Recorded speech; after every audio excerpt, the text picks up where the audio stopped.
still have it, kind of.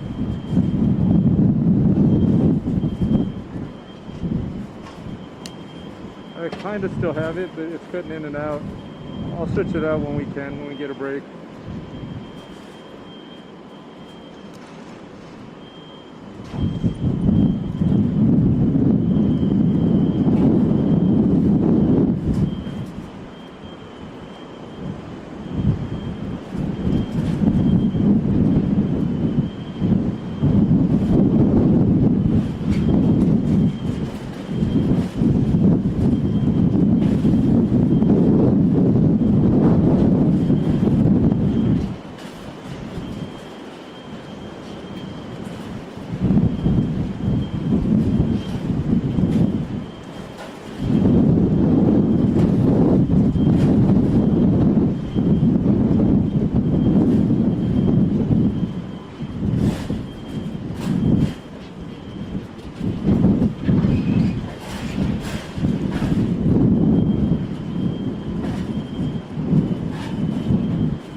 Stand by, she's coming to you in 30 seconds.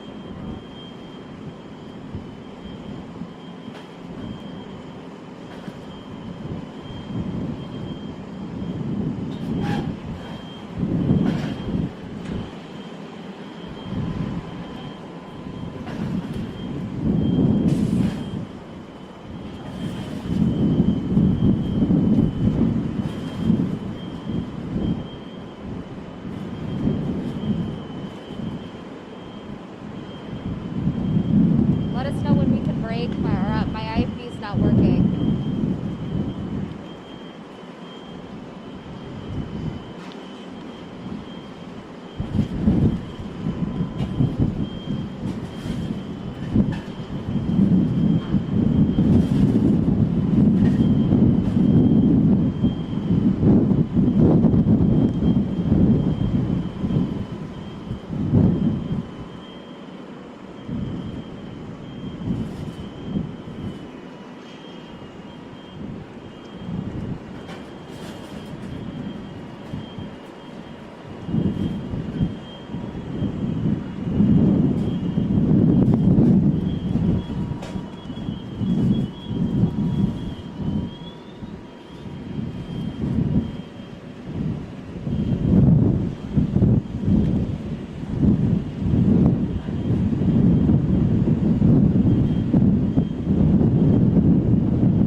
Yeah, it started to pick up again.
I'm going to switch IFB systems, okay? I'm going to switch IFB systems. When that happened around 7 p.m., this is just east of Eaton Canyon and the Eaton Canyon Golf Course. Again, not clear exactly how many homes have been lost. We'll get that figure, whether it's later today or in the days to come when they do that assessment. But absolute devastation. Never have I seen something like this in Pasadena. And you think about Pasadena being on the map for the Rose Parade, and now just, you know, more than 1 week since we were in the national worldwide spotlight, a major fire impacting so many families here in the city. John and Rachel will send it back to you.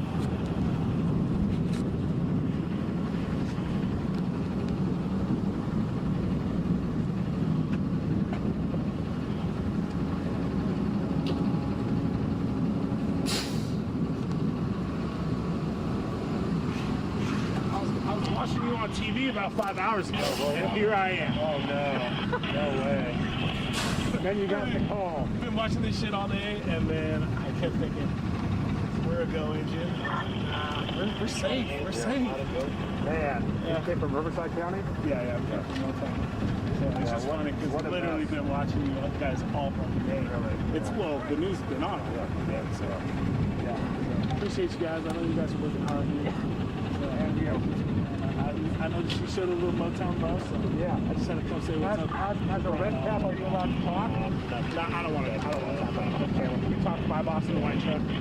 I'm technically a PIO, but too much bullshit. I'm an instant this big. If we're on a structure fire, and it was just a structure fire, by all means, but this is beyond my skill fire. Yet a pawn in this game of chess. New York. Thanks, sir.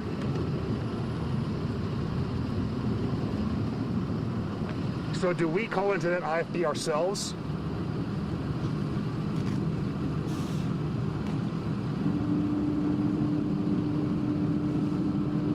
I have a question about that email that I saw. It says IFB and then what's CAM PL, and there's a different number. I think it's party line. Yeah. So we would both call in separately? Why? Okay. So I get the PL, you get the IFB. Okay. If you want. Okay, as long as I get the IFB number. Yeah, they had said 410, but now it looks like they had said 410, but now it looks like it's 4:02 a.m.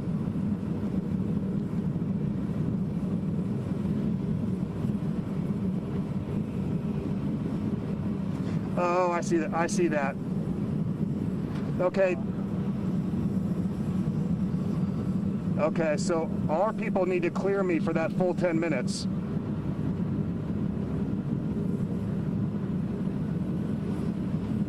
Yeah, can you please? You still want to stay here for that, or do you want to? I don't know. It's hard to say. I think this is.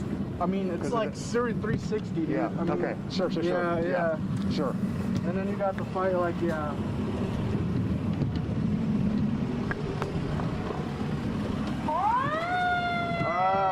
Should be manual.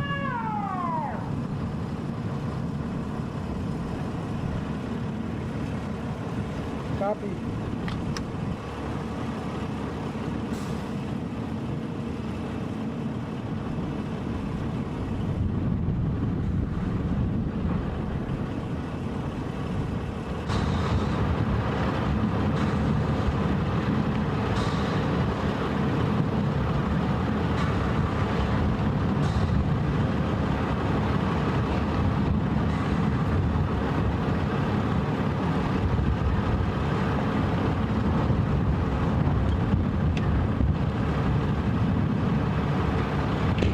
do you need a thing for your iPhone, for your headphones, or do you have like AirPods, or like do you need a? Because I could call it. Could just do it on the cell phone. You're saying? Yeah, yeah. 'Cause you can't call in with the box. No. Okay.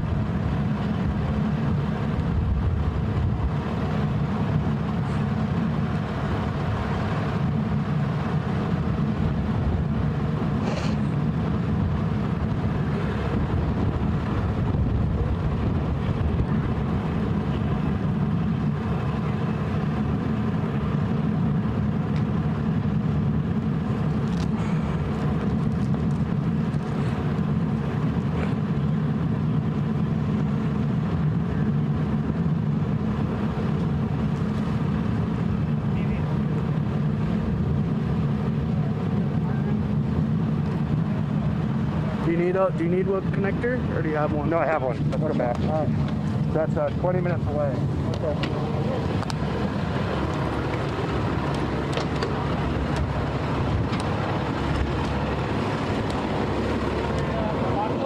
Yeah, but I got GMA coming up in 20 minutes, so I'm thinking that I'm just gonna check in with you guys after. Just wave your hands and I'll send you water. I mean, or unless you're gonna come to me like right now or something. Victor, hold on the water. What? Hold on the water. Thought we were in Tulare where you take the nozzle and just fucking shit off.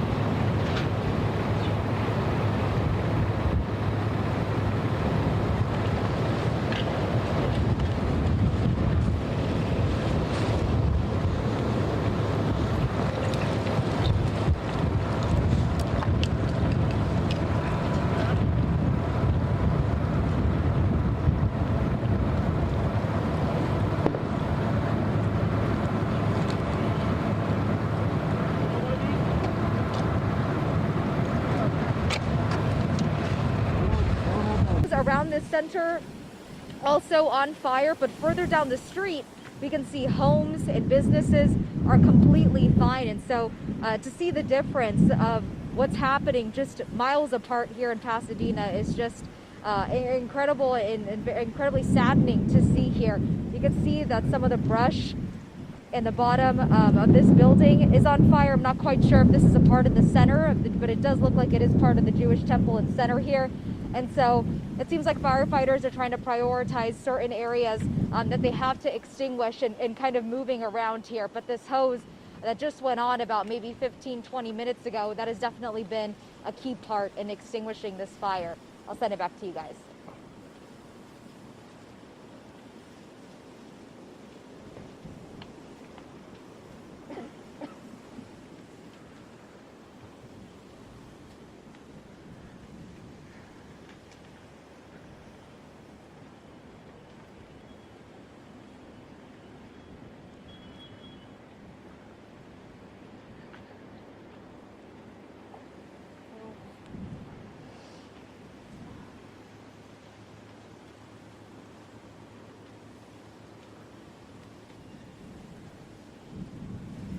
Let's go around.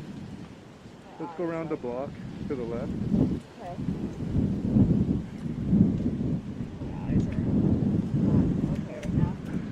What's that? It's like something in my eye. It's like Oh. watering.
let's keep going over this way.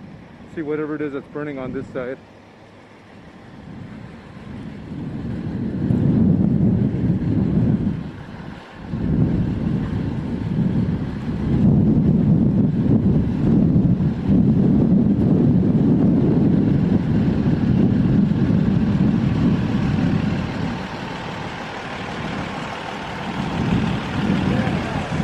Let's go over here to see where this fire is right here.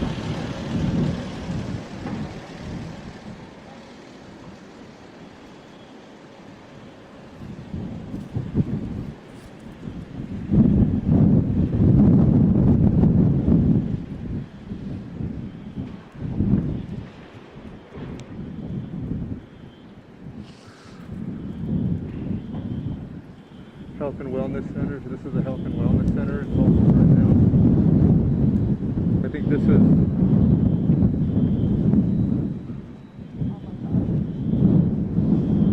still on hold.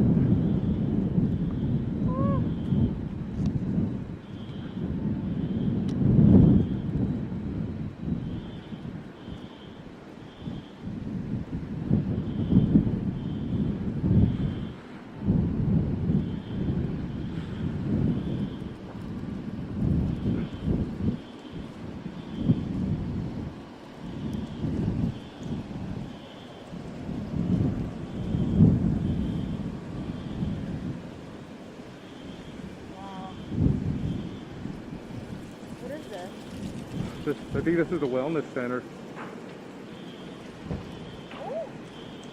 Oh God, look at that.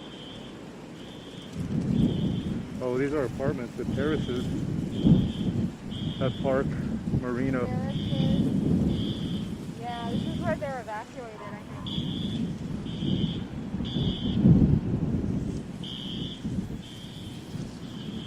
What's this?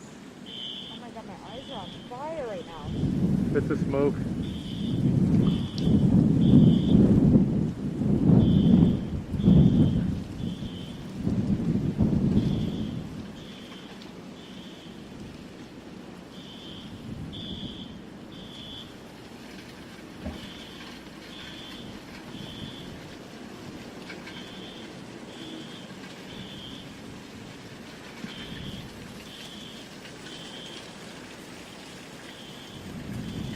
Power line. What's that? Yeah, I'm not gonna get all the way over there. Look, up top. I just want to see if like there's anywhere for us to like.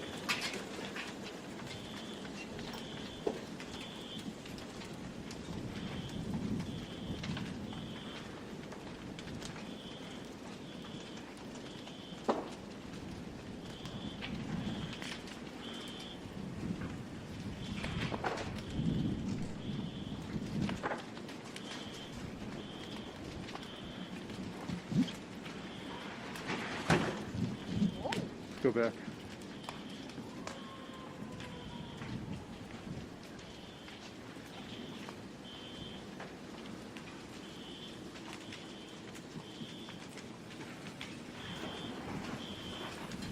Let's get away from here because if this collapses this way, we're gonna get stuck. Yeah, it's coming down.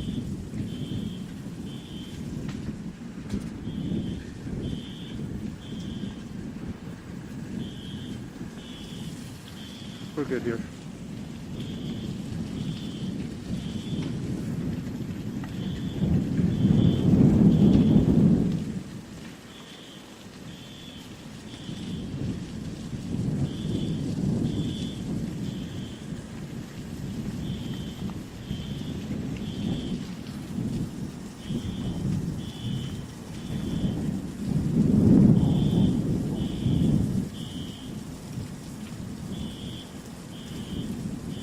These are people's homes. Yeah, I think they were here yesterday when they were evacuating.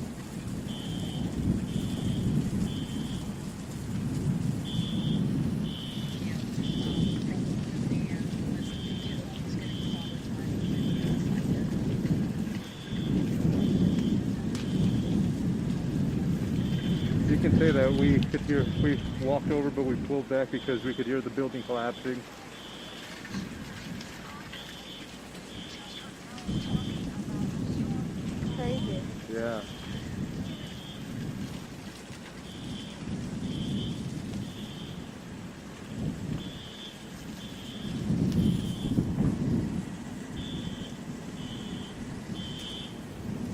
smoke alarms.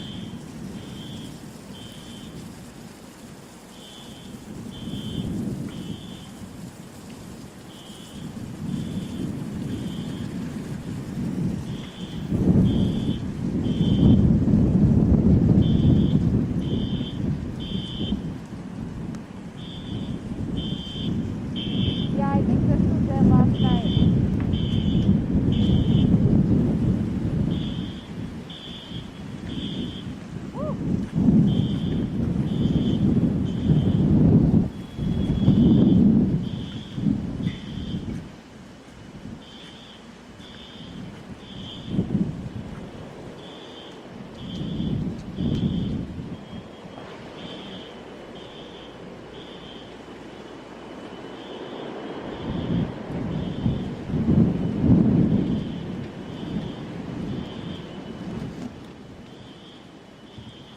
Eyes are burning.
gut, man.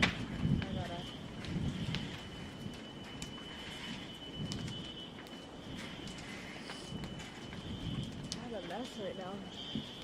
It's okay. I'm gonna come down here. It's worse than Malibu. I did.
Yeah. Yeah.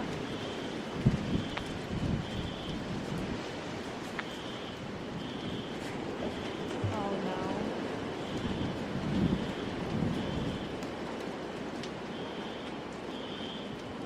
That was a bad gust right there.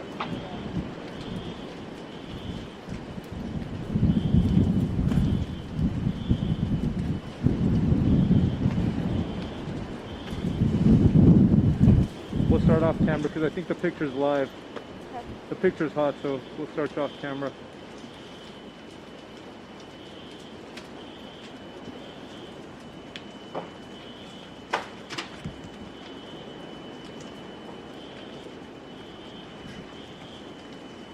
Leslie, right now we're at the Terraces Park Marino. This is an assisted living facility, and as you can see right behind us, it is completely on fire. We just got an extremely strong gust. I mean, you can see these flames just coming out of the window here. You know, John earlier said that you can describe being in these winds almost like a hurricane. I can definitely attest to that. I used to work in the Gulf Coast covering tornadoes and hurricanes. And these winds definitely feel almost like hurricane force winds. When you get those gusts, there's just no telling where these embers and where these flames are going to spread to. As you can see, obviously everyone has been evacuated from this assisting living center, but just heartbreaking to see this entire building, all around it is just completely on fire. We can see rooms, parts of the building falling inside and onto the ground. If you pan to the other side of where we're standing, you can see also this other area just completely on fire. So you can just see the devastation that's out here. Not that far from here, literally just feet away down the street, you have the Pasadena Jewish Temple and Center. That is completely on fire. We were there earlier showing you all of the destruction that's been there. It looked almost like a bomb had gone off there. It was just rubble, building on the ground. It almost looked like classrooms there, probably on fire. And so the situation out here, these winds making it really hard for firefighters to get a hold of this. Pasadena City Fire, they were over at the Jewish Center. There are fire crews on standby here at the Assisted Living Center. I believe that we were here, one of our crews from our station here last night, showing people getting evacuated in wheelchairs, in gurneys, in stretchers. And so to imagine, you know, how heartbreaking it is for these people who lived here to have to pick up and leave at a short notice. Just on the other side of us, you can see someone even just abandoned their car here. So people really just had to get what they could and rush out of here. You know, this fire, we're not even seeing peak winds, but these gusts are just extremely, extremely strong. And so a little worried to see how things look in a couple of hours, because if the gusts are this strong now, I can't imagine how it's going to be in about 2, 3, 4 hours. Send it back to you guys.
What's that? Your car? Yeah. You be careful. I'll go with you. Okay, thank you so much. guys get evacuated earlier? We work here. You work here? Yeah. Oh, this is your car. Okay. Did everyone make it out safely? Yeah, everybody's out safely. Real quick, can you tell us? Uh-huh. What do you need? Can you tell us? What you guys just Yeah, about? go Okay. ahead. Good? Just look at me. What's your first name and last name? and how to My name spell it? is Zion Brown, Z-I-O-N, last name B-R-O-W-N. And you said that, do you live here or does a family member live here? Actually, I work here. I'm the med tech and memory care. Run me through what happened last night. Basically, the fire started coming from down the mountain. We noticed it moving pretty quickly, so we did start evacuating everybody. I was running up to the third story, second story, carrying people down, just picking them up, because we do have a lot of wheelchair people in here. So we did eventually, we were able to get everybody out of here at a timely manner before the building actually went into flames. How difficult is it to see, the place that you work in where all these people who, are very vulnerable? How does it feel to see this on fire? It sucks, but I'm just really happy and thank God, all glory to God that, we were able to make it out to the building tonight. Because it could have been a lot worse. But it does suck to see this place go like that. Stay Thank safe. you. We'll help you guys get out. All right.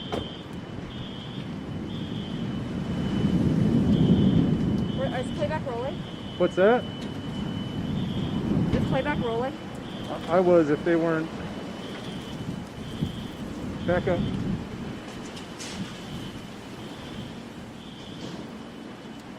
Can you back up?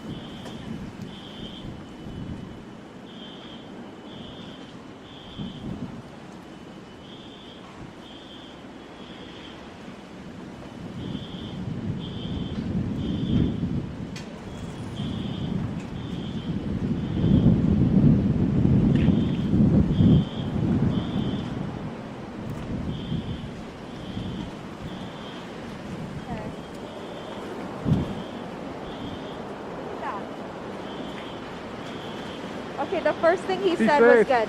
Yes, yes. Oh, God. Be careful. Look at this, look at this.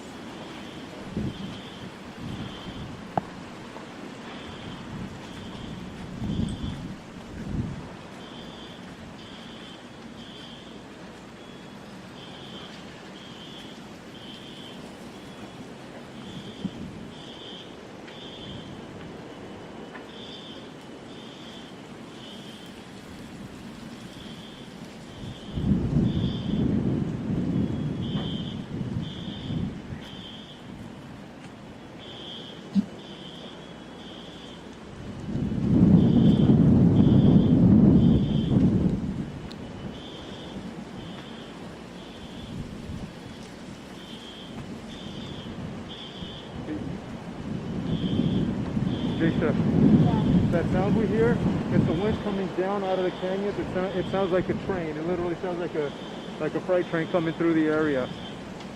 When it, I sound fire, guys. I'm not doing well.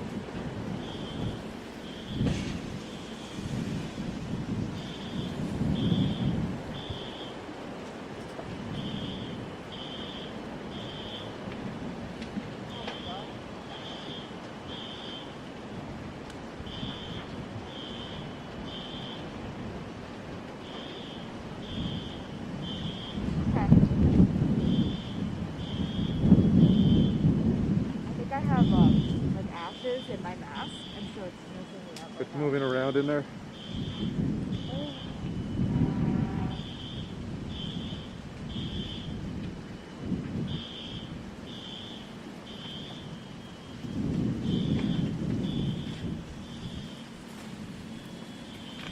After this live shot, we'll reset. We'll go back to the truck and we'll try to reset.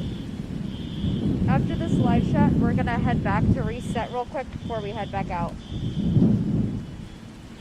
I should have cleaned my mask now. Yeah, Jaysha has stuff in her eyes. Yeah, my eyes are burning.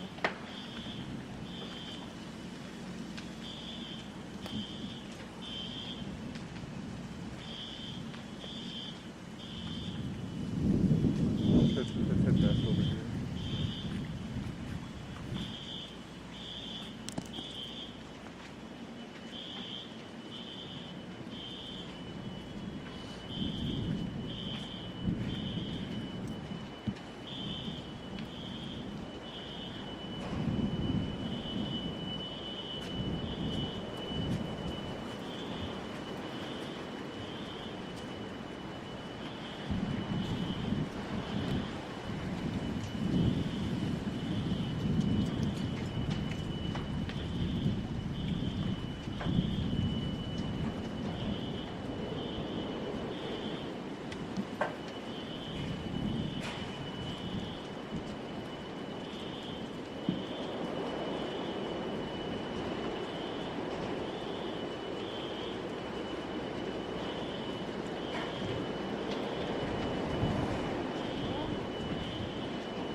fires.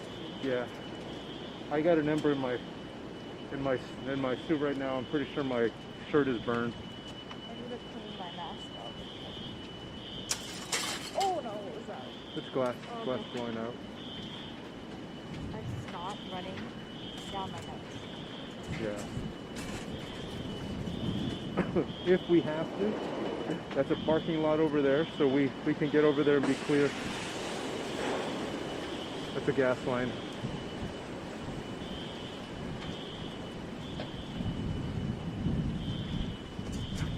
Like the gas line Yeah. caught on fire?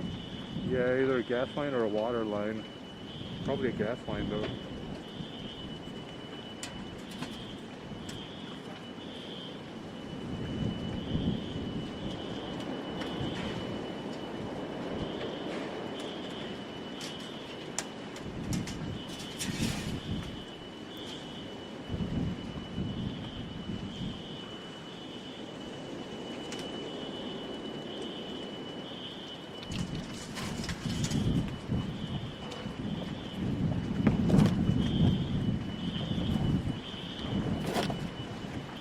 Okay.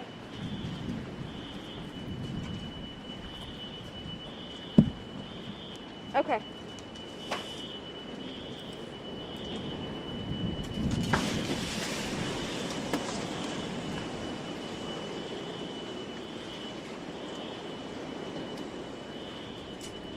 Those are smoke alarms.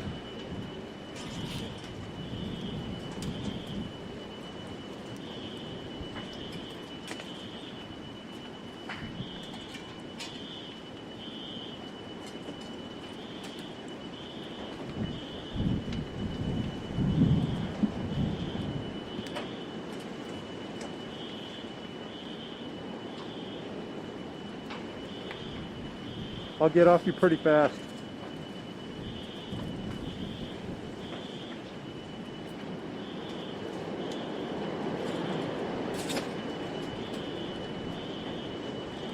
John and Rachel were at the terraces at Park Marino, an assisted living facility. Everyone here was evacuated last night, and you can see why. This entire building completely engulfed in flames. You can probably hear the glass breaking. We hear smoke alarms. We hear the fire alarms. We can hear, it almost sounded like a gas line or something caught on fire. We can hear popping sounds around here, and these gusts are really making things difficult. You can just see these flames bursting out of these windows. We're starting to see the framework of this building. Definitely, it looks like it's a complete total loss. The other side of this building also completely on fire. If we pan the camera to the right of me, you can see there's also a fire burning on the other side of this assisted living facility. We did just run into people who actually came back to get their car that they abandoned when they had to evacuate yesterday. People had to leave in wheelchairs and gurneys. You can, imagine how vulnerable the people who lived at this assisted living facility were last night, having to just pick up and go last minute. We spoke to Zion. He says he's an employee here, and he tells us about last night and the moments that they had to evacuate. Let's hear from him.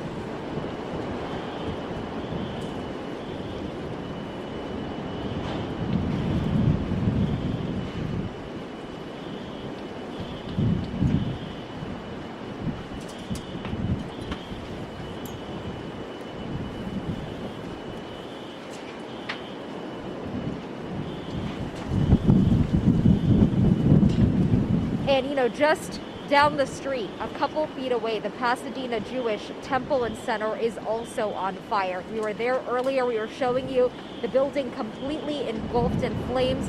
Pasadena Fire had a ladder up in the air and a hose on top trying to get to those flames that were inside of that center. And on the other side of the center, you could just see rubble on the ground. Parts of the building barely were standing up. Fires were still burning. It just looked like complete destruction here.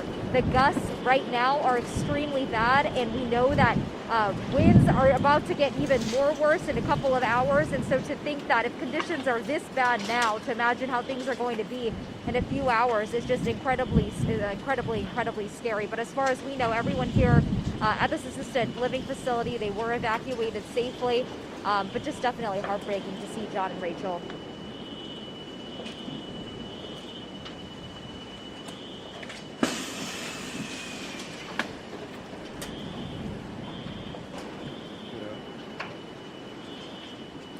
gotta get out, guys.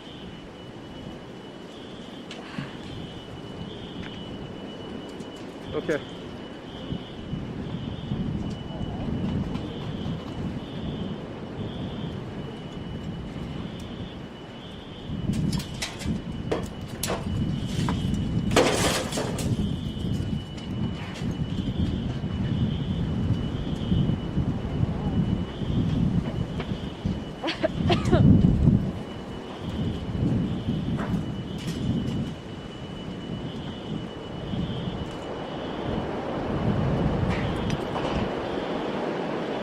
Okay, we're gonna go to the truck.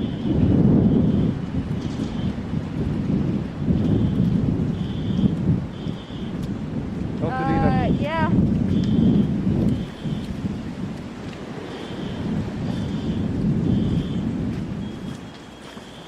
Oh, it's so bad.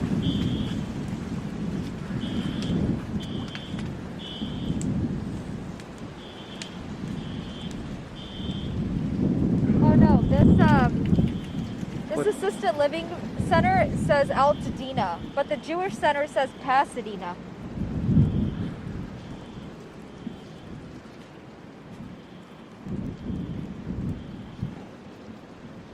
It might be at a border, yeah. Oh, that's not running out of my nose. We're gonna go to the truck real quick. I have ashes in my mask and my nose is running. I'm gonna get myself situated and clean my mask out and then we'll head back out. We're a little bit of a walk away from the truck.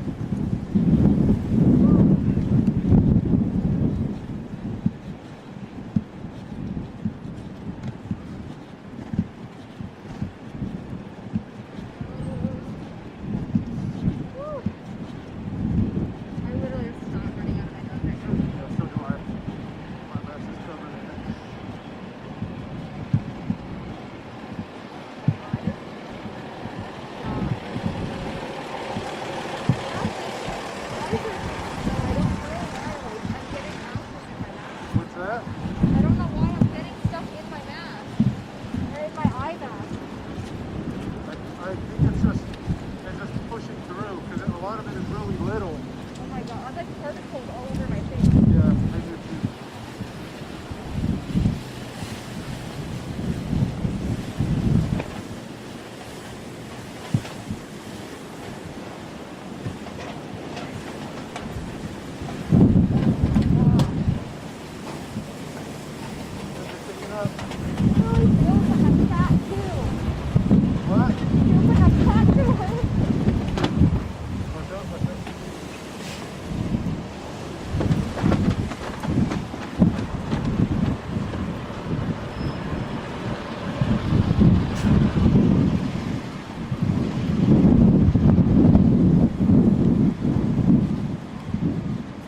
We're still walking to the truck.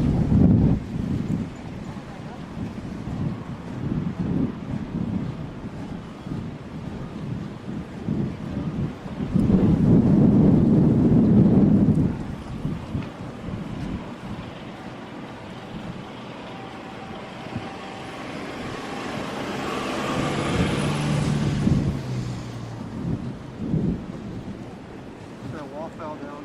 Huh? That wall fell down. Yeah.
sock. If it's not a sock, it's like a I balaclava. have some napkins I found in my bag. Whew. My nose is just, this is crazy. I have black stuff in my nose. What'd you say? I have black stuff in my nose, and I have like black ashes like in my eyeball. Oh, I feel so sick.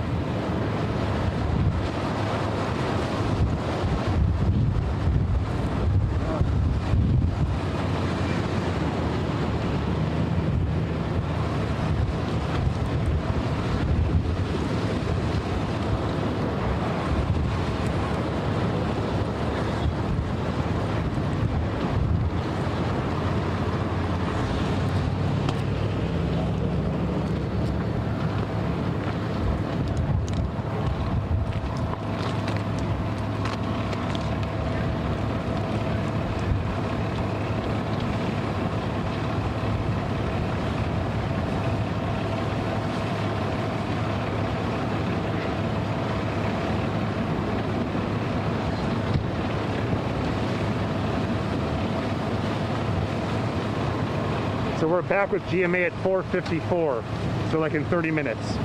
Okay.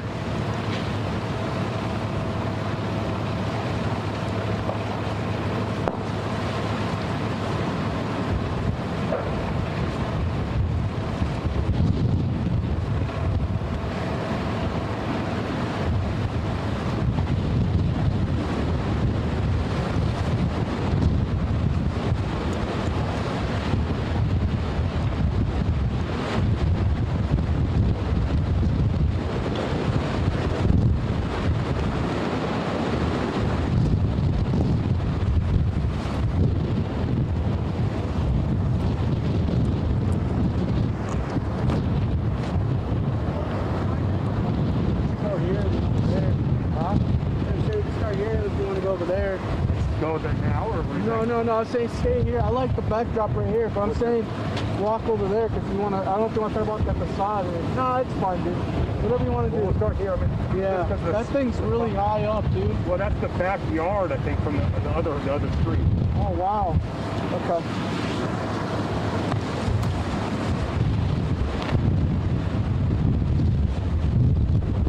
Are you guys coming to us soon here at this location?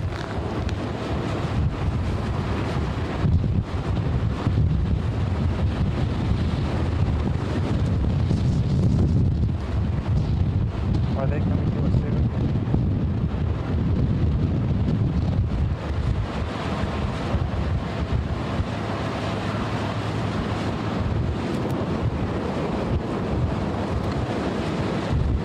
Copy. Okay. Ooh. Ember storm. Yeah, I know. Are you okay? I'm good. Yeah, I'm good. It's just my eyes. I'm good though. What are the palm trees like? It's like rain.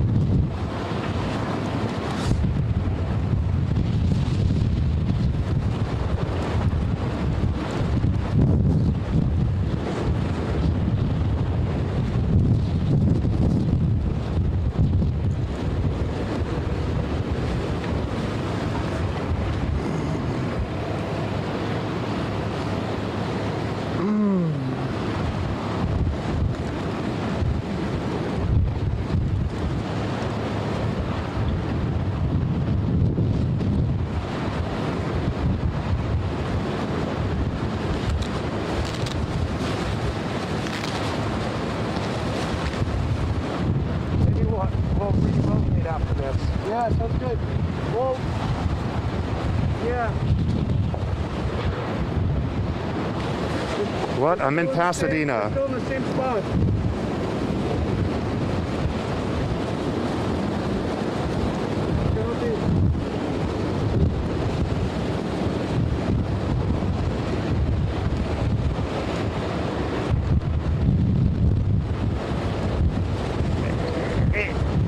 And guys, this is the worst wind that we have had, I think, since we've been on scene since around 11 p.m. My goodness. Here come the embers. This is the worst wind that we have seen, and this is not what this area needs. The wind was really dying down for a couple of hours. The street that we're on, I mean, this street is already devastated. This home here behind us is gone. We're panning up to the home in the backyard behind it. That's from the street above. So it does appear that that home is on fire. I said earlier, we've lost count to how many homes are burning right now here in Pasadena. This is the Upper Hastings Ranch community. It is a higher elevation, high above the city, above Sierra Madre Boulevard, near the city of Sierra Madre. It is a highly sought after place to live, and now so many of these homes are a total loss. We knew the winds were potentially peaking all the way through 5 a.m., and here we are. They are not letting up. This is about the worst we have seen. Walk with me a bit. So that's that home. This entire street is up in flames. This house is gone. This house right here is still standing to my right. But just about every other house further down the way has been devastated by this fire. You can see all of them. Everyone, thank goodness, evacuated in a real hurry, it seems, when the fire started sometime. By the time I arrived, the streets were practically empty from residents, just firefighters. But there's been a lot of concern from those that we have spoken to, at least just a couple of residents, wondering, where is everybody? Where are all of the firefighters? Clearly, some resources have been spread thin because of all of the fire activity across Southern California this morning and since yesterday. It is devastating as we walk from one driveway down to the next with the fire and the wind here at our back. Down the way to my left was a home that maybe about an hour ago was 90% standing, and from my vantage point, it looks to be fully up in flames. You can see in the distance all of the flames coming from that home down there to the left. This is on Valley Lights Drive here in Upper Hastings Ranch. We do know over the past hour or so that the city of Pasadena actually expanded some evacuation orders, a telling sign that they are concerned that this fire still is not over and could spread even more. I did mention earlier that I too was at least in that evacuation warning area. The wind so strong overnight at my property that the panels, the covers for my attic at my home, were blown off inside the house into the attic because of the wind upgust inside the house. I have never experienced anything like that since living in the area for the past 10 years or so. We did evacuate my kids. Thank goodness my mom was there. She took them to the Inland Empire, so they are safe. And now I'm watching what really is extended neighbors here at a loss of property. I have friends who live in this community texting, wondering, is my house okay? The good news, just about everyone has left. Firefighters that are on scene, they're doing everything that they can, but there just isn't the manpower. But when you have these winds, it doesn't matter. We'll send it back to you.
Cross completely clear.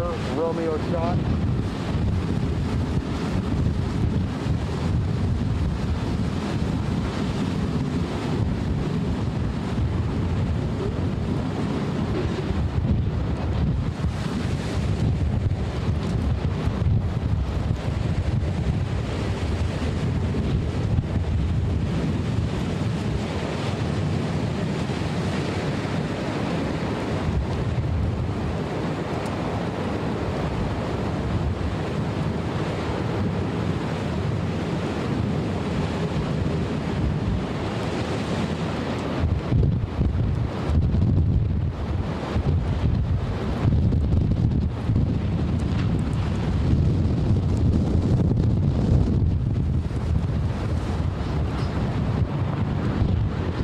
Is our shot clear?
Let's climb down to that house down the street. What's that? Big Yui. What's that?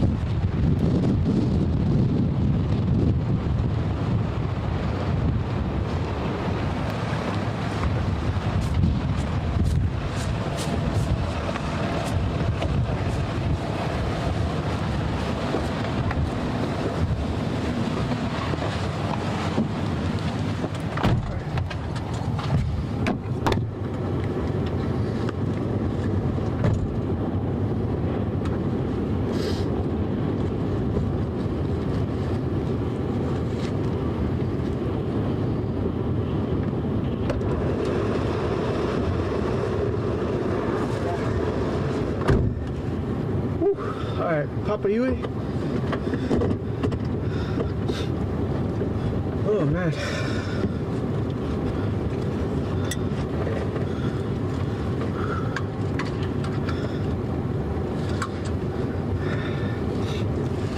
If you can, yeah, just go down to that house there behind us. It's now Gotcha. engulfed.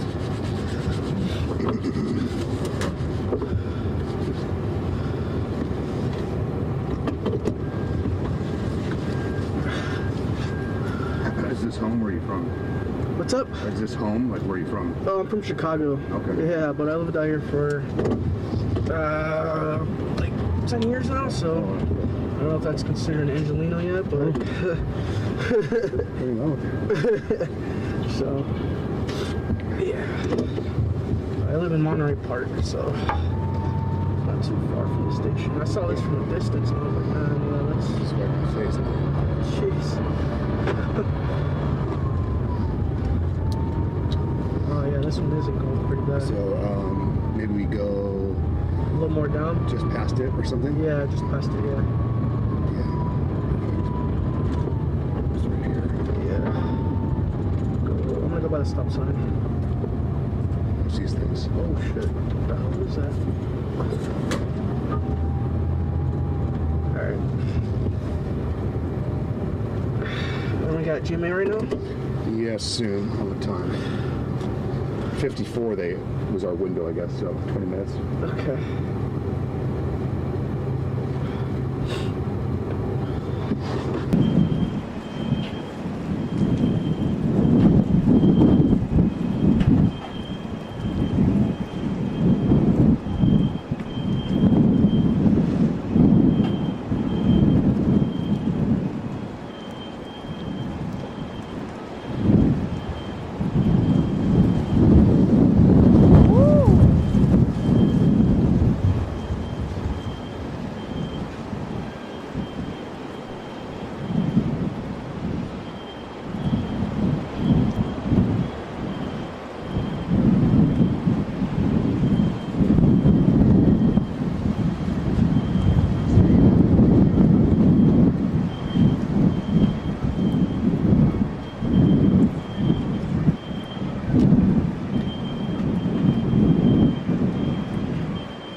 this out. If you guys want a good shot, go like, Available over here. like up on the other side of the light. Okay. There, we're gonna knock this down, and then we're gonna Have some retract it and get it's too dangerous to have somebody out there with their vest. Okay. So we're gonna knock this down real quick, and then we're gonna shut it down for safety. Okay, cool. Yeah, I don't want you to get wet. Yeah, thank you.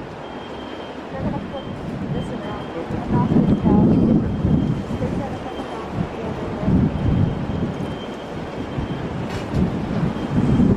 Woo!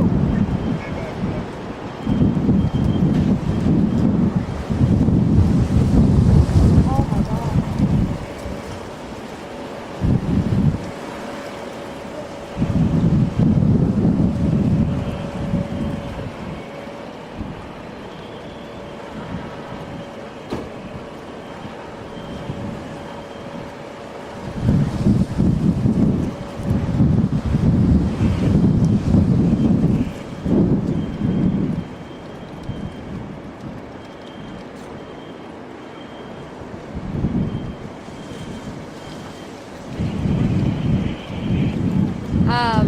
They're gonna move this hose soon, so we're not gonna move because they're gonna flip it over.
ground versus water.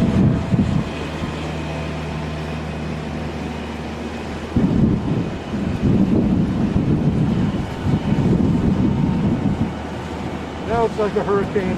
Yeah.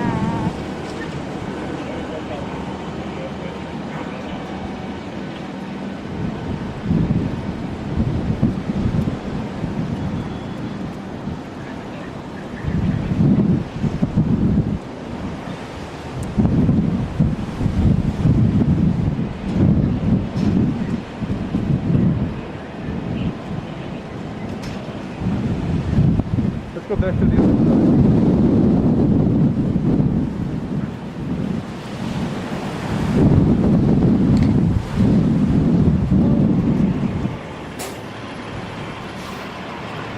We're moving.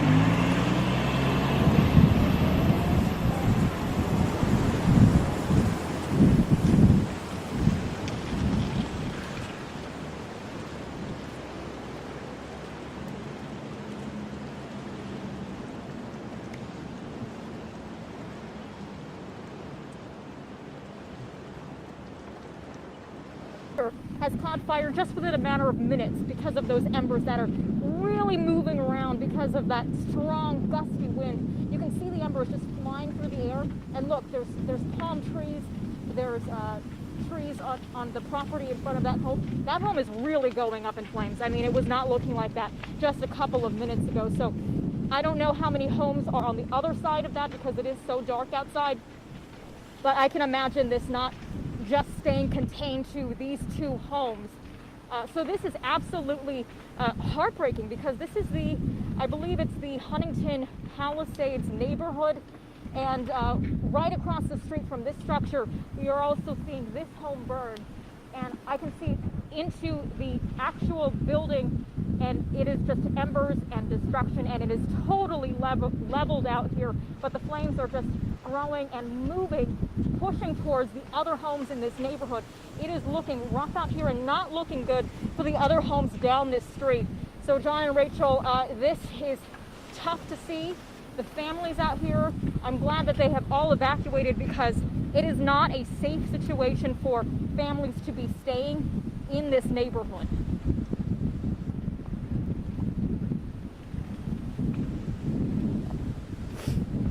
No, we have moved a few miles past that. Earlier we were at Sunset, and I believe, let's see if I can find it on the map here, if I do have some internet service. I did pull it up just a moment ago so we can give that information out to people who might be in this area. This is the Huntington Palisades neighborhood, and I am standing on the West Pampas Ricas Boulevard. It's close to Tayopa Drive. So unfortunately, these are the homes that are burning.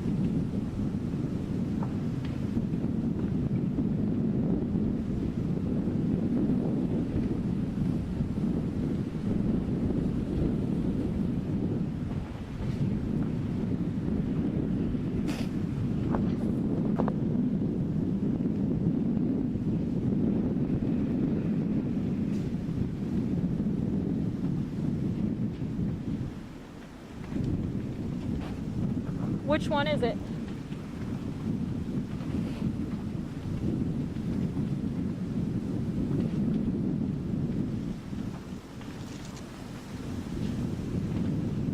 Which soundbite is it, Brittany? Or Jamie?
like here.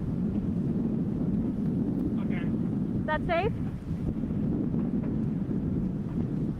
Just keep your eyes that way. The flames might, there's still stuff to burn over there. Alright. I'll stand back for a little bit. Maybe we should go over the shoulder for that. Okay. Yeah.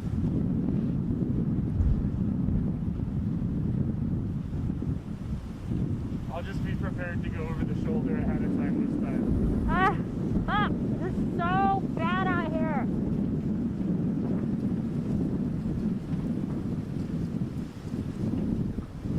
I don't think that this is filtering over here.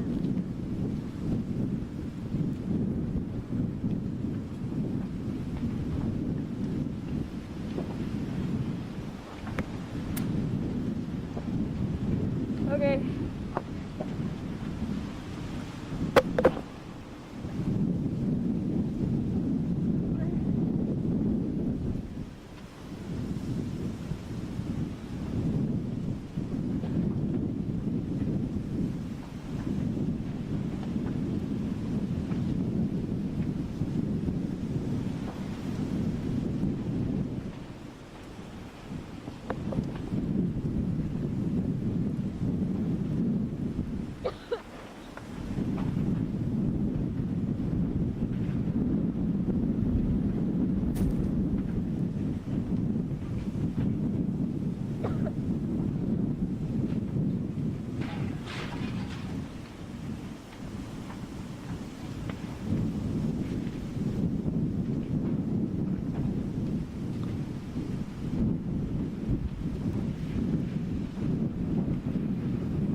Oh, you're taking me or the picture?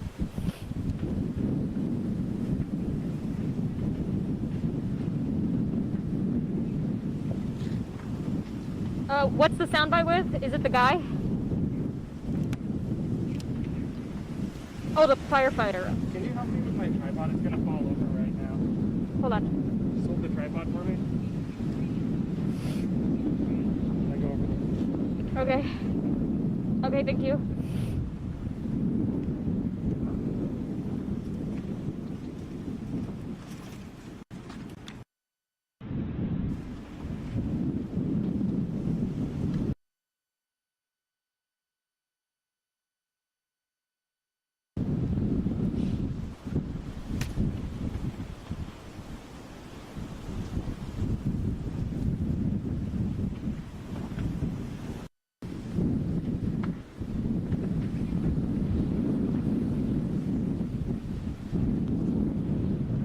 Copy.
Back to the truck after this. I see Okay. something catching on fire over there. Alright, sounds good. We don't want our truck to burn up because I'll get in trouble. Yeah, I gotcha. We'll go.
Will you try and talk to them and see if they're... They said after Lopez.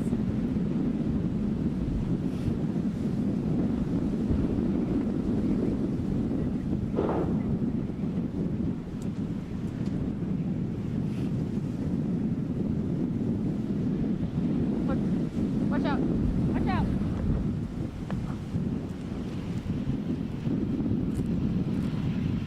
San Luis Obispo. Love it. We're going to mention that.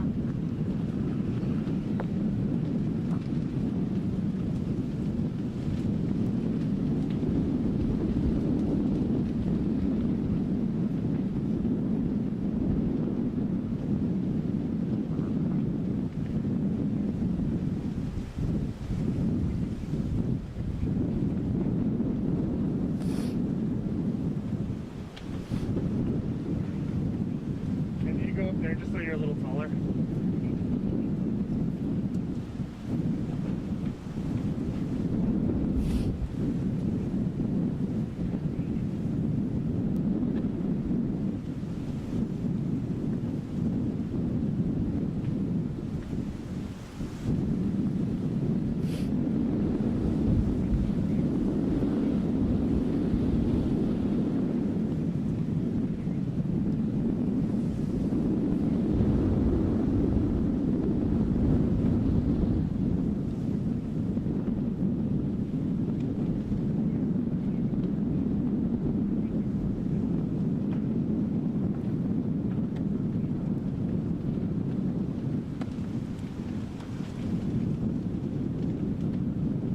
I'm going to mention that one down there as well. Okay.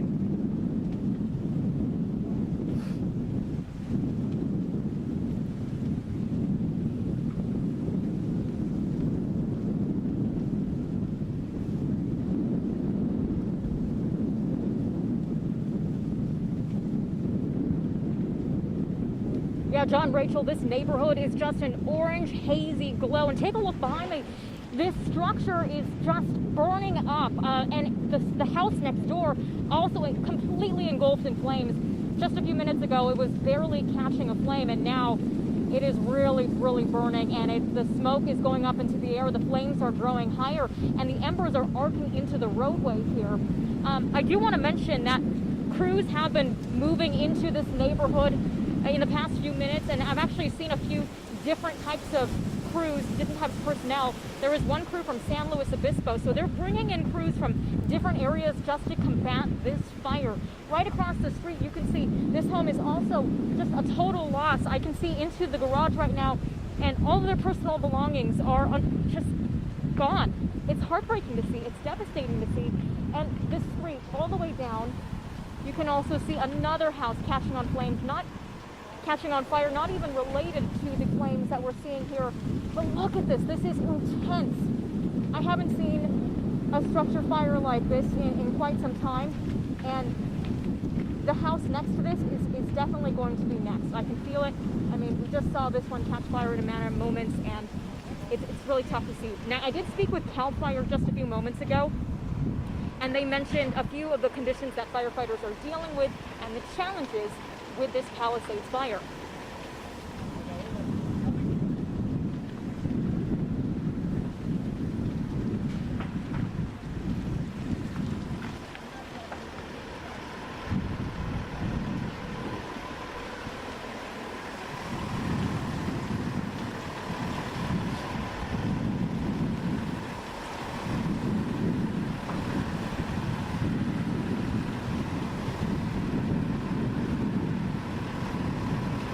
That's a really tough site to see. We also have the Governor's Office of Emergency Services here on site putting out some of the hot spots. And we walked across the street, and I'd like to show you some perspective of that house right here, the garage. You can see all the way down. It is level. There's nothing left aside from this basketball hoop that is standing here in the driveway.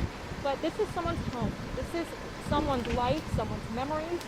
And it is gone, and it is just one of many stories that we've been seeing here in Pacific Palisades. This neighborhood is not in good shape, and it is really, really hard to see. So our thoughts and our prayers go out to those families, and we're hoping for the best and that the damage is contained, because at last check it was 0% containment.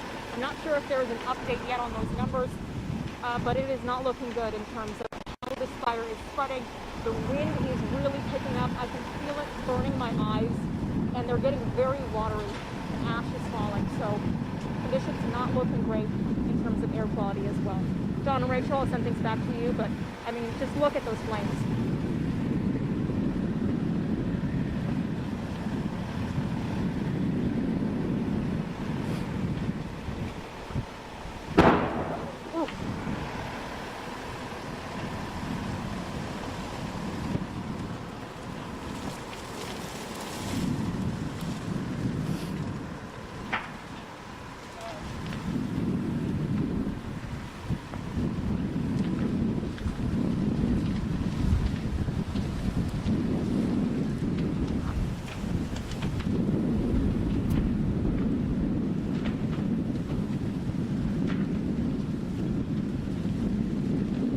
Say that again.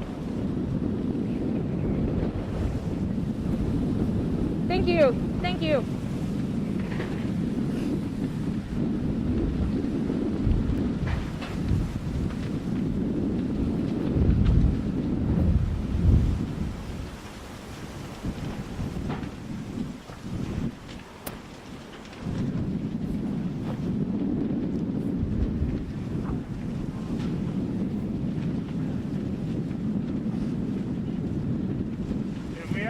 Will you grab the tripod for me? Yeah, I will. I'm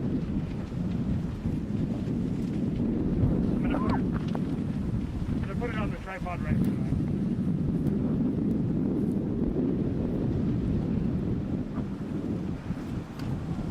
Good morning. We're here in Huntington Palisades, neighborhood in Pacific Palisades, and these homes are a complete loss. It started with this one, and now it has spread to the house next door. Even down the street, I can see flames in the background. It's on this home is gutted. Not looking good, and the wind, you can see it pushing around my hat, pushing me. It feels like someone's moving me around a little bit because of how strong those winds are, and I can feel the heat of the flames from this. The embers are really arcing up.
over the shoulder again. Just a look, right? A live look?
truck, what's going on behind it down that street?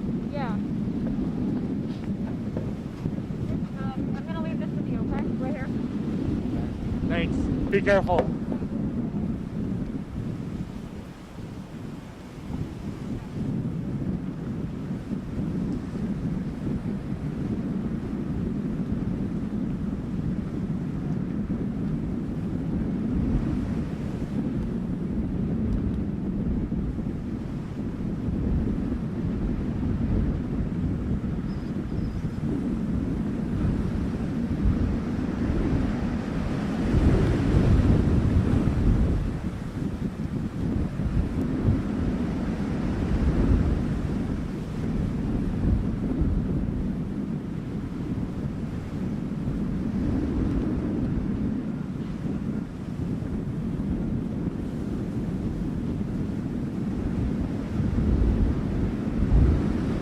Yes, I hear you. You're taking the live picture, right?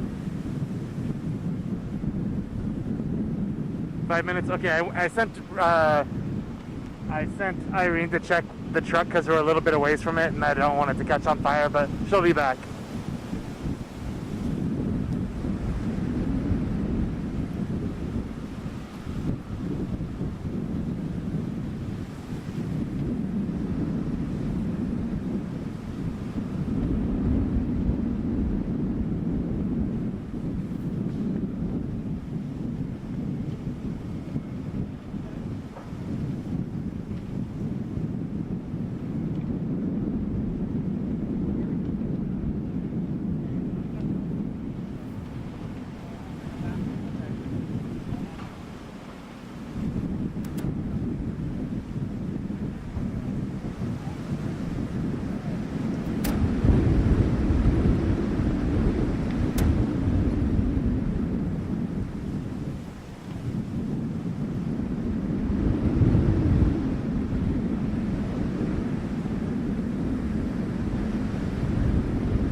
Say what?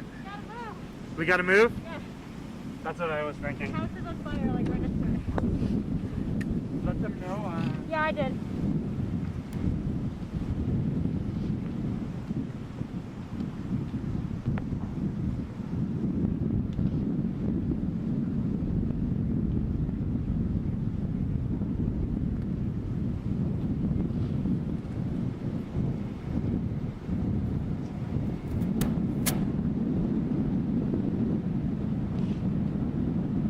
We have to move because our truck is too close to fire.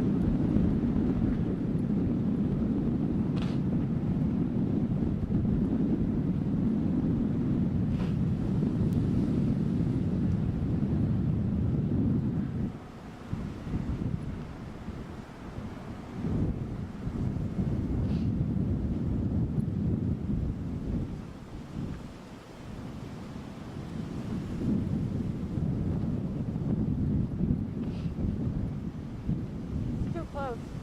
Yeah, with all that brush there too. Yeah. I actually accidentally touched a power line. Oh gosh. It fell on me, but we're fine. I'm alive.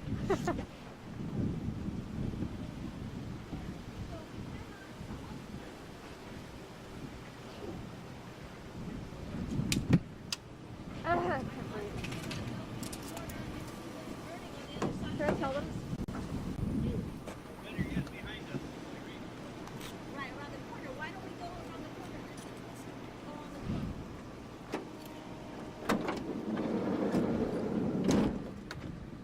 I mean, it's a good shot, Derek. The car's like totaled. What? It's a good shot. Oh, go get the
What is it? A resident? Who is it?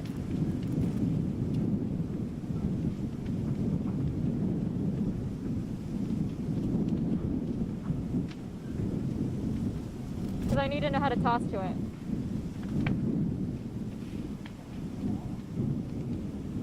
You should,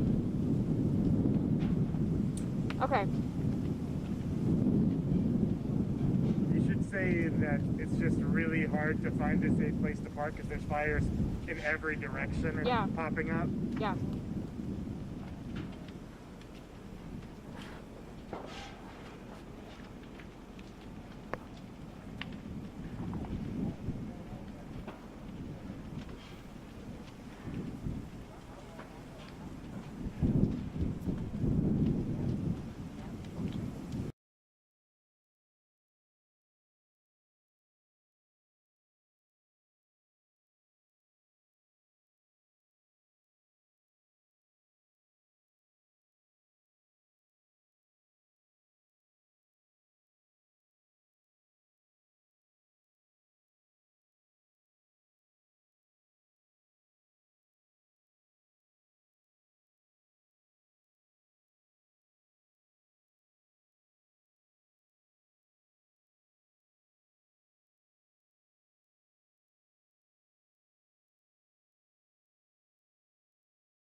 rubble. It has collapsed in on itself, and it is tough to see because that is someone's home and it is no more. It has been leveled. The orange hazy glow over this neighborhood has died down, and I think that has to do with the winds not being so strong anymore. This home across the street as well also dying down in terms of the flame height and the smoke. So the conditions are improving slightly, but we are seeing embers still kicking up into the air. So with these fires, it's very unpredictable. You never know. You think that things are calming down, things are really laying down in terms of flames, and then all of a sudden the wind will pick back up, and then you'll see multiple structures catching fire, brush. I mean, this row of palm trees, I saw some embers catching on them as well earlier, but we'll just have to see how this neighborhood plays out. This is the Huntington Palisades, and in terms of air quality, as you can imagine, it is incredibly hazy and smoky and very difficult to breathe. I was having a really hard time with my eyes earlier because they were burning and getting watery from all the smoke and the debris that was seeping in behind my goggles. So not great in terms of that. You can see behind this building right here, it looks like we do have some new active flames and some black plumes of smoke that are rising.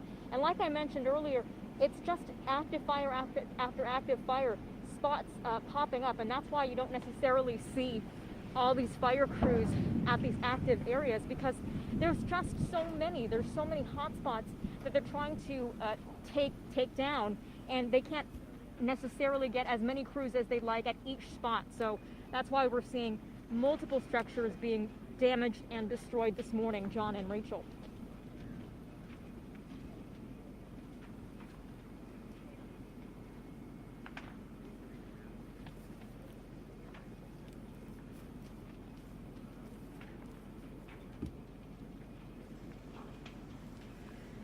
Actually, there are news crews, so there are several crews out here who are covering this. I have seen a few fire crews before going through this neighborhood from different jurisdictions. So, I mean, we saw someone from San Luis Obispo passing through here. The Governor's Office of Emergency Services passing through here. CAL FIRE, different jurisdictions who are helping out with their personnel and trying to tackle all these different spots. But in terms of residents, I don't see anybody here in this neighborhood, and that is a really good thing, because they should have gotten out. They should have been evacuated. This is not a safe place for families to have stayed, and right now we're not seeing any of those residents. We do want to show you some video from an eyewitness who was driving along PCH. Let's give you her perspective.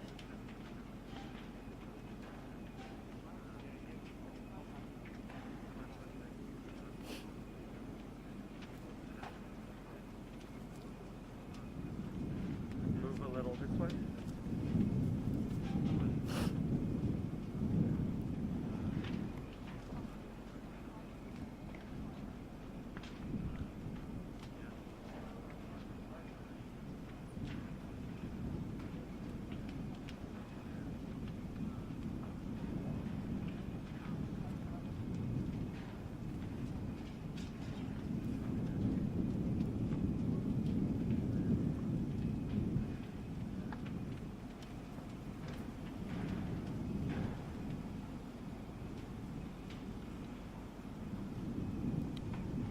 I mean, John and Rachel, we read in those social media comments, we heard words like nightmare and apocalyptic, and that is definitely what we are seeing throughout the region here this morning. It's tough to see, but there's so much damage. And I mean, earlier I just saw some power lines that were just hanging, as we did hear from the eyewitness that she saw as well.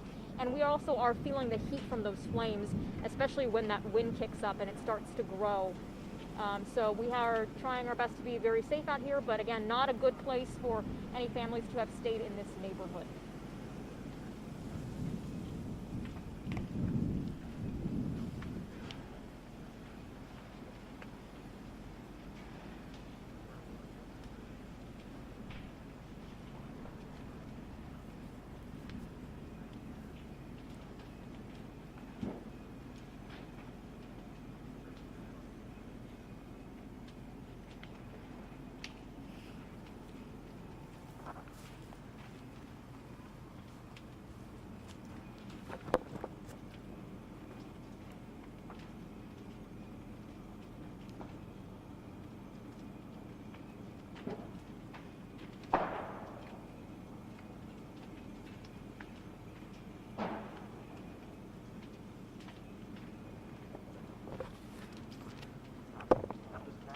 much better than the one I was wearing earlier.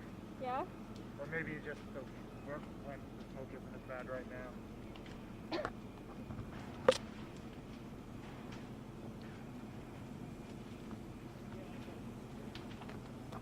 I think we can move down there. I think the reason it wasn't connecting was because we had drove in over there and gone over, and it was just Oh, like okay, okay, yeah, kinda- let's try.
These ones are so lucky. Holy crap.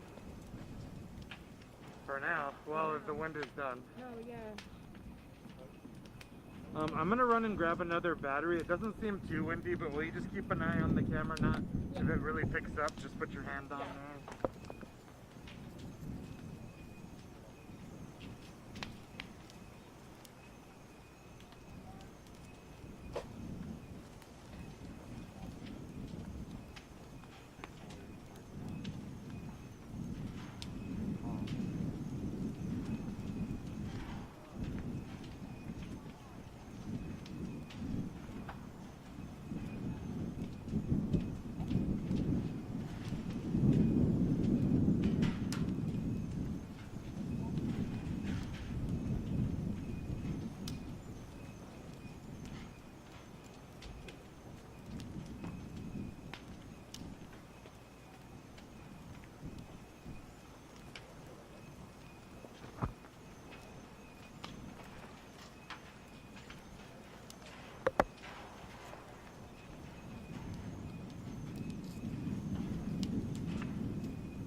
not one of the numbers.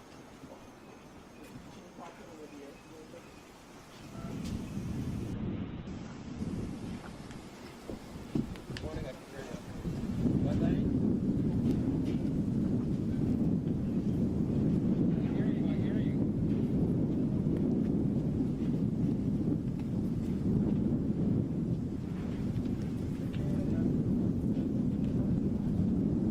Yeah, I mean, both sides.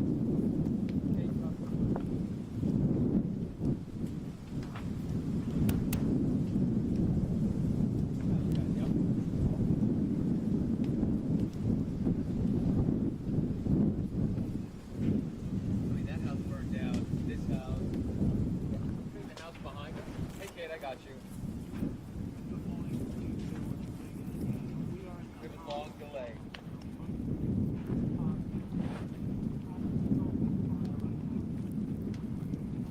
We're Pacific Palisades.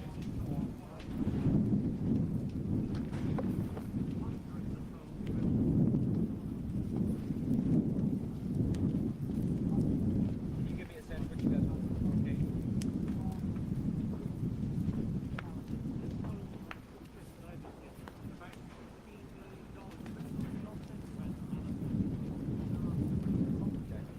Alright, I mean, it's not the best scene because we're live. Alright. It's not our best scene.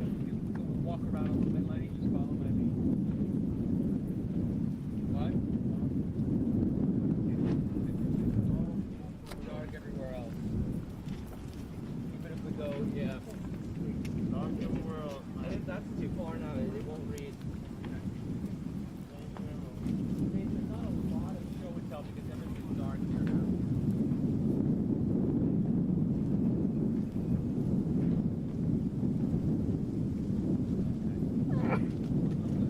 Okay.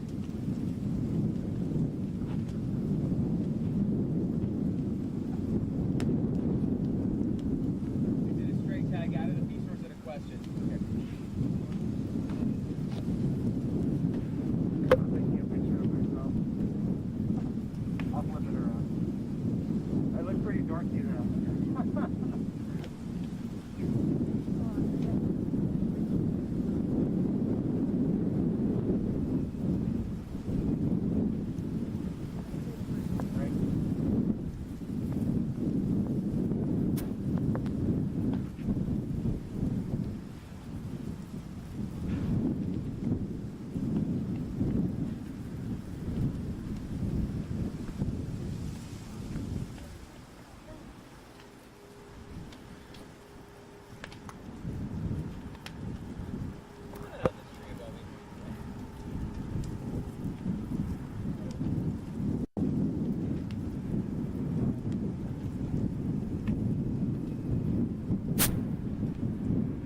wonder if it's just when they're going live, if it like eats up all the bandwidth or something. Maybe. Because now it's good.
we're really hoping that these two houses right here stay in good shape. They don't catch fire with the embers that are starting to rise up again with all that wind speed that's pushing all the smoke and the embers up into the air. But I can really feel the heat of the flames moving here, and the haze has also gotten very, very thick.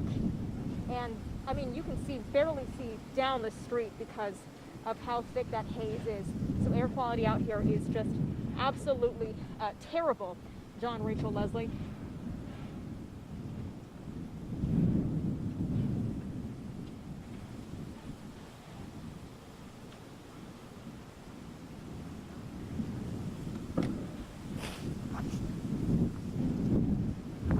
Awesome.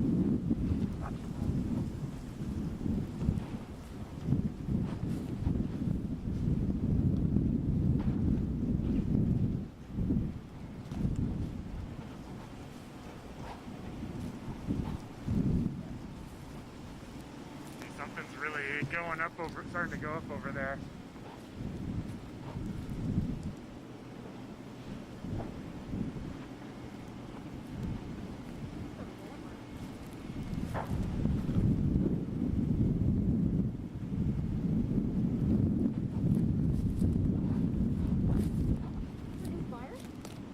What? A new fire? Yeah, looks like it.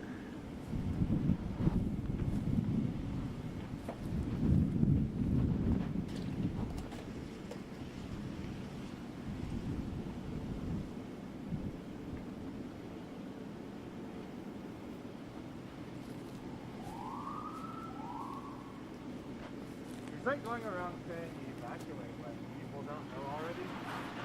Yeah, we haven't evacuated.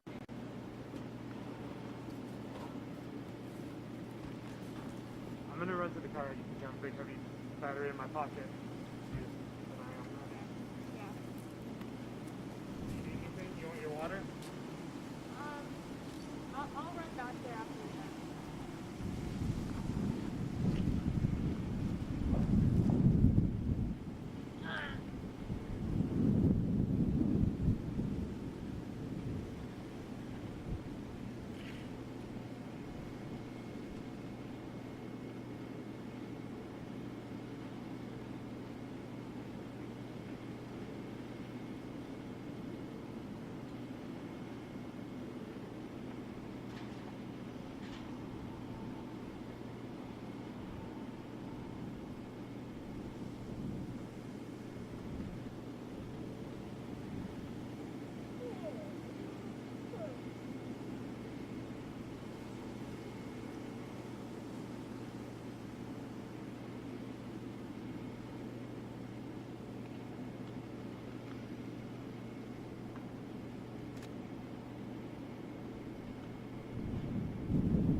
mask is so dirty.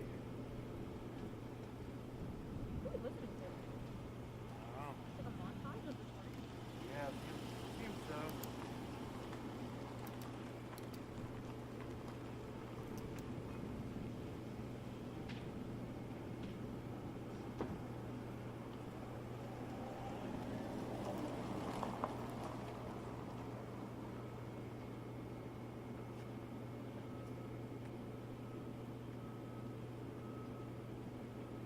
We should probably move soon. Where to? Somewhere that's different. Everyone's gone from there. Can we move? Do you want to ask them?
Or we could do, now that there's sunlight, we could show some of the damage that, We can try it. Just every time I go there, the signal becomes unusable. But like down, all the way down.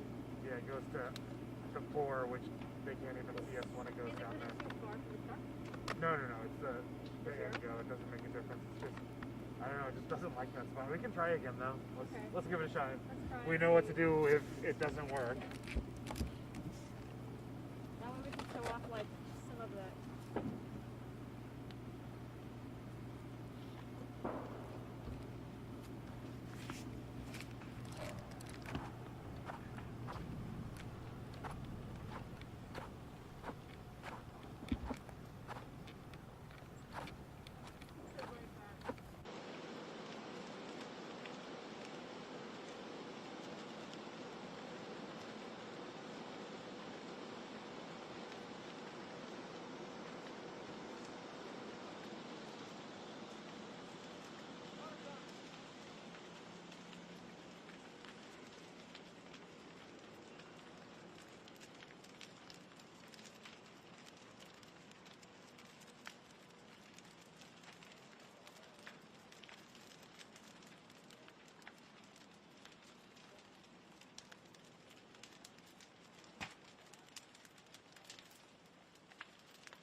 Brian, we got some really good houses going here up on PCH by Los Flores in Malibu here.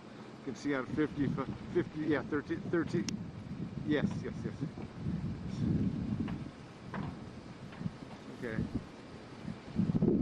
Okay, you want to take some of my pictures, I'll just leave it up.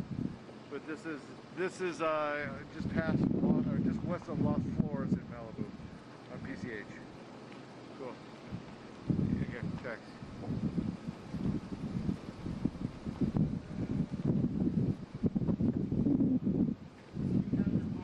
Yeah. Okay.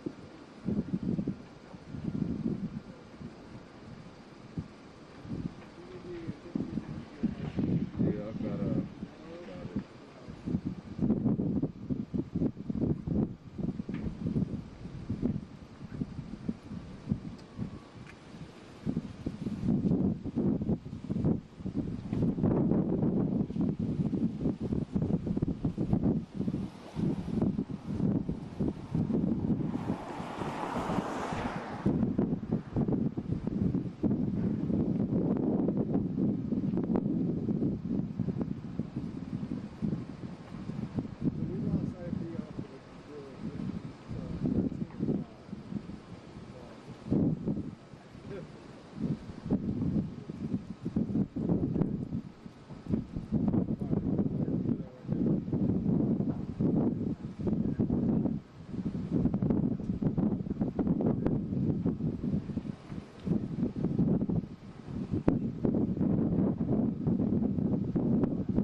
Okay, so just pick live pictures only.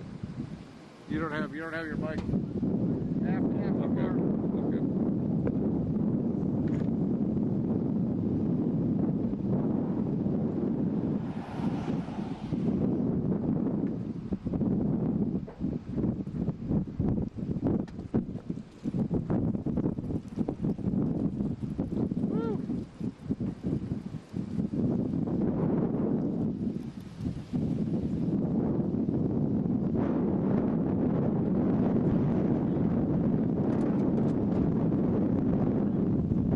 Warm now?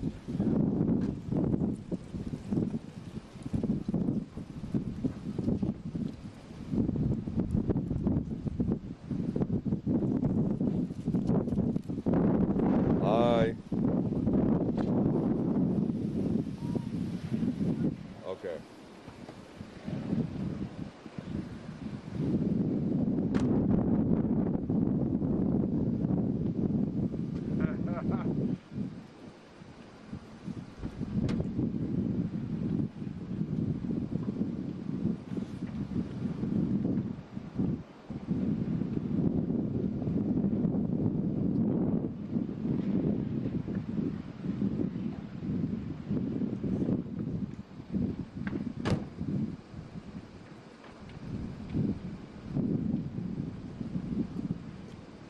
Stay there for now and then. Good.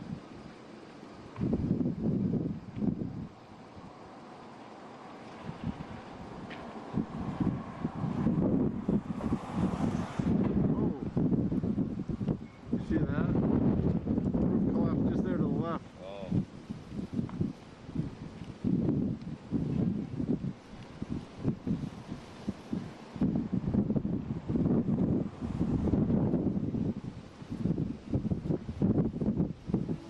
It's really kicking up. This is that first sunlight or daylight. Oh yeah. Private fire department.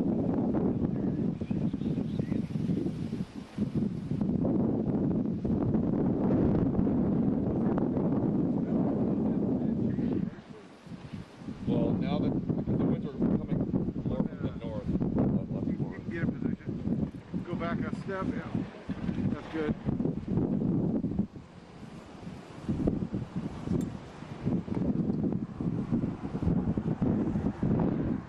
Look at me. Yeah, that's good. How's your IP? It's good.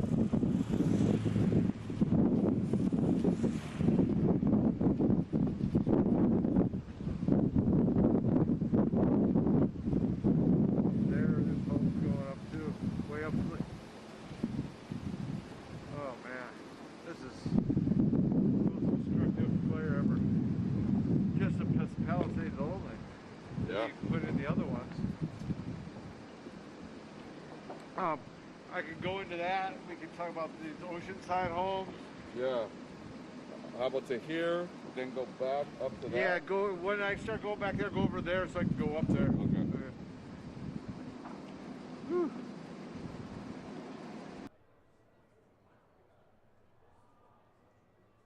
Las Flores Canyon, Yeah, right? we're just west of Dukes. Oh, Dukes. is that. Okay. Okay. Okay. Yeah, from Coda? Come on. The human telethon, I call it. Ooh, that one up top is really going.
Yeah, Leslie, we have homes on one side, businesses on the other. Let me step out of the way. You can see on the right side here, that's a couple of businesses. There's some residential mixed in here as well, but it has just been raging, these flames there.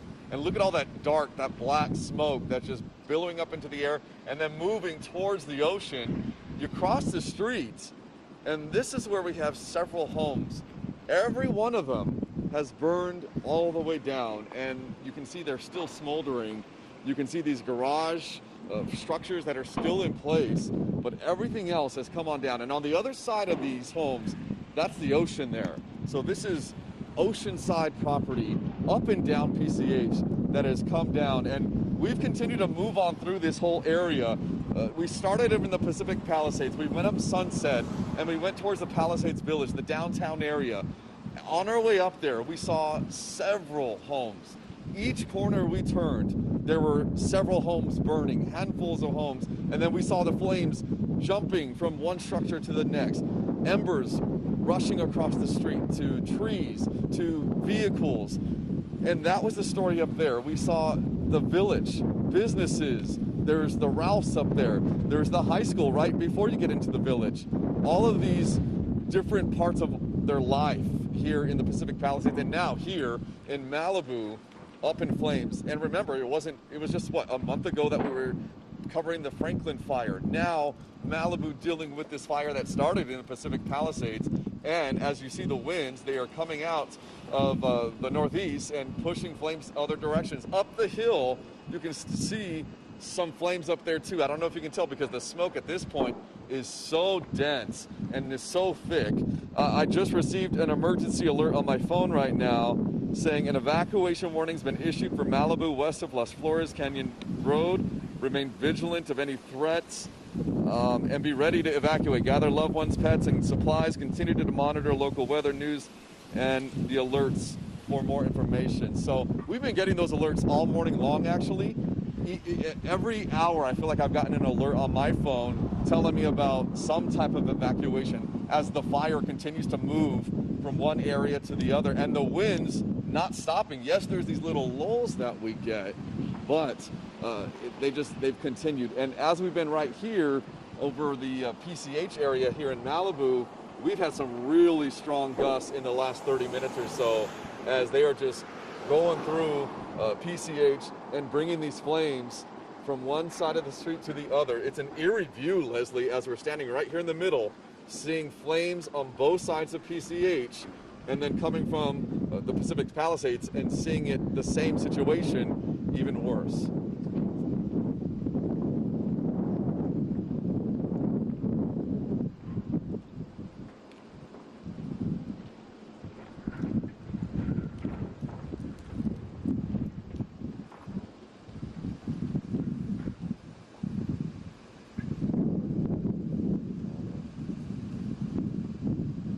Got a couple up there now on fire.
Valerie. Hi, yes.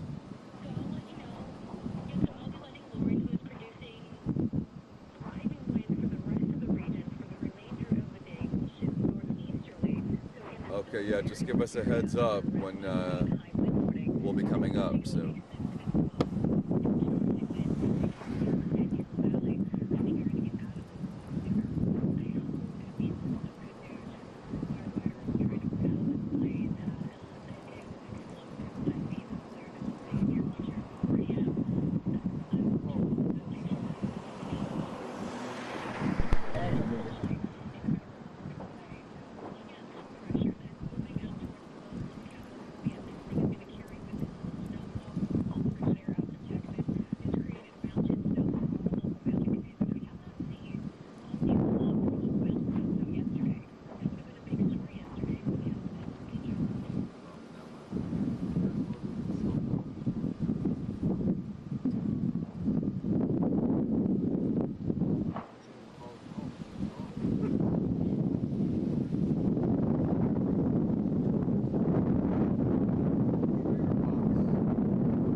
Sorry, can you repeat that? We were fixing our IFP.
were having IFB issues, but we heard you now, so.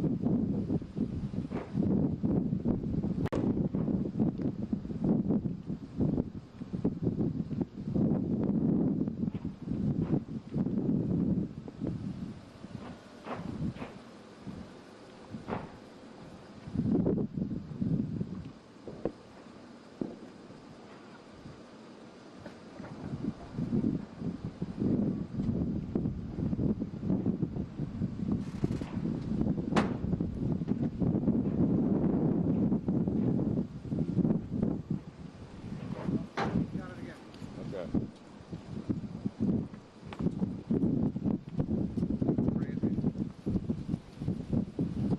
Who's this?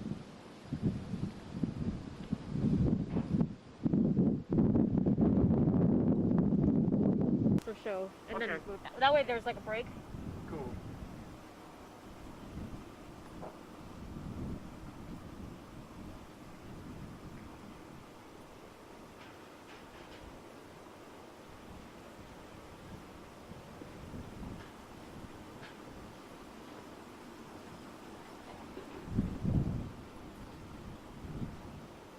Is that telephone pole? Telephone pole? So after this one, let's go to the other side of the street, maybe. Yeah. Especially with all this water. Hey Valerie, what's up? It's probably not electrified, but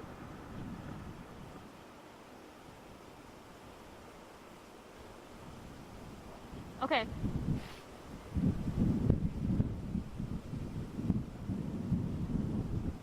I got it. having that fall on you probably isn't good, regardless.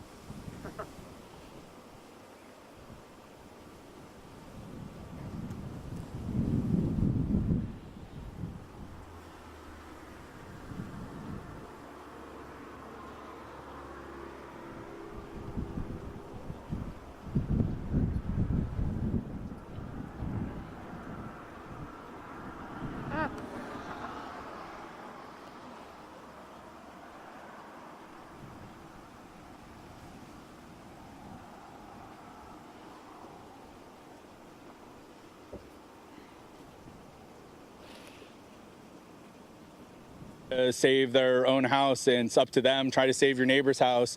There's really not much else that you can do, and it's just property at this point. But when you see your next door neighbor's house on fire, it's really hard not to try to help out. I mean, it's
Got another one before you, right?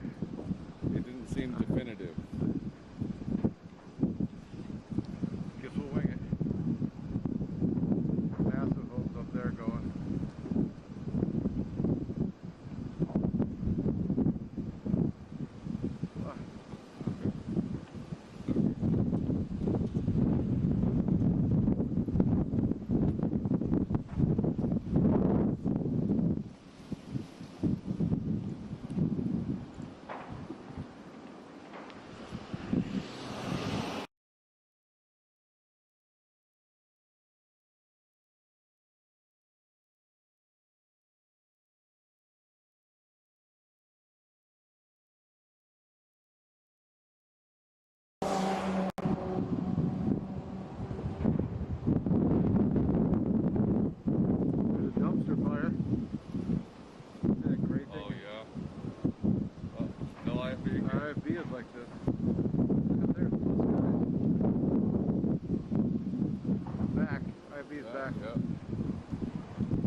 by one.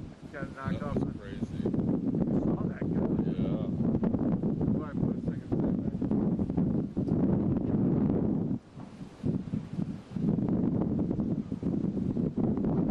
They're not getting it now. No, we're coming here for a while.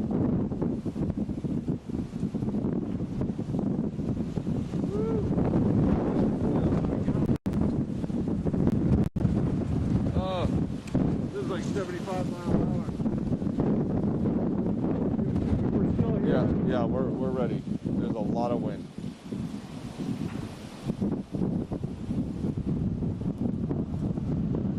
Okay.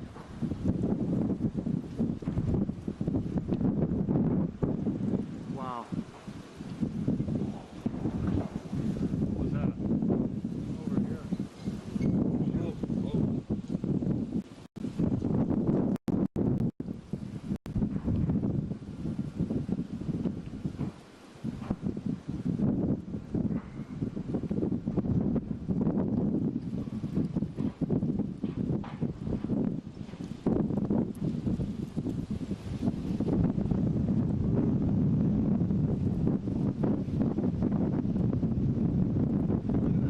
Those guys are increasing over here. Yeah. But then you look to the right, there's another thing of fire. Like chunks. Yeah. Over here.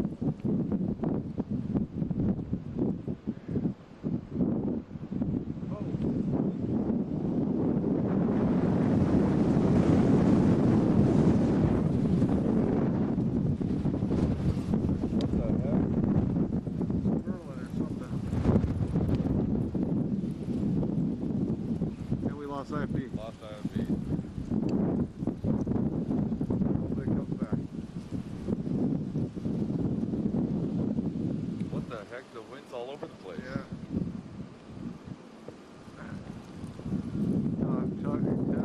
Give me a mic test. Check. Okay. Okay. Got it back. Okay. You better get in front so they know. Right about. Oh.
We're not hearing programming.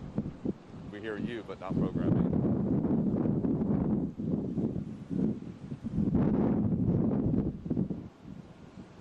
No, we hear nothing. Yeah. We need programming. We need Okay, I hear the producer. I do not. Okay, there we go. Having some issues here, but we are in Malibu off of PCH right now. You can see behind us that the whole right side is on fire there. That's like a small businesses that we've seen on the map at least. It's hard to tell what it is at this point.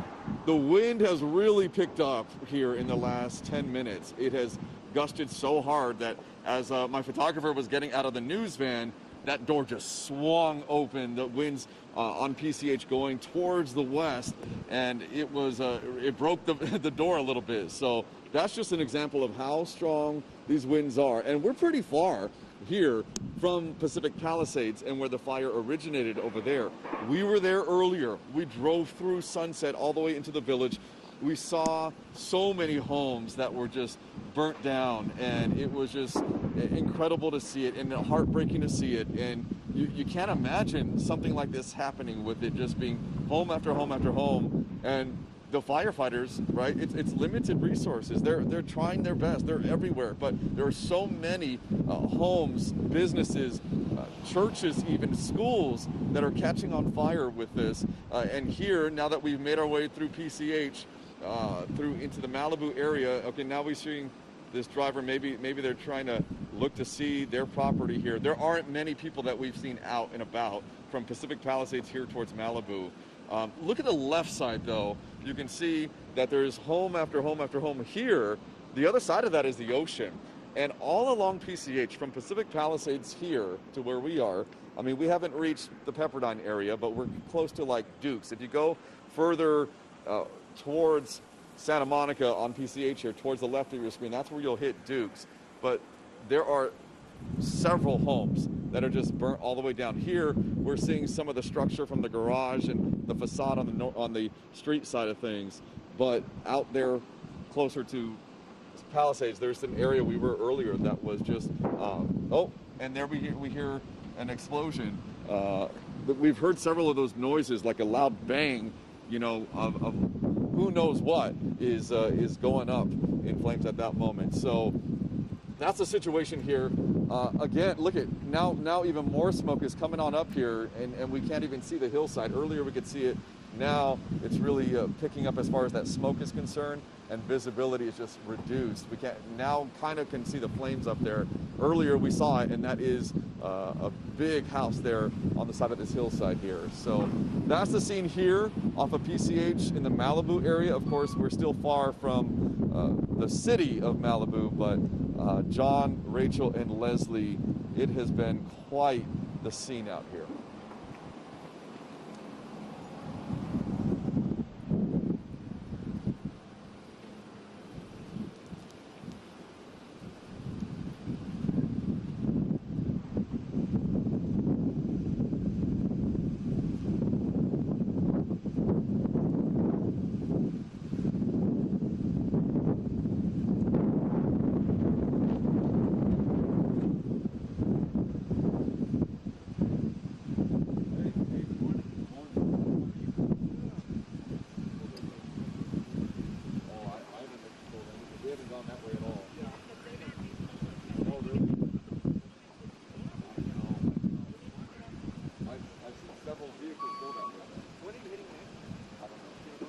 What's that? What's that? We have hit in about 5 minutes. Is it all right if I get right here? No, because they're taking my live picture. Oh, they're taking. Yeah, you can go pull over here though.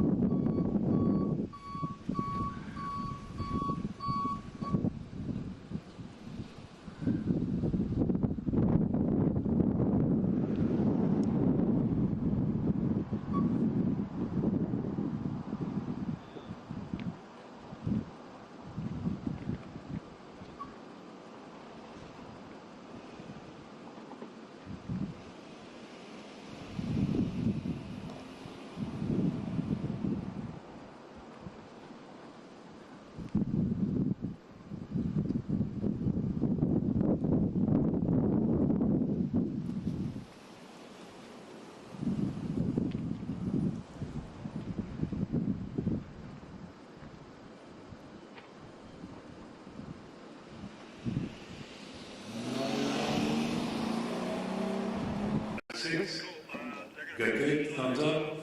Everybody good? Can be loud and clear? All right. Thank you. All right. Bye.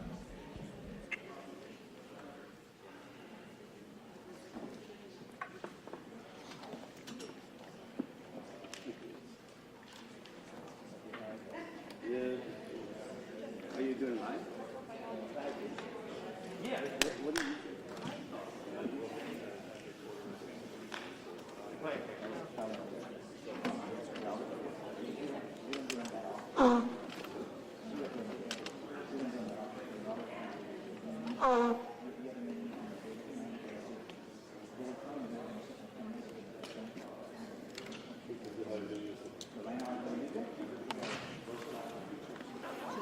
¿Te tocaron los incendios ayer? No, no me tocaron ayer. Me salvé. Sí, yo también me salvé, pero hoy ya no. Sí, hoy a huevo. Sí, sí, sí.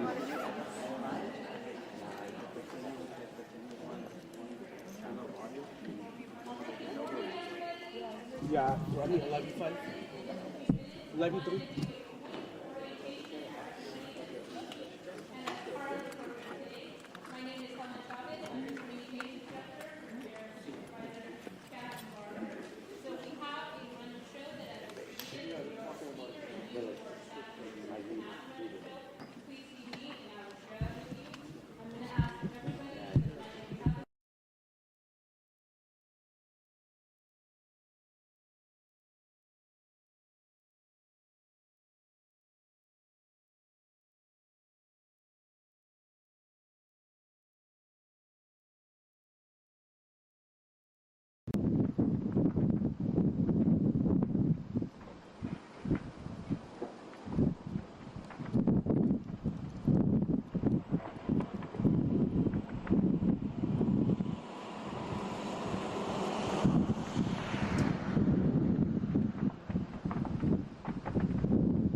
B-roll over.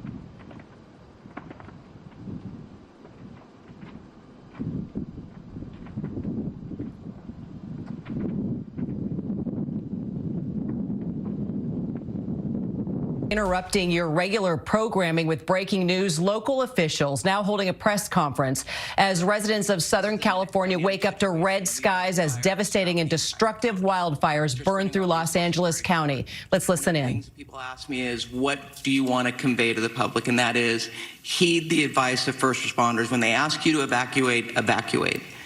This is not a drill. This is in real time. So I want to thank the city of Pasadena, who's opened up the Pasadena Convention Center for those impacted by the Eaton Canyon fire. I also want to acknowledge our faith-based partners. All Saints has opened up their church for those that are evacuating the Pasadena area. But again, it's important for us to recognize that while the firefighters are there to protect structures, life is first and foremost frontline. We need to make sure that people heed the advice of our first responders. With that, I'm going to introduce our LA County Fire Chief Anthony Maroney to give you an update on what is going on. But I just want to thank Chief Maroney as well as Chief Crowley for the work that they are doing to make sure that our first responders have all the resources necessary.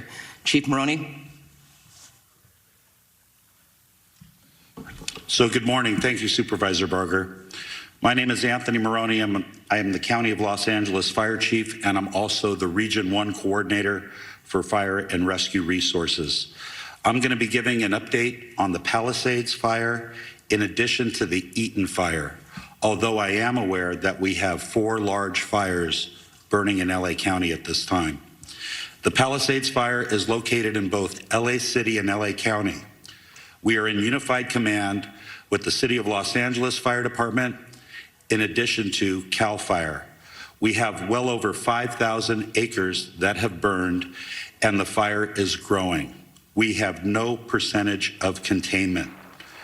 We have an estimated 1,000 structures destroyed, and also no reported fatalities, and a high number of significant injuries to residents who did not evacuate, in addition to first responders who are on the fire line. We have over 1,000 personnel assigned, and the cause of the fire is unknown. However, it is under investigation. For the Eaton fire, it is located in both the Angeles National Forest, the Altadena area of LA County, and Pasadena. LA County is in unified command with both the Angeles National Forest and the Pasadena Fire Department. We have over 2,000 acres burning at this time, and the fire continues to grow with 0% containment. We have over 500 personnel assigned, and unfortunately, we have 2 reported fatalities to civilians. Unknown cause at this time, and we do have a number of significant injuries. We have over 100 structures destroyed, and the cause of the fire is unknown and under investigation. I will ask that LA City Fire Chief Kristen Crowley update you on the Hearst fire after I am finished with my remarks. The LA County Fire Department operational area consists of 29 separate fire departments in LA County, and all of those fire departments are at drawdown with no fire apparatus or additional personnel to spare. As the Region 1 Coordinator, I have requested mutual aid from the 5 counties of Orange, Los Angeles, Ventura, Santa Barbara, and San Luis Obispo counties.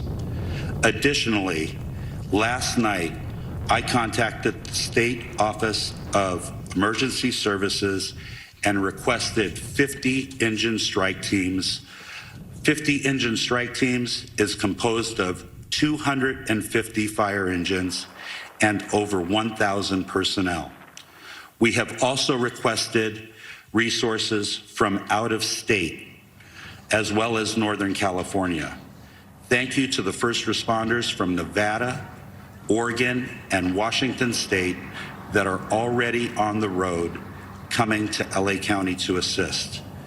Lastly, the National Weather Service has predicted a continued red flag weather event with strong winds and low humidities, placing all residents of Los Angeles County in danger.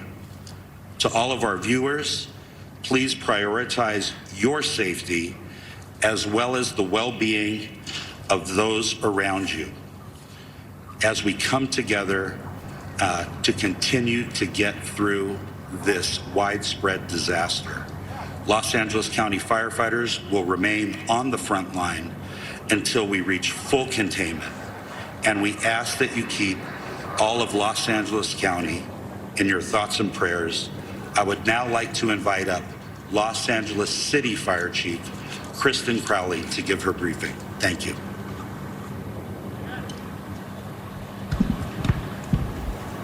Good morning, everyone. My name is Kristen Crowley, Los Angeles City Fire Department Fire Chief. I'd like to start with just a moment, if we could, of gratitude. A moment of gratitude for our first responders, our boots on the ground that are battling this intense and multiple jurisdiction and number of fires. So gratitude to those who are doing the work since yesterday through the night. And like Chief Maroney said, we're going to continue to work hard to ensure that we save people, lives, and property. With that, I'll be touching on a couple major points. With the Pacific Palisades fire, we know that it continues to demand a significant amount of resources and attention. A second major brush fire, now referred to as the Hearst Fire, has erupted in the Sylmar area of Los Angeles. Now, together, these fires are stretching the capacity of emergency services to their maximum limits. The Los Angeles City Fire Department is battling these two major fires while also maintaining, I want to focus on this as well, 911 services for the city's approximate 4 million residents. Now, despite the severity of the conditions, our department remains fully committed to safeguarding lives and property. Next, I want to focus on what we've done over the last 24 hours. And with that, even within the city of Los Angeles, with these two major brush fires, our department has responded to 3,624 911 calls for service. And to put that in perspective, our average is just under 1,500 calls in a 24-hour period. Over the last 24 hours, we've also responded to an additional 32 structure fires within the city. We've treated and transported an extensive number of medical emergencies, well extending our normal 650 transports to the local hospitals. When it comes to the Pacific Palisades fire, as Chief Maroney had said, this is over 3,000 acres at this point and continues to grow. We will confirm the exact acreage later, so we'll make sure that we also communicate that to the community and to the media. Last night, as of 1930 hours, all aircrafts were grounded due to the high winds. Aircrafts are continued to be able to resume their water drops and acreage mapping today when the weather allows us to do so. A total of 3,398 civilians and 15,105 structures are in the evacuation zone. And again, the evacuation zones are the following: north of PCH, west of Kenter Avenue and San Vicente Boulevard, south of Mulholland Drive, and east of Topanga Canyon Boulevard. There are multiple evacuation centers which are supported by the American Red Cross. Injuries. Of course, there's a lot of interest in injuries. We have several firefighters and civilian injuries that have been reported, and all patients have been treated and transported to the local hospitals. Damage assessments. Chief Maroney did speak about a specific number. We are still vetting that through on the city side, so more information to come, and we will message that as soon as we can validate that. Approximately 400 LAFD firefighters have been deployed to the Palisades fire.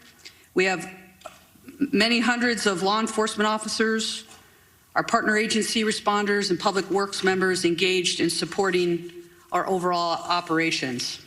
We are going to be transitioning to CAL FIRE this morning to manage this incident at 0800 hours. Next, I'd like to talk briefly about our Hearst fire, which is located in Sylmar.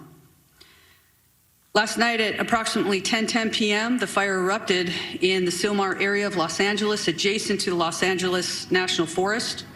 The fire has rapidly expanded to over 500 acres, prompting the emergency evacuation of more than 3,000 residents. This fire is burning within the footprint of the historic Saddle Ridge fire.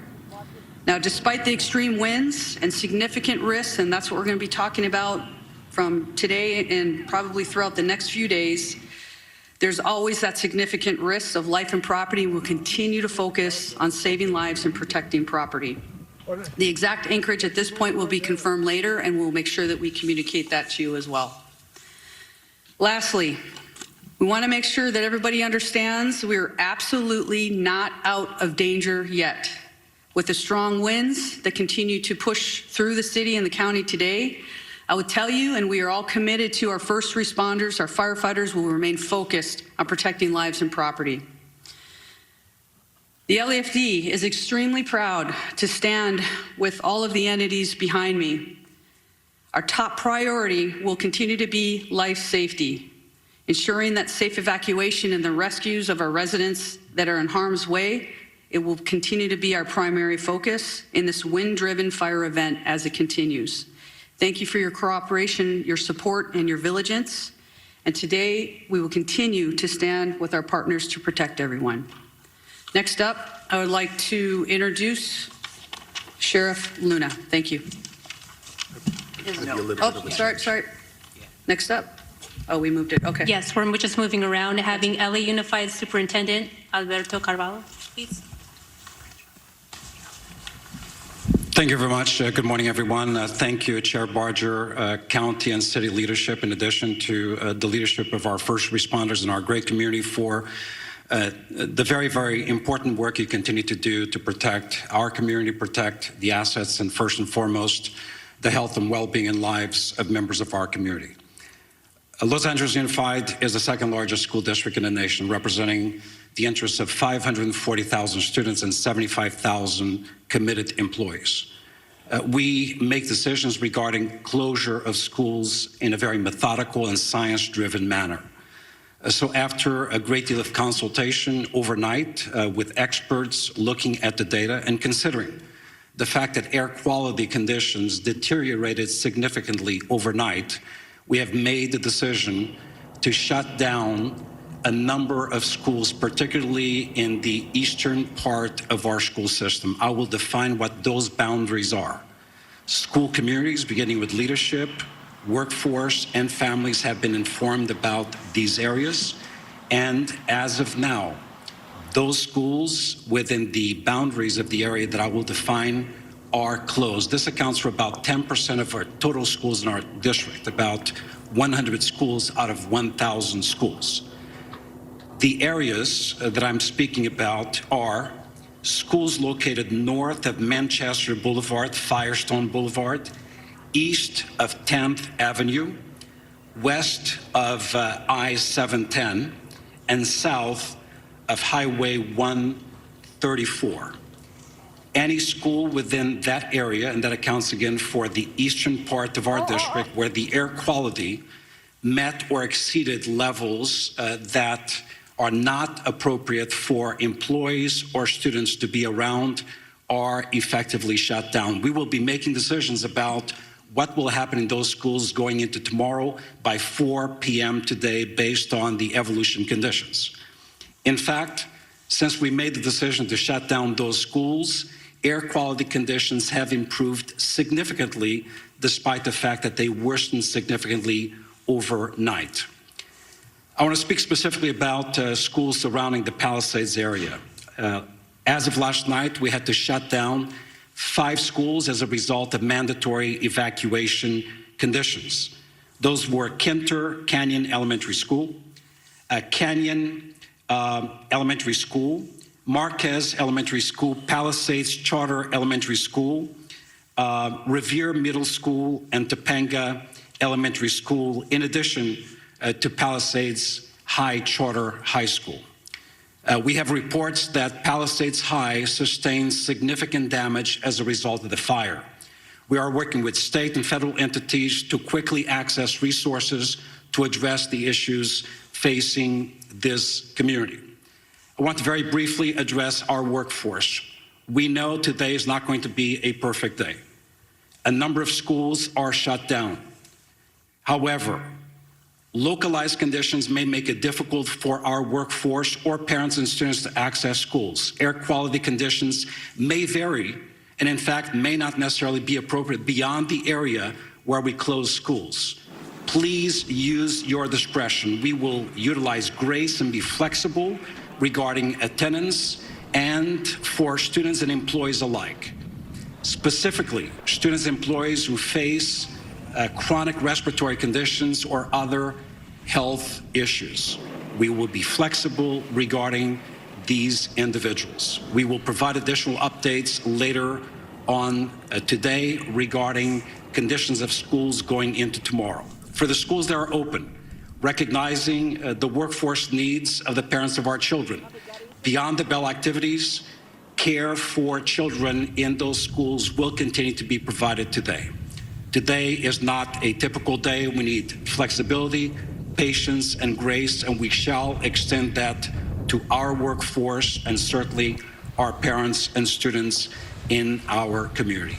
Once again, our hearts go out to those who have been impacted, and our eternal gratitude to the first responders of our community for the fantastic, difficult work they've done over the past 24 hours. Thank you very much.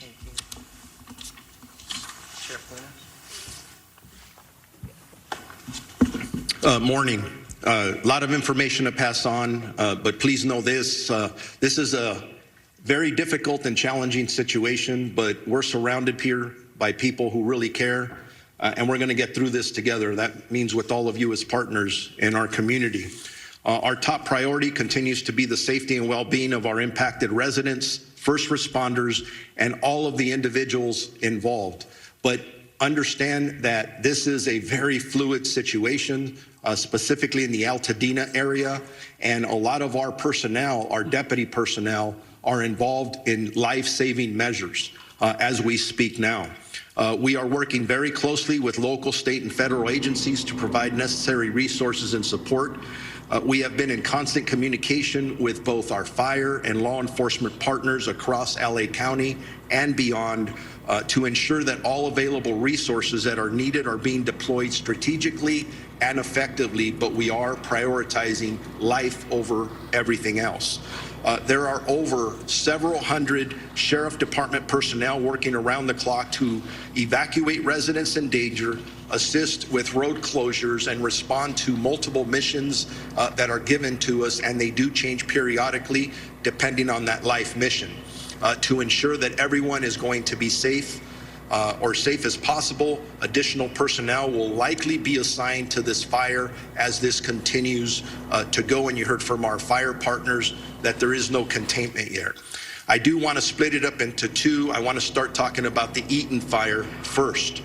Currently, there are evacuation orders in Pasadena, Altadena, and Sierra Madre.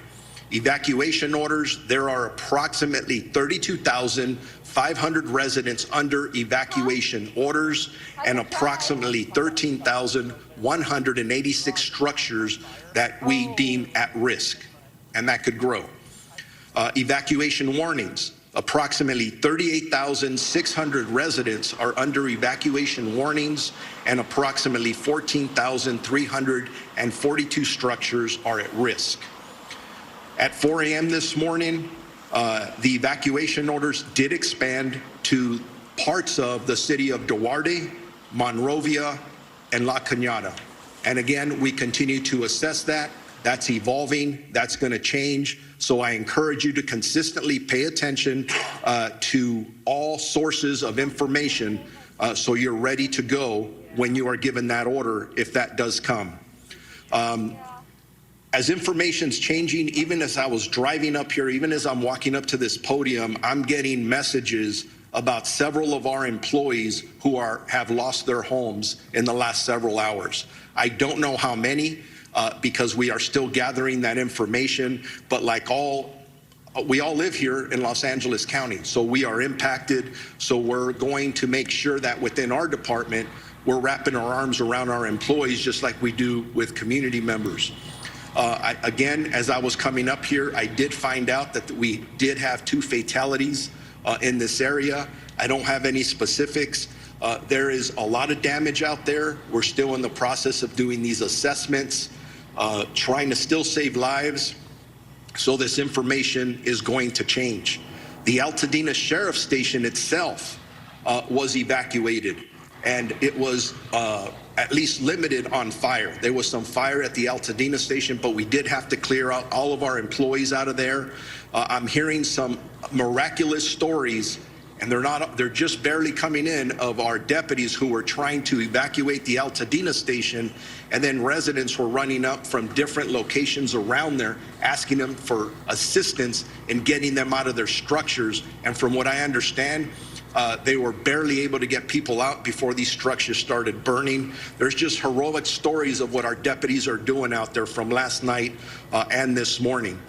I want to make sure people know deputies are working to assist residents who are evacuating and continuing to make evacuation notices as we're speaking. They are securing areas that are evacuated, and it's always sad when I have to say this, but part of our responsibility is to make sure that no one loots or steals from our residents, our community members who are already being impacted. And I'm sad to report we made 2 arrests this morning for looting already. So if you are thinking about coming into any of these areas to steal from our residents, I'm going to tell you something. You're going to be caught, you're going to be arrested, and you're going to be prosecuted. Don't do that. Stay out of these areas. It's only for emergency workers and people who live there. We are, at this point, unable to clearly determine the extent of damage at this point because the conditions are rapidly evolving and the destruction needs to be assessed as the daylight hours have come forward. I do know that I've lost at least 1 sheriff's black and white to a fire. Thank God that the deputy is okay. But deputies continue to be on patrol throughout the road closure areas to ensure evacuation areas remain closed to the public. All schools in the Pasadena Unified School District. 4 major fires. They are all rapidly expanding. Thousands of firefighters on the front lines, thousands of structures destroyed, and now 2 people have lost their lives. As you just heard from the LA fire chiefs, this is not a drill. If you are told to evacuate, evacuate immediately. The mission here, prioritizing life over everything else. Our chief national correspondent, Matt Gutman, has been working the fires since they started. He is in Pacific Palisades. Matt, these fires intensifying due to the fierce winds, the strongest winds in Southern California in more than a decade, and they are burning on opposite sides of the LA area now. Tell us where you are exactly and what you're seeing at this moment. Kira, we're in a devastated Pacific Palisades, one of the most affluent enclaves in the country, and a multi-million-dollar home after multi-million-dollar home have been destroyed. And when you just mentioned that they are prioritizing human life, that seems like what they've been doing, because we haven't seen a firefighter along this row of houses in, well, since we've been here, since they all started to burn. They are focusing on saving human life, but you also heard the fire chief say something else, that they are essentially at this point tapped out. They do not have any more resources to be able. The biggest threats is what we're seeing right now. This domino effect of houses. One house ignites, sends embers to the other, which also ignites, and then on down the line, those houses could ignite in the coming minutes. So this is something that we've been seeing time and again. And I just want to give you a sense of where we are. Right down there is Sunset Boulevard, the iconic Sunset Boulevard. The business district and downtown of the Palisades is about a half-mile away. It is obliterated, Kira. We can't get there and show it to you because there's no signal there. But multiple stores, big box stores, supermarkets, the gas stations, the pharmacies, it's all gone, including Pacific Palisades High School, which has been featured in so many movies. This town is absolutely devastated, Kira. And Matt, that leads me to the issue of evacuations. Tell me what more you know about evacuations this hour and the shutting down of highways, the blocking of roads. We have witnessed people actually abandoning their cars, and now bulldozers are being brought out to move the cars out of the road so firefighters can actually get to these blazes. So this is where we were just yesterday, right off of Sunset. We were among the thousands of people stuck in that gridlock on the road trying to get through. And there was so much traffic because this fire came on so quickly, and then people realized how treacherous it was and how quickly they needed to move that everybody surged into the same lanes at once. And then they abandoned their cars because they weren't moving. And then it created a problem for firefighters who had to carve a path with that bulldozer that you just mentioned so the firefighters could actually get in and do their job of battling the blaze. We don't know if there are any casualties in that incident, but there are still many dozens of cars littering the roadway off of Sunset here where people have escaped. And you can see the dents, the smashed bumpers, the alarms still going off from where the bulldozers just nudged them out of the way, Kira. that gives you a sense of the terror here in Pacific Palisades. But there's also fear across LA County. Millions of people are on the crosshairs of this windstorm where a fire could ignite at any moment. And by the way, what is it, 8:30 here, and it's almost as dark as night. Kira. And as you mentioned, local firefighters are tapped out. And then there's other emergency assets that can't help out. The ferocious winds are impacting the aircraft, Matt, right, that are normally used to fight these fires from the air. If you're trying to come to me, I can't hear you. I'm sorry. There's no cell signal here. No problem. This is exactly what happens in situations like this. We'll try and get back in touch with Matt. He has lost our cell service, but I can tell you, I'm just getting word now that the White House is now responding, sending in federal assets. 4 U.S. Forest Service large air tankers will now be operating in Southern California with an additional tanker that is now en route. Also, 10 federal firefighting helicopters performing firefighting operations have been sent into the area. We're going to continue to follow, of course, all the other states now that are reaching out to Southern California saying that they will be sending in help to fight these blazes. 4 wildfires, nothing contained, 2 people dead. Our coverage continues on ABC News Live and abcnews.com. And a programming note, David Muir will anchor a special edition of World News Tonight from Los Angeles tonight. I'm Kira Phillips. Our coverage continues. Get out of the car and go back to doing their work. As you can imagine, a very difficult circumstance to deal with. These are, as I mentioned, unprecedented conditions, but also unpredictable. As the fire continues to spread and pop up in different locations, none of us know where the next one is going to be. To have everybody on board so that if they see something start up, that we get on it very quickly, we get fire resources out there as soon as we possibly can, because with these winds, once it starts small, it'll be very big very quickly. And so I would ask for everybody's help, cooperation, and vigilance in that role. As you've heard before about evacuation, that makes the difference between living and not. And so I would ask you to take these warnings, these orders to evacuate very seriously.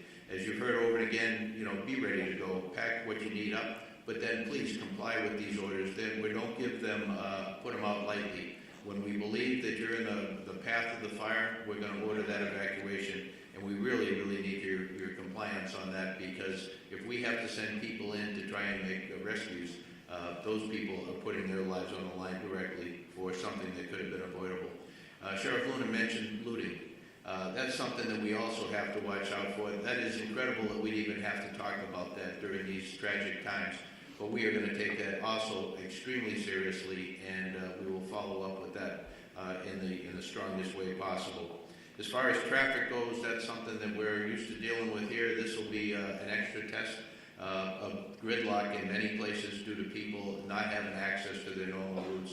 I would say that if you have an ability to be able to stay out of the west side today, to commute or to work from home, as long as your employers are good with that, to take advantage of that. The air is very tough today, for particularly those who are challenged medically. If you can stay home and work from there, I would recommend that.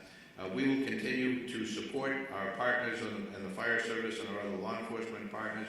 But to all in the public who are watching this, sincere thank you to all of you for your cooperation and your patience as we all get through this together. Thank you. Now we're going to introduce my colleague, Supervisor Lindsay Horvath, who represents the city. Thank you, Madam Chair. This morning, we woke up to a dark cloud over all of Los Angeles. But it is darkest for those who are most intimately impacted by these fires. It has been an immensely painful 24 hours for communities I represent. The Palisades, the Hearst, and Woodley fires are all in the 3rd District. But our strength is in our togetherness, and that will determine how we make it through. We need your partnership in this time of crisis. It is difficult to process the immensity of the destruction and loss. We extend our hearts and every resource we have to all of our impacted residents. We know when we talk about these structures, they aren't just structures. They aren't even just houses. They're homes. This is our home. These are places where we built community, where we raised families, where we made memories that we will never forget, even if we can't go back to these structures. These are our home. Losing home is simply devastating. And I know that we are all here to support you and stand with you in this time of need. Aggressive winds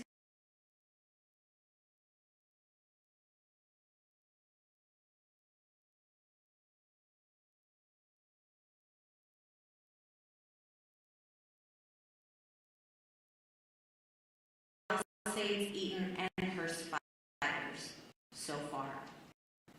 The talent and tenacity of our first responders is nothing short of extraordinary. And I've said it before, these people on the front lines are doing this because this is their calling. This is not simply a job that they came to have an occupation. They are called to this work to keep us safe, to keep our community safe, and to do all they can in this time of crisis to protect our Los Angeles County. Overnight winds grounded our vehicles, and we have red flag conditions through the end of day tomorrow. But we know that because of these fearless warriors on the front lines, we are doing all that we can to contain this fire. Thank you for your work to keep Los Angeles County safe, including the 3rd District communities of Pacific Palisades, Topeka Canyon, Sunset Mesa, Malibu, Santa Monica, Sylmar, Granada Hills, Lake Balboa, and surrounding communities. Our #1 message to everyone in impacted areas is to follow all evacuation orders and warnings and to stay where you are safe as long as the evacuations remain in place. We continue to have shelter capacity for you, as you have heard, for you, for your pets, and we have animal sheltering sites as well. These orders are not just to keep you safe and to keep your community safe, they are also to keep those on the front lines of this devastating crisis safe. And the longer that you wait to evacuate, the more you are putting people in danger who are putting their lives on the line to protect your homes. Please don't do this. Please evacuate. There is also an evacuation order in Santa Monica, the northern border of the city to San Vicente. The warning is north of Montana to San Vicente as well. We have an evacuation order as well as a warning there. Barry J. Nydorf Juvenile Hall is in Sylmar, and that is under evacuation warning because of the first fire. Our probation department has evacuation plans in place should that move to an evacuation order from a warning, and our priority is to keep our youth in our care safe. Santa Monica Malibu Unified School District has closed its schools today, and as you heard from Superintendent Carvalho, LAUSD has a variety of updates. We have heard from our state insurance commissioner as well, and while this is still quite early in this emergency, we do have some initial guidance from his office for evacuated households on reimbursable insurance expenses, with information to be found at insurance.ca.gov. Obtain a complete copy of your insurance policy, take note of additional living expense limits, track additional expenses, document conversations with your insurer or adjuster, and don't rush any decisions. If you have any questions, call 800-927-4357. Please continue to check emergency.lacounty.gov for the latest information. And I know we will see brighter skies by working together. Los Angeles County will continue to be unrelenting in our response. And I know we have only the finest on the front lines fighting this fire. It's our duty to see them succeed. Thank you. All right, now we are going to hear from LA City Council President and Mayor Pro Tem, Marquise Harris Johnson. Thank you so much. Good morning, everybody. On behalf of the City of Los Angeles, I just want to begin by thanking and recognizing and acknowledging the great work of our first responders, especially the men and women of the Los Angeles Fire Department, who last night we all witnessed doing heroic work in the face of grave danger. Last night was one of the most devastating and terrifying nights that we've seen in any part of our city, at any part of our history. Fire literally jumping roads, taking out structures, and our public safety professionals created an environment where injuries were kept to a minimum, fatalities were kept to a minimum, and we wake up this morning with a renewed spirit that we can defeat this fire and move on to a brighter day. I want to also acknowledge the two members of the council that are with us today that represent the areas of the fire. Councilwoman Tracy Park of the 11th District, who's I think probably has about 90 minutes sleep by my count, because every time I looked on the television, you were there knocking on doors in neighborhoods, in community centers, at the shelters, making sure the community was okay. And then an absolute professional, someone who, since I've been on the council with her, has had to fight a fire almost every year. And so is a pro. From the San Fernando Valley, the council member from the 7th District, Monica Rodriguez. And again, all the men and women, the firefighters are in the front, but our DWP workers are out there making sure we don't have additional fires from power lines, and countless folks, DOT, making sure the flow of traffic stays so that folks who want to evacuate can do so, are out there as well. So there's literally thousands and thousands of people working together to make this work. I want to announce a few more closures to add to the school closures that we heard and the closures that the sheriff and the supervisor read to us. Griffith Park closed today, including Lake Hollywood. Runyon Canyon closed today. The Los Angeles Zoo closed today. The Hollywood Reservoir closed today. The Hollywood Sign closed today, as well as all the roads through the Sepulveda Basin in the San Fernando Valley. So nobody should be going those places today anyway. I will amend what Chief McDonald said. Not only if you're on the west side or in the valley, anywhere in this city, if you can stay off the roads, please do so. I live in South LA, a long way away from the fires. Visibility is less than 1 block because of the smoke. So if there is not a good reason for you to be on the roads, we ask that you leave the roads open as possibly as you can to the public safety professionals that have to do their work and will lead us out of the crisis that we face here in the city of Los Angeles and the county of Los Angeles today. Also, lastly, just grateful for the work of the President of the United States, kicked in for us late last night, who happens to be in Southern California. The governor was with us in the Pacific Palisades last night and has helped out. And a range of municipalities around the county and outside the county have come in to help where they can. We're extremely, extremely grateful for their help in this time of crisis for our city and our county. And with that, I will ask the Director of the Office of Emergency Management for Los Angeles County, Kevin McGowan, to come to the mic. Thank you for the introduction. I'm Kevin McGowan. I'm the Director with LA County's Office of Emergency Management. As my partners up here have said before, we're facing a historic natural disaster, and I think that can't be stated strong enough. This is not a normal red flag.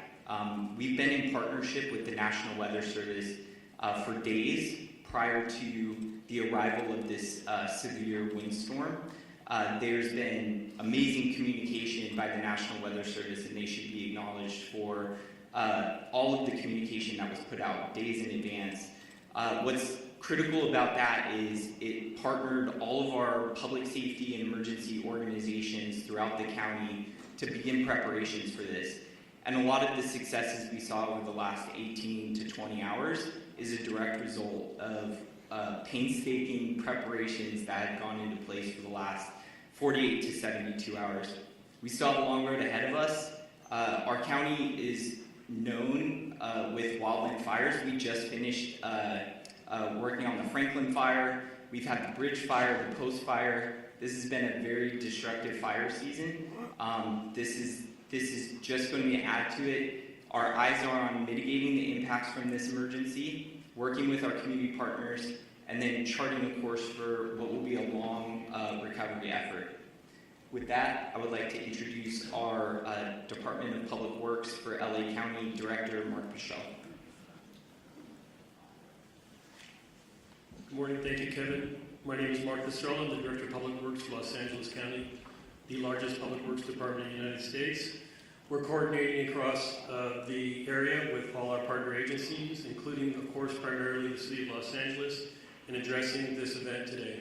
I'm going to talk a little bit about what our focus is in terms of infrastructure, and then I'll move on. Before I do that, though, I do want to acknowledge all of the residents that have either lost a home or who are being evacuated. I do personally understand what that is about and understand what kind of fear that can put into you.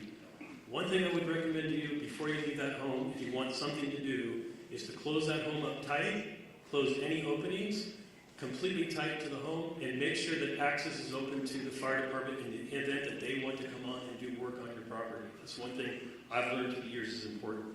So right now, LA County Public Works is focused on water supply, the road safety and transportation system, and preparing our flood control system for the inevitable post-event, which may be flows of debris and mud. With respect to water resources, there's been quite a bit of talk in the media about the water system that we're using for suppression. So let me make the following statement. There have been quite a bit of comments over social media about the local water supply and its impact on firefighting efforts. There is collaboration across this region. Over 200 water retailers serve the region. LA County serves the area in the Eaton fire area. LA City serves the area in the Palisades area. We also serve the Palisades area in the north area of unincorporated area water supply through the hydrant system. The municipal water systems that service our homes and businesses continue to work effectively. However, they are not designed to fight wildfires. A firefight with multiple fire hydrants drawing water from the system for several hours is unsustainable. This is a known fact. That's why air support is so critical to the firefight, and unfortunately, wind and air visibility have prevented that support. County and city water reservoirs, open reservoirs, are available and on standby once that support becomes available. We will be having fixed wing as well as helicopter draw of water from our system. We also need customers to understand that it is really quite futile to attempt to fight fire with your hose at your house.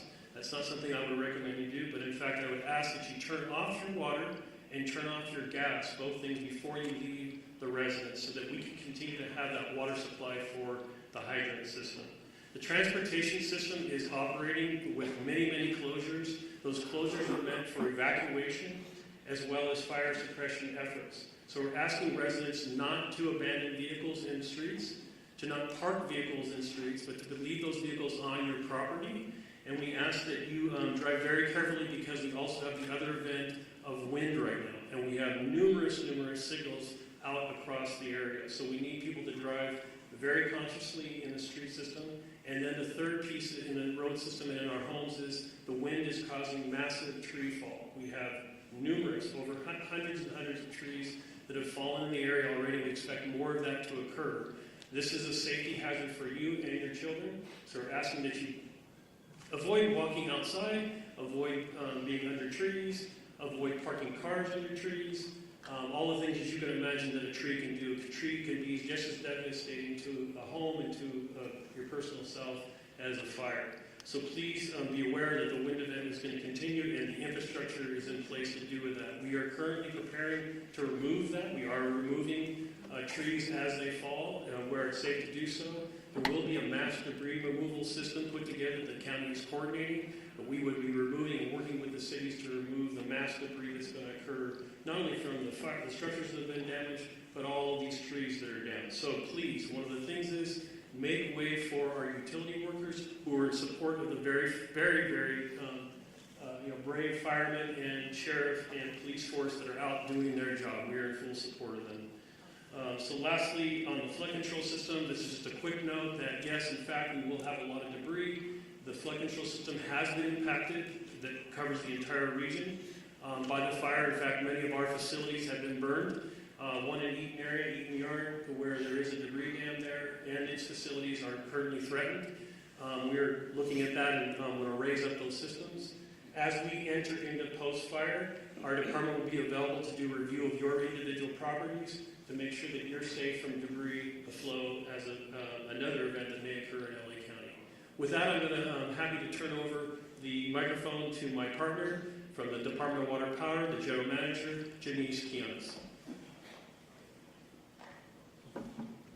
Thank you, Mark. I am Janice Quiñones, CEO and Chief Engineer for LADWP. I want to start by thanking everybody on this response. I've been in emergency management my whole career, and the collaboration I've seen in this response has been incredible. Especially our first responders, our crews. I want to thank our crews that have been working on high winds trying to restore power as fast as possible.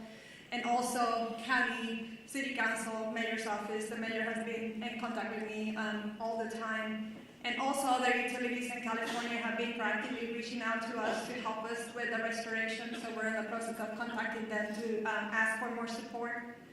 I want to continue the thought process that Mark had about water supply in Palisades. We had a tremendous demand on our system in the Palisades. We pushed the system to the extreme. 4 times the normal demand was seen for 15 hours straight, which lowered our water pressure. We were pushing 75 CFS on our trunk line to try to keep water pressures on the system. If there's a message to take away from me today, is I need our customers to really conserve water, not just in the Palisade area, but the whole system, because the fire department needs the water to fight the fires, and we're fighting a wildfire with urban water systems, and that is really challenging. What happened in Palisades? We have 3 large water tanks, about 1 million gallons each. We ran out of water in the first tank about 4:45 p.m. yesterday. We ran out of water in the second tank about 8:30 p.m. and the third tank about 3 a.m. this morning. Those tanks help with the pressure on the fire hydrants in the hills of Palisades. And because we were pushing so much water in our trunk line, and so much water was being used before it could get to the tanks, we were not able to fill the tanks fast enough. So the consumption of water was faster than we can provide water in our trunk line. So I want to make sure that you understand there's water on the trunk line. It just cannot get up the hill because we cannot fill the tanks fast enough. And we cannot lower the amount of water that we provide to the fire department in order to supply the tanks because we're balancing firefighting with water. So we have our operations people on the water side at the command post with the fire department, helping them with tactics to ensure that we can provide as much water as we can find to our first responders. What are we doing now? We're sending about 20 water tanks for our construction crews full of water to support the fire department. We identified other areas in our system where our tankers can refill. It takes about 30 minutes to refill about 4,000 gallons of water, and we're constantly moving that water to the fire department to get them as much water as we can. I would also ask for the people on zip code 90272, because we're pushing the water system so hard, our water quality is decreasing. So we're going to be issuing a boil water notice this morning, and that will extend for about 48 hours. The water quality is low. We have a lot of ash in the system, and so please, if you're going to be drinking water, you need to boil the water. Those boiled waters will continue to increase as the system starts restoring. We're also managing a power outage restoration. Our water emergency has been the #1 primary issue. But the power issues are continuing to increase. The winds picked up at around 11 p.m. last night, and that's when we saw the majority of our outages coming in. As of 7 a.m. today, we have 135,000 customers out of power. We have restored about 78,000 customers since the start of the outage. 32 customers have been out of power for more than 10 hours, and 7 for over 18 hours. If you are out of power, I urge you to call us, call 911, let us know so that we can get to you as fast as safely as possible.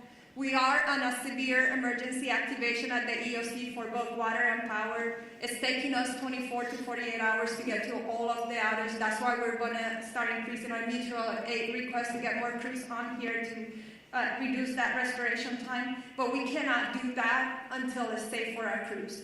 And I'm happy to report we have had no safety incidents for either the water and the power crews, which we need all the crews safely operating in our system. 40% of our outages were due to us having to de-energize the circuits for public safety. And we cannot energize them until it's safe to do so, and we have put eyes on our system. 20% is because of wire downs, and 6.5% is because our system has protected itself from further outages, and so we have to patrol every line before we come back online. With that, I just want to thank everybody, and Madam Chair. Thank you so much. We want to transition. We're 5 minutes over. We do want to give a little bit of time for question and answer with the press. I'm going to call on you. Please identify yourself, your name, and which media outlet you're with. I see a hand up here. We'll go with you first. Good morning. Yes, Colin Castro from BJLA, Pasadena. Chair Barker, we wanted to ask because this press conference called One Voice is bringing together some of our city leaders, our county leaders here together for this incredible tragedy, this crisis that we're experiencing right now. And a lot of our viewers are asking, how can other Angelenos help? Because people want to volunteer, people want to help. What's the best way that other folks out there that want to help, what can they do? Well, first of all, thank you for that question, because I think this does speak volumes to the fact that it's not just at the local level, it's at the state and federal level as well, and it is one voice. We're seeing these fires taking place countywide, which is stretching our resources. But to the public, I mentioned All Saints in Pasadena that's opened up its church to people that are evacuating, people that are not only part of their parish, but also people that are seeking refuge. I would encourage, and we will work with our Office of Emergency Management, to put together a list of what you can do to help. I know at Pasadena Convention Center, they're looking for resources, food, and blankets. Red Cross is putting that together, but we can always use more. So this is the time for us all to come together. I mean, we're trying to wrap our heads around just getting this fire under control. But make no mistake, we will put something together so that people can offer their support. You are seeing the goodness, and I know Supervisor Horvath mentioned it. With all these horrific stories you hear, you also hear stories of people that are doing amazing things to help their neighbors and their community. Thank you for that. I'll go ahead in the green shirt.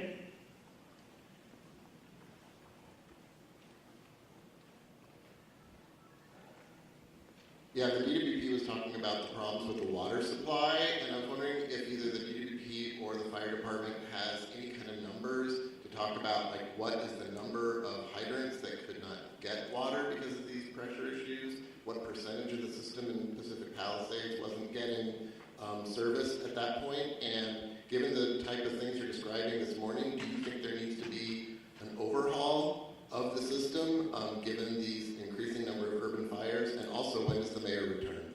And name and media outlet, please. David Zanizer with the Los Angeles Times.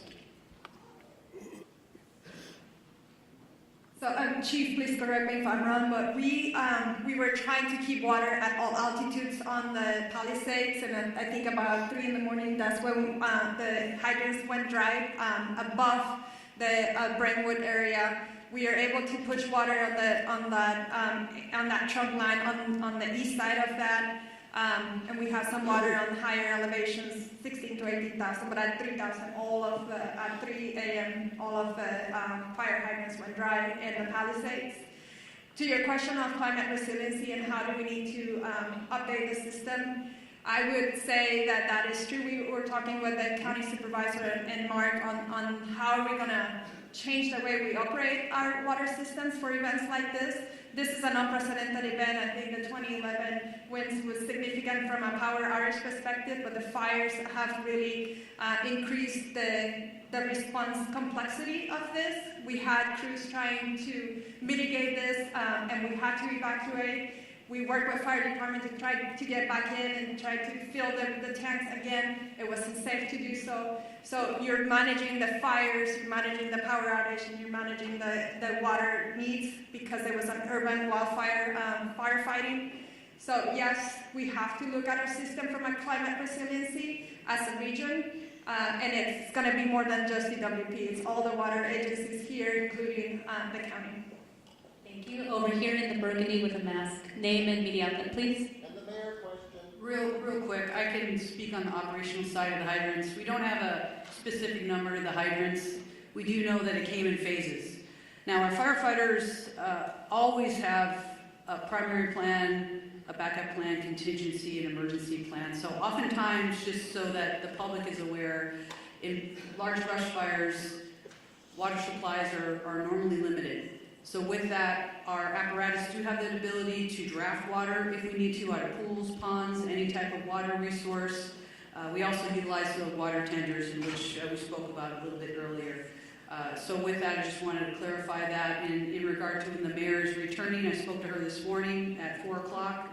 She's on her way for the last leg of her journey back home from Dallas, so her ETA is right around noon. Thank you. Go ahead. Buenos días, everybody. Altadena with Telemundo 52. For Chief Crowley, Chief Maroney, where can people go to donate food, water, supplies, and for Superintendente Carvalho, Sheriff Luna, and CEO Quinones, just something that's like going for our people. We will do something in Spanish right after we conclude over here with a couple of Spanish speakers regarding the volunteer information. Sure, so thank you for the question about the donations, and I know we spoke about that earlier. Just a touch point for the community. We are so grateful for the community's efforts in regard to donations. Now, what I do want to be mindful about to make sure that we share is please listen to the direction of where those donations, either through money and or food, any type of donation, it can become problematic if the public starts to just drop things off. So we are putting together a strong plan from our Emergency Operations Center. We're at the highest level at this point. We're coordinating with the county as well. So stand by for more information. We want to be very purposeful and strategic in how we're going to collect those donations, and they are welcomed. Right over here with the glasses and the gray, right behind you. Over here with the hand up. Scott Snowden, Santa Monica Daily Press. Question for Ms. Forbath. Are there any forecasts or predictions at this point for the economic impact of this? There are no early numbers of the economic impact, but we are already exploring how we can do, for example, a business interruption fund, as we have done in other states of emergency. We know that there are many businesses that have also been impacted in addition to the people who are experiencing difficulty in their homes. So we are looking at what resources the county has available to support on all fronts. But thank you for the question. Lastly, do you think this will affect insurance companies and their approach to house owners going forward? I believe it already has, and the conversation is ongoing. As I shared earlier from the insurance commissioner, I know this is an ongoing conversation in his office, and he has provided that information and welcoming phone calls from folks who do have questions about insurance impacts as a result of these fires. I do know that yesterday, through the help of our chair, the county declared a state of emergency, as did the governor, and I know that there are other states of emergency that will be declared in order to make sure that all residents are able to readily access everything that they need to in response. Thank you. We need to move on. Right here in the front, young woman with the hand up. Hi, Grace Toohey with the Los Angeles Times. I was hoping one of the fire chiefs could talk a little bit about long-range spotting and how far we actually saw embers jumping from one fire to other spot fires. And then additionally, we heard repeatedly fire crews requesting help, backup, and not having enough crews. Were you guys prepared enough for this? Do we have enough resources to fight these fires? Thank you. Thank you for the question. So I'll start at the end and work back. No, LA County and all 29 fire departments in our county are not prepared for this type of widespread disaster. There are not enough firefighters in LA County to address 4 separate fires of this magnitude. We were prepared. We did get state pre-position resources that came from Northern California that were up in the Santa Clarita Valley. We did hire additional firefighters from the LA County Fire Department and pre-positioned them in the Santa Monica Mountains. The LA County Fire Department was prepared for 1 or 2 major brush fires, but not 4, especially given these sustained winds and low humidities. Like our Director of Emergency Management said, this is not a normal red flag alert. People were calling for help. We tried to get them the help that they needed. LA County right now, like the LA City Fire Department, is prioritizing life safety, but we are also engaging in structured defense, perimeter control, and aerial operations.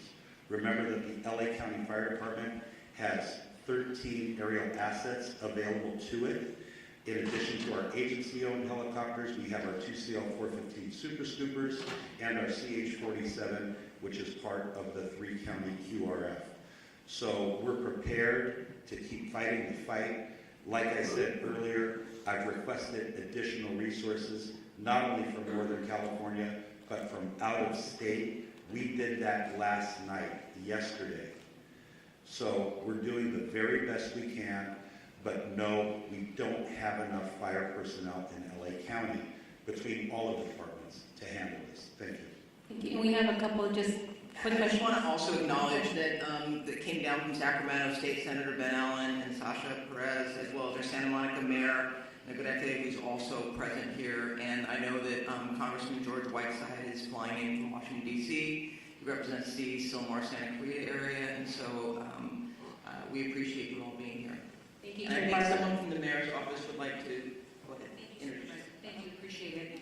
Good morning, everybody. Celine Cordero, Deputy Chief of Staff to Mayor Bass. I just want to step forward and address the question about the mayor. The mayor will be on the ground shortly, very shortly this morning, and engaged. But I want to assure the community and the city, our mayor has been actively engaged 100% of the time, the entire last 24 hours throughout this unfortunate event and crisis. The mayor has been in constant communication with our chief of police, our fire chief, our council president, our law enforcement partners, our Supervisor Barber, thank you, and our county partners. So I just want to stress she has had 100% access the entire time that she's been traveling and been actively involved in the decision making. So thank you very much to all up here, and the mayor looks forward to meeting you very shortly this morning. Thank you for that. Over here in the green shirt. Good morning. Stephen Coleman, KABC. You mentioned 4 fires. I'm aware of 3. Could you describe and characterize the 4th fire? County fire? Yes, I can speak briefly on that 4th fire was a Woodley fire, which is approximately a smaller fire. We threw that information out to the media, so you have the very specifics, but we're calling it the Woodley fire. Could you tell us where it was located? Where? Yeah, it was in the Sepulveda Basin. Yes, sir. Thank you. Last question, then we'll have one-on-ones. Hi, I'm Samantha Norris, San Fernando Valley side. I know the Hearst fire is one of the smaller fires here, but can somebody speak more to what resources are being deployed to that fire? And for people in the Sylmar area, what are the evacuation zone areas, any closures, and where those people can go in the area? Hi, good morning. Councilwoman Monica Rodriguez from the 7th District. Last night we evacuated 71 horses from the Hastings Ranch area. The fire came up quickly, and so thankfully they were safely evacuated to the Altadena Equestrian Center. As we indicated, this is a very dynamic situation, and the lack of aerial support is making it that much more challenging for firefighters to be able to fight these fires, whether it's in the Palisades or any other part of the county. And so it's critically important that people heed the evacuation orders. In the Sylmar community, Richie Ellen's rec center in Pacoima is available for the evacuations. Currently, there is 80% vacancies, so there's still capacity for people to evacuate there. Going beyond that, we will continue to open up additional facilities as it's needed. I want to assure the public that the things that you can do, and I know the question was asked earlier, if you're not in the immediate fire area, there are things that you can do to be of assistance, and it goes to looking at hardening your home from any potential threat of embers. These embers fly, they can go for a couple miles. So we want to ensure that they do everything to create the defensible space in their homes if they're in the adjacent areas. Again, staying off the roads to the greatest degree possible.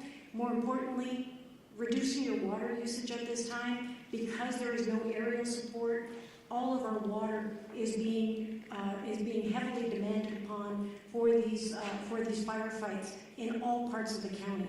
So these are the proactive measures that people can be taking to be of assistance immediately given the needs of our first responders. If you have downed power lines, report those to 911. We can also report all outages to 1-800-DIAL-DWP. And most importantly, for trees that are down, because we know we have a lot of road blockages, our Bureau of Street Services, for the City of Los Angeles, all of our street services crew and public works crews are out there doing that work as well, and they are part of our first responders. We want to make sure that everyone's reporting those to 311 so that we can keep the roads cleared for everyone to have the greatest amount of access for our fire personnel. But most importantly, for the adjacent equine areas, because I know in the Hearst fire, we're concerned about the spread right now. There's a lull in the wind, but we're concerned about the potential spread to other equine areas.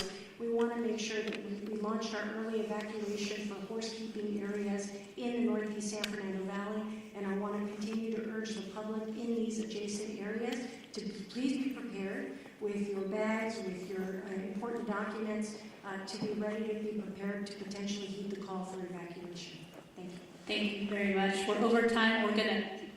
Just one clarity as well, so you have some of the statistics. It started at 1010 last night. The latest acreage we have is 500 acres. We're working closely with our partners, which are the Los Angeles National Forest. We have a rep over here behind us, so we can do some one-on-ones if you want more specific, but we are unified with them. Also, the good news is, through the heroic efforts of our crews working through the night last night, our overall objective was to keep that fire so it did not overpass the 5, did not cross the 5 at this point. We're able to hold it to that point. But again, the winds are back up. We're working really, really hard there to make sure we maintain that. And we continue to work really, really hard with our partners. I don't have too much more to add, but I will share that the Los Angeles City Fire and the Angeles National Forest went into unified command immediately when that fire started. And that fire started in an area where well exercised, known as the mutual threat zone. So that's a part of our pre-planned unified command area, and that includes ground resources and aircraft. And of course, as mentioned, the aircraft has been having a hard time finding good air, and actually with the wind speeds. We're assessing aircraft availability every minute, continuously watching for a window to get aircraft up from multiple parts and multiple agencies. The Angeles National Forest aircraft and the air tanker base that services the Southern California areas in Lancaster under the U.S. Forest Service, and they're watching for opportunities to launch aircraft. But last night, the winds out in the Antelope Valley were just as bad as they were here in what we call the Front Range, so we're still struggling to get aircraft in the air. Yes, sir. Robert Garcia, Fire Chief for the Angeles National Forest. Thank you. We are wrapping up our press conference. We will have one-on-ones and a short for Spanish media. If you gather right over here, we will have Sheriff Luna and also LA City PIO with Fire David Ortiz. So Spanish interviews right over here to my right.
Get in closer?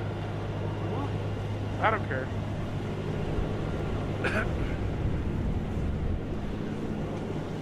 Okay, let's go.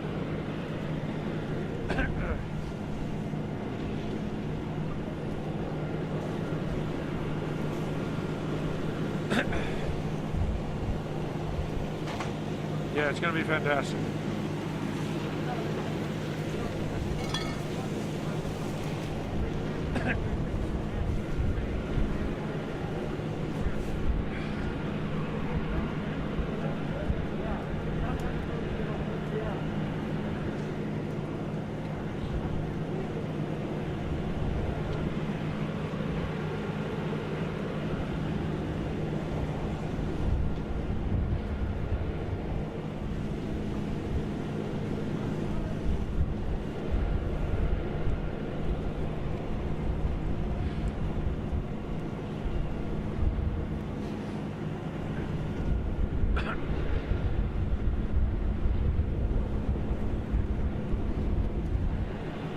Five, 4, 3, 2, 1. 5, 4, 3, 2, 1.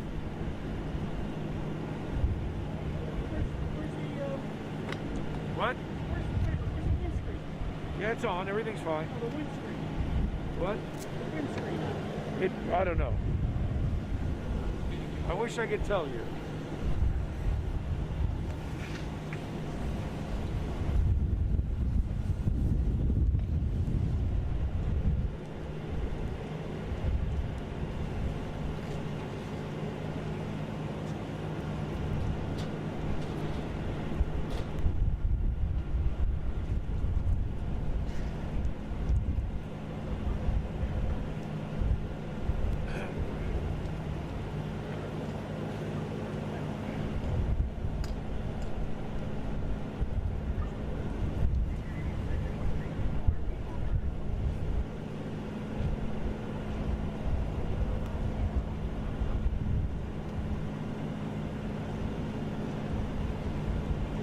Are you ready?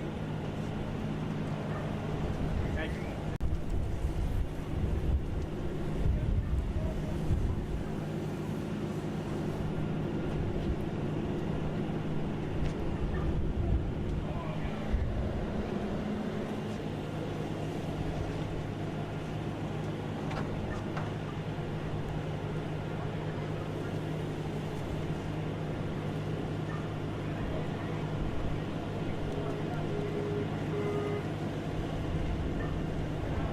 Hear it.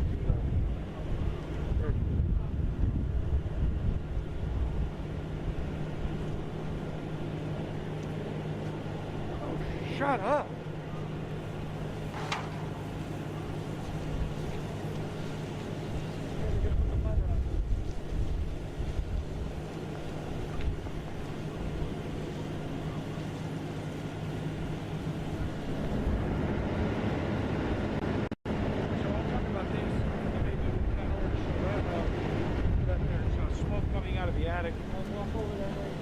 We'll walk over there, be careful, don't die.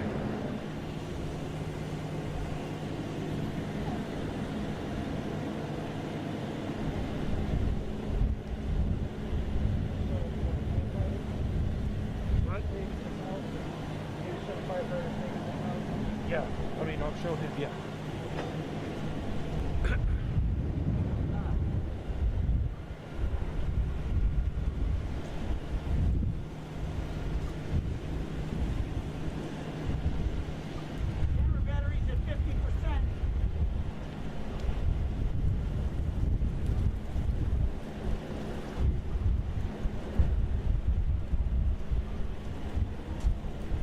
Go get a new battery.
coming out that good? Yeah, one of the windows.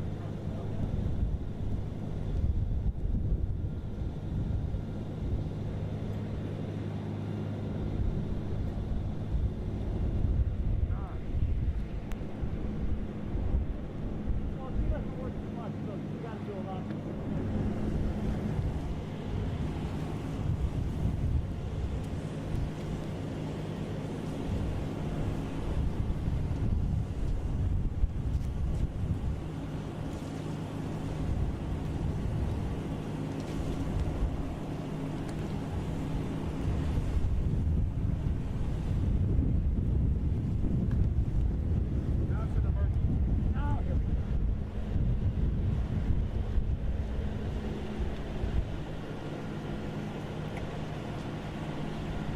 I doubt it. She'll keep talking.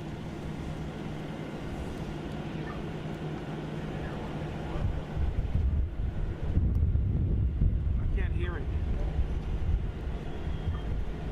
Good.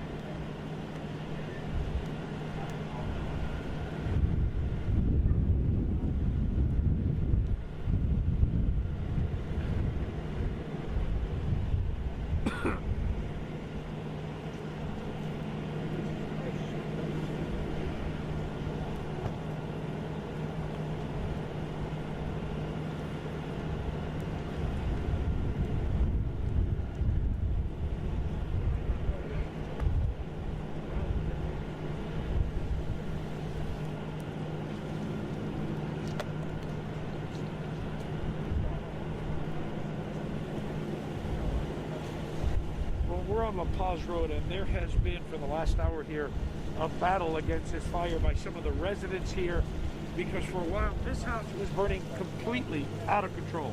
I mean, it was an inferno here, and the concern was the house right next door. And the residents here, they were there desperately trying to put it out. Go 1 second. Marcel, can you put in 1746 Earlmont Avenue? 1746 Earlmont. That's my wife's sister's house, and it's right in the line. What do you got? I got started 6:30 yesterday. The Eaton Fire, 2,200 plus acres, and that's about all I got, really.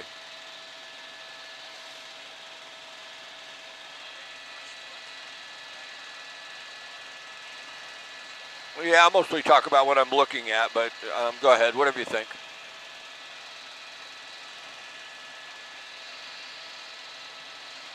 What you said, La Cuneta, Flint Ridge. What was the next one? La Cuneta, Flint Ridge.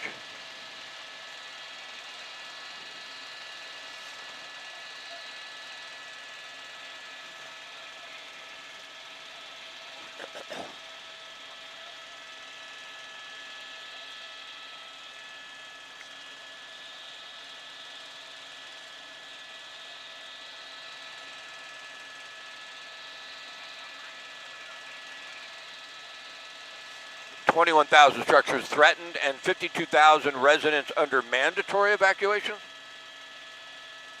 Wow. Exactly. That's good. Any reports of homes lost? We do know homes are lost, though, correct?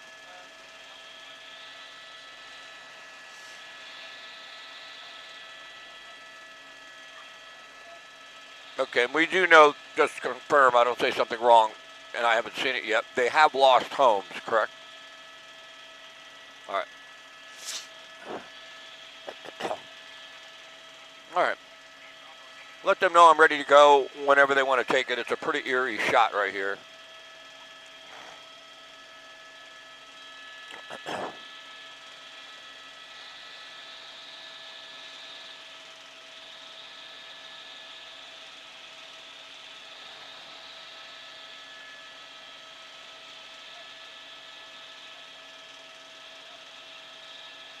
Boy, this is really spread east, huh? A lot further east than locking out of Flint Ridge. More like Altadena and Pasadena.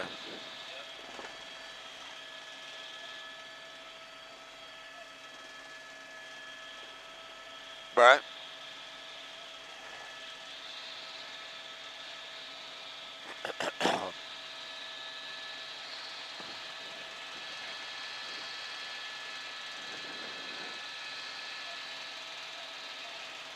Hey, Steph, good morning. Yep, ready to go.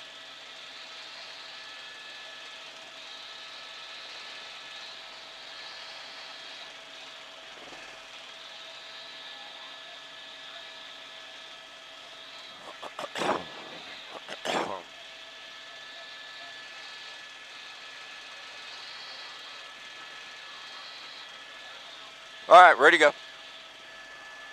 We don't fall out of the sky up here. I'm ready. We'll be all right. This isn't bad. Get ready. It could get a lot worse. Who are the anchors?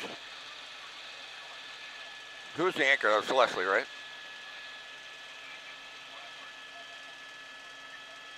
Got it.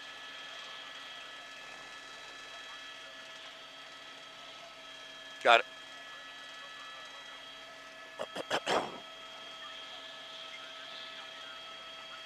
Any other news media up? All right.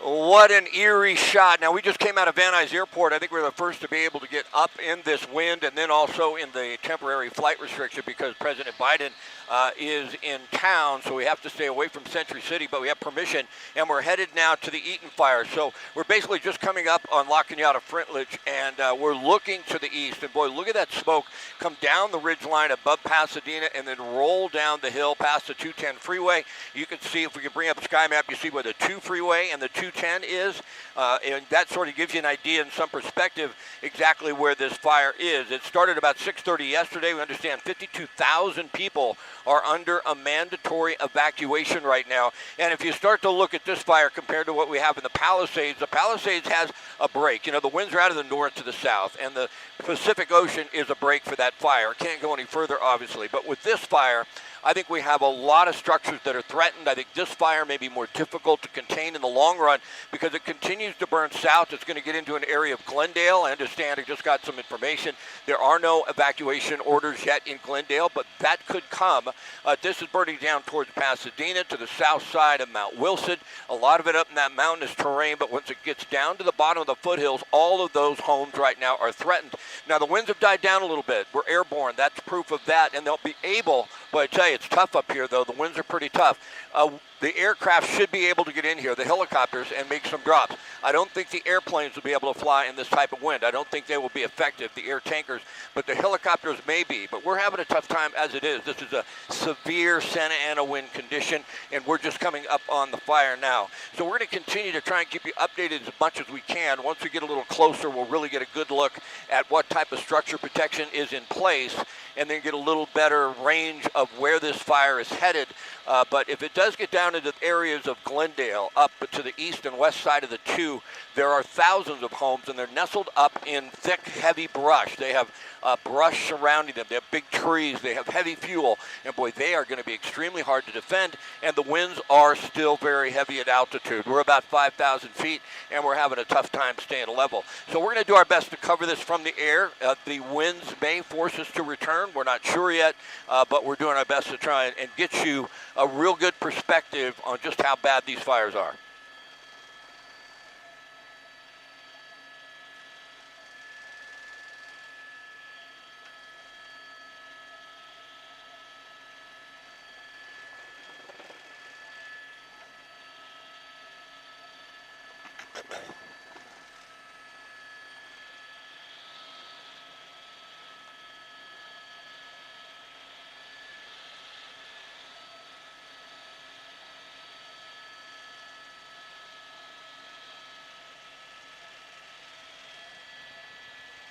Hey, you want to plug that address in real quick? I can't right now. Oh.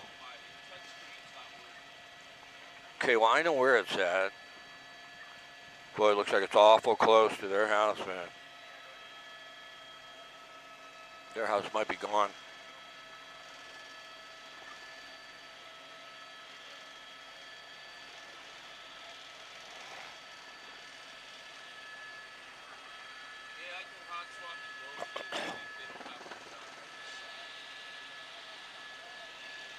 Oh, no, there's the 2. That's them.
package isn't that long.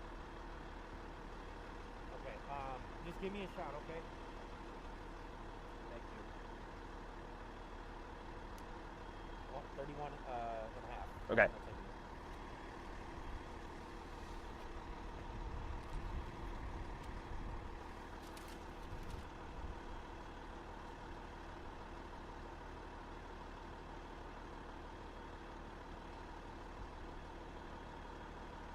Meantime, it's snowing and they're getting a winter storm.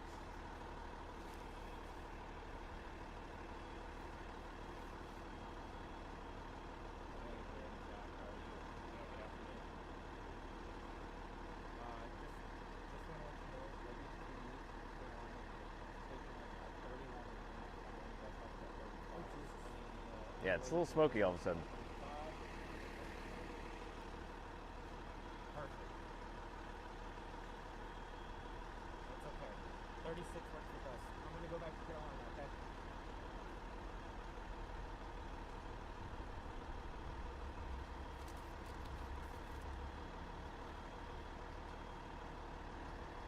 TVD, can you hear me?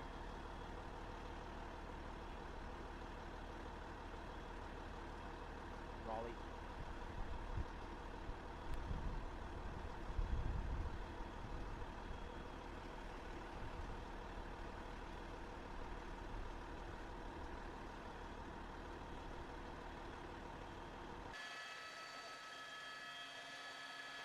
Where are we going? Yeah. Yeah, then I'd like to, we might as well just get up over there. Stick it into the wind and see if we can hover.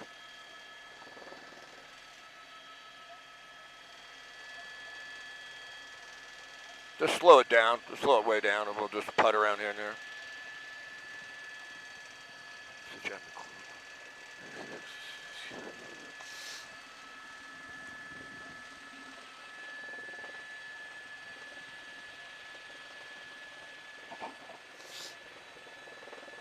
All right. Okay. The sky map working? It's lined up, but I can't make any changes. Can you show me what it looks like? It's lined up, but we can use it here. Can we, I don't think we need to do satellite on this.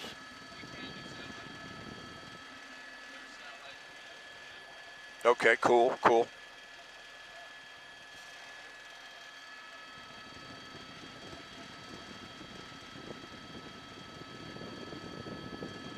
Yeah, yeah.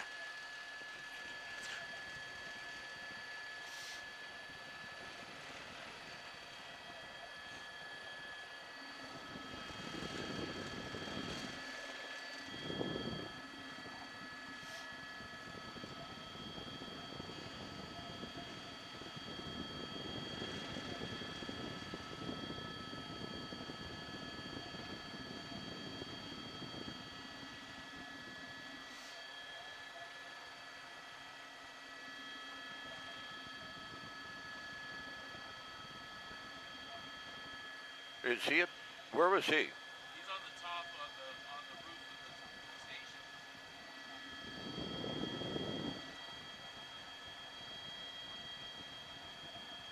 Yeah, it's sad. We see several homes that are going to be lost here, and it wouldn't surprise me if almost all the homes in this area off of Chapman Court, Little Canyon Lane are going to be lost. It hopscotches from one home to the next, but there's not enough structure protection in here to really try and save all of these homes. It's really going to be a struggle. Now, I want to come out and give you a little perspective where we're at. We're just to the north and the east side of JPL, right along the 210 freeway, right on the border of Pasadena and Altadena. And there's the freeway on the right. There's the 210. So as far as Glendale is concerned, I believe there are some evacuation orders in place, but they are not mandatory.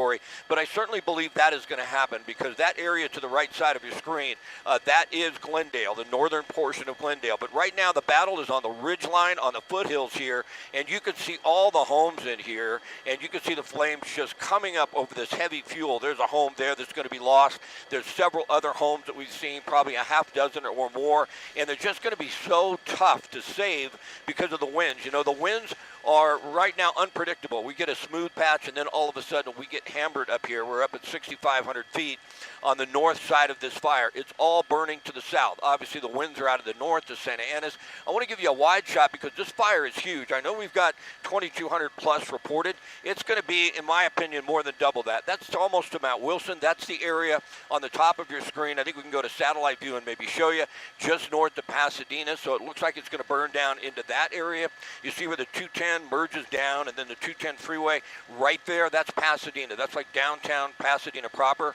And we open up a little bit out of that shot, you'll see all the smoke, and you'll see the area that they have to defend. So if you have respiratory problems, this smoke is all the way down towards the eastern edge of the San Fernando Valley, downtown Los Angeles. You're just getting inundated with all this unhealthy air. You have to stay inside. Of course, the 2 is shut down. The 210 is shut down. It looks like a portion of the 2 remains open.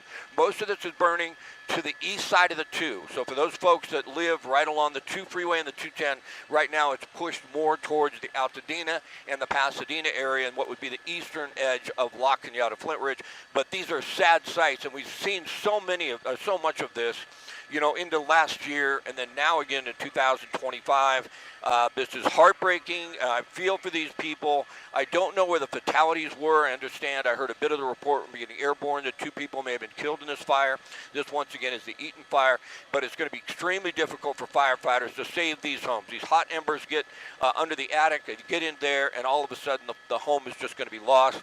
We do have structure protection. You can see it in place there. I believe there are helicopters in this area making drops. Some of the big tankers, I don't think we're going to see the air tankers, the airplanes making retardant drops until the wind dies down. I think the wind is going to be a little too difficult for that. But certainly the helicopters are going to do the best they can. But with this fire burning, the other fire, the Palisades fire raging out of control, I got a look at the Hearst fire, which is up in Sylmar, and that did lay down pretty nicely from what I could tell. So of the 2, this one I believe is going to be the most difficult fire to contain. The Palisades fire, that's been heartbreaking as well. We've lost a lot of homes out there. I think Gabe is headed that direction, and he's going to be overhead and show us some of that. Certainly, unfortunately, that's going to be devastating as well. But once again, just to let you know, that's Chapman Court to the left side of your screen. That's Little Canyon Lane where that home is burning, and it's just sad to watch all these homes go up.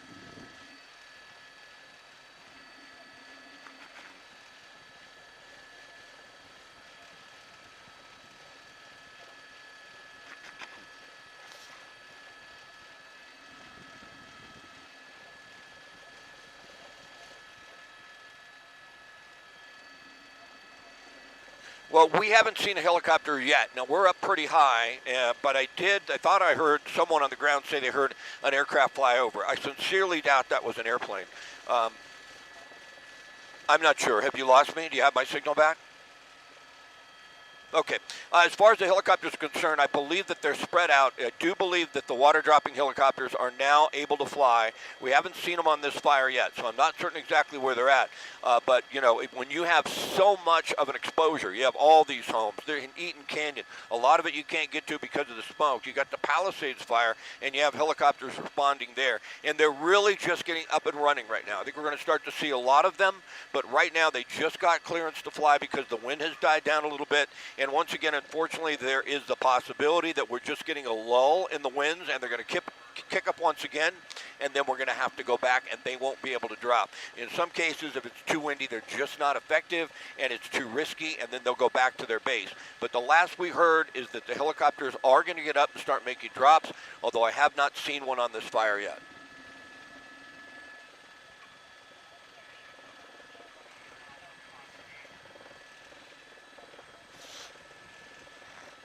Okay, copy. Thank you.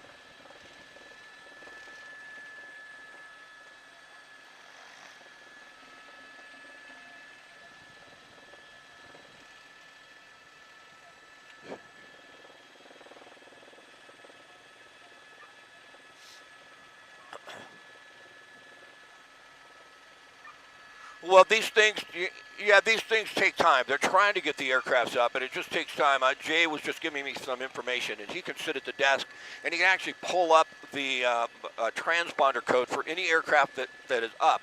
And we are one of only two, and I don't know what the other one is. It could be an air attack, sort of assessing the situation and deciding where they're going to focus the attention of the helicopters. But right now, we're the only helicopter we can tell up over the fire. As far as the water-dropping helicopters, we believe they're in the stance right now where they're getting ready to respond to the fire, to both this one and the Palisades fire. But I thought I had heard a reporter on the ground say that an airplane or a helicopter flew over. I don't believe that was the case, because there's really the only helicopter I could tell that's up over this Eaton fire right now is us, and I'm not sure how long we'll be able to stay because the winds are pretty tough.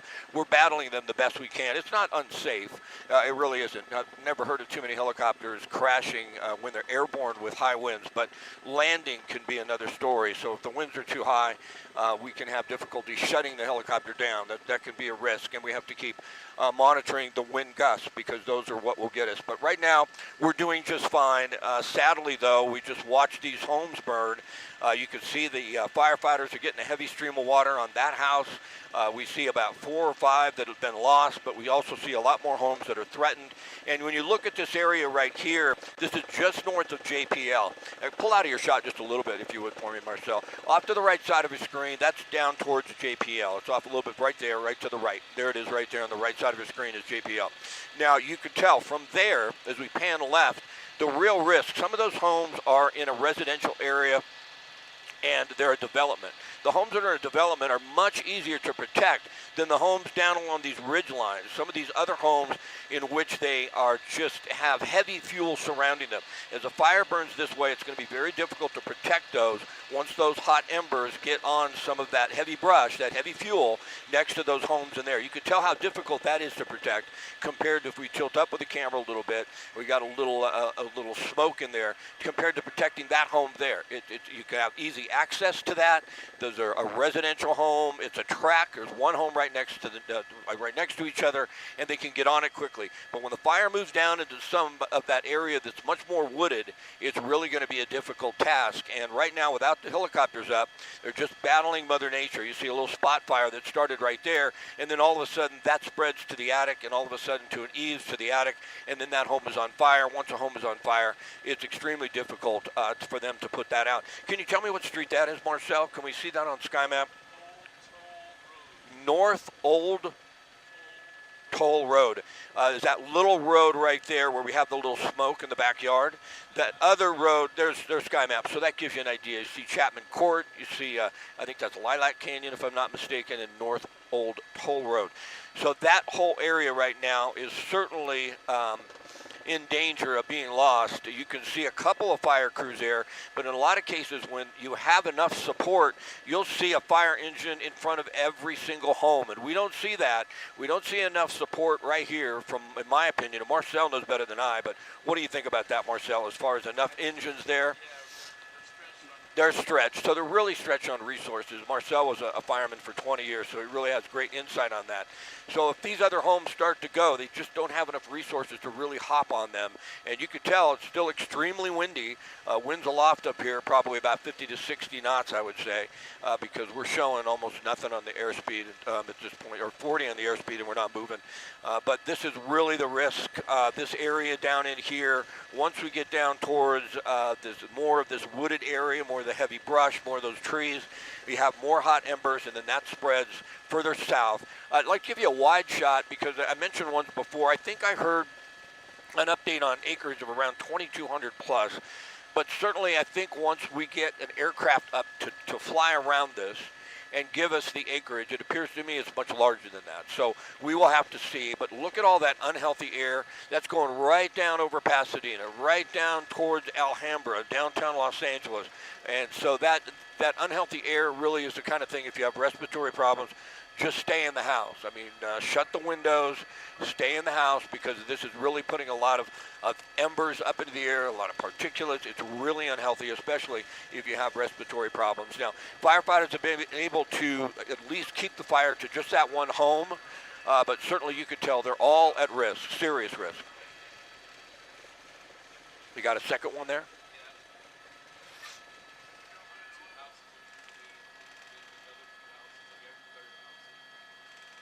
Oh, yeah.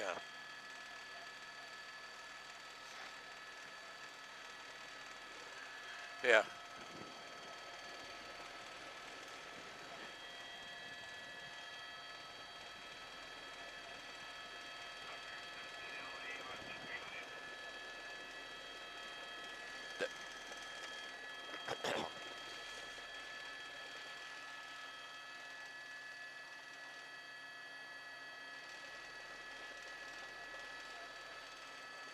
Airplane.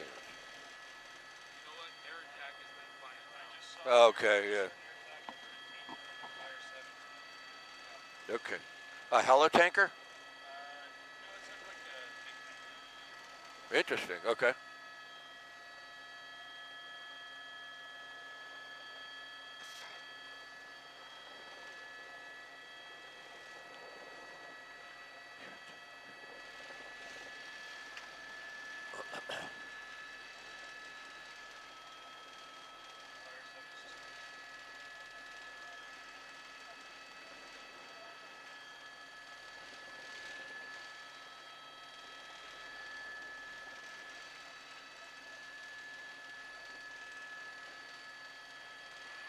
If you start feeling uncomfortable, you don't want to fly, don't feel bad about it.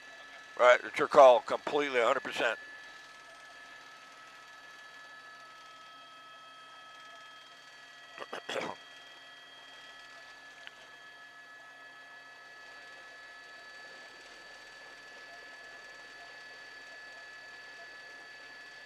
Yeah.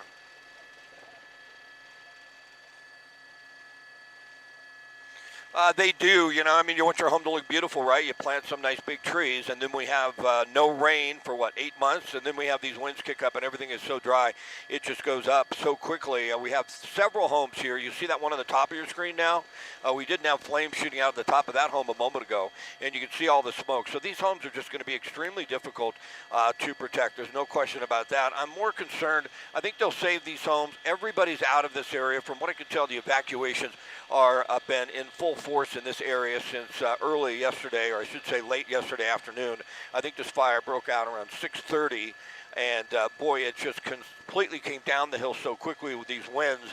It was nearly impossible to try and protect all of this. But this residential area, that tract right there, certainly we're going to lose a lot of homes there. But if it gets down a little further south, and it gets down towards some of those homes that are wooded, and a lot of wood, a lot of growth around them. I mean, if you're familiar with Pasadena, at the north end of Pasadena up towards Altadena, if it starts headed down in that area, and that's really where it is, right in there, we just can't see it through the smoke, you have so many of those old homes, those beautiful old homes, and they're nestled up in huge trees, row after row after row. And once those start, it's going to be really difficult to save those homes. I'd like to give you a wide shot, as wide as I can once again, because the perspective is eerie. Now, we're basically over the 2 and the 210 north of that on the southern edge of the Angeles National Forest, and we're looking east. So Mount Wilson is off the left side of your screen. The fire is burning from the north to the south. It's burning down towards Pasadena. You don't have a lot of information right now. It's pretty scattered, but I believe this fire has burned its way into Pasadena, and those homes there you see, right in there. Can you go to satellite view for me, Marcel? Because if we see on the satellite view, once we push in there, all of these homes in here, they're older homes. They have a lot of growth around them, and it's going to be extremely difficult to save those in these types of winds once it gets down into that area. So that's the battle right now. As far as the aircrafts are concerned, we're still waiting for the helicopters. We do understand there may be a helitanker or even an air tanker en route to this fire. We just heard something about that. Also over the Palisades fire where Josh is, we understand there's an air attack aircraft up. So the air attack is up right now, assessing the situation and trying to figure out exactly where they're going to send the resources. They put together a plan, and then they'll send the helicopters in, and then hopefully they'll send in the tankers. Now, the tankers, the helitankers, we talk about them, but when we talk about the air tankers, they drop the FOS check, and they are so critical in surrounding a fire and stopping the fire from growing. There's one thing, the battle of the fire itself, and firefighters first and foremost trying to save lives, and then trying to save the homes, and the helicopters will aid in saving those homes. They'll drop right on the flames. The tankers, the air tankers for the most part, are dropping FOS check around the outside of the fire, and they're allowing firefighters to say, okay, we got a FOS pause check line over there, we can put our resources somewhere else. We really don't think the fire is going to spread, let's say, to the east or to the north. We got a handle on that. We can just focus on where the fire is headed right now, and then with that, they can get a plan together on exactly how they're going to use their resources. But boy, we need those helicopters. We really, if you remember when we saw, was it the Franklin fire, the one that burned in Malibu just a bit ago? Well, remember when we saw the night that it broke out, it just consumed so much and it got into those homes. But the next morning, the wind died down and we had like 8 helicopters, the big helicopters, making water drops. And that was the difference between losing a couple homes and losing a couple hundred homes, because they could get in there and they could stop that fire before it went right down into Malibu, where you had so many homes that were threatened. Today, unfortunately, this fire is so big, both of them combined, that we're spreading our resources so thin. We just don't have enough helicopters to send it to both fires and make a huge difference. And so they're going to do the best that they can with what they have. The wind certainly is the big factor here. It's a wind-driven fire. We see this home on the top of your screen. That just took off. You see the home in the middle of your shot. That's on fire. That's going to be lost. They're trying to knock that down as best they can, because once you get inside, a fire starts consuming a home, there's a lot of fuel in there, and of course there's a lot of embers in there, and those are thick embers that could travel a mile and then start a spot fire somewhere else. So they really want to try and do the best they can, but they only have one engine there, it looks like, that has the ability to get water on that home, and right now they're just hoping it doesn't spread to others. Tilt up a little bit. That home looks lost right there in the middle. On the top of your screen, there's another home. I believe this was Chapman Court, if I'm not mistaken. There's another home that was lost. Lilac Canyon Lane, actually. There's another home that is lost, and all of these homes are immediately threatened because they really don't have enough resources to protect them all. So, boy, it's a sad day. It's been a sad couple days. These fires, they're heartbreaking, and I feel for these folks. I had a couple burn right up to my home. I know what it's like to be evacuated, and that's a struggle as well. And then I know what it's like to try and find a place to go. You know what happens when you have this many evacuations? If you don't have a family member to go live with, you got to go to a hotel, and guess what? You start checking the hotels, and they're all booked, and you have to travel a long ways to find one. That happened to me in the Woolsey fire. So we're just keeping an eye on it from the air, but unfortunately, what we're seeing right now does not look good. We're going to have a long couple of days ahead of us. It's going to be a real struggle until the winds die down. If the winds die down, if we could just get a day with little to no wind, I think they'll make some progress. But in the meantime, this is going to be extremely tough.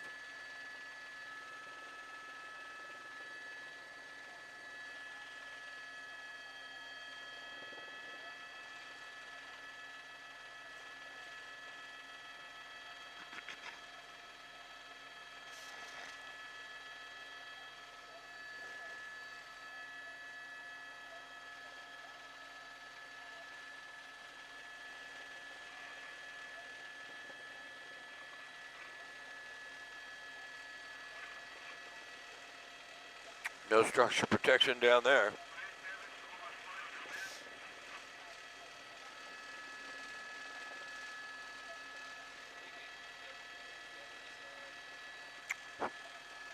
Say again?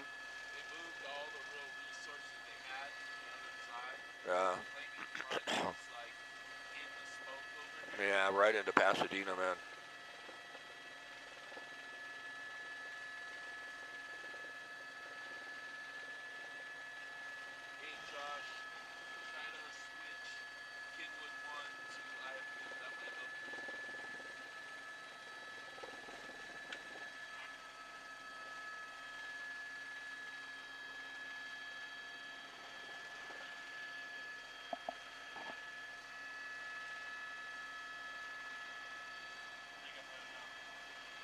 All right.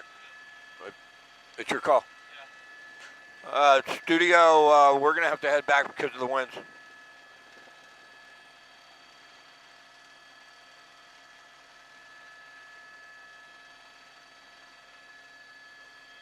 You copy that, Jay?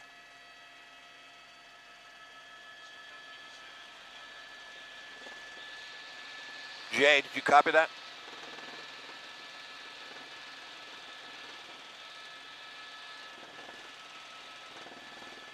This will be the worst of it from here to Burbank. But sometimes it gets really bad in here. Jay, did you copy R7? Did you copy? We're headed back? Yeah. Headed back to the wind.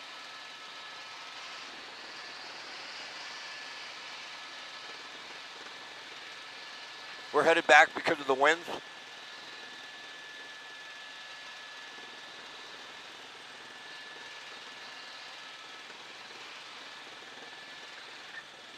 The worst part's always getting down. Not getting up. That's how it is with everything, right?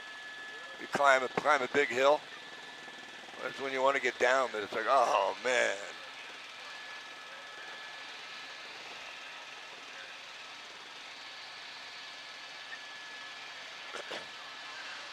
We're headed back to Van Nuys. We'll shoot you what we can from our track back, but it's not like we're calling it to the wind. It's not like we're going somewhere else.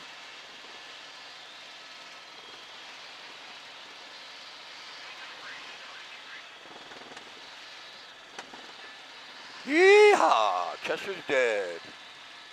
Hopefully we're not dead.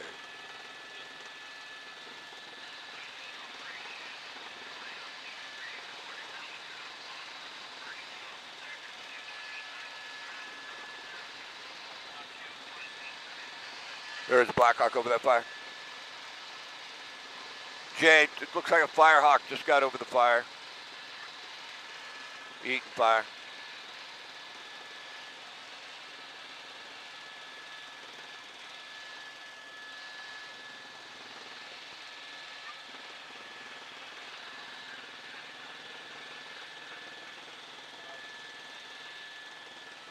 Yeah.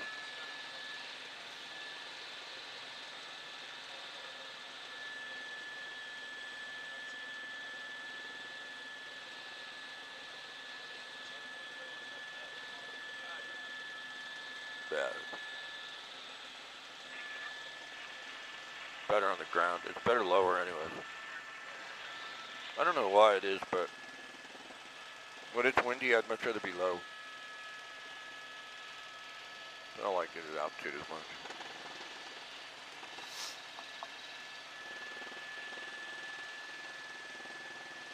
They wanted you to shoot some footage of the, oh, you are? Okay, sorry.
Actual eyes on it so we can tell you for sure what's going on.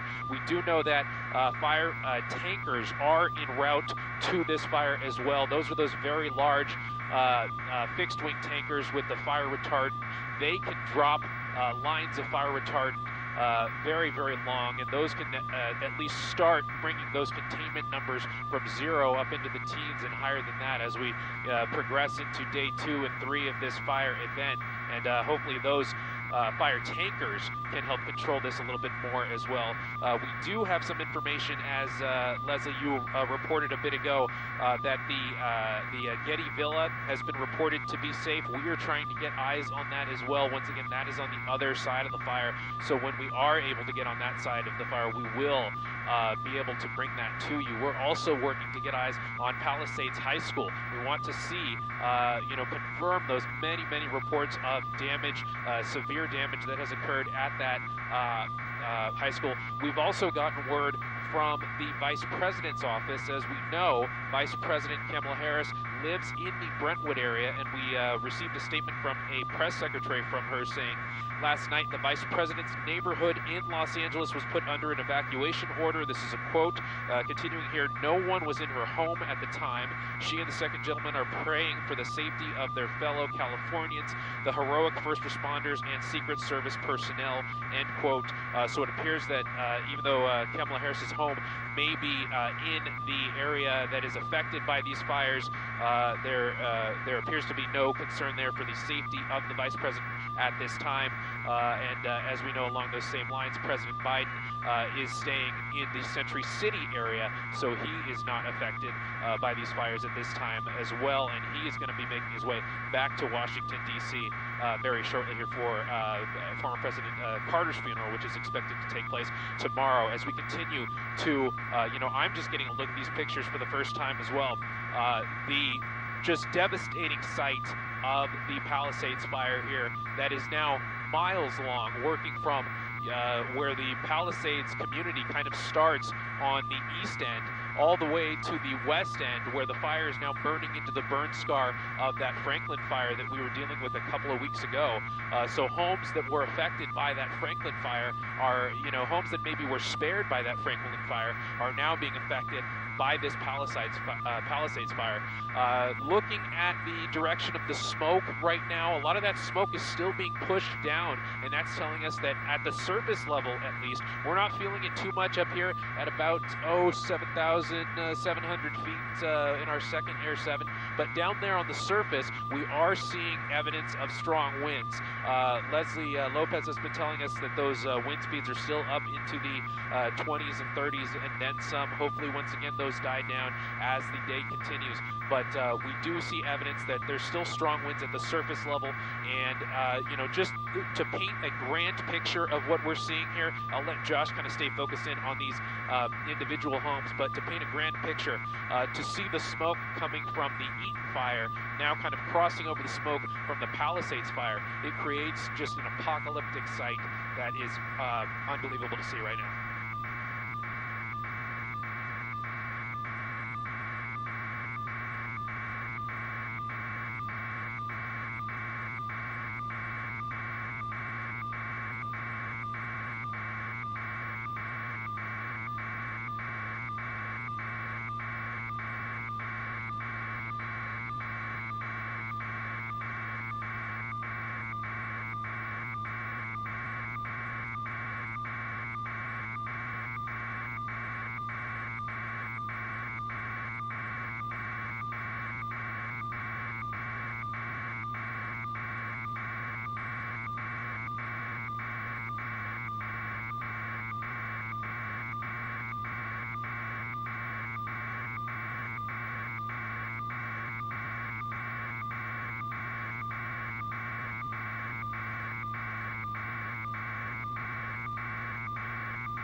Yeah.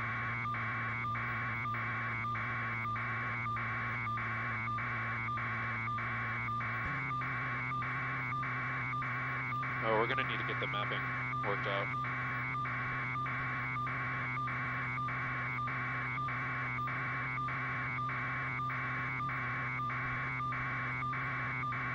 Copy, go for addresses.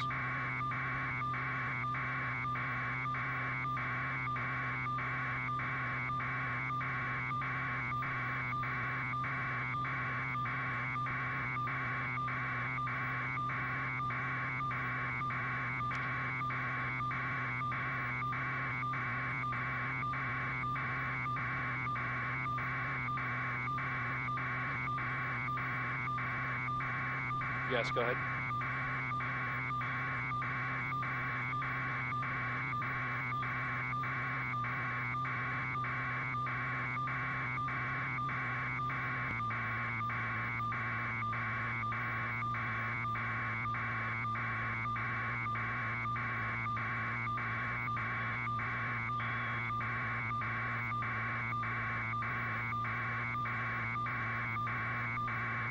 Copy.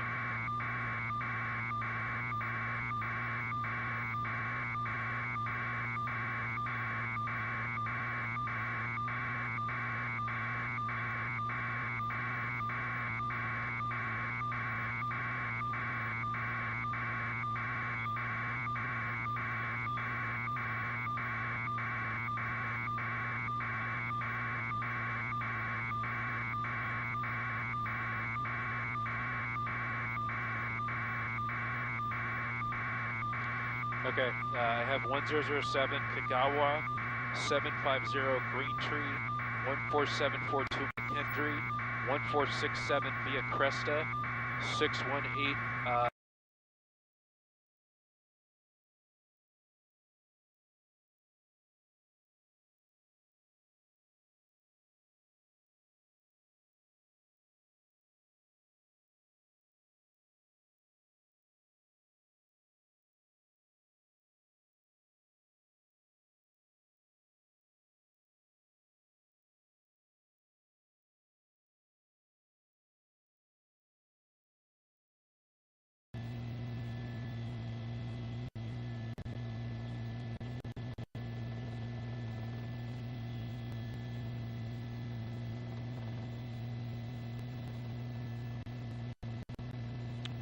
Alright, I guess we're gonna do this the old-fashioned way.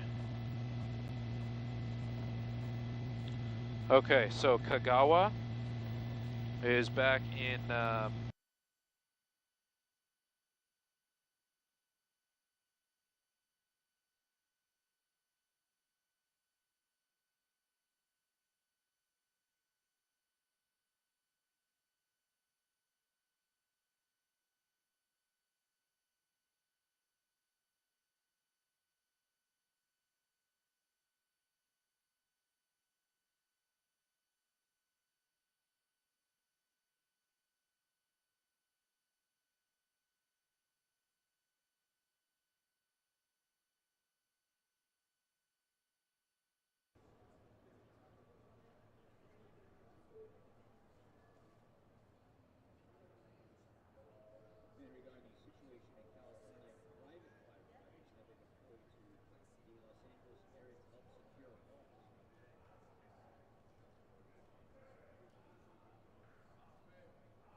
together.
I'm ready to copy.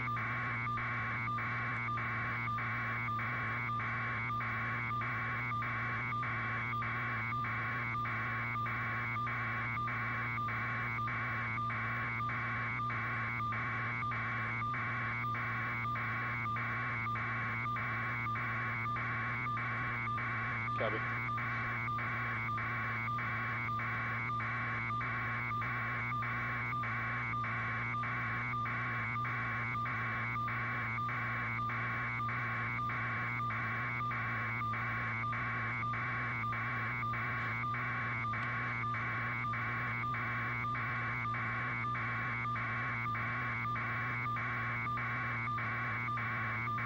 Close.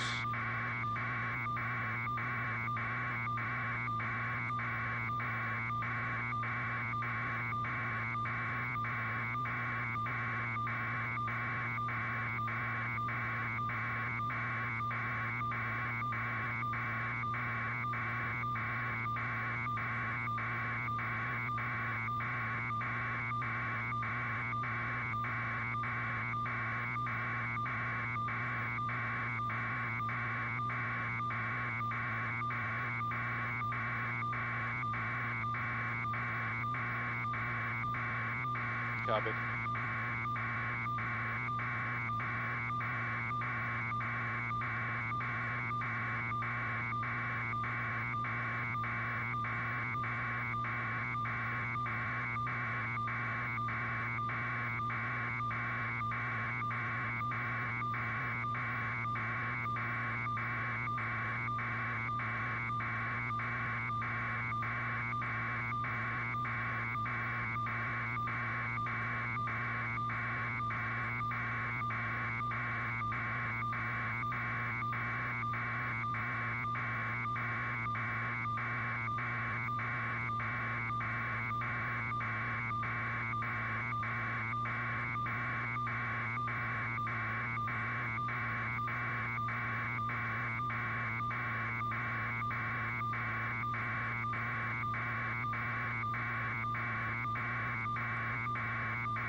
they're trying to get in there.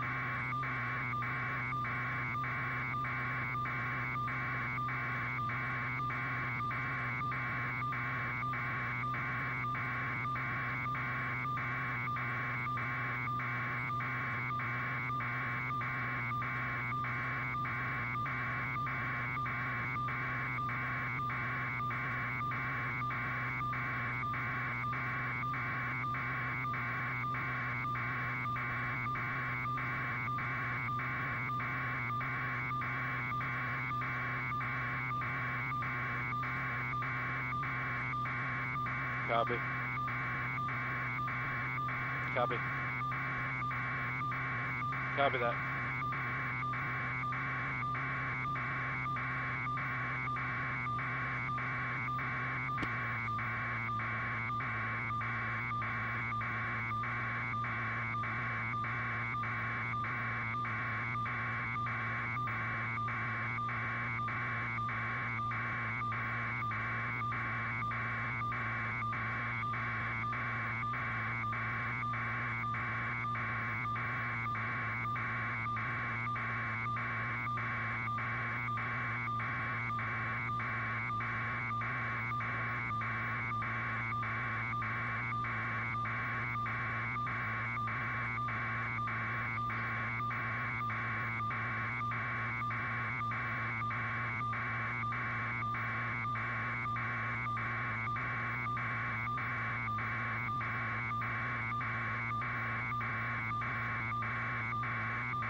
Yeah, Giovanna, we're very grateful for that permission. Unfortunately, we don't have an exact address on this home right now. I'm trying to gather that right now. Maybe our desk can assist with that, but we are working on finding out this exact road and this exact address as the home is starting to get a little bit shrouded by some of this smoke. But you could see here just how active the situation still is. And this is kind of on the west side of the fire. This is moving into those areas and those homes that were affected by the Franklin fire a few weeks ago. You could see there, though, that LA County Fire, they have a structure protection unit on scene right now, and they're trying their best to defend this home. We saw the flames creep up the hill towards this home. There are other homes within the burn area that ran up towards this home, and those fire protection crews are trying to get some of the flames out behind the home. You can see there, it looks like a wooden staircase up on the top portion of the shot there, and it's going to be a little difficult to maintain this shot as the smoke is just so intense in the area, but we are still trying to find out that exact address for that home. But homes kind of towards the top right area of your shot, those are also being affected here, and it's just it's quite a scene. You can see there another plume of black smoke going up, and what we can only assume is some very thick brush. There are some structures in that area as well, so you can only assume that those structures are also affected. A few minutes ago, we're not going to be able to get you this shot right now, but I'll just talk over these live pictures. We were able to show you a picture of a neighborhood in the Pacific Palisades that was a complete loss, and that is the neighborhood north of the intersection of Sunset and Chautauqua. Homes on Galloway Street, Fisk, it looks like, try to get some of these exact streets for you. Bashford Street, Bester Boulevard, homes on those streets, those have been affected. It appears a majority of homes in that particular community that we were able to get a shot of through the smoke a little bit earlier.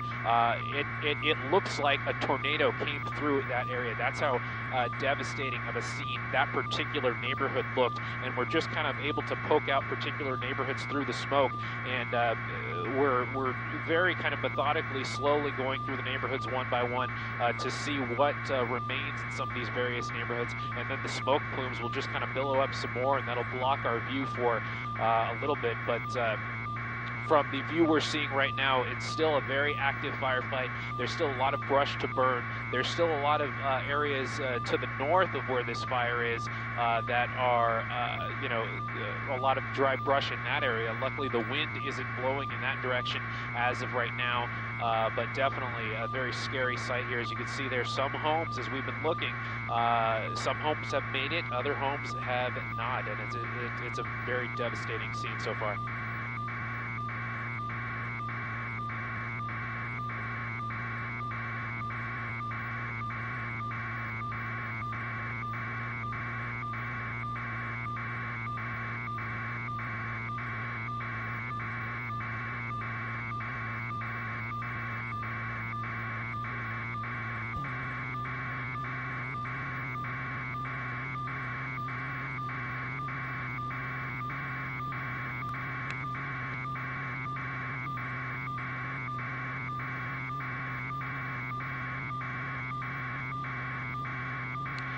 Yeah, the bravery that these men and women of LA County Fire and the other associated departments are showing, just going right into the line of fire, literally, to do what they do best, and that is protect lives and property.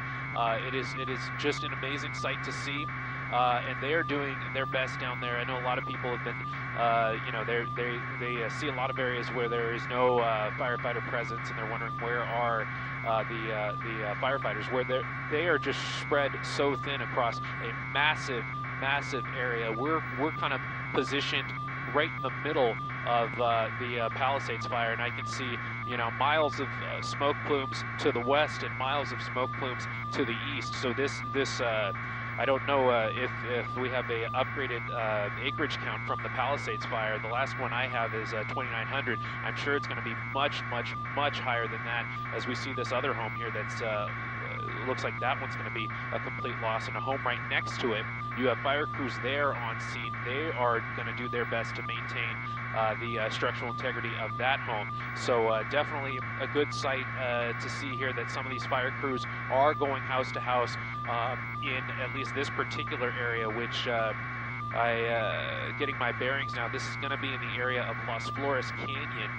Unable to get you specific addresses at this very juncture right now, but in the area of Las Flores Canyon, we do have fire crews that are kind of able to initiate structure protection on some of these homes, but homes where the fires have reached, earlier in the day and earlier in the night, a lot of those are going to be a complete loss, unfortunately. One of the benefits of this part of the Santa Monica Mountains is the homes are kind of spread far apart. So you have a lot of distance between homes. You have a lot of area where fire crews can kind of see a fire making a run at a home and then position themselves to defend against that fire. You don't have that luxury in some of these neighborhoods where homes are right next to each other, where one structure fire can spread directly to the next and the next and so on. But in these areas where the homes are a little, they have at least 10, 20 feet in between them, like this that Josh is showing you right there. Those fire crews, at least on the home at the top of the frame there, will be able to see the flames coming, and they'll be able to initiate a fire attack. And they'll probably, for instance, have those flames out on that very bush next to the home very shortly here, and at least that may protect that particular home from becoming a complete loss.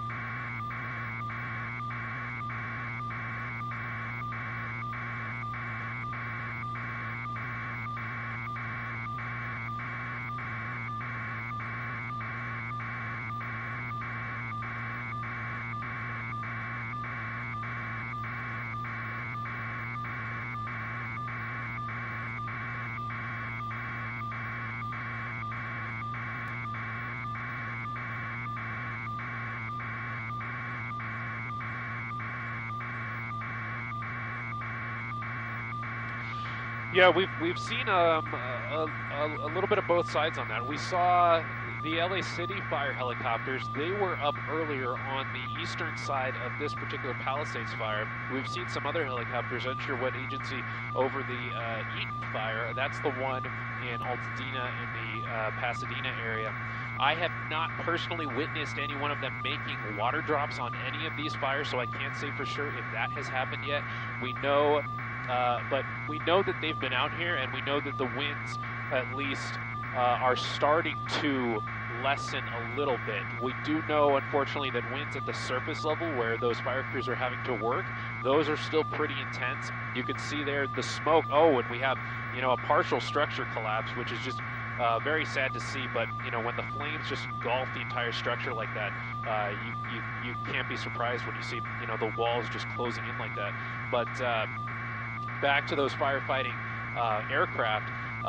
We do know that they've been up. I don't know if the winds at the surface level are too much for them to be performing those low-level water drops that we usually see, so that may be an issue still for fire crews because, like I said, we saw them here earlier, and now they have returned to base, at least on the Palisades fire for now. We do know that there are fixed-wing planes on the way to this fire. Once they get here, they're going to have to make a judgment on if the winds, once again at that lower level, are still too strong for them to perform those low-level water drops. I haven't seen those tankers arrive at the Palisades fire specifically as of yet, but that's definitely a site that we're going to be looking forward to seeing pretty soon here.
Go for Gabe.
Copy.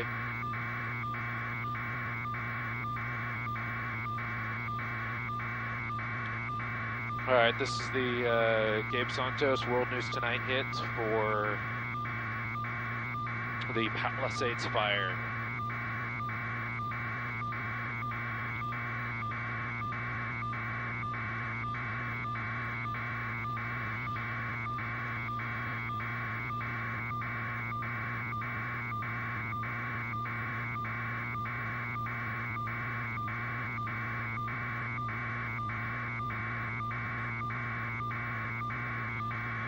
Oh, okay.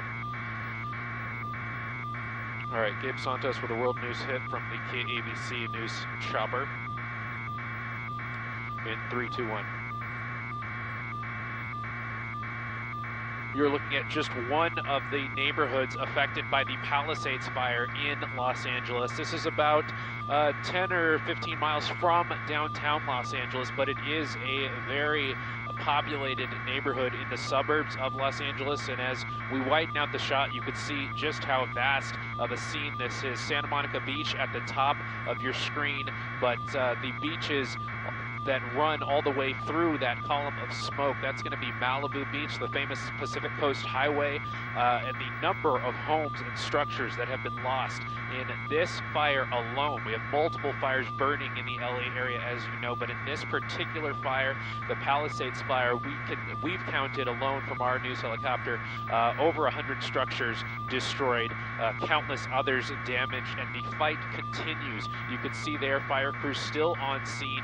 They are are trying to prevent the fire from burning down more structures. Luckily, the winds, they are still an issue right now, but they are less of an issue than they have been in the past. So we're starting to see fire tankers and fixed-wing planes that drop fire retardant and fire helicopters. They're starting to make their way into the area and test the winds and see if they can start taking this firefight from the air. As of yet, this firefight has been totally from the ground. Even us in our news helicopter, we've been unable to get up in the air and get you these aerial pictures until this very point right now, where we've finally been able to give you this aerial view of the scene. And just looking at this entire massive scene, it is quite. I'm going to pick it up right there. From our vantage point in the news helicopter, it is quite the destructive scene, and it is almost emotional in nature when you take in just how vast of an area has burned and the number of homes that have been burned so far. The winds have been an issue. They've prevented us in Air 7 from being able to continue to... I'm going to pick it up again.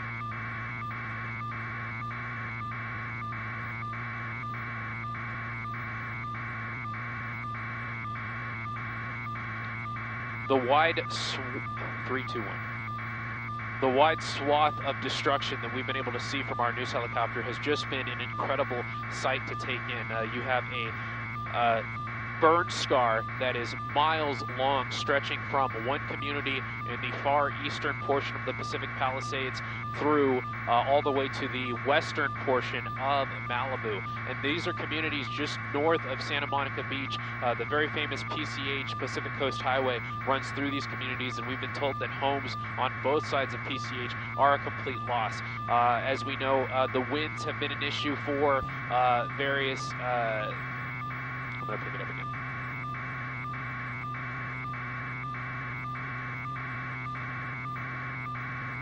Playback, so this won't be a pickup. I'm just going to take it from the top here.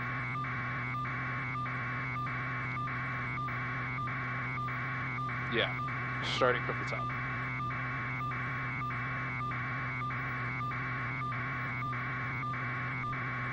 I'm just starting here.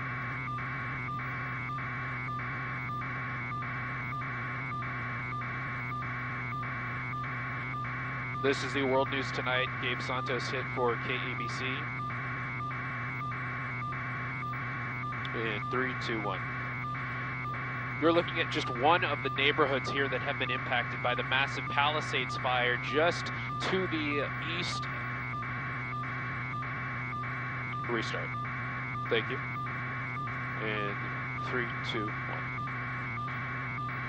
Through the smoke there, you can see just one of the neighborhoods that have been impacted by the very destructive Palisades fire. This is just one of the fires that are impacting the Los Angeles area, and in just this one fire, you're seeing multiple neighborhoods, multiple communities with over 100 homes.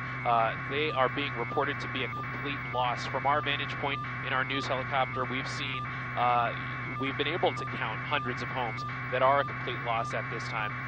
Let's start over.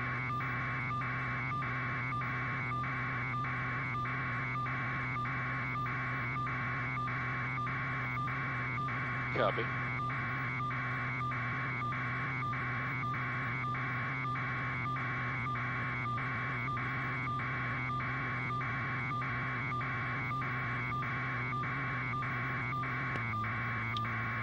This is the Gabe Santos World News Tonight hit. In 3, 2, 1. You're looking at just one of the neighborhoods here under a mandatory evacuation, and that's not to mention the hundreds of homes that we've been able to see from our news helicopter that are a complete loss. There are multiple neighborhoods that we've seen that appear to be just completely flattened, as if a tornado or a hurricane has swept through. This fire is massive. the area that is burning right now, it is miles wide. We're able to see plumes of smoke coming from the far east end of the fire, which is just north of the famous city of Santa Monica, all the way to the west end of the fire, which is on the other, on the far end of the famous city of Malibu. The Pacific Coast Highway runs through this entire fire scene, and we've been told that homes on both sides of Pacific Coast Highway are burning. Now, to set a picture of where this is, we're just about 15 miles to the west of downtown Los Angeles, and another fire is burning, as you know, to the northeast of downtown Los Angeles. So the amount of smoke that is engulfing the Los Angeles area is just incredible at this time. The Los Angeles basin, which already suffers from air quality issues as it is, although those have been improving in recent years, but right now with the smoke coming from the Eaton fire burning in the Pasadena and Altadena area, adding now to the Palisades fire, which is burning now, as we said, near and around the Pacific Palisades community and the Malibu area. That is what is definitely affecting the entire city of Los Angeles right now. We've also been dealing with the wind. As you know, a very strong wind event has been impacting the Southern California for the past day or so now, and that has made this firefight even more difficult. You've had a lot of fire crews working this fire from the ground only, and that is because helicopters and fixed-wing fire retardant dropping planes, they have not been able to do their work on this fire as of yet. Luckily today, the winds are expected to die down just a little bit. We're hoping that this firefight will then transition to a bit of an air attack, and those air resources will be able to start dropping water on this fire. This also affected us in our news helicopter. We were unable to get up in the air due to those very strong winds. At our airport, we were having gusts in upward of 50, 60 miles an hour, and that's definitely not something that we can take off in. But we were able to find a window where those gusts decreased a little bit, and we were able to launch and get you these pictures that you're seeing right now. But we are at a much higher altitude than those fixed-wing planes and those helicopters work.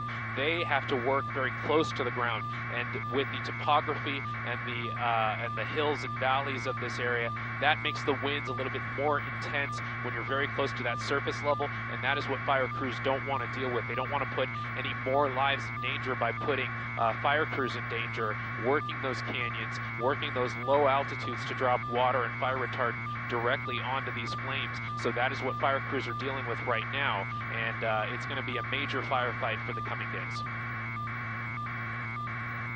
For World News Tonight, Gabe Santos. I'll do another one here.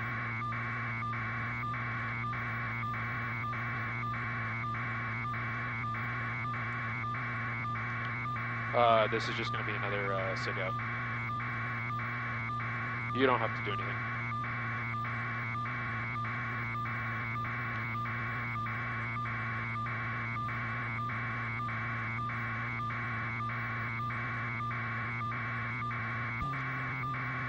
And SIG out in 3, 2, 1. For World News Tonight, I'm Gabe Santos in Los Angeles.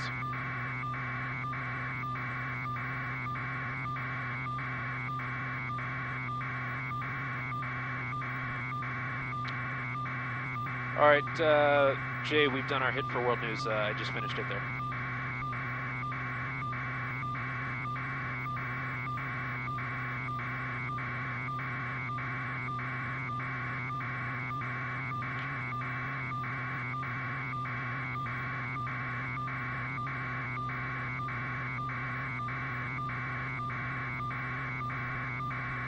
Okay, ready.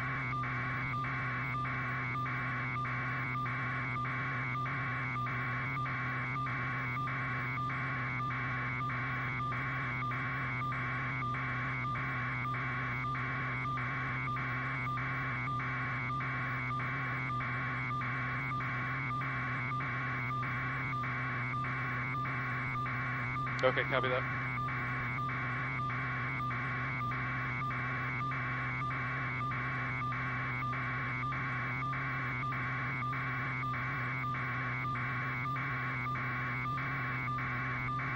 Okay, copy.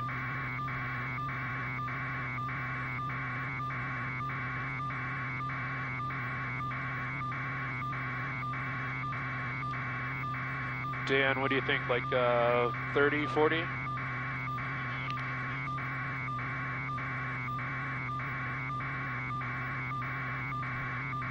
"30 minutes on station, Jay, 30.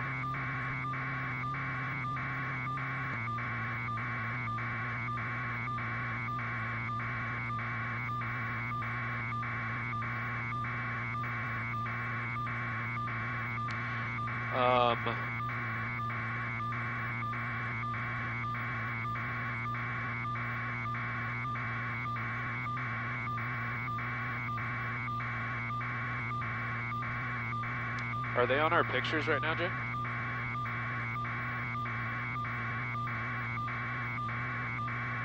Yeah.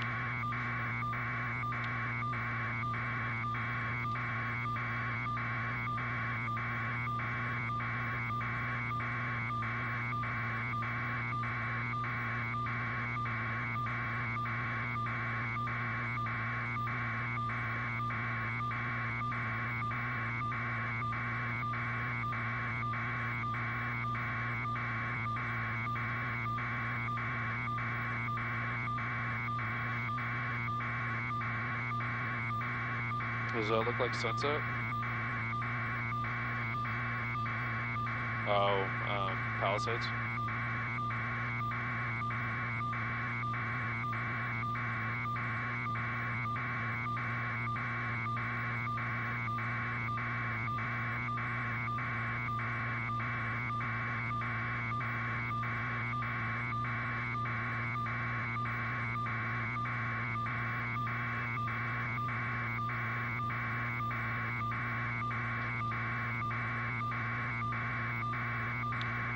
Can't see the suns, yeah.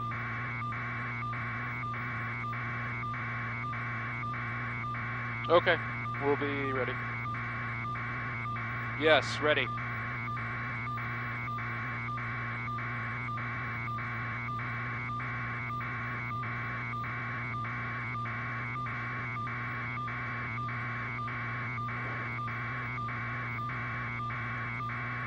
Hello, Steph, can you hear me? Check 1 2, check 1 2. I'm going out, right, Josh? Okay.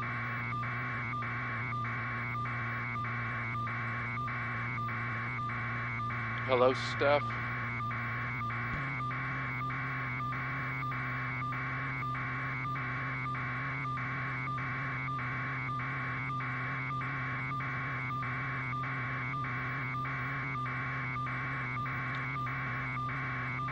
So back in that, one of the addresses is in that little curve. Yeah. I got you, Steph. Can you hear me? Well, Steph is too. But I don't know why she can't hear me.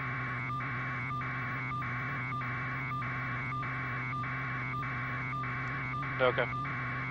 I am ready if they want to toss.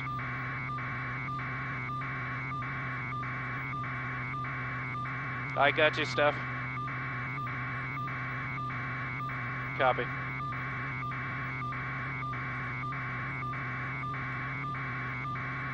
Can you put lines? Does that show up? No. Okay. Okay. Turn them off.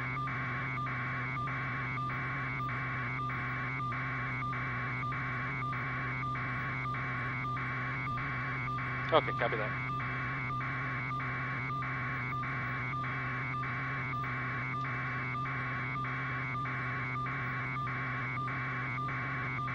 Ready, Steph. Copy, Jay. Copy.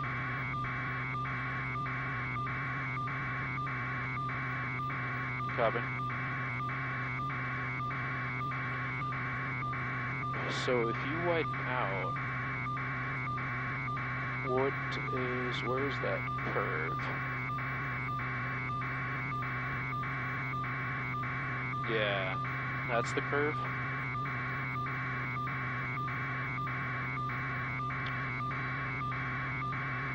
So hard to tell.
Yeah, Philip, I am in complete shock of the amount of destruction that we're seeing here. What you're specifically looking at right there, we believe, is the communities in the area of Palisades Drive, but we were looking earlier at a community near the Rustic Canyon area, just north of Chautauqua and Sunset.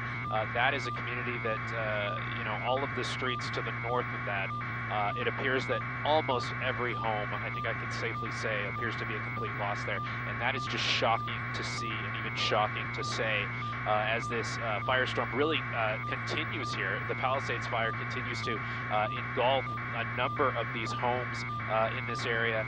And a lot of that fire activity still remains to be pretty intense. You can see there just that one home in particular, 2 homes, a complete loss right next to it, and then a home right next to that appears to not have any damage so far. So it's very strange how the fire kind of goes from one home to the next home and then skips a home and then burns 2 homes after that.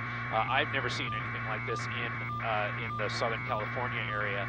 I said earlier that in some of these neighborhoods, it looks the amount of destruction appears to look like a tornado or a hurricane kind of swept through the area. That's the only thing I can think of to really compare this to. And this thing is still burning very intensely. There's still low, the wind conditions, very low level, are still such that we don't believe that LA County Fire and LA City Fire are performing water drops at this time. We were hopeful earlier when we saw their helicopters up and kind of investigating the area. They were kind of testing the waters, so to speak, but we never personally saw them make any water drops. I did see another one of the fire retardant tankers make a pass of the area. We didn't see them do a water drop, but we're hopeful that maybe one may be coming soon, or a fire retardant drop. Just the fact that they're here in the area, that's definitely some good news, and they work a little bit of a higher altitude. They're not quite in those canyons and valleys that the fire helicopters are in, so maybe, hopefully, they'll be able to start making some progress on this fire and turning this into an aerial attack and basically seeing what we're very much used to seeing in a lot of the fires we see. They don't spread like this. They don't go from home to home like this because our fire crews and the air crews from LA City Fire and LA County Fire are just so amazing at what they do. But when you have wind conditions like we've seen over the past 24 hours, they're just not able to do what they do because it's so dangerous even for them. So unfortunately, we didn't have that resource last night, and apparently we still don't at this particular time. Now, we're at a much higher altitude. We're about 8,000 feet. So we're a little bit more able to just kind of, float above those surface level winds, and they're not affecting us as much at this very high altitude. But that's definitely a consideration for the fire crews as they work at a much lower altitude. Now, I want to point out the 2 other fires that we've been talking about. There's been the Woodley fire and the Hearst fire in the San Fernando Valley. From our perspective here at 8,000 feet, the Woodley fire appears to be completely out. There's no smoke I see coming from that fire at this time. I know fire crews are still on scene there. They're making sure hot spots don't spread, as it is a little bit windy across the valley floor. So they're going to stay on scene there, but there's absolutely no smoke that I see from that fire at this time. Looking over to Sylmar, as I'm looking directly at Sylmar from our vantage point here. I'm going to have Josh, our photographer, stay trained on the Palisades fire. But looking at Sylmar, there appears to be a little bit of smoke on the upper slopes of the hills above Sylmar, but that looks very, very good at this time. So I'm really impressed with the work they're doing on the Sylmar fire, the Hearst fire, as it's being called, and the Woodley fire near Van Nuys Airport in the Sepulveda dam area. So those 2 fires look to be in a lot better shape. The big fires right now are the Palisades fire and the Eaton fire. I still see an incredible amount of smoke coming from the Eaton fire right now over in the Pasadena and Altadena area, and still an incredible amount of smoke and an incredible amount of structures still burning, even some brush still burning in the Santa Monica Mountains and the Pacific Palisades area. Still an active firefight that crews are going to be working on for days here, days to come.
Wow.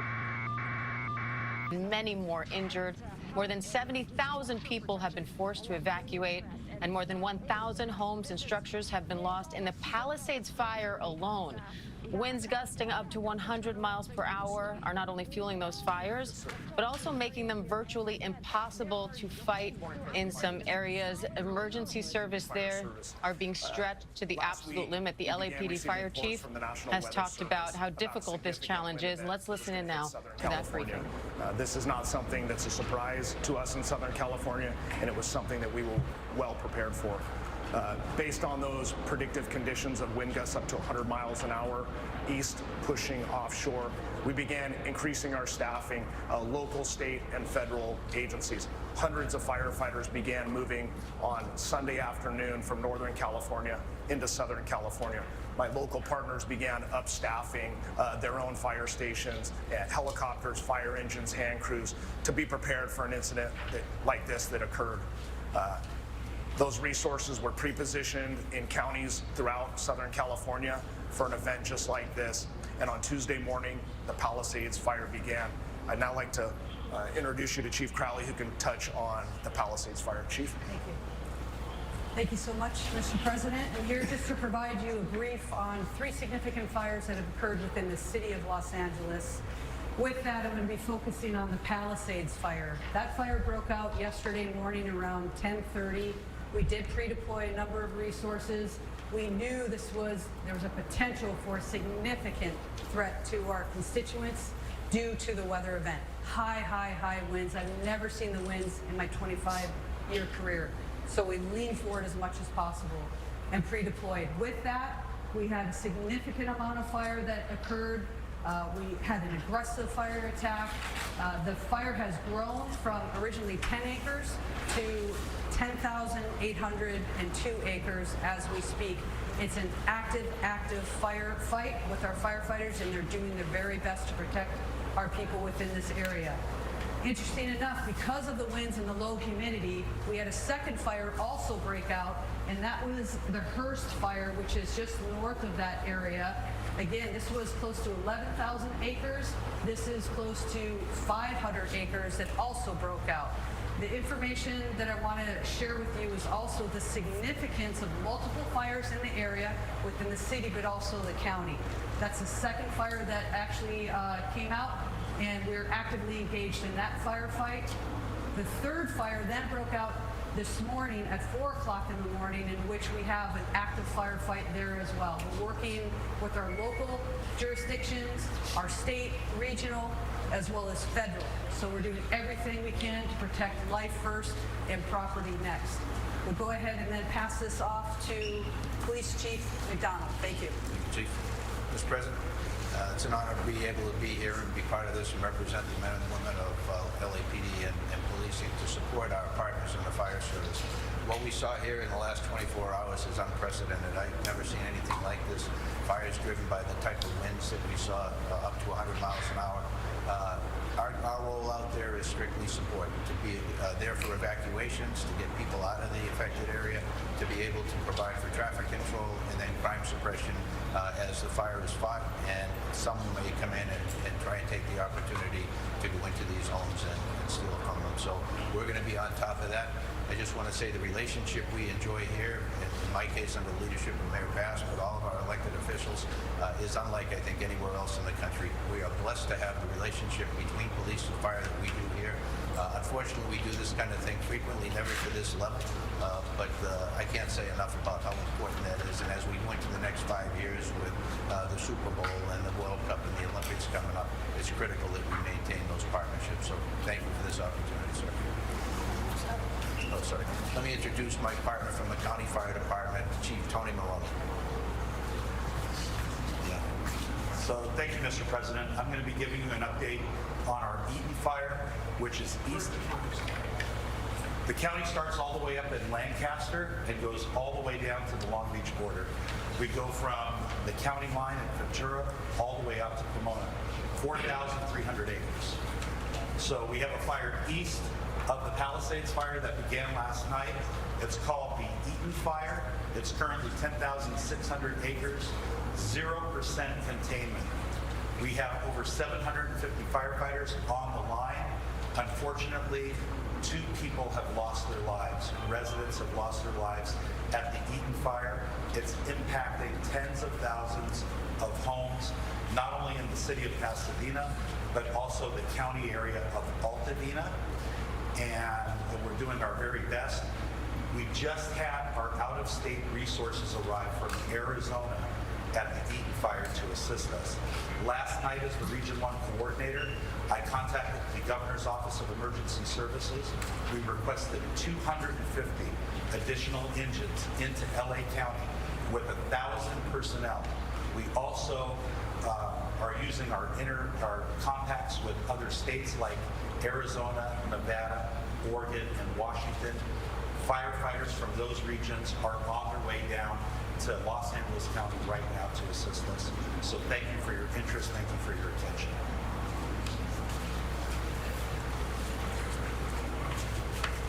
The governor asked for a declaration. Provides for everything from the government to signing today. Folks, the fact is that I expect the DOD, Department of Defense, to rapidly provide additional firefighting personnel and capabilities. Also, California National Guard is adding 2 modular air firefighting systems units, and 2 more are being ready for the National Guard, the Nevada National Guard. 4 more are coming from the Northern Command, and 10 Navy helicopters, water movers, buckets are coming down from San Diego. We're prepared to do anything and everything as long as it takes to contain these fires and help reconstruct, make sure that we get back to normal. It's going to be a hell of a long way. It's going to take time. We're really, the federal government's here to stay as long as it needs everything we need. As many of you actually haven't gotten that. Quite the contrary. Mr. President, just first of all, that major disaster declaration we approved. Next level of appreciation on behalf of all the residents here in Southern California.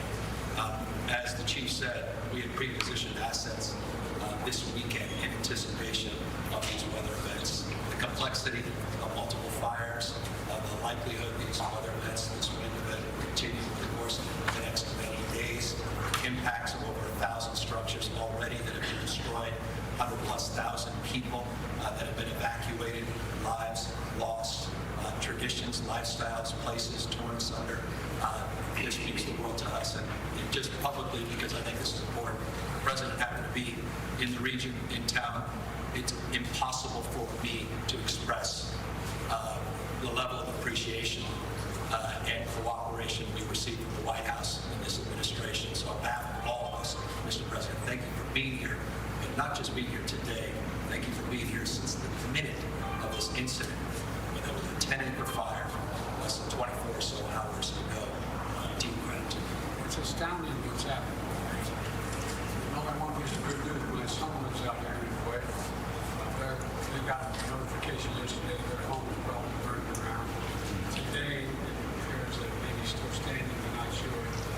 But the good news is, I'm a great-grandfather as of today. My granddaughter. Baby girl, baby boy. So I remember this day for about a long resource. Thank you, press. Thank you, press.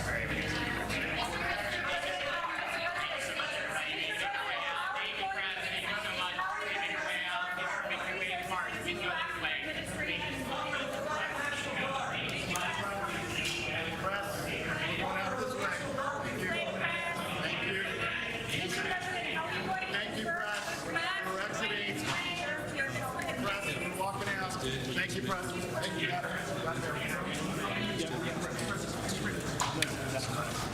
Looking at President Biden there at a Santa Monica fire station, having just been briefed on the unprecedented fire emergency in Southern California. The president's calling it astounding, and we just heard from some of the chief officials there dealing with that, including the county fire chief, talking through the latest developments with the Eaton fire, now consuming more than 10,000 acres, and that is just one of 4 major fires now burning in the area. At least 2 people are dead, many more injured. I want to bring in our chief national correspondent, Matt Gutman, who's in Southern California near the Palisades fire. Matt, walk me through what you're seeing and why this wildfire is so unique, even for this area. I mean, we're talking about one of the most densely populated parts of the country, LA County, one of the most ferocious extreme windstorms that we've seen in over a decade, and it is bone dry out. Diane, you know, this is a major disaster, as we have been seeing. The reason we're down here on the Pacific Coast Highway is because you cannot get any signal up on this road. But we had to drive through what was basically a tunnel of fire to get here. This is still very much an ongoing situation. Firefighters, where they can, are still trying to put out flames in high-rise buildings, in stores, in homes. But we have seen with our own eyes many hundreds of homes. And you can see, looks like this apartment block behind me, that's about to catch fire, is catching fire. That smoke cantilevered over this. This is still very much ongoing and will likely be through tomorrow when the wind begins to subside. But I don't think I've ever seen anything like this. So densely packed is the destruction in the Pacific Palisades. Stores, supermarkets, the high school, and many, many hundreds of homes, Diane. We heard the city fire chief say in her 25-year career she's never seen winds like this. The LAPD chief calling it unprecedented. Matt, talk about the challenge of having to fight 4 major fires, and they have many more going on too, but these 4 major fires all at the same time. That's right. Earlier today in that press conference, fire chiefs were saying, hey, we are strapped. We are tapped out. We have no more resources. And that's why, Diane, we were driving through very large neighborhoods, having spent hours there, and we didn't see a single firefighter. They are just too stretched thin over a very large area in LA County. That's why they're surging reinforcements here, personnel and equipment, but it hasn't come quickly enough. And a fire chief told me this morning there's nothing that can be done to combat wind that is this fierce because it just turbocharges all those fires. And we've seen it. One little ember gets into the eaves of a house, and within 30 minutes, that thing has burned to the ground. And this is the kind of fire behavior that I haven't seen in 10 years of covering fires pretty regularly. And fire chiefs and people who have been experts in this for 25 years say is incredibly unusual and particularly dangerous, Diane. And Matt, the president just said he has signed a major disaster declaration. The governor thanked him for that. How much do you think that's going to help, and what is this area going to need most now? I think it's going to help in terms of funding and resources, because what we saw there is the decimation of a town. This was one of the wealthiest enclaves in America, with some of the nicest stores, some of the most palatial homes, and the infrastructure is destroyed. The downtown business area is destroyed. Schools are destroyed. Places of worship are destroyed. They are going to need a Herculean federal effort to assist in the state and local effort to try to get this town back on its feet, if that even can ever happen. I mean, we drove to places, neighborhoods that I've known for years because my family lives here. I couldn't recognize the place. The place has completely changed because of this fire, ripping through so many countless of hundreds of houses and businesses.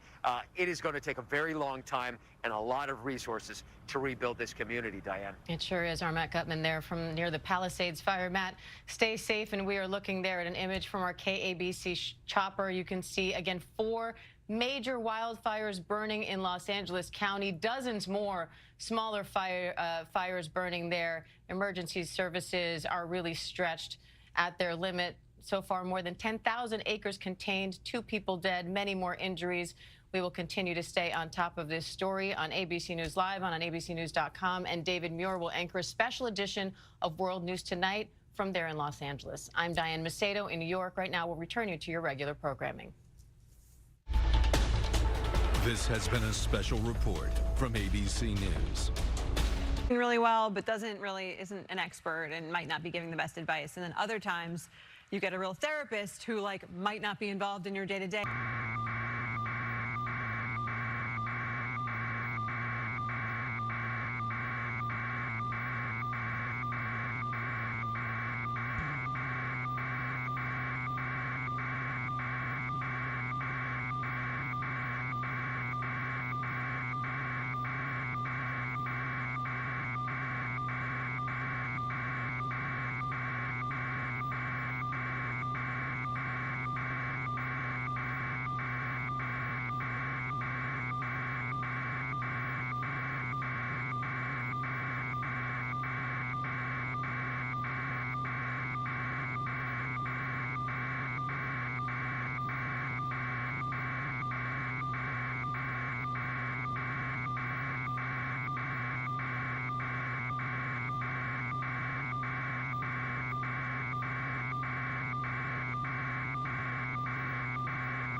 Well, Philip, it does appear that that remains to be the case right now. We haven't seen those fire crews really work their way into the area as of yet in terms of the helicopters and the fixed-wing planes, the fire retardant dropping planes. LA City Fire, LA County Fire, they have multiple helicopters, and we just haven't seen them in this area yet. So our best understanding at this time is that those lower-level winds right along the surface, where those helicopters would have to be working, where those planes would have to be working, are just a little too intense for fire crews to be making those low-level drops. And if, as I'm sure we've all seen living in Southern California, seeing these fire crews, attack these fires from the air countless times before, they are in these canyons, they're making aggressive flight maneuvers, going in and out of those canyons and over those passes and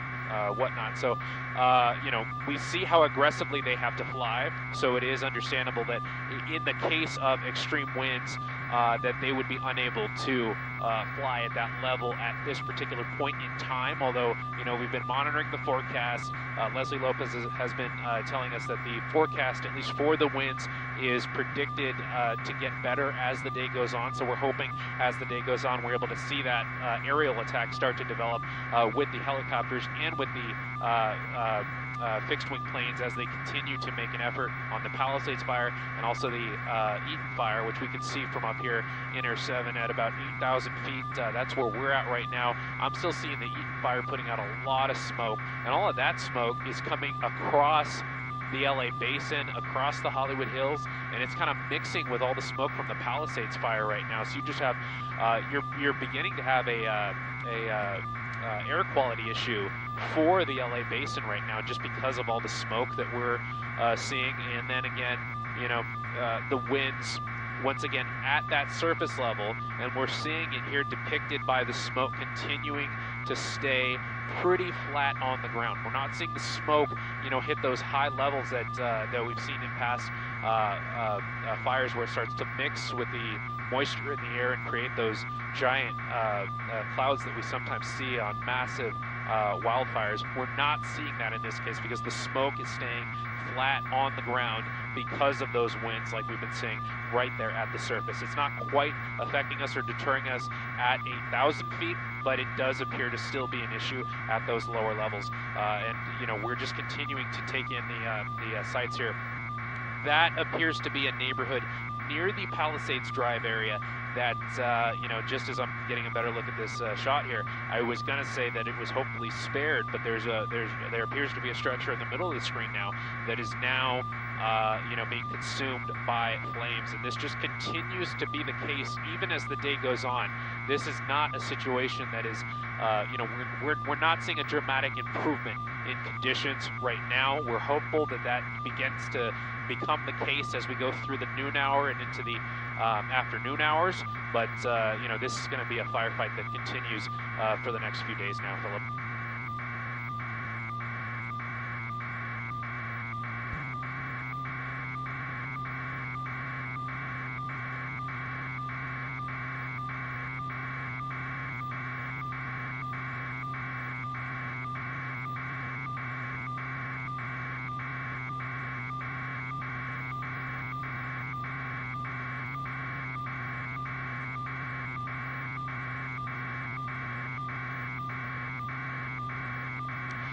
Yeah, it's still an active firefight. It is mostly a ground firefight at this point, but that is still, it's still something that fire crews are worried about. And that's why the evacuation areas are not shrinking right now. They are, expanding as the fire kind of moves a little bit further west, a little bit into the Malibu area, and fire crews and emergency crews are maintaining those mandatory evacuation areas because the fire activity in the whole Pacific Palisades area remains so high.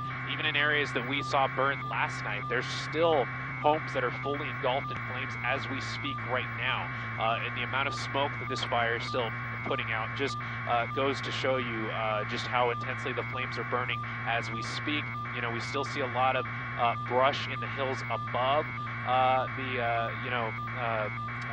Santa Monica Mountains here. Those continue to burn, even though, you would think that eventually this fire would push its way to the Pacific Ocean and eventually stop. But there's just so many objects in the way, so many man-made things, homes, and then again the brush and the trees that is all just going up right now. It is definitely an incredible sight to see.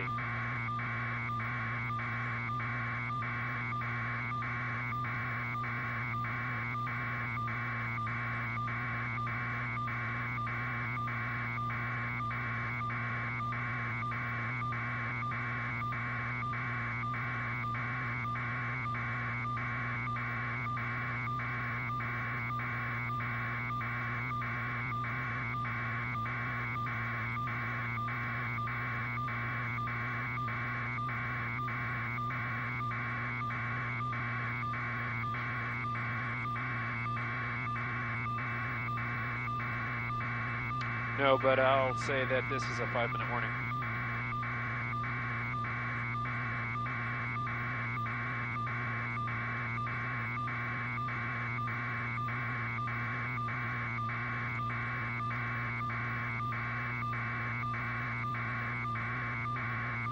What did he say? What was the last part?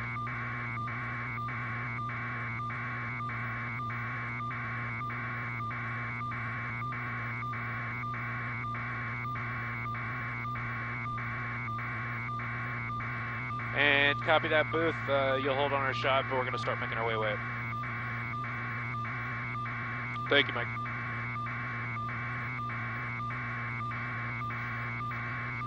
That's right.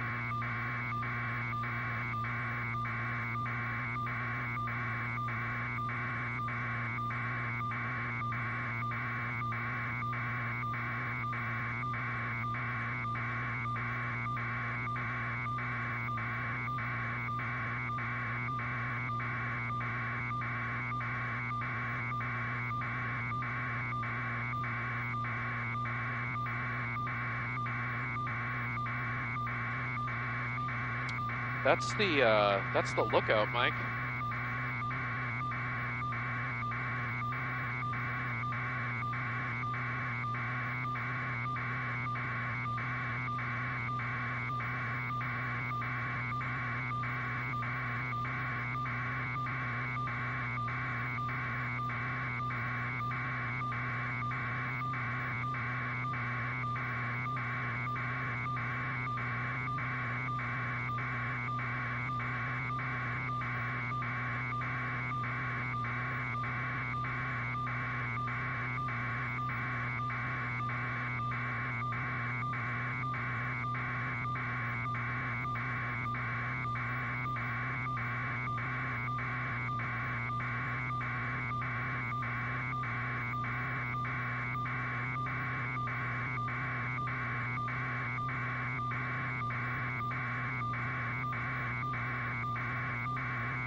to start, and then as we're seeing,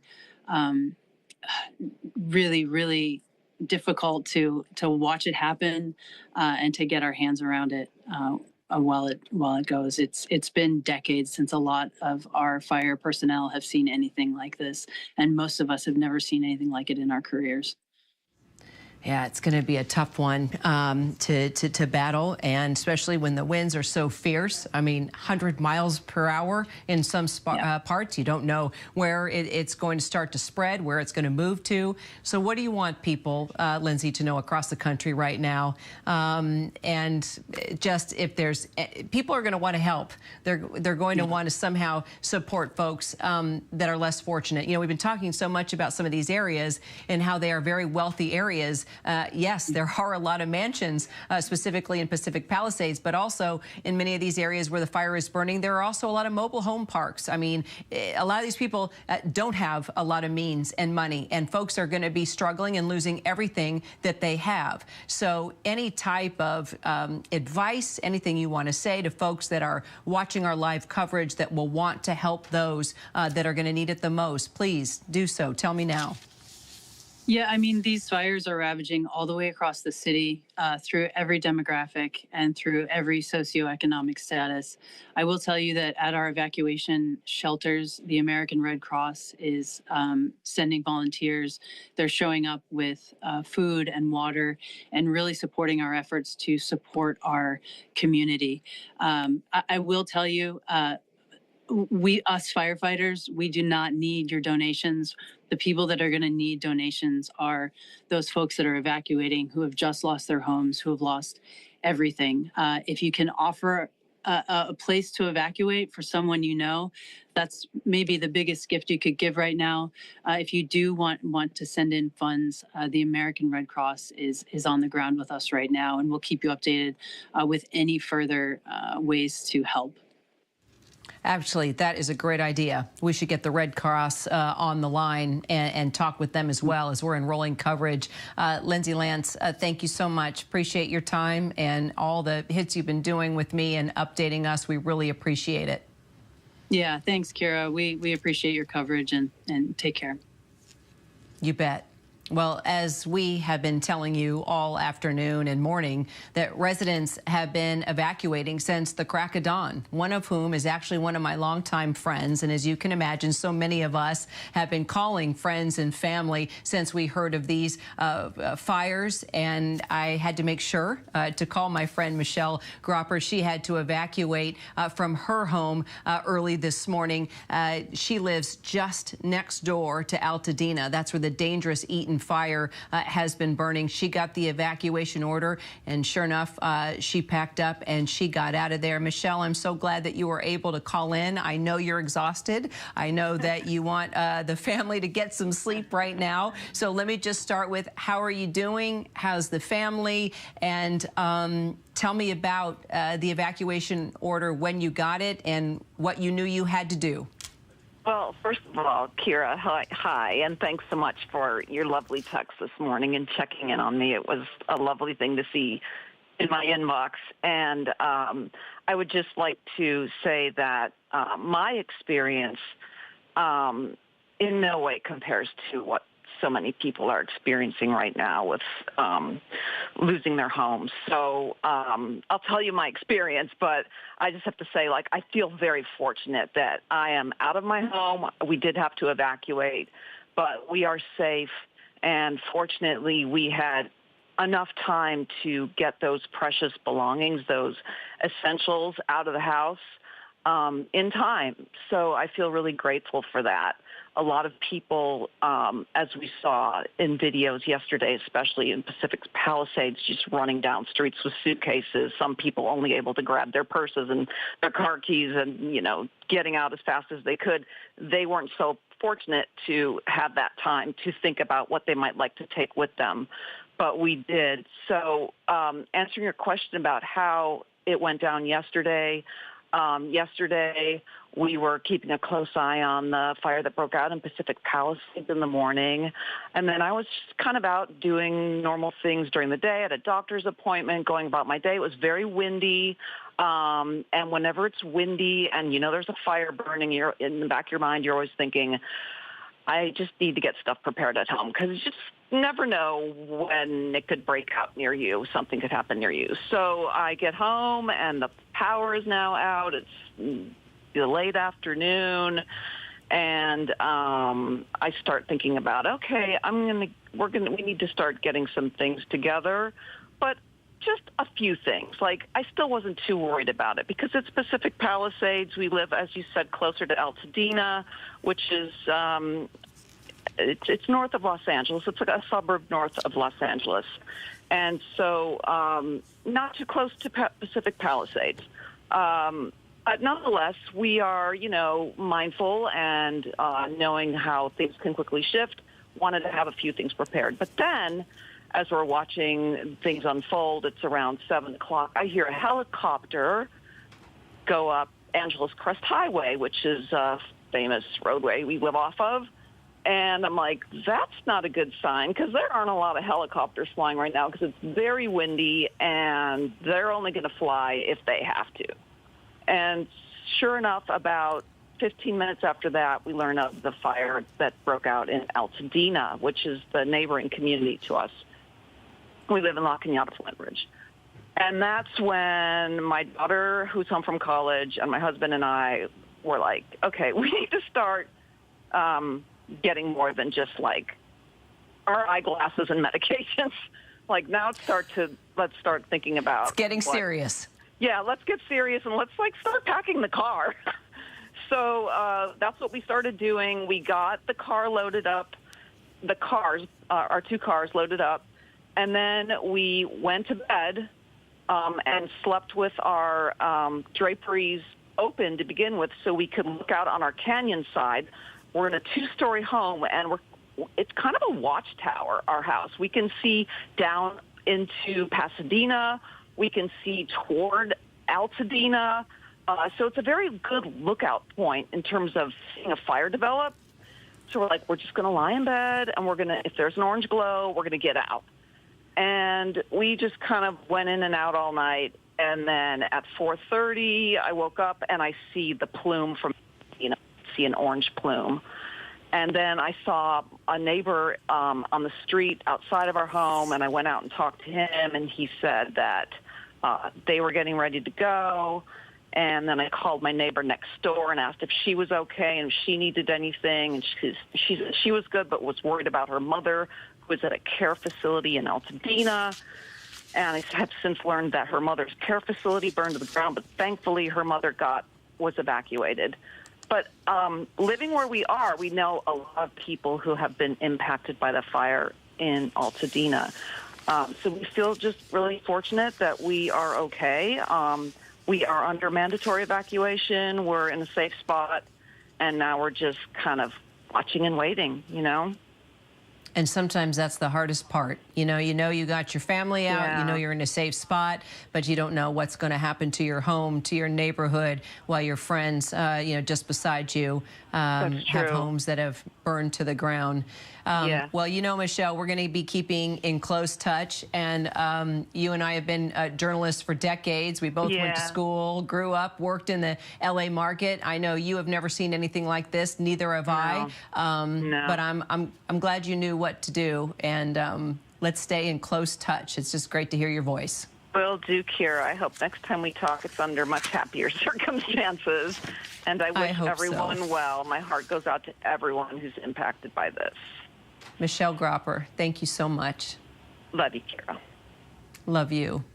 Let's bring in meteorologist Samara Theodore for the forecast. Samara, this is the hardest part. When you know the area, you know people, you have family there, you know how the conditions can be. You've covered these wildfires over your career, and these conditions, man, they're fueling just such unprecedented fires. Yes, Karen, my heart goes out to you all, just hearing you all have that conversation, knowing, you know, just how much you know that area. I know how deep that can feel and hit close to home. And that really puts a face to the science that I'm talking about here. So let's get into it. Why are we seeing these things on the ground? What's going on? So this is the mechanism behind it all. We have this area of high pressure. We call the Four Corners high pressure, but we also have this area of low pressure. And as those gear-like air currents continue to churn, we get this strong pressure gradient in the middle. And so that's exacerbating the situation. That's really kicking these Santa Ana winds into high gear. These are winds that we typically see during this season, but this is, like I said, is really putting a battery pack in them. As a result, extreme fire risk for places like Simi Valley, San Fernando, Malibu. They've dropped that now to about critical, but the winds, the improvements are on the way. Nonetheless, we have 4 fires burning right now: the Hearst Fire, Woodley, Palisades, and the Eaton Fire. This morning, a lot of folks woke up to 3. Now we have 4. One of the big concerns, along with the fire burning, is also the smoke. We do have these plumes leaving from where the fires are. That air quality significantly diminished, even in areas where the fires aren't necessarily burning. So this is impacting a lot of folks. And the big question is, Kira, when are we going to see relief? Tonight, the winds will decrease, and by Friday, we should see an uptick in the humidity. Okay, I think that's what folks really want to hear, but it's tough when you're going through it right now. Samara Theodore, thank you so much. All right, we are also learning now that the NHL has postponed the Los Angeles Kings home game, with several wildfires still burning across the greater LA area. Tapings of Jimmy Kimmel, also After Midnight, have been canceled. Production has paused on shows like Grey's Anatomy. Also, one of my favorites, Loot, including Hacks, another favorite that just won Golden Globes, by the way. The Price is Right. So we are going, and even Universal Studios theme park, of course, has been closed. So we'll update you not only on the fires and the conditions of homes and the residents in the area, but of course, everything from the entertainment industry to amusement parks being impacted in the LA area. We want to take you now to our affiliate once again, KABC, as it remains covering their area. They are our local news station, so let's listen in and see how they're covering the fires right now. Firefighters, but I also want to show you this downed tree right here in the middle of the street. A lot of these have been happening, and it's making it very difficult for firefighters to navigate through these different neighborhoods and these streets and fight these fires. This tree in particular, I can see some smoke, and one neighbor said that it has caught fire as well. I also want to show you this house right here.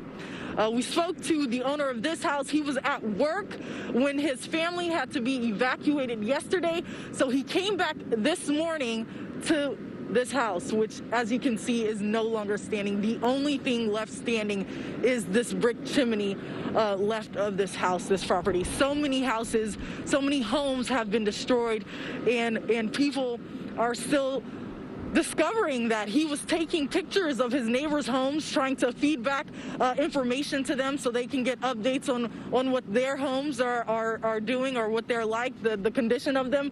But just on this street alone, just in this neighborhood alone, so many homes have been destroyed, and firefighters are doing the best they can. We spoke with, like I said, that neighbor earlier, Randy Stokos, has been a resident here for 65 years. He was trying to save his home and save his neighbors' homes, and he was scooping water out of his jacuzzi. He said, I'm going to toss to his soundbite so you can hear what he was experiencing.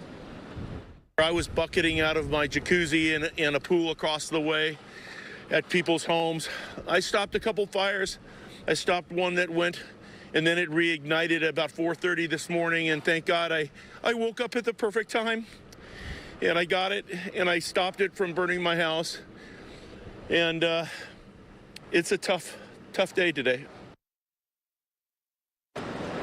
Yeah, lots of emotion from the people we've been talking about. I turned around just so you can see that there's just no end to the devastation, to the damage. This house completely destroyed, this multi-story home. It overlooks the beach. You can see that you really can't see anything because the smoke has made it almost impossible to be visible. Right now, just walking by, we have a resident here. Can we speak to you? Resident. Can we talk to you? What was your name? Yes. Okay. I'm talking to a neighbor who just lost his house. It's very, just, you know, words can't describe what the scene looks like. And, you know, Al and I, maybe you're going to see me on TV, but I'm so sorry for all my neighbors who've lost their homes. Sorry, you know, I feel blessed. Our home is still standing, and I was helping firemen put out spot fires.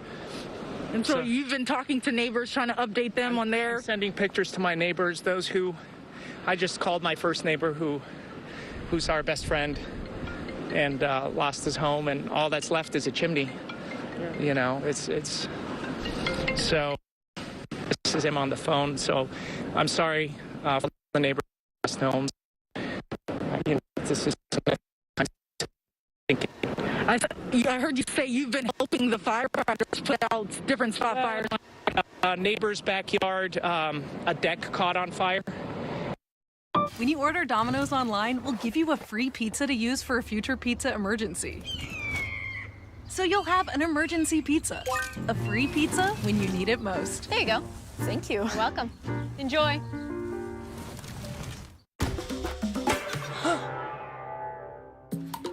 Cream on the left, one more episode. Cream on the right, we crushed the whole series. Yes! Oh, that was really good. Oreo, stay playful. Once in a lifetime is never enough. Never enough. For the ring finger? For every finger. For right now? For the future? For all the joy, the love, the warmth, the brilliance. For all that is beautiful in life. For all the precious moments. For anywhere. Anywhere. And everywhere. For all the right reasons. Or just because. Diamonds, diamonds, diamonds. For all who love. Pandora, lab-grown diamonds. At Total Wireless, we got your back every day. Others, not so much. Just look at the facts. We run on the network with America's fastest 5G speeds. They don't.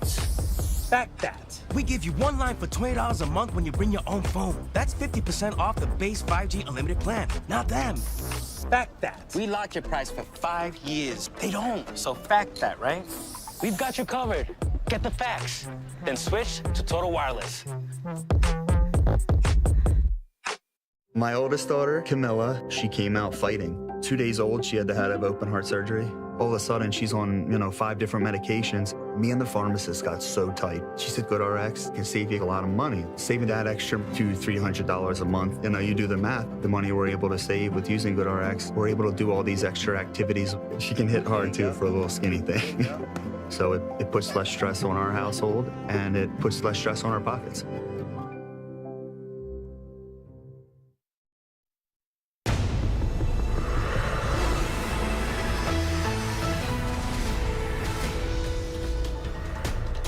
Pray for Los Angeles. That's the message from state leaders and fire chiefs as 4 deadly wildfires tear through Southern California, destroying everything in their path. Residents who didn't even evacuate now watching their homes burn to the ground, bulldozers plowing abandoned cars off the road so firefighters can get to the front lines. Good afternoon, everyone. I'm Kira Phillips. And I'm Terry Moran. This is our story. At least 2 people have died so far, along with a high number of significant injuries, as a perfect storm of winds, usually only seen in tornadoes and hurricanes, and near zero rain, has turned that area into an inferno. At this hour, the Pacific Palisades fire, the Eaton fire, and the Hearst fire, and the Woodley fire are all 0% contained, and they are rapidly growing.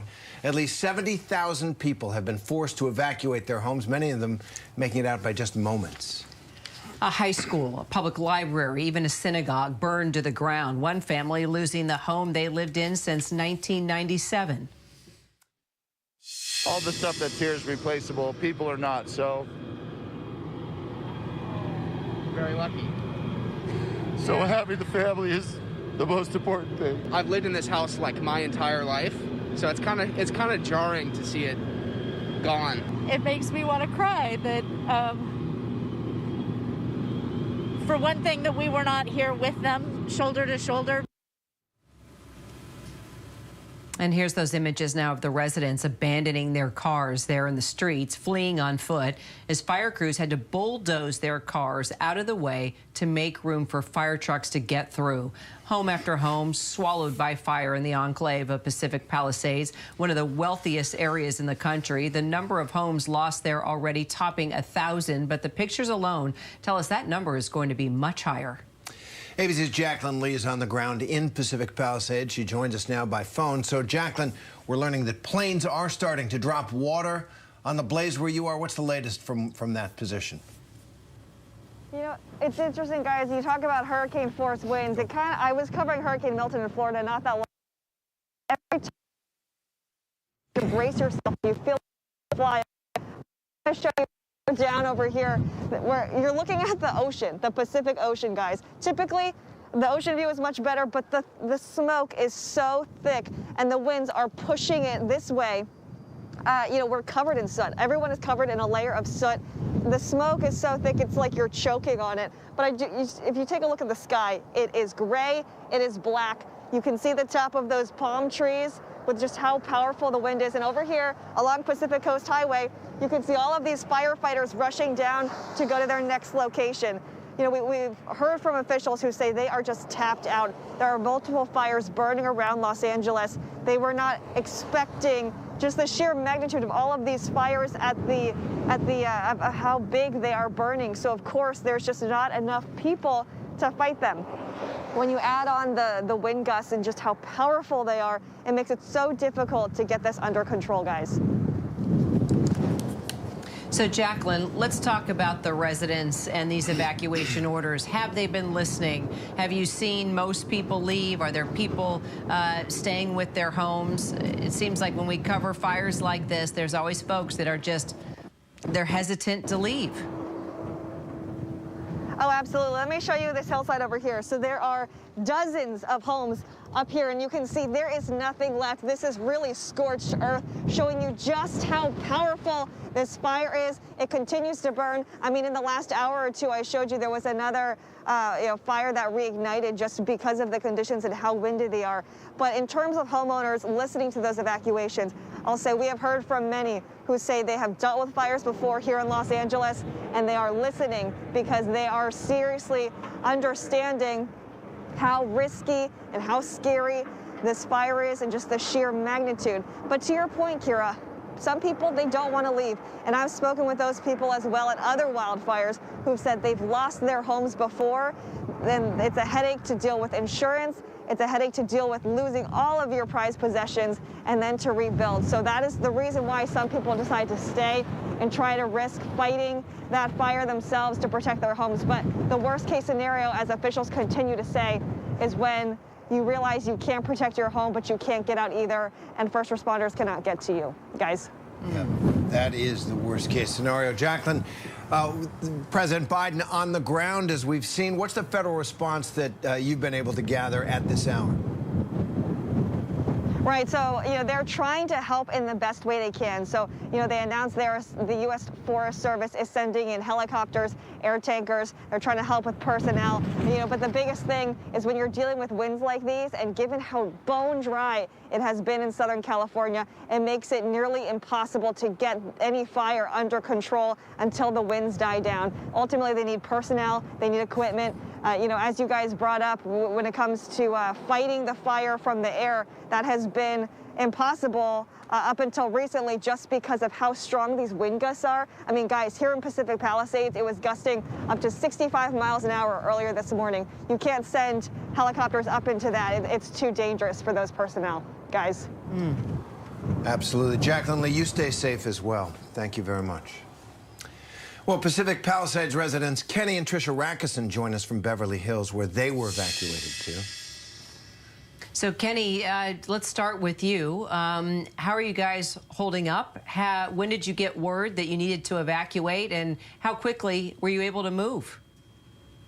It was all yesterday, and Tricia was able to get to the house quicker, and her daughter was there, Lexi, and I was at work, and I drove like 45, 50 minutes to get there, and I got to where I would normally be going. I couldn't get up the hill to the Palisades because the smoke was too great, and it wasn't a safe place to go up. And so I called Trisha and I said, you need to come down now. But they were trying to hose the house down and, take important papers and take other possessions out of the house. I said, you just need to leave now. Take what you got and just go. And they didn't do that. They waited a little longer, but I don't think they understood the magnitude of what I could see from down below. And then when they finally left, they were really stuck in a lot of traffic coming down the hill because the Palisades is very hard to get in and out of. There's one road from the Oceanside, and then one road from the top side. Otherwise, you can't get there. So obviously, everybody that lived there was trying to evacuate had a serious problem trying to get out, but they did make it out.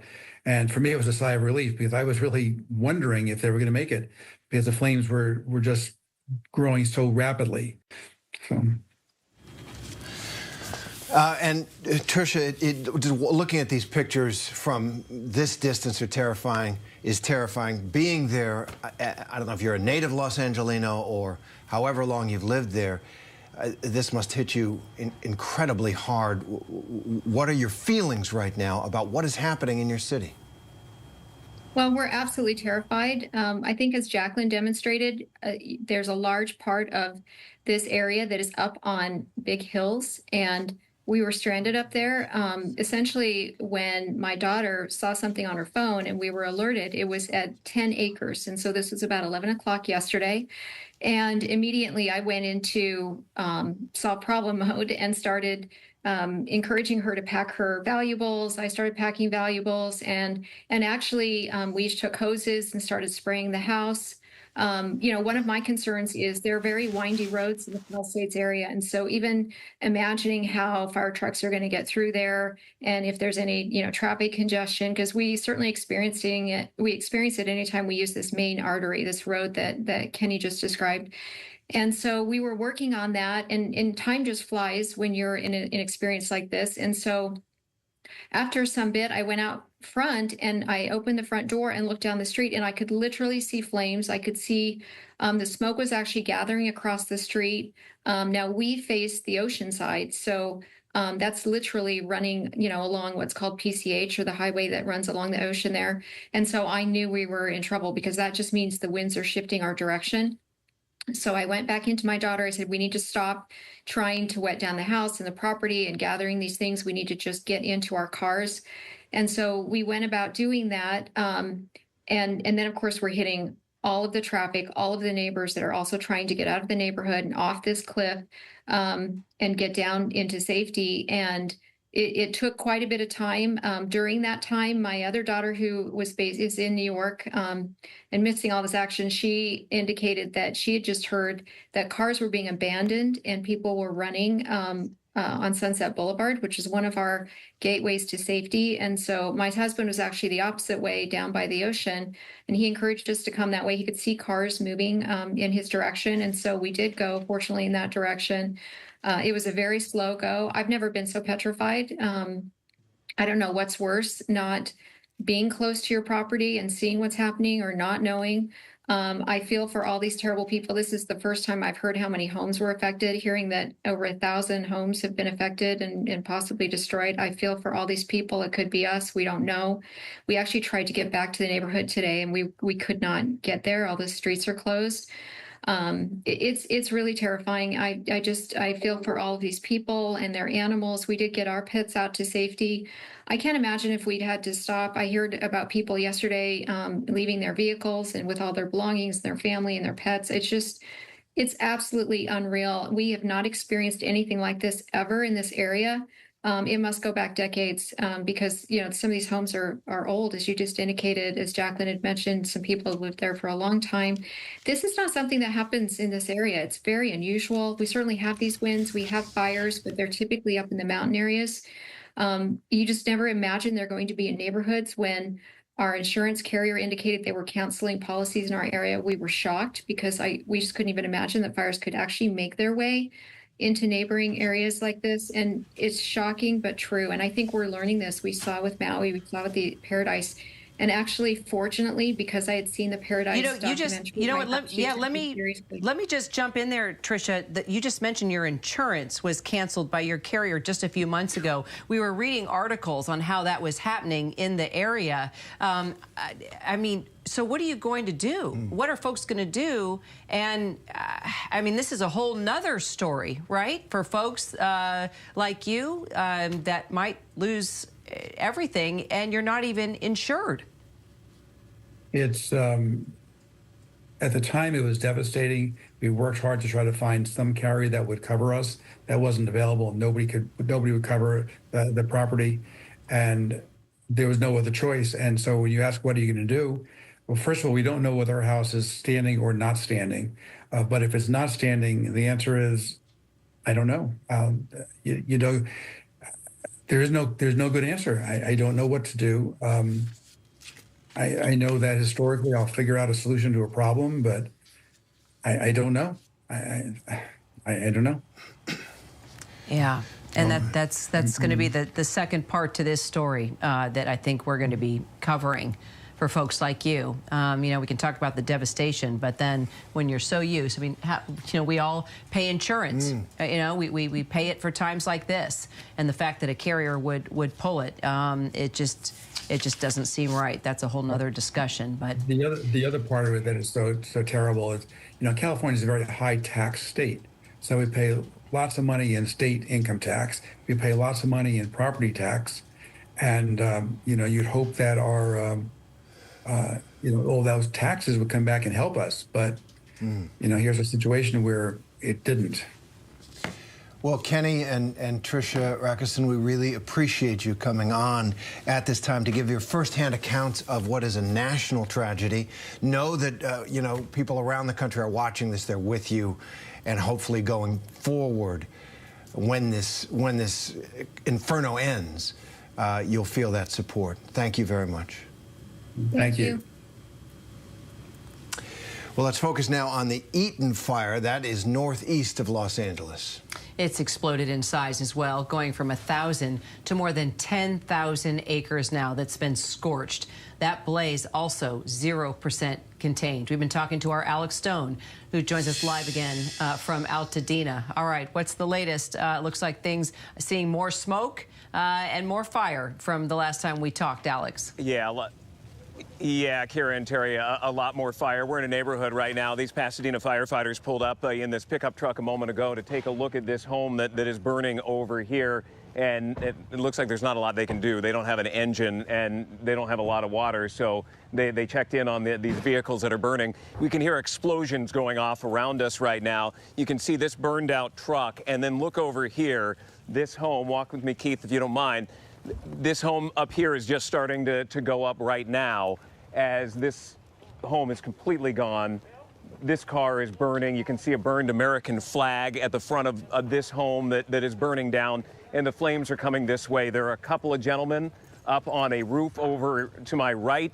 They've got hoses out. They are trying to put any kind of water that they can on this, but these homes around here are really now beginning to go up, and one after another we're hearing these explosions going off. Sorry, the firefighters are pulling out now. There wasn't a lot they could do. They went in, they checked on that home. It's going up in flames right now. The cars around it are all burned out.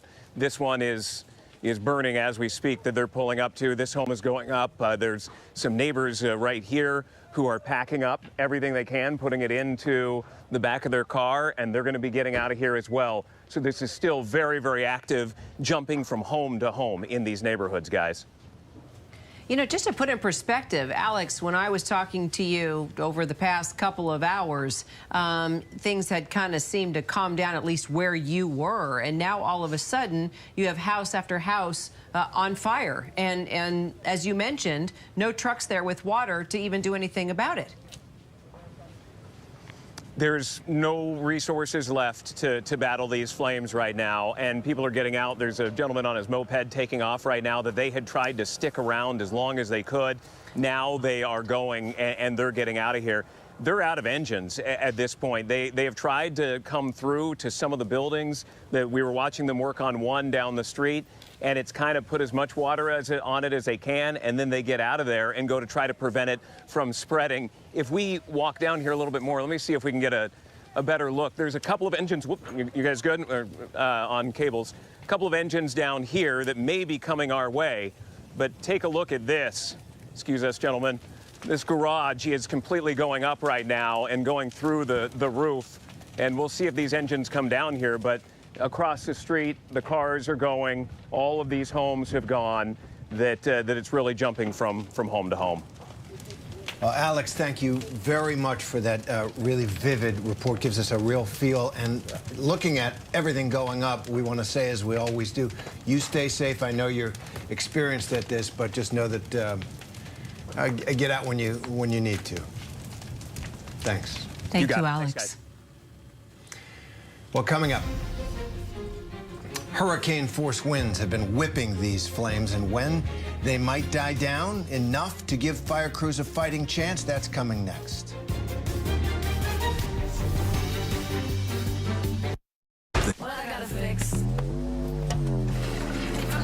Oh, come on. You break it, we take it.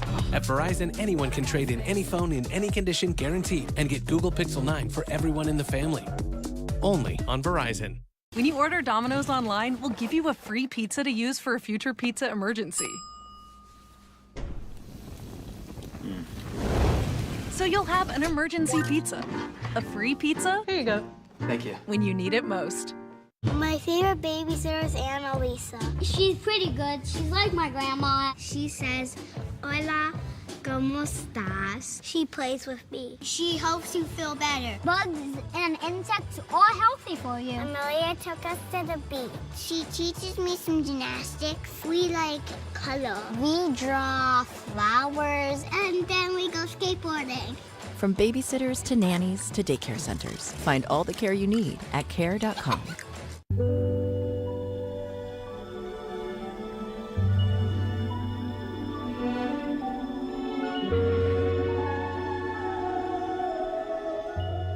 At Bombas, we make the most comfortable socks in the history of feet.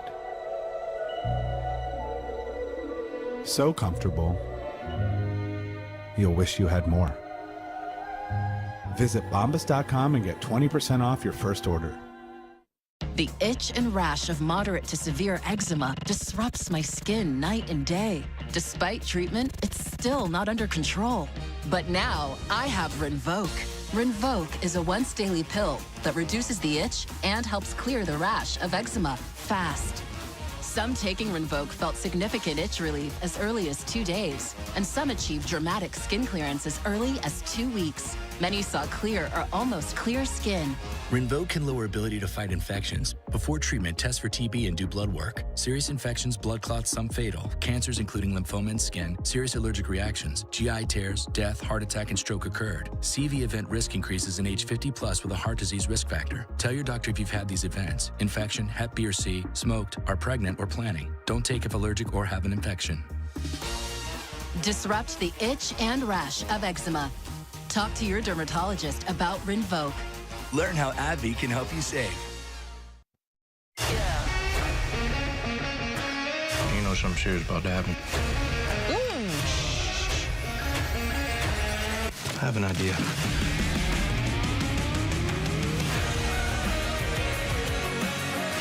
You guys have eyes on your targets. Shouldn't we strategize? Come on, we're gonna improvise. Freestyle. No.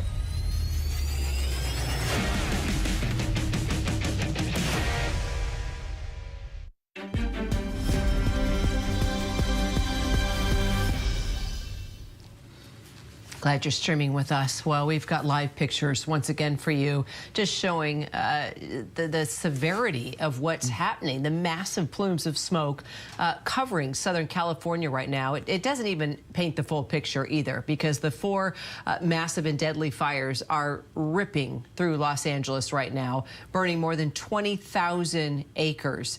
Firefighters say they were prepared, but they can't keep up now, because the fires are 0% contained. The wind is so strong that they just continue to spread. Yeah, and you're looking at 100-mile-an-hour winds and dry grasses and trees, and so it's hard to say how you would stop this until the wind abates. At least 2 people have died in these fires so far, and the number of injuries are rising. Let's bring in meteorologist Samara Theodore for the forecast on this. Samara, this has been a perfect storm of conditions. Tell us how this fire's got so bad, how it whipped up into this level. All right. So what we have here are a few things at play. First, let's think about the drought in Southern California, specifically downtown Los Angeles. Since May, 0.16 inches of rain is what they've received. Between October 1st and now, we should have picked up at least 4.5 inches of rain. So we're really falling below the marker there. That's like me saying, oh, I need $5 and all you can give me is a quarter. But you see the gravity of the situation we're dealing with as far as the drought is concerned. Then we have the winds. And this setup is so interesting because normally we do have this area of high pressure over the Four Corners. We call it the Great Basin high pressure. And those Santa Ana winds get funneled, you know, as that turns clockwise, those Santa Ana winds get funneled right over that mountain range into Southern California. But a very precarious situation has unfolded where we have this area of low pressure over the Baja, and you can see how it's sandwiching this wind and it's funneling, creating a very strong pressure gradient. So the winds are in high gear and they're moving very quickly. And as a result, we're seeing these fires spark off. One of the big impacts from the fire has been not only the fire, but the reduction in air quality, just how dangerous it is to just be breathing out there. You can see where the plumes are going to be headed over the next couple hours and where they're moving. We have 4 fires burning, Hearst, Woodley, Palisades fire, and Eaton fire, and those are all letting off that smoke. So parts of Burbank, downtown Los Angeles, I'm sure it's very difficult to breathe there.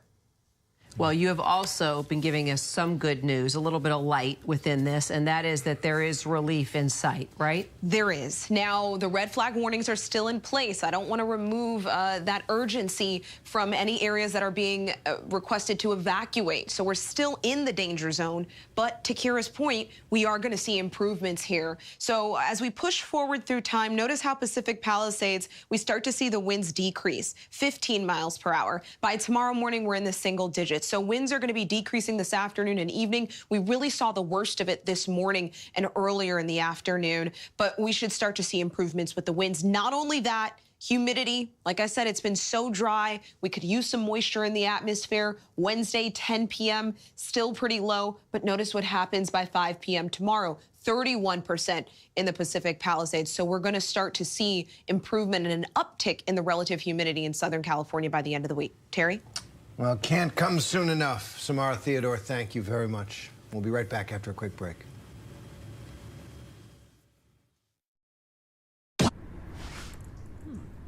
We make magic all day, all day. Ain't got no way. We make magic. It's what we create. I will not stay. Magic. Hey neighbor, you switched to T-Mobile home internet yet? Trim your hedge. It's $35 a month with no price hikes. Bam! It runs on T-Mobile's wireless 5G network, so all you gotta do is plug in one cord. T-Mobile 5G home internet, just $35 a month. And with Price Lock, we won't raise your rate on internet. I did it. Oh! I switched to T-Mobile home internet, and I am loving it. Don't sneak up on me like that. Why didn't you tell me to switch earlier?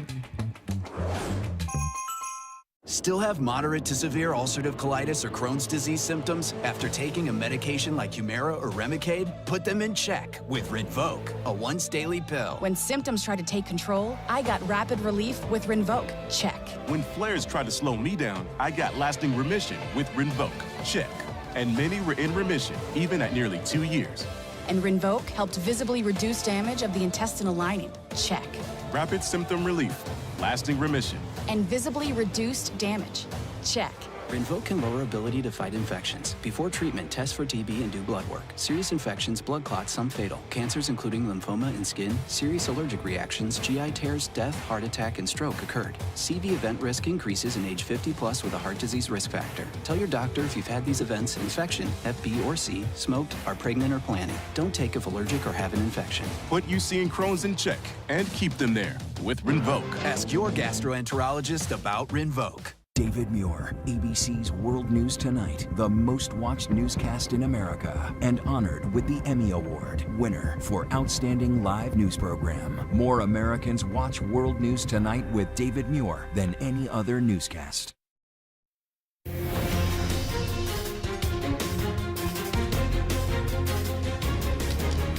And some of the other top headlines we're following at this hour. The Israeli Defense Forces today announced that 2 Israeli hostages have been found dead in Gaza. They identified one of the hostages as 53-year-old Yosef al-Zaidani, and they are working to determine if the other remains belong to his son, 23-year-old Hamza.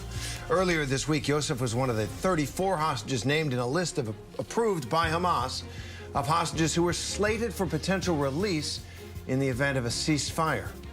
A record 24 million Americans enrolled in the Affordable Care Act in the final period of President Biden's administration. Enrollment in the ACA has nearly doubled since Biden took office, but President-elect Trump vowed to replace the program in his second term. The enrollment period for the ACA ends January 15th. And do you love your morning cup of coffee? I do.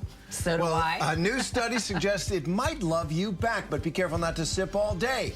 Researchers at Tulane University found that morning coffee drinkers had a 31% lower chance of dying from heart disease than non-coffee drinkers, and a 16% lower chance of dying from any cause when compared to all-day coffee drinkers.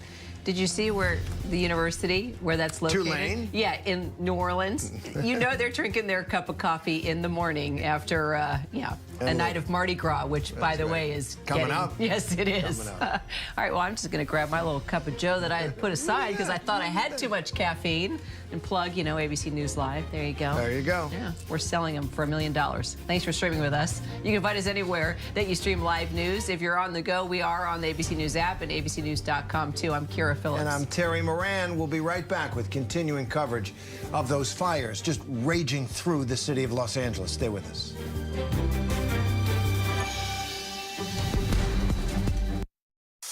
Subway's got a new meal of the day with a deal on a different sub every day of the week. Fresh baked bread, fresh sliced meat, fresh chopped veggies, vinaigrette, plus chips and a drink. You've got the perfect lunch at the perfect price. Your coworker went with the $17 salad. Get it together, Stan. Find your fresh with the all-new $6.99 meal of the day at Subway. Or make it a foot long for just $3 more. And can you see a number in the circle? $79.95. You want to try again? $79.95. I think you might be colorblind. I think you're missing the point. Right. Okay, now follow my finger without turning your head. No, just follow with your eyes. Okay, I don't think you understand what I'm asking. I don't think you know how owls work. Get 2 pairs of glasses and an eye exam for just $79.95. Or 2 pairs of progressives and an exam for $149.95 at America's Best.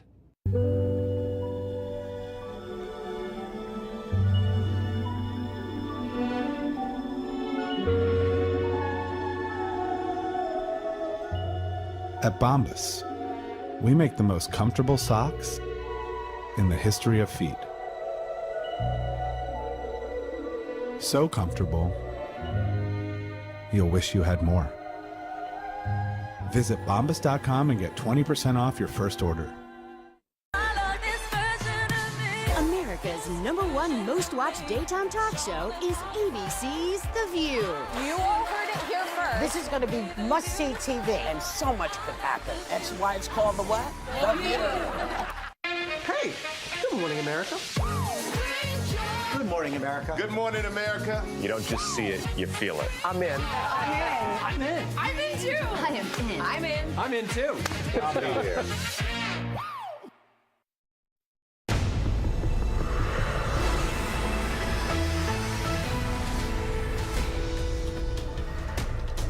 Fighting a hurricane that has fire attached to it. Good afternoon, everyone. I'm Kira Phillips. And I'm Terry Moran. That's our top story at this hour. The deadly, unprecedented wildfires burning in Southern California right through the city of Los Angeles and beyond. At least 2 people are dead, more than 1,000 structures destroyed, and more than 20,000 acres have burned so far. Aerial shots today giving us a better look at just the breadth of these devastating blazes, which are still 0% contained, by the way. The true scale of the damage won't even be known for days, but take a look at this satellite image. The fire is so big, it's visible from space, not just clouds of smoke, but the actual flames.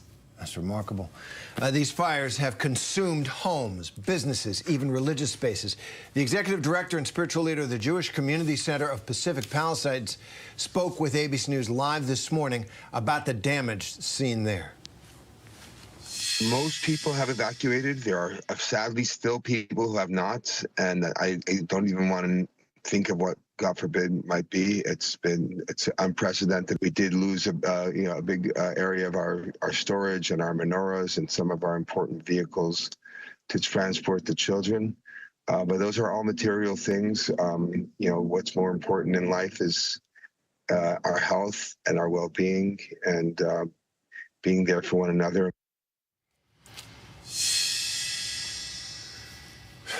Jacqueline Lee is there on the ground for us in Pacific Palisades.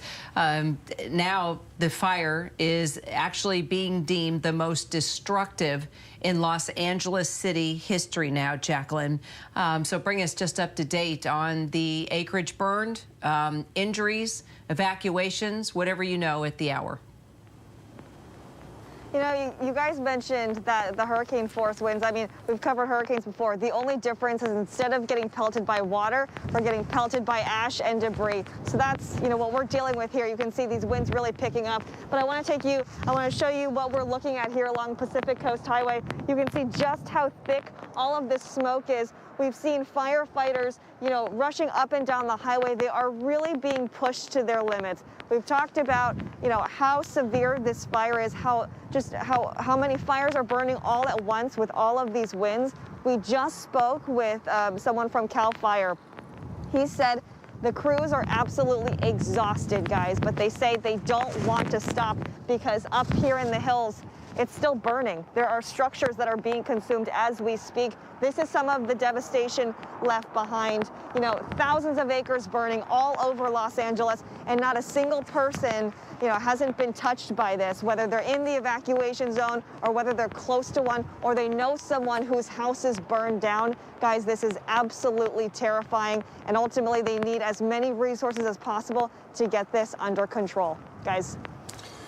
Jacqueline, how are the firefighters managing? They're overwhelmed. Obviously, the entire city is. What are you seeing in their approach, and what are their needs, would you say, right now?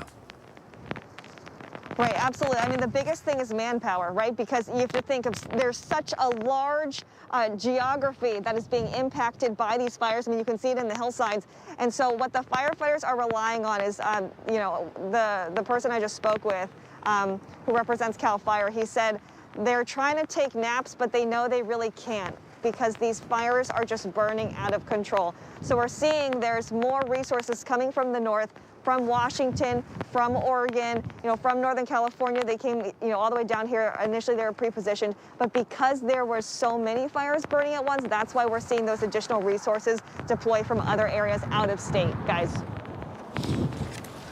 All right, Jacqueline Lee, thank you very much. Once again, watch out for yourself for sure. Well, more than 70,000 people have now been evacuated as these fires continue to rage on. And a lot of people are leaving scared, full of anxiety, worried about everything that they'll need to do if they return back to nothing. To nothing if they lose everything. We're joined now by a musician who packed up his most valuable instruments and his pets, left his home in Topanga Canyon last night. David Block, thank you very much for being with us at this tough time. How are you doing? I'm having a mixed bag. We just tried to go back to our place to grab some last-minute things and make sure we got some of our most valuable things out. And although it's stuff, it's yeah, we were just crying driving in, watching the fire come down the hillside and burn our community. Yeah, I'm not seeing a lot on the news yet about Topanga Canyon, which I'm guessing will probably come pretty shortly, or maybe that's me right now. but it was pretty devastating. Any word on your home, music equipment, studio, anything? We were there about a half hour. We got back in to make sure that we could make sure that everything was okay, and we got a video. We're one of the last properties that's closest to the beach. But as we were looking up the Fernwood community, it looked like it was just being destroyed. So our home is okay. The flames were like, 600 feet from our house when we left. But it was hard to tell what was going to happen because the wind was blowing the fire away. But it's a canyon and it's just like a little tinderbox. So, yeah, we're just praying right now. Amen. We're seeing these pictures, and on screen. It's terrifying. It's terrifying. You're there in the middle of what is one of the great natural disasters in recent American history. What is that experience like? I hate to ask it this way, but up close.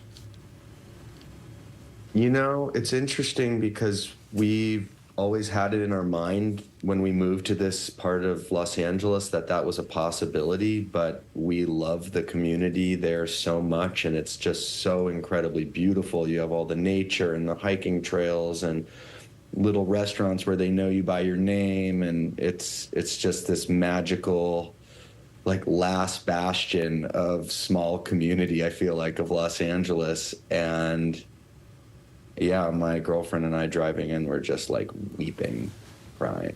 It's just like, it's unimaginable, to be totally honest. It's like one of those things that you try to prepare, we're prepared for, like that we have to leave at some point and that this could be a thing, but it just made us feel so much love and care for, all the animals that can't get out. And there's a lot of horses in our neighborhood, and just wanting our community to come together and be strong after this. So it's like unimaginable, really. Well, the other story that we're already talking about are the number of people that don't have insurance. There are a lot of carriers that pulled insurance from, folks throughout the Los Angeles area. How about you? Do you have insurance? Yes or no? And where do you go from here? I have insurance that will cover a small fraction of the amount of stuff that we have. We tried to go get out irreplaceable items. I have like 100-year-old guitars, but and things like that. But yeah, we're fortunate enough to have some insurance, but it's not gonna. It's gonna cover a small fraction. So I'm not even quite there yet. But I think in general, people, even with good insurance plans, California has just kind of been a little bit brutal with, understandably, because these areas are so high risk. And so I'm not totally sure what we're going to do, to be honest. Right now we're praying, and we're surrounding our home with light and envisioning that all of our neighbors are safe, even though we saw that a lot of them definitely don't look that way. And I'll tell you, we're just yeah. Well, I was just thinking, you're a musician, and I'm imagining right now, I'm thinking positively that when all is said and done, you are going to write a song. You are going to come together with fellow musicians, and there is going to be a fundraiser for those that need the most support. And that's going to be the next interview we're doing with you, David Block. I actually just hosted, I spent a lot of time in the Southeast in Asheville, North Carolina, and I hosted a benefit concert a couple months ago, and we raised like $8,000 for local artists in the Southeast community for the flood relief. And I was telling my girlfriend, I was like, man, that's pretty ironic that we're going to probably need to do that pretty heavily for our community. But music does bring together healing, and hopefully we'll be able to transmute this into a beautiful experience of regrowth and rebuilding. There we go. You That's let it. us know when that music's ready, and that will be our next interview, David. Thanks for having me, and thanks for covering our beautiful Topanga community. Yeah, it is a pretty amazing community. It is. Thanks, Thank you. David. Good luck to you, David. Thank you. Thanks, guys. Bye. All right, we're going to focus now on another of the fires, the Eaton Fire, which is just northeast of Los Angeles. Yeah, it's exploded in size as well, going from 1,000 to more than 10,000 acres scorched so far. That blaze, 0% contained. We've been talking with our Alex Stone, who's been there live with us from Altadena for hours now. Bring us up to date, Alex. Karen, Terry, we were talking about this garage that was beginning to go up a little while ago. It's continuing to now show a lot of flames in this neighborhood where firefighters, they've been driving through, but there's really nothing that they can do. They don't have we just heard an explosion go off right there. This vehicle, there's some fire engines down there. They're trying to stop the spread of it, but for these homes, there's not a lot left that they can do. This one, the garage in the last couple of minutes completely collapsed in. It's moving into the main parts of the home. I'm looking down the street. I can see other homes that are now going up in flames down there. Many of these homes are gone. There's probably half a dozen homes that all that remains in this home is the chimney. And you look at this, the American flag out in front of that home that is now completely gone. So this continues to spread. It's quite warm here right now, not generally in Altadena, but just with all of the flames coming off of these buildings, you can feel the heat of the fire as it is moving from neighborhood to neighborhood. And we keep hearing these explosions as ammunition and gas tanks and other things are exploding inside of these homes and in the cars. And there are some people who are up on their roofs that they have not left. They are using garden hoses, trying to put any amount of water they can on their homes, trying to save them. But yeah, good luck to them, but it's hard to battle something like what we are seeing. And for the first time, I am hearing a helicopter that we have heard on this wildfire just now as I was about to go back to you guys. And, it's almost like the sound of help coming. Here comes the helicopter right now. They have been unable to fly because of the winds. That's an LA County Fire helicopter coming in right now, getting ready to drop water, or just did. That is a sign of help that things have changed. It was so windy, they could not fly. They're now up in the air. That's a good sign, guys. That is great news, Alex, and a great moment. Thank you very much once again, Alex Stone. Well, I'll tell you what, talking about those helicopters, all the assets to fight fires, someone that I have watched fight blazes like this is my longtime friend and retired firefighter, Mike Farah. He spent decades fighting fires in the Los Angeles area. And understands better than anyone else what these brave Los Angeles firefighters, that we see these astonishing pictures of what they're enduring right now. Mike Farah joins us now to break it all down for us. So, Mike, first of all, it's good to see you. Of course, you were one of the first people that I called because through all the years of living in Los Angeles, yes, and knowing you, I was wondering what you were thinking about all of this and if you were okay, because I know you're right there amidst the Eaton fire. I guess, first of all, I want to ask you, after decades of being a firefighter, what's going through the minds of the men and the women right now that are tapped out? I remember talking to you in past fires when you were exhausted, you weren't getting sleep, you weren't getting a chance to eat, but none of you guys ever wanted to give up because you didn't want to see the loss of life or property. So if you don't mind, Mike, just kind of give us a sense about what everybody's dealing with right now.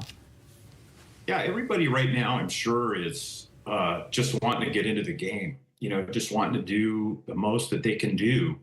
When you're rolling into one of these incidents, you're just hoping that you get a good assignment and that you're going to be able to go to work and you're going to do some good. You're kind of, it's almost like you're bugging the supervisor or the engine captain or the strike team leader, get us a job, get us a job. You want to go to work. You don't want to be sitting there. And it gets tough because when you've been working, if you do get a good assignment, and trust me, on a day like today, there's plenty of assignments for everybody. You don't want to stop. You just want to keep going and going and going and going. And when you do stop, it's not like you feel guilty, but you're just trying to get recharged and refueled, and you just want to get back into it and do as much good as you can. And we're looking at these pictures once again, which every single time you see them, it looks like hell. Right. Well, with these wind speeds now, how can these firefighters, you know, they just look tiny compared to these massive, massive blazes. You know, what are they trying to do strategically and tactically? So in the initial response to something like this, you're basically just focused on what we call life safety. So you're just trying to either rescue people or help facilitate evacuation. That's sort of in the first part. And then once that's sort of more under control, you know, you'll try to go to work on knocking down some of this fire wherever it is. You know, unfortunately, I'm sure you guys have been hearing the term ember casts. You know, some of the vegetation that we have out here, particularly the manzanitas, which is like a really oily, it's like a shrub that secretes an oil, and the drier and hotter it gets, it secretes more of this oil to sort of protect itself. But it's also very flammable. And when those things take off, or when they catch fire, they create these ember showers that are almost like Roman candles, and the sparks will fly for, you know, they can fly for up to a mile, and houses just start sort of lighting off one by one randomly. And the crews will try to do what they call structure triage, where they'll try to, you know, just save the ones that they can, and the ones that they can't do anything for, they'll just unfortunately have to let them burn. So that's kind of the phase that I think they're in right now. They're still trying to do structure triage and just trying to do what they can. You got to remember that the Type 1 engines, which are the big fire engines that you see in the city, they only have 500 gallons of water, which doesn't last for very long. So unless you have a water supply from a hydrant or a water tender, you don't have a heck of a lot of water to do much with. You know, you bring up a good point, because there's been reports of hydrants running out of water. So what do you do, Mike, when you can't get, you know, the resource that you need in the moment? So the person on the crew who's sort of in charge of that is the engineer. That person drives the apparatus and operates the pumps. So if you're starting to run out of water, he or she'll notify the captain, and then the captain will sort of adjust his tactics, and you might have to cut and run. Sometimes they'll even leave, they'll abandon their hose lines and just leave and move on. My understanding is that the different utility companies are trying really hard to sort of divert water into the different areas. But if you're in an area where the water supply system is sort of managed by pumps that run on electricity, and the electricity goes down and the pumps fail, then you can kind of have a problem. So it's just another one of those things that we call situational awareness. You have to have really good situational awareness of what's happening. And the incident commanders will relay to the companies in the field that, hey, we're having water supply problems, so they can adjust their tactics and be aware of that as they're working. Amazing insight, Mike. I mean, we didn't even realize the issues of the oils secreting from the bushes, which causes, you know, the perfect storm here for the fires to spread. And it's just great to have your inside perspective. I know you want to be out there helping, and I know a lot of your friends are, but I have to say I'm glad you are safe and sound in your home, and I'm so glad you were able to call in. Mike Farah, great to see you. I was on a text thread this morning with some of my buddies who are retired, and we're all like, hey, let's get out there, let's get us a rig. We want to get out there and do what we can do. But, you know, really all we can do is just pray for everybody and hope that they can get this under control and everyone can heal and move on. Mike, thank you. Thank you. Thanks. All right, let's bring in our meteorologist, Samara Theodore. She's been an amazing asset for us as well, just talking about the conditions and how, well, there is a sign of hope, a sign of relief, I know. But well, you want to tell us about the conditions this hour and then bring us the good news, Samara? Yeah, so we still remain under a red flag warning. We still have extreme fire risk for parts of Southern California in place. And a lot of this has to do with, all of this really has to do with these Santa Ana winds that have just been so brutal, so prolific because of the setup that we've had with this high pressure to the north, the low pressure to the south, the funneling, the pressure gradient of these strong winds. That coupled with the drought that we are in Southern California really did make for the perfect storm. storm. Current conditions on the ground, not just the fires burning, the 4 fires we've been talking about all morning and afternoon, but also the reduction in air quality. Many air quality alerts have been put in place, and this is kind of a plume map, if you will, and you can see where the smoke is headed from Pasadena into Los Angeles, into Inglewood, right on down into Redondo Beach, even in Malibu there in Santa Monica. Even in parts of Burbank, we're seeing a reduction in air quality. So this is not just impacting the places burning, this is also impacting the greater Los Angeles region as we head throughout the evening. But there is some relief in sight. Right. Thank goodness. So we definitely are going to be in for winds decreasing, and that's really what we need, these conditions to improve. While we may not have rain in the forecast in the coming 24 to 48 hours, what we do have is a reduction in winds and an increase in relative humidity. So this futurecast helps me tell that story. It's saying by 10 p.m. tonight, winds will calm down 15 miles per hour in Pacific Palisades, where that fire is raging. Then by tomorrow morning, we're down to single digits in some parts of Southern California as far as wind speeds go. So the worst of the winds did hit us this morning and earlier this afternoon. As far as the humidity, that'll take a little bit more time. We're still relatively low, between 5 and 15%. That's really in that critical zone. But notice how by tomorrow evening, we're starting to see the uptick in the relative humidity, with more moisture moving into areas like the Pacific Palisades at 31%. Kira? All right, Samara, thank you so much. Thank you. Well, we're just learning about a security incident today on Capitol Hill where Jimmy Carter, the 39th president of the United States, is lying in state at the Capitol Rotunda, drawing a lot of crowds. And Capitol Police say that they have arrested a man who tried to get a machete into the Capitol Visitor Center. The weapon was actually discovered by the X-ray machine there at the security checkpoint. Police also found 3 smaller knives. The man was immediately arrested. We are continuing to follow this story. We'll update you as we get more details. Now back to the wildfires in Los Angeles. Our ABC station there has been on top of this story since those fires started, even as members of their own staff are unsure about the conditions of their own homes. Reporter Jay Shah Patel is in Altadena, where residents are doing all that they can to try to keep those flames at bay. Brings us the latest. Yeah, right now we're on Meadowbrook Road here in Altadena. When we first got here, this home right behind me was completely engulfed in flames. This is what's left of it. Firefighters, as soon as they got here, really got to jump on this. They were trying to take those flames out. And let me tell you, the neighbors were trying their hardest to extinguish the fire here.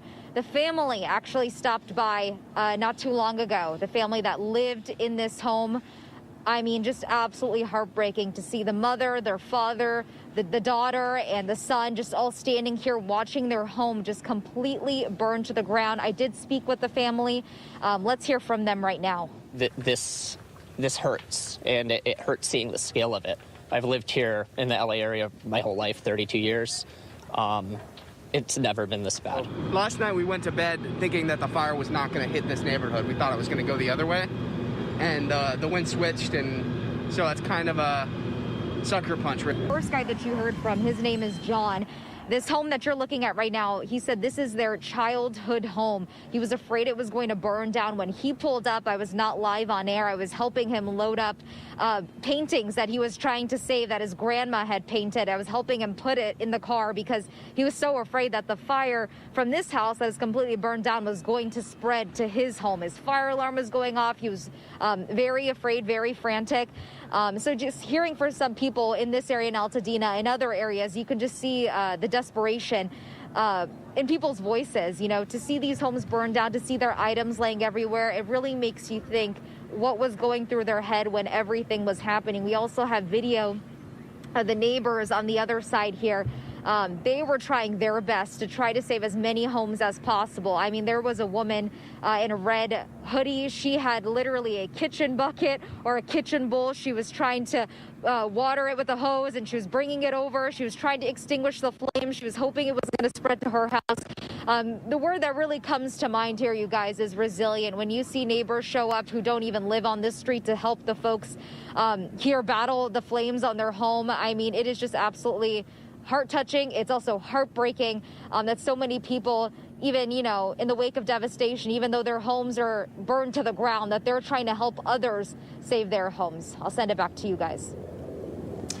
All right, Jaysha Patel, KBC's reporter there on the scene. Thank you very much. Appreciate it. And thanks so much for streaming with us, especially as we continued our special coverage of those 4 wildfires raging through Southern California. You'll be able to get all the updates anywhere you stream live news. If you're on the go, just hit us up on ABC News, the app, also abcnews.com. I'm Kira Phillips. And I'm Terry Moran. We'll be right back with continuing coverage of the fires raging around Los Angeles. You're looking at the plume rising above the nation's second largest city, now consumed many parts of it by these infernos that are still 100% uncontained. Stay with us.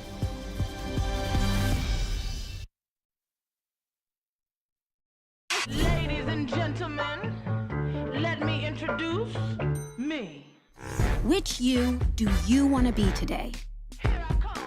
At TJ Maxx, you can afford to turn your closet into a place of endless expression. With the quality you deserve, styles you crave, and prices you love. I'm gonna do what I do. Max what makes you, you. With Dupixent, stay ahead of moderate to severe eczema as you welcome the feeling of touch with clearer skin and less itch. The #1 prescribed biologic by dermatologists and allergists helps heal your skin from within. Severe allergic reactions can occur. Get help right away for face, mouth, tongue, or throat swelling, wheezing, or trouble breathing. Tell your doctor of new or worsening eye problems like eye pain, vision changes, or blurred vision, joint aches and pain, or a parasitic infection. Don't change or stop asthma or other medicines without talking to your doctor. Ask your doctor about Dupixent.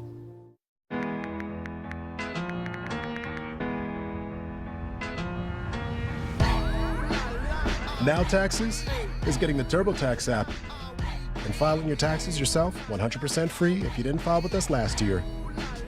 Pay $0 when you file by 2/18. All tax forms, all 100% free. Now this is taxes. File free in the app by 2/18. When you switch to TurboTax, do it yourself. Whenever, wherever news breaks, it's so important to always remember that lives are changed. Here in London, in Buffalo, Uvalde, Texas, Edinburgh, Scotland. Reporting from Rolling Fork, Mississippi. Ukrainian refugees here in Warsaw. We're heading to a small community outside of Mexico City, getting you behind the stories as they happen. ABC News Live Prime. We'll take you there. Stream ABC News Live weeknights wherever you stream your news. Only on ABC News Live. The news never stops. From Tampa, we are here tonight as Hurricane Milton has just made landfall. The surge just keeps coming up. Right on the border between Ukraine and Russia. In downtown Tel Aviv, rockets or missiles coming in. ABC News Live everywhere. We're not far from where this rally took place, so just stick with us here. Here in London. From the front lines. Off the coast of Gaza. Wherever the story is. We're going to take you there. You're streaming ABC News Live. ABC News Live. You're streaming ABC News Live. ABC News Live. Streaming free everywhere. The super high drama. The college football playoff happens this week on the field. The countdown is on. And no matter who you're rooting for. You know PSU is my school, so say it with me. We are. Good Morning America with your all access at the games this week. Friday 2020 is all new. A beloved father who went missing and evidently told his best friends not to come looking for him. My family and I are begging you, asking for your assistance. This is the strangest case I've ever seen. Now, follow the clues to solve a deadly, mysterious true crime. Let's just say the phrase "over my dead body" takes on a new meaning. And just when you think you know where the story is headed, things take a turn. The new 2020 Friday night on ABC. You're watching America's #1 streaming news. Keep streaming with ABC News Live. Hey, good morning, America. Good morning, America. Good morning, America. Are you ready? Covering the biggest events in the country right now. There's a lot going on here this morning. You don't just see it, you feel it. I'm in. I'm in. I'm in too. I'll be here. I am here and so happy. I'm in. I'm in too. Michael, George, Clara, Ginger.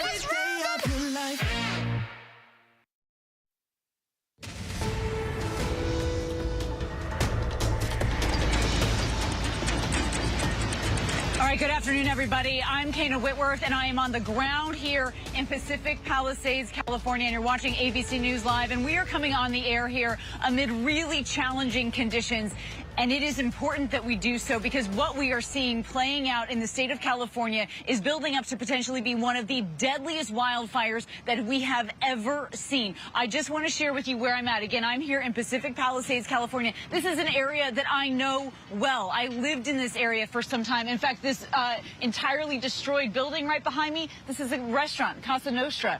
This is where they make my mother-in-law's favorite spinach gnocchi with tomato sauce. So this is personal for many of us that are here on the ground, and it is terrifying because, as you can see, we are a day in and the winds are still whipping. In fact, there are flames just to my right, and we also just saw a power pole crack and is now hanging in the lines at this moment. So this is certainly a catastrophic event that is far from over. It has already turned deadly as well. At least 2 people are dead. Many more are injured as these wildfires are erupting all across Southern California. They're fueled by historically dry and windy conditions. So first of all, again, where I'm at in Pacific Palisades, that's the Palisades fire. At this point, it has burned more than 11,000 acres, and it burned right through this neighborhood. Again, one of the most expensive swaths of land in this country, forcing tens of thousands of residents to flee their homes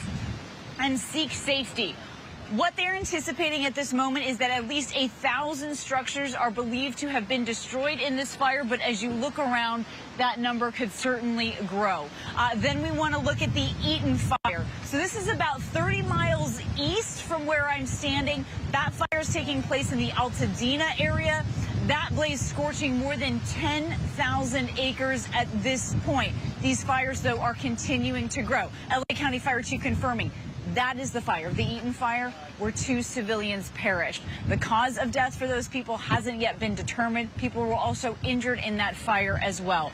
We also want you to know that we're watching the Hearst fire that broke out today. It's northeast of San Fernando. At this point, it's burning about 500 acres. We do know they were able to get air attack on that one early, though.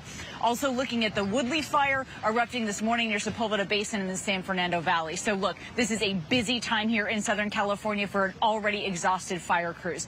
More than 4,000 customers also are without power throughout the state as officials are desperately urging residents to follow those evacuation orders if you get them. Keep yourself out of harm's way because these fires are incredibly explosive and they are spreading with no signs of stopping. It's a terrifying situation here again. So we're looking at those 4 fires burning at this hour. No containment on any of them, and they don't anticipate that anytime soon as well. They are continuing to grow very, very rapidly.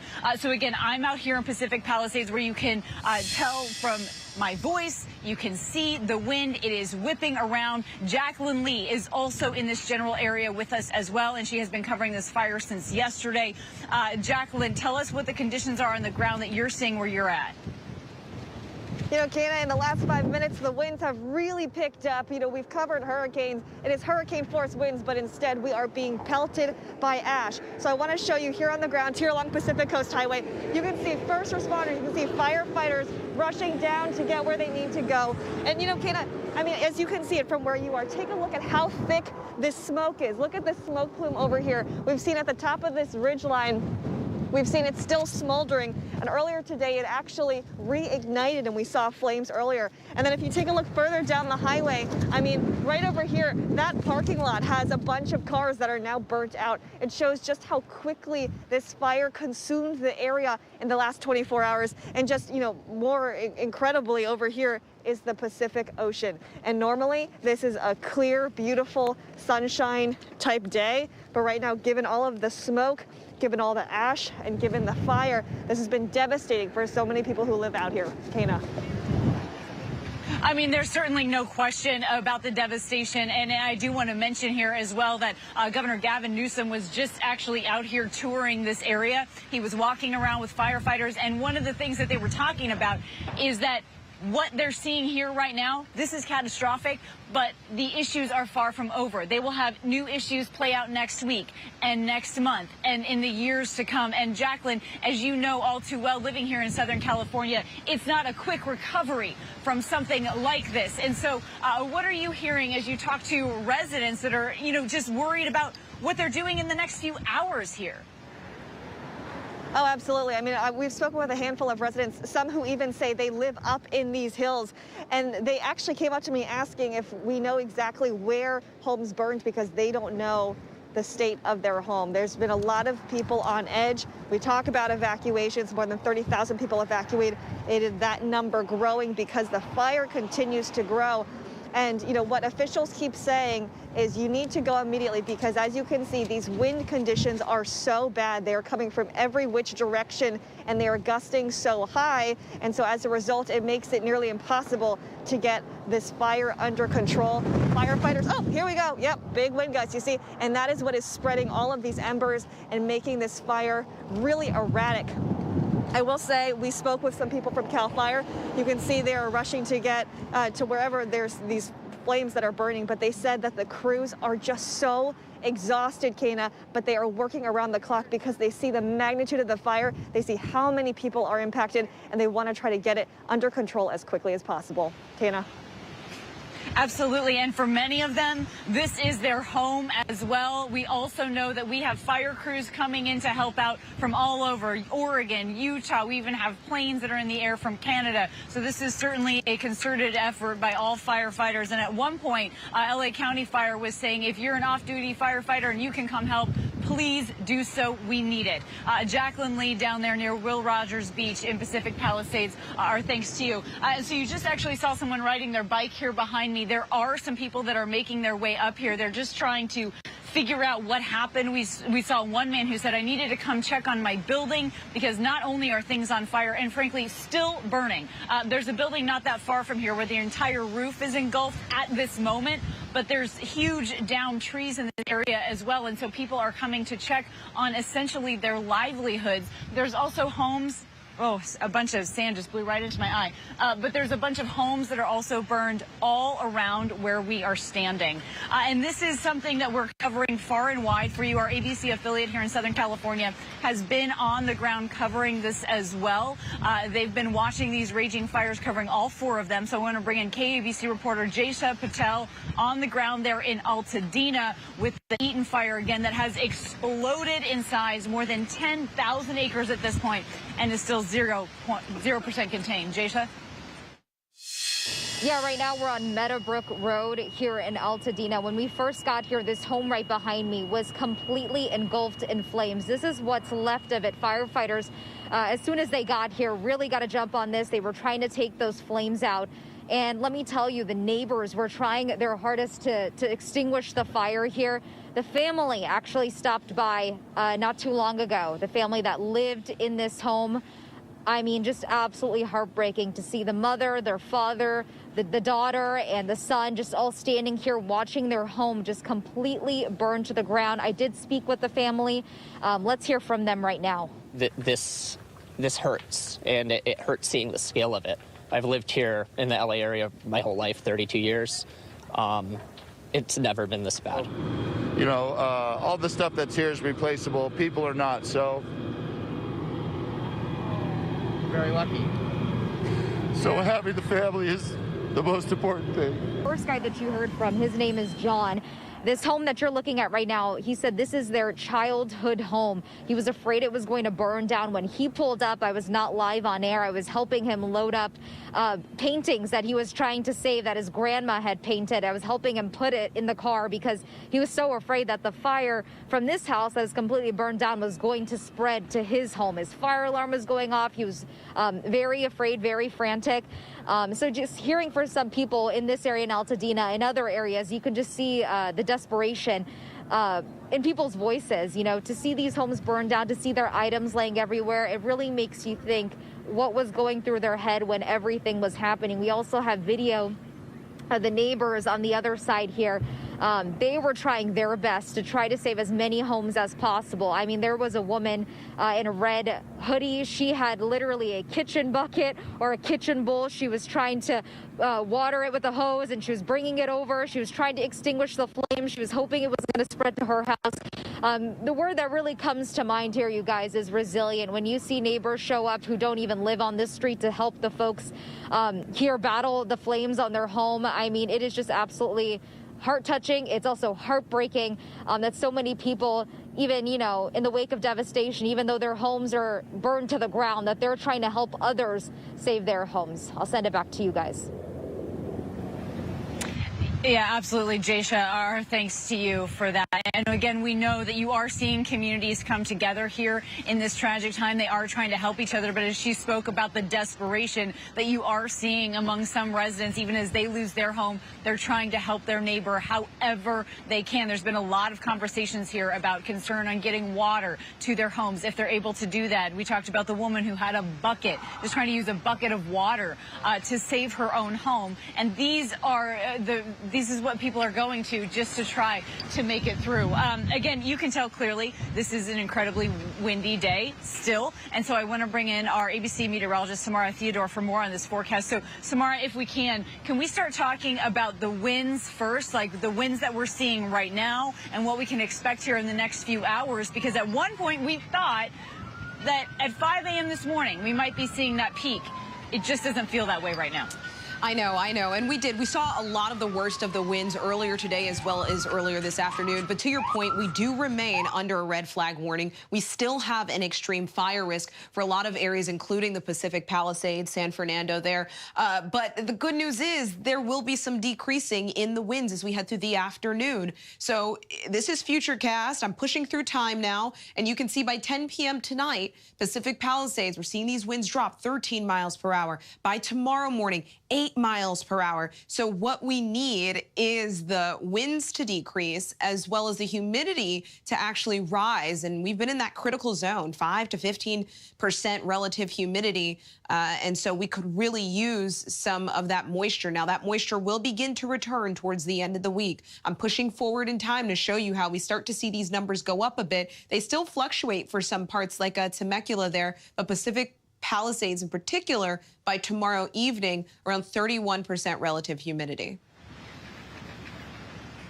All right, so that is certainly a welcome sight here for everybody. As we know, we also clocked in a wind gust about 100 miles an hour out in that Altadena area. Samara Theodore, thank you so much for being here with us. And the winds, obviously, they push this fire forward. They send embers and start other spot fires. But the other thing they do that has been so challenging is they ground the aircraft. They have had a hard time getting an air attack on this fire, especially the Eaton fire out there in Altadena, because it started at a time when gusts were already being reported at about 80 miles an hour. So aircraft was grounded and it just exploded. And that is where we find our Alex Stone. He's out there in Altadena on that Eaton fire. Alex, look, I was out there this morning.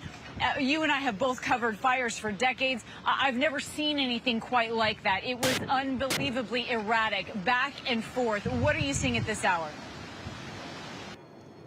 Yeah, the wind was at a level I have never seen before this morning when it was 100 miles an hour of just the force of the wind and the embers coming down. But let me show you what's going on right now, Kana, that there is quite a bit of fire behind me down the road. It looks like a building that is going up. It just started a moment ago.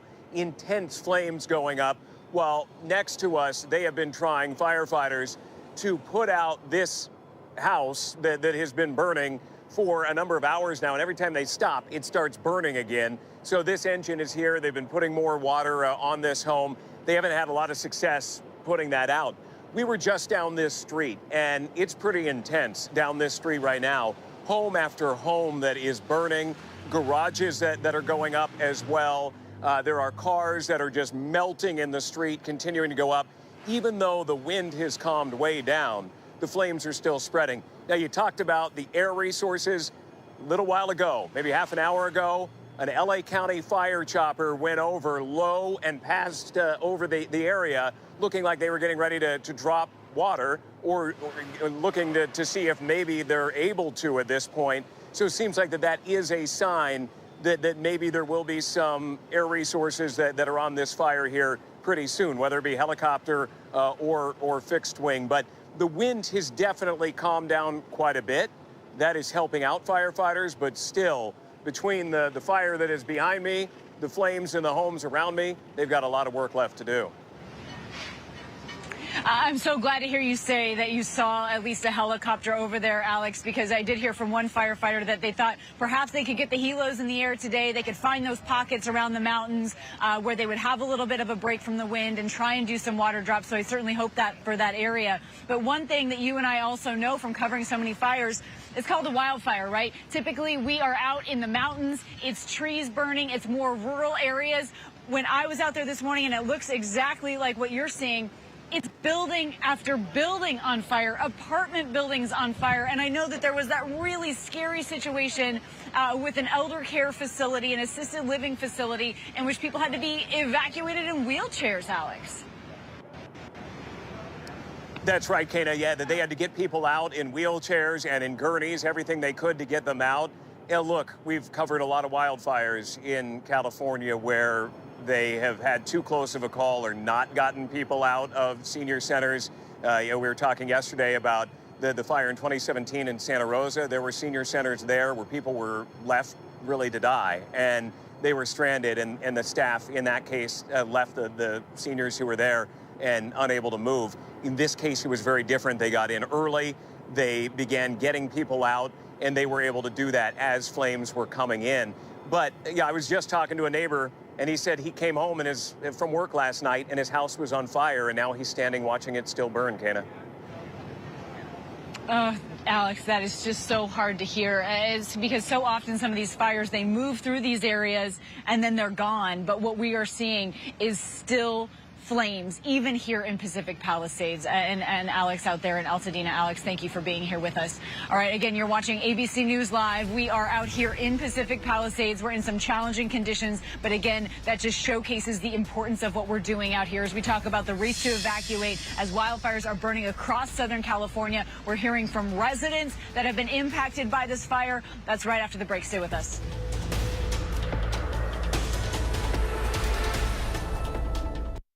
And can you see a number in the circle? 79.95. You want to try again? 79.95. I think you might be colorblind. I think you're missing the point.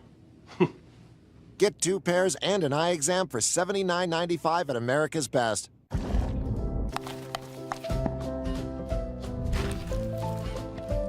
Nothing makes a gathering great like Eggland's Best Eggs. They're just so delicious. With better nutrition, too. For us, it's eggs any style, as long as they're the best.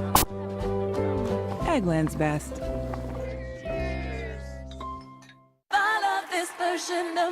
America's #1 most-watched daytime talk show is ABC's The View.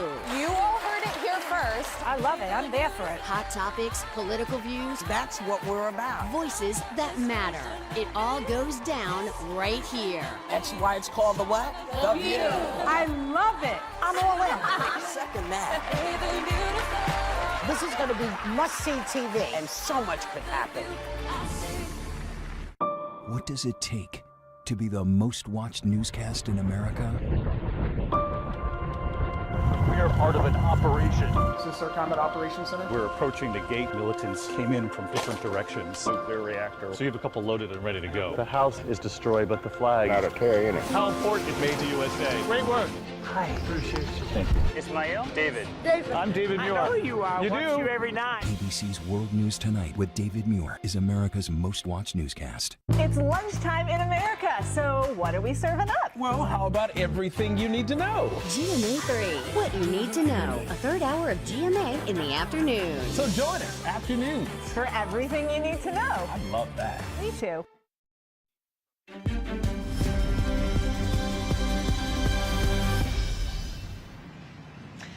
All right, welcome back. You're watching ABC News Live, and that is a live look right now in Altadena, California, where you can see firefighters at least have a hose line out, and they have that water on a home that is burning there because we saw so many early this morning that were just left to burn. There was nothing that could be done amid this catastrophic and historic windstorm. So again, that's a live look there in Altadena with active flames. Where I'm standing here in Pacific Palisades, there are flames off to my right here and coming around the bend, but this is some of the worst destruction that we have ever seen here in this state, and it is still getting worse. Right here behind me was an entire mall of restaurants. In fact, as I mentioned earlier, that restaurant made my mother-in-law's favorite spinach gnocchi, and you can see, there it is, that American flag. It is still flying very proudly here. We should all take a moment to reflect on that and appreciate it, because there was a lot of heroic efforts being made, not only to save homes, but to save loved ones and to save neighbors. In fact, earlier today, ABC News Live first anchor Diane Macedo spoke with actor Steve Guttenberg, who lives in Pacific Palisades, right in this area, and he jumped in to help other people. Here's some of that interview. Steve, we're used to seeing you on screen in a much different capacity. Usually it's some kind of comedic role. I know this is far from funny. So talk to me about what it's been like for you, for your family, and your neighbors right now. It's just been the biggest fire I've ever seen in my life. And 9 o'clock in the morning, everything was fine. At 10 o'clock in the morning, the sky was black and the fire was raging. I don't know how it started, but Sunset Boulevard was packed with cars. And I tried to get back to my house, and Palisades Drive was packed. So I wasn't able to get up there. And all of a sudden, people were just fleeing. I mean, it was, 2 miles of cars packed. And the fires, they started with these little circles of red, like little devils. Before you knew it, the wind, which is the strongest wind you've ever seen, I mean, it's 80 miles an hour. And it's a hot wind, and it started just spreading all these little pockets of burning embers. And then before you knew it, a whole hill was on fire. Steve, you've lived in that area for a while. How does this compare to other wildfires you've seen? This is, it's like a 10 compared to a 3. That's it. It's a 10 compared to a 3.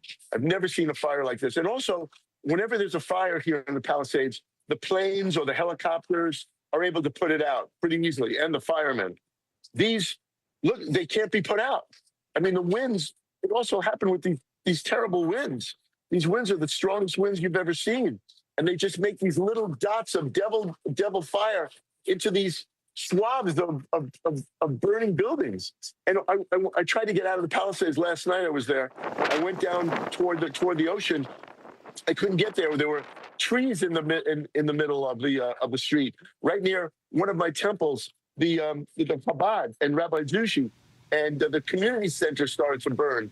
So I went the other way, and I started going toward the grocery store, and the grocery store was on fire, and they wouldn't let us through. So I went down Temescal Canyon. And if anybody knows Temescal Canyon, there are all these beautiful homes there. There's a high school there. There's our live theater there. Everything was on fire. It looked like a volcano was on the sides of the hills. It looked like a volcano. Steve, at last check, these fires are still 0% contained. They say Pacific Palisades, that the fire there is burning at 5 football fields a minute. What are you most concerned about right now? And what do you think when you think about the impact on your community? I'm really concerned about anybody who's still in their home, maybe who doesn't have electricity, that lives alone, that doesn't have many friends, that maybe doesn't know how to get out. I'm afraid for them. I'm afraid for the animals that have been left behind. And I'm concerned about the fire not getting controlled. And but after this is over, and it will be over, then we have to band together, and we have to become one community, one town, one nation, one world, and we have to help each other, and we have to rebuild. And it's going to take years to rebuild. But this is an example that we are not at one street, one city, one town, one nation, we are one world. We are one community. And especially in a crisis like this is where you really find out that it doesn't matter what kind of car you drive, what kind of house you live in. everybody's the same. Everybody's walking with their belongings, bewildered, trying to find help. Everybody's the same.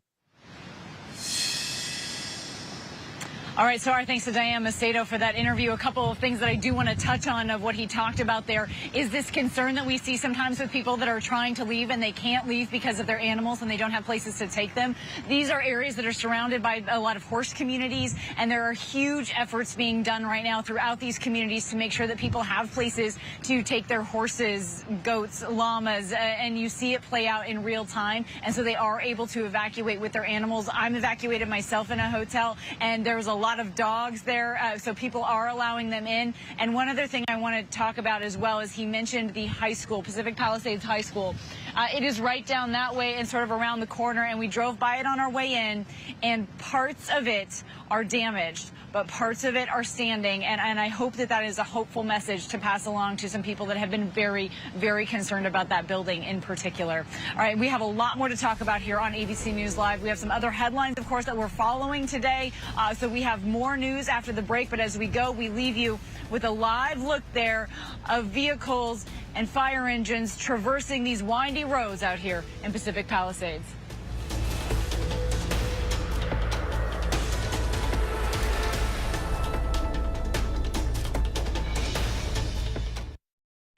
Subway's got a new meal of the day with a deal on a different sub every day of the week.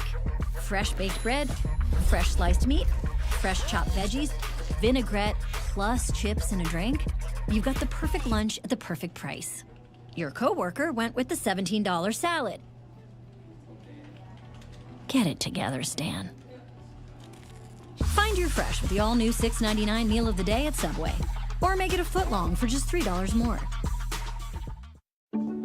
Did you know you can save with GoodRx, even if you have insurance? You know, I thought my prescription was covered until it wasn't, but GoodRx helps with that. I work for myself, so I buy my own insurance. And I still check GoodRx. I'm on Medicare. I check GoodRx because it can beat my copay. Who wouldn't like that? Even if you have insurance, GoodRx can help you save. Okay, we'll see you next time. Another good reason to check GoodRx. Hey, good morning, America. Good morning, America. Good morning, America. Are you ready? They are ready. Covering the biggest events in the country right now. There's a lot going on here. You don't just see it, you feel it. I'm in. I'm in. I'm in too. I'll be there. I am here and so happy. I'm in. I'm in too. Michael, George, Clara, Ginger. It's lunchtime in America, so what are we serving up? Well, how about everything you need to know? Your health, your money, breaking news, pop culture, with the biggest stars, music, trends, and of course, good food. It's all coming up on GMA3. You're going to love it. We'll see you then. GMA3, what you need to know. A third hour of GMA in the afternoon. So join us, afternoons. For everything you need to know. I love that. Me too.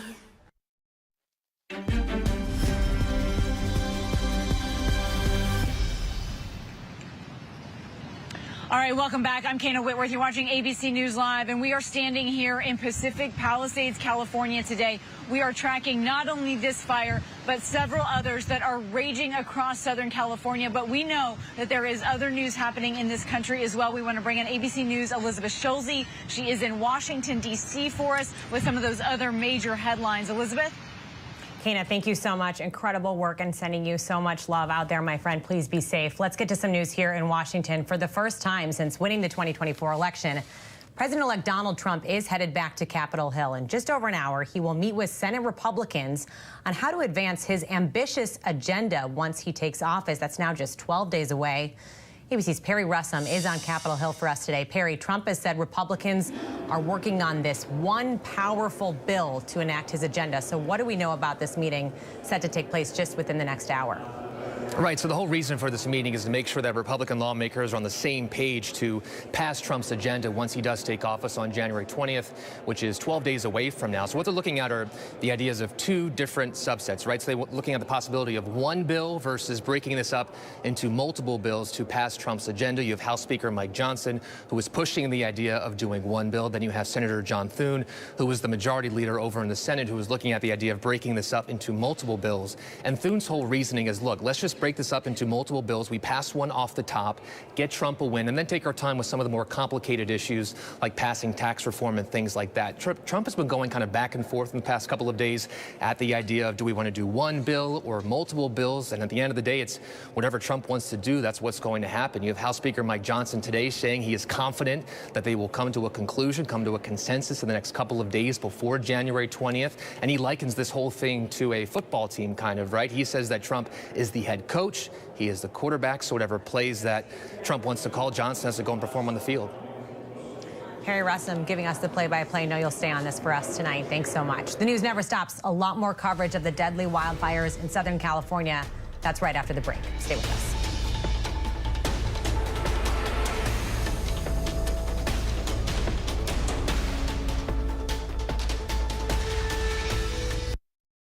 Subway's got a new meal of the day with a deal on a different sub every day of the week.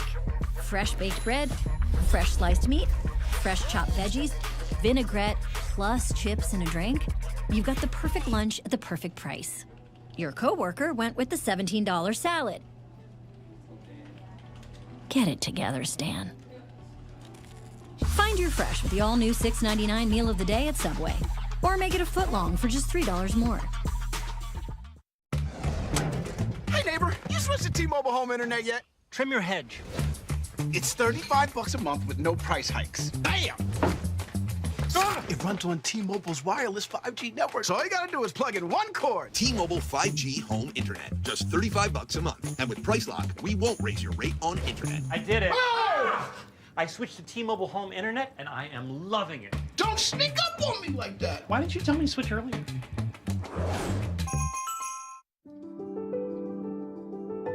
BetterHelp has been revolutionary in connecting people to mental health services. Using BetterHelp can be as easy as opening your laptop or your phone and clicking a button, and the session begins.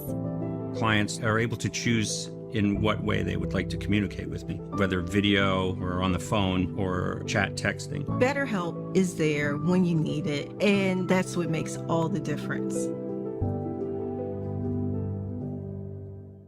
Whenever, wherever news breaks, it's so important to always remember that lives are changed. Here in London, in Buffalo, Uvalde, Texas, Edinburgh, Scotland, from Poland once again tonight. Thank you so much for streaming with us. Ukrainian refugees here in Warsaw. Do you think you'll ever be able to go back home?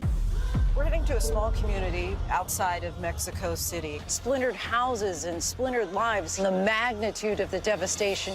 You're streaming ABC News Live. Reporting from Rolling Fork, Mississippi, Santa Fe, New Mexico, Raleigh, North Carolina, the U.S. Capitol, Mayfield, Kentucky, Minneapolis, Mexico, Tongass National Forest, Alaska. Getting you behind the stories as they happen, giving you a front row seat to our world as it plays out in real time, live. ABC News Live Prime. We'll take you there. Stream ABC News Live weeknights, America's most honored streaming news program, only on ABC News Live. Streaming free right now wherever you stream your news. America's #1 most watched daytime talk show is ABC's The View. You all heard it here first. I love it. I'm there for it. Hot topics, political views. That's what we're about. Voices that matter. It all goes down right here. That's why it's called the what? The View. I love it. I'm all in. Second that. This is going to be must-see TV, and so much could happen.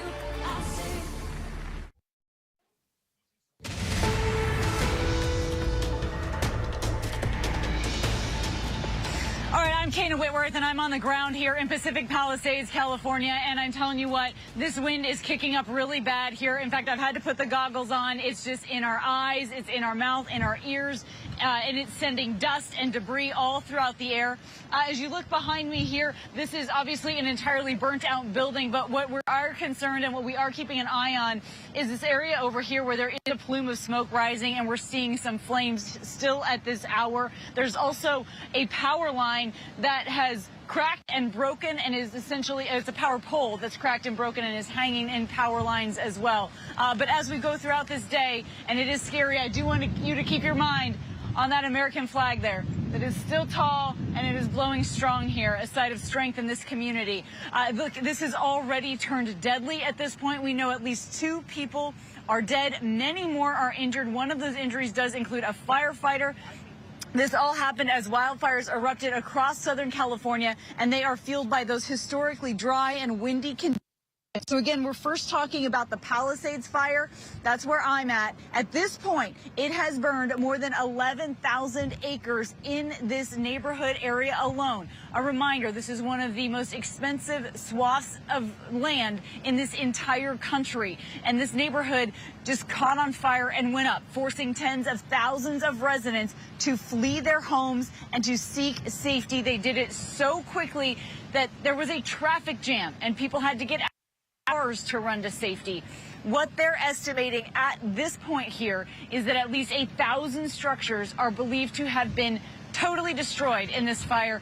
But unfortunately, as I look around here, that number could entirely grow. We also want to talk about the Eaton fire.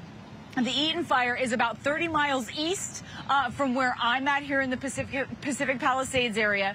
The Eaton fire is burning out in the Altadena area, and it has scorched more than 10,000 acres there. That one continues to grow. Also, we're watching the Hearst fire that is northeast of San Fernando, and at this point, the acreage there has jumped a little bit, 700 air attack on that pretty early.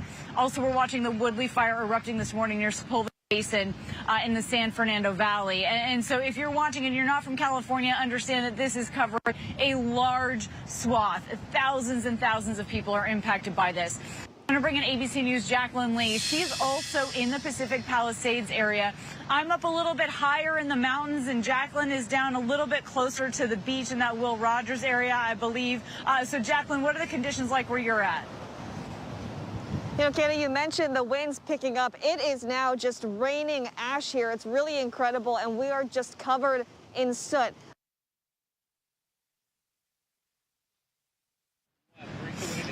Multiple cars burnt out. You can see it just tore through this lot. And then I'm going to have Jeff, our photographer, show you this alligator beam.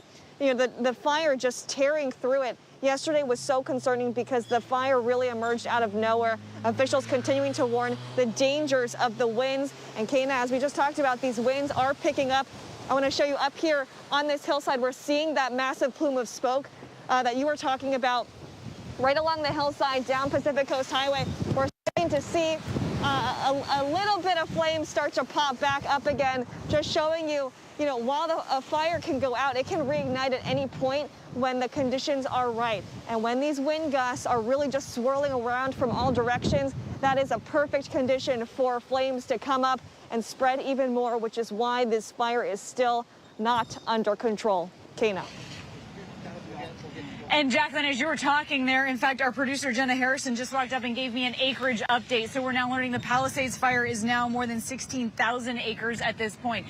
When you are getting acreage updates like that consistently throughout the day, it really just goes to show you here how much we don't know at this hour. We don't really know how much is being chewed up by flames. We don't really know how many homes and businesses have been destroyed. But I know that you're also seeing the emergency response in that general staging area down there. What is this planning? What does the future of this attack look like? You know, Kana, as you say that, I'm seeing a huge, group of first responders with their sirens on coming down PCH. They are rushing in this direction. First responders, they are on full alert and they are exhausted too. They have been working around the clock. And not only have they been trying to get people to evacuate their homes, they're trying to fight the fires, We spoke with a representative from CAL FIRE, Kana, and he said the crews, they're just exhausted, but they're also very motivated. They live here. They have family here. Their friends are here. And this is what they do for a living, is fighting these fires. And when you see just the magnitude of the Palisades fire, this is exactly why they got into this line of work. So they are more motivated than ever to try to get this under control. Unfortunately, the conditions are not really the best. I do want to show you guys what it looks like further down PCH. You can see just how thick that smoke is, making it impossible to see anything. And you can see those palm trees up there, just those palm fronds, and just how powerful the wind is. Kana. Yeah, it is really scary at this hour, and we know that it sort of starts to kick up a little bit in these afternoons. Jacqueline Lee, they're down on the Pacific Coast Highway. Our thanks to you. I also want to bring in Alex Stone, who is also in Altadena, but he's dealing with a pretty serious wind situation as well. So, Alex, tell us what you're seeing there on the Eaton fire. Yeah, Kana, I'm in a neighborhood right now where if you look over my shoulder, it is a home that is going completely up in flames. The firefighters from Long Beach just pulled up here, ran a hose going by my feet, yelled water, and put water into that hose. Now they're using a water cannon on the top of this one engine that they've got, and they are putting a lot of water onto this home. We had been watching this home. The garage had been on fire, and then it really exploded as well. There's a home 2 doors down that is completely gone. Only the chimney remains. There are other homes that are burning down the street, either currently burning or are gone as well. Cars that are gone one by one that have been along the street. Meantime, there are other people, neighbors around here, who are out with their garden hoses, and they're trying to make some kind of a difference by putting water on their homes, hoping it's going to save their homes. But this is an intense fire right now in this home that firefighters are trying to put some water on it to at least calm it down to prevent it from spreading to other homes in this neighborhood, in this block.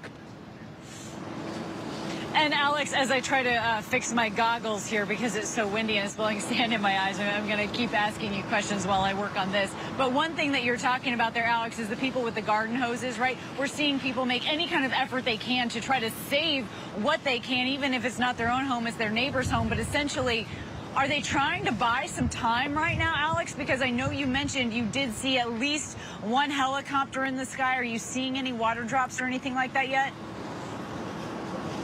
Yeah, you fix your goggles. I know mine have been going on and off depending on what the wind has been doing as well. And right now, luckily, it's pretty calm in this area. That is allowing firefighters to do exactly what's happening over my shoulder. If you look at that water that they're shooting, it's not doing a 90-degree turn into the wind. It's going straight out of that cannon and going right onto the fire. That is a big difference because the winds have calmed down quite a bit.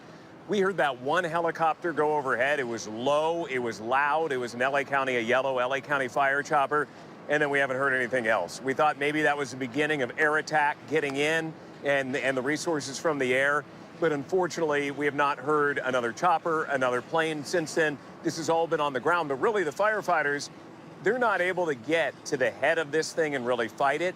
They're just trying to, one, life safety, get people to get out, but two, to stop some of the homes that are burning from spreading to more homes by not saving the homes. It's way too late for this house right here, but prevent that from going to more homes on the block. And yes, people are trying to buy time, that they are putting whatever water they've got, even though it is a garden hose, it's not a fire hose, that they're using what they've got to try to protect their homes. And we've seen people that have not left until the very last minute on this street, that they have been filling up their cars with everything that they can, and then once their home starts to catch fire, they get out of here and they head out. But still a lot of active fire here on this street. Oh, and that's deeply concerning, but I know that as soon as you start to get water drops, it really, really helps that morale. In fact, my husband just texted me a minute ago saying they're doing water drops near our home where this fire is starting to encroach onto our neighborhood areas. And once he saw those water drops, it was really uplifting because that is a huge part of how we fight fires here in California. Alex Stone, our thanks to you as always. I also want to bring in our meteorologist, Samara Theodore, for more on this forecast because, Samara, while the main focus here is on the winds, they just almost seem to be more erratic than the last time we spoke. What are we hearing right now about the fire risk? We're still in the thick of it, Kana. So when we look at that bell curve, you know, we were anticipating the heavy or strongest winds this morning. We're on the descending side of the bell curve with improving conditions on the way. But like I said, we're still pretty close to the peak. We're not out of the woods just yet. So here we have the extreme fire risk that's still in place for places like Malibu, Santa Clarita, Los Angeles, or just to the west of Los Angeles there. So in that pink zone, we have an extreme fire risk. In orange, critical, Anaheim, Riverside, San Bernardino. So to Kana's point, the winds are still raging. The conditions are still dry. So even if you don't have a wildfire burning in your neighborhood, be very mindful. Make sure you're very vigilant, paying very close attention to your public service officers because you never know when you may have to be in that evacuation zone as these winds are very erratic. Now, that's based on a position and where these winds are flowing. But what I can say about the wind speeds is we should start to see these decrease as we head through the overnight hours. So tonight, 10 p.m., we're going from the 20s and 30s to about 13 miles per hour in Pacific Palisades. And then by tomorrow morning, hopefully into the single digits. So on the wind front, things will improve. The humidity, it's going to take a little bit more time there. Relative humidity is still critical. This part of California is still very much in a drought. Okay, so it's extremely dry. We don't have any real rain in the forecast. Downtown Los Angeles has only seen 0.16 inches of rain since May. Now, 17% relative humidity tonight, that's still low. That's very dry. So even with the winds decreasing, we still have a condition or an environment that is primed for these wildfires to spark and grow. By 5 p.m. on Thursday, we start to see an uptick in that relative humidity, more moisture returning. So, Kana, people still have to be very vigilant and aware right now, but winds will start to decrease as we head through tonight. All right, so we certainly hope for that, and they couldn't decrease any sooner. Samara Theodore, our thanks to you.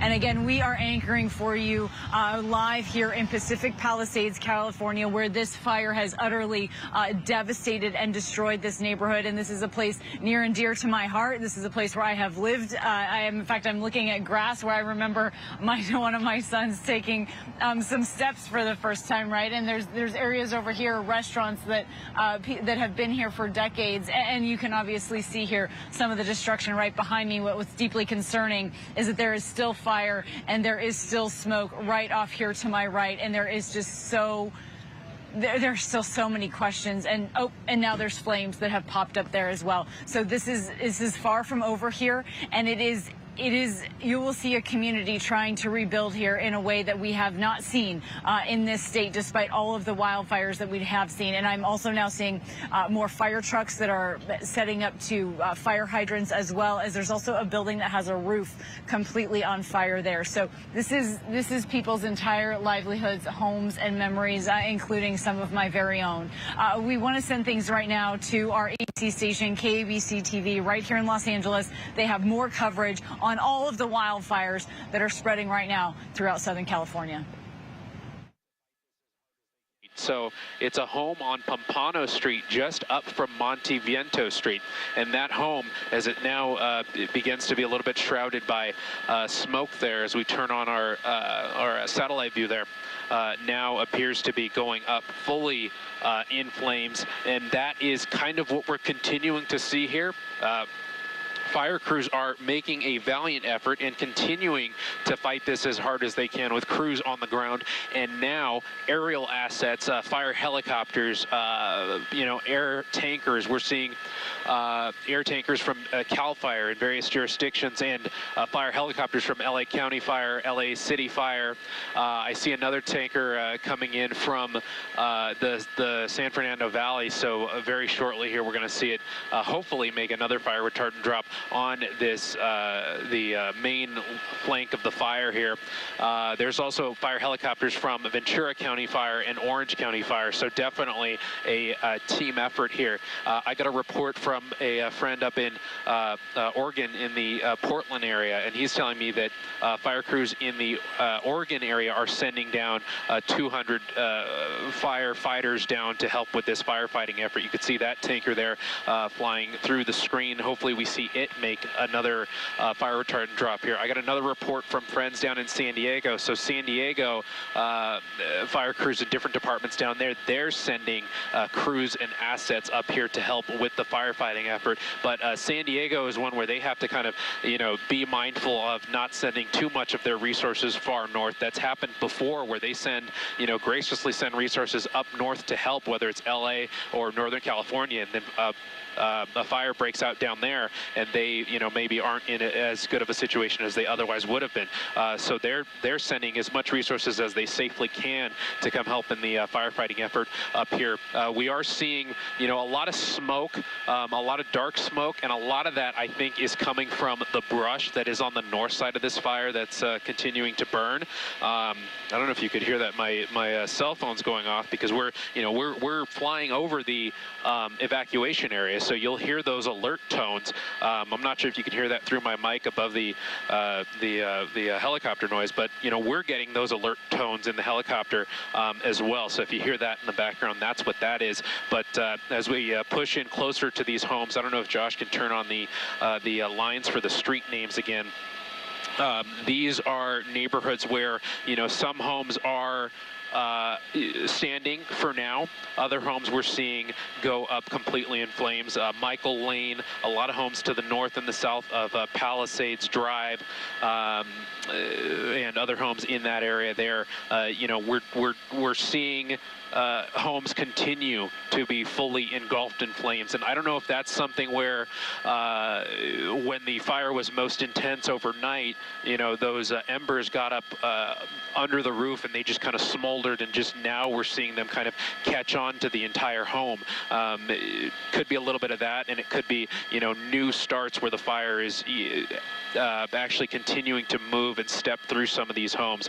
But you know, I'm continuing to be baffled by the amount of homes we're seeing, the amount of structures we're seeing destroyed here. We're hearing, by some accounts, upwards of 1,000 structures, and I did see another report that this may go down as the most destructive fire in Los Angeles history. So that's definitely something to think about there, Giovanna and Philip. Gabe, thank you. Absolutely. And it could be days before we get an accurate count of how many homes have been lost between all the fires burning today. We want to check in now with David Gonzalez. He is in Malibu, still covering the Palisades fire. And we've been talking about all the homes that have been lost in these fires, but also some important, iconic, you know, restaurants and businesses along Malibu have been lost. And David is there to talk to us about that, including the Real Inn. Is that where you are?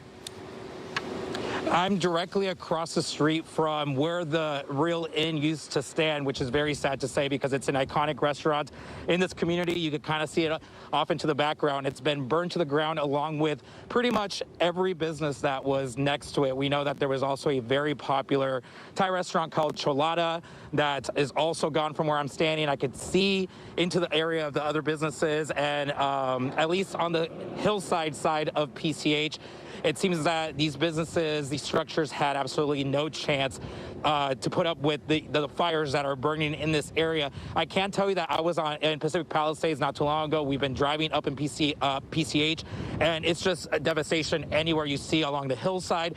The saddest part is that we're encountering a lot of people out here who are wanting to know if we've been in a specific area that they know, that they live by, that they know someone that lives by. And it's so hard to tell because a lot of these homes seem to be standing when you get close to them, but then you look next door and a home that used to be there is completely gone. So it's hard to tell specifically unless you're in that area. And as you can see, the wind just picked up right now. It kind of slows down for a little bit before these strong gusts come in. But this restaurant behind me, the Real Inn, I was just on their Instagram page, and their owners have acknowledged that the Real Inn Malibu has burned down. They were in business for 36 years, and they say that they're heartbroken by seeing what's left of their business after this devastating fire that has burned through the area. Luckily, being media, we're getting privilege and access to these areas, but I could tell you driving along PCH, there's just devastation on the hillsides. We drove near the Getty Villa area, and there was homes that have been burned down, churches, up in Palisades, all very difficult scenes to see when you encounter people that are get as close as possible to their businesses, and they are completely burned down. But I can tell you we've made our way to Malibu. We're here directly across the street from where the Real Inn Malibu used to stand, and unfortunately you could kind of see it off into the distance. It's been burned. There's charred hillsides all around us. I can tell you that on the other side of PCH, it appears the fire did make it all the way to the ocean, which is also very interesting, fascinating to see, because it just shows the fury of this fire when it was burning in this area. My photographer Lawrence behind the camera, he was here yesterday standing, and he said it was an absolute firestorm and that it was terrifying to be here at times because just how fast the wind shifted. Right now we do feel safe. We do see some embers, some hot spots in the area, but I can tell you that right now that I think the saddest part is just the people wanting answers, and we can't give them direct answers as to if their home's okay. I met a woman not too long ago who gave me her address and phone number, and she's like, if you're in this area, can you please text me? I just want to know. We haven't made it back into that area, but if we do get that opportunity, of course, I will be letting her know. But it's just devastation wherever you see, guys. Well, so to be clear, you have seen homes destroyed on the Oceanside as well as on the hillside. To clarify, since we were driving along PCH, obviously I was concentrating more on the hillside, so I haven't physically seen any, but we did see burned cars on the ocean side of the road. And where we're standing right now, it's Topanga Beach. I walked to the edge, to the stairs that lead you down into the beach, and there's charred land all up and down that side of the beach as well. Luckily here, the only structure that I see is a lifeguard tower that seems to be untouched miraculously, but besides that, all the homes between Malibu, where we're standing, and Palisades, I have not visually seen any burned to the ground, but I can tell you that there are burned structures definitely on both sides of the hillside. Okay. No one is spared. Have you seen anyone from those businesses, homeowners or employees, returning there at all? Like I mentioned, we kind of have special access because we're media, so they're letting us through. But at these barricades all along PCH, you are seeing families gather, people gather.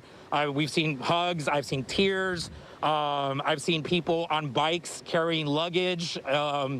It's been interesting to see because people are trying to do whatever they can to get as close as possible to try to get any answer as to if their properties are okay, if a beloved restaurant like the Real Inn is okay. And it's hard to see, obviously, but it's hard also to let them know if we do encounter them again about what we're witnessing. And of course, once PCH eventually opens, it's going to be a very devastating sight for a lot of people. Yeah, and we heard this morning Caltrans has closed, and if I'm remembering the roads correctly, Malibu Canyon to the McClure Tunnel, that seems to be the area that's a hard closure for PCH. Is that about what you've experienced? Yes, we were on Montana Avenue in Santa Monica Pier. Basically, anything past that towards Sunset Boulevard and obviously beyond into Malibu is shut down. And you are seeing pockets of people that are moving around with bicycles, maybe some scooters, but it's really hard to move a car because there is that law enforcement that is setting perimeters up just to ensure that no one is going into the hillsides, because I can tell you that there were still many very active fires in Palisades as we were making our way around trying to talk to people, just trying to see what was taking place. All right, David Gonzalez, thank you. We will certainly check back in with you a little bit later. Right now, we want to check in with Shayla for an update on those winds. Yes, we're still seeing some strong winds across Southern California, moving in the right direction. They are starting to ease up a little bit, but I want to show you this. I pulled some of the wind gusts that we have seen over the past 24 hours. This is not all of them. This is not the strongest winds. This is just a sample. And what's so unusual about this is these wind gusts you see right here, these are not all high elevations. Some of them are. Saddle Peak seeing a gust close to 100 miles per hour, but look at this. Burbank Airport over the past 24 hours saw a gust close to 85 miles per hour. hour. Van Nuys Airport, 70 mile per hour, very close. Camarillo Airport coming just shy of 60 miles per hour. Simi Valley even seeing a gust close to 80 miles per hour. So this is what those fire crews have been dealing with in these overnight hours in the past 24 hours. Now, it is getting a little bit better. When there's a strong connection between a therapist and a client, it's transformative. Being part of BetterHelp, I work with clients to rewrite their own story. Whenever, wherever news breaks, it's so important to always remember that lives are changed. Here in London, in Buffalo, Uvalde, Texas, Edinburgh, Scotland, from Poland once again tonight. Thank you so much for streaming with us. Ukrainian refugees here in Warsaw. Do you think you'll ever be able to go back home? We're heading to a small community outside of Mexico City. Splintered houses and splintered lives, and the magnitude of the devastation. You're streaming ABC News Live. Reporting from Rolling Fork, Mississippi, Santa Fe, New Mexico, Raleigh, North Carolina, the U.S. Capitol, Mayfield, Kentucky, Minneapolis, Mexico, Tongass National Forest, Alaska. Getting you behind the stories as they happen, giving you a front row seat to our world as it plays out in real time, live. ABC News Live Prime. We'll take you there. Stream ABC News Live weeknights, America's most honored streaming news program, only on ABC News Live. Streaming free right now wherever you stream your news. Yo, guys, you ready for the NFL playoffs? I got some ideas. What you got, Chad? High-stakes football needs a heightened experience. Weather in 4D. And here comes the snow. Feel the elements. Let's put cameras on every player. Hibachi vendors. What do you want? Shrimp. Okay, wait up. A third Kelsey brother. Pitcher in pitcher. In pitcher in pitcher. I've been pitching that hibachi thing for years. So you guys like my ideas? No. For the record, when was the last time you saw Cal Bradford alive? I walked the president to his room at 2204. Did you kill him? Xavier, is a part of you happy that Cal is dead?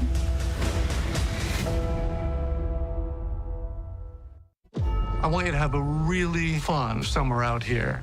I only have one rule. Stay out of the basement. What do you got in the basement? God's behind all the crazy stuff happening. Who knows how kids get these ideas? Oh, that's not good.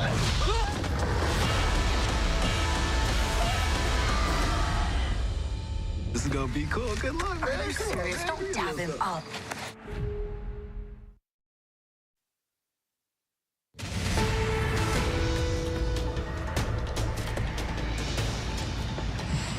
All right, I'm Kana Whitworth. I am here on the ground in Pacific Palisades, California. This is a challenging environment to be in, but as I have said before, we are doing this because it is critically important. We are seeing a destructive fire like we have never seen here in Southern California, and we want to be here to talk about it with you, especially because for so many of us, this is hitting incredibly close to home. We have several of us throughout ABC that are evacuated right now, people that have lost homes, their family members have lost homes, and it's burning in communities that we consider our own, right? I used to live just down the road here, and as I've mentioned, this restaurant that you're seeing behind me here, this is Casa Nostra, and this restaurant used to make what my mother-in-law considered her very favorite spinach gnocchi with tomato sauce. So there are really personal memories, and this is impacting everybody in a huge way, and it is so far from over because you can tell just from where I'm standing that the wind is strong. I'm seeing flames over here to my right still. So let's talk about the information that we have at this hour. What we know, sadly, is that 2 people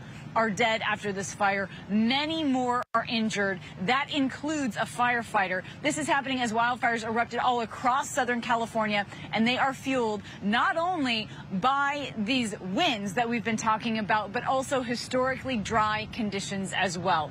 So where I'm at, of course, is where the Pacific Palisades fire started. The Palisades fire, it has burned nearly 16,000 acres, and that acreage continues to grow. It almost seems like every few hours we're getting an update from firefighters, and so that just goes to show how much they don't know in this moment. This fire forced tens of thousands of residents to flee their homes and to seek safety, and they were doing it in a manner that caused a huge traffic jam, and people were so terrified they got out of their cars to run for safety.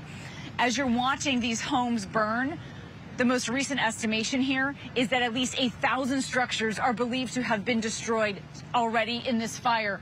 But again, as I mentioned, we're still seeing flames. There are still buildings in this area with a roof on fire. We also want to go look at the Eaton fire. So the Eaton fire is about 30 miles east of where I'm standing here in Pacific Palisades. It's burning in the Altadena area. That blaze scorching more than 10,000 acres. I have to be honest, though, I think that we're going to get an update on acreage on that as well, and that it's going to be astronomical. The Los Angeles County Fire Chief confirming that that fire, the Eaton fire there in Altadena, is where 2 civilians died. They have not determined the cause of death yet, but they are investigating, of course. We're also watching the Hearst fire. This is a bit of a new start in northeast San Fernando. It's said to be burning at least 700 acres, so it's already jumped in acreage today. Also, the Woodley fire erupting this morning near the Sepulveda Basin in the San Fernando Valley. Look, I'm naming a lot of places throughout Southern California, and if you're not from here, that should give you a general idea of just how much land is impacted and how many people are impacted. Also noting, power outages are a huge issue. More than 400,000 customers are without power in California, as right now officials are desperately urging residents to follow those evacuation orders if you get them. Keep yourself out of harm's way if it's at all possible, because these wildfires are explosive. They are showing no sign of stopping. And as you look at that map here, you're seeing these are the 4 fires that we're watching really closely. And so this is a huge swath of land throughout this state that is burning, and the Palisades fire is now butting right up to the burn scar of the Franklin fire near Malibu. And so those folks have been under evacuation orders, including myself now, twice in the last month. I do want to bring in ABC News' Jacqueline Lee. She's joining me also from the Pacific Palisades area. And so I'm up a little bit higher on the hill where I stand near the community and near the village. Jacqueline is further down there, closer to the Pacific Coast Highway. Jacqueline, where I'm at, I can actually see almost a little bit of sun sort of peeking out. It's almost eerie and orange to see through the clouds. Yeah, the sun finally came out, Kana, but actually, the sun actually has been here the entire time, but it's the smoke that has been so thick all day long, keeping it dark here in Pacific Palisades. Let me show you what exactly we're looking at. As you mentioned, we are slightly higher than you. This is from the ground level. This is Pacific Coast Highway. As you can see, you can just see the magnitude of the destruction. There were homes up here, dozens of homes, businesses, all of that is gone. The fire tore through it so rapidly in the last 24 hours. And what we've been keeping a very close eye on is up here along this ridgeline. We saw a massive smoke plume that just reemerged not too long ago. You can see because the smoke gets like a gray blackish and it starts coming out very rapidly. So typically that signals to us there was some sort of reemergence of flames, which has been the biggest concern for firefighters because they are not able to get this fire under control. As you can see with the conditions, it is so windy, and especially when you have wind gusts that just slam into you from different angles, that will cause those fires to reignite. So further down here on Pacific Coast Highway, you can't even tell what is down there because the smoke is just that thick. But Kana, as you mentioned, with the sun, on a typical day, if we weren't dealing with this crazy fire, it would actually be very beautiful out. It almost appears like a sunset. But right over there is the Pacific Ocean, Kana, and you can't even really tell because it's just so clouded out, Kana.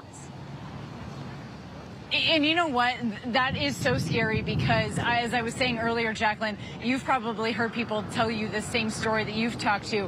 When day turns into night, all of a sudden when you're on a fire, I saw it happen with my own eyes out there in Altadena. And it's interesting because the way that the smoke moves, you really start to see how erratic the winds are because it doesn't ever seem to be moving in just one direction. So hard to anticipate where things are going to go next, Jacqueline.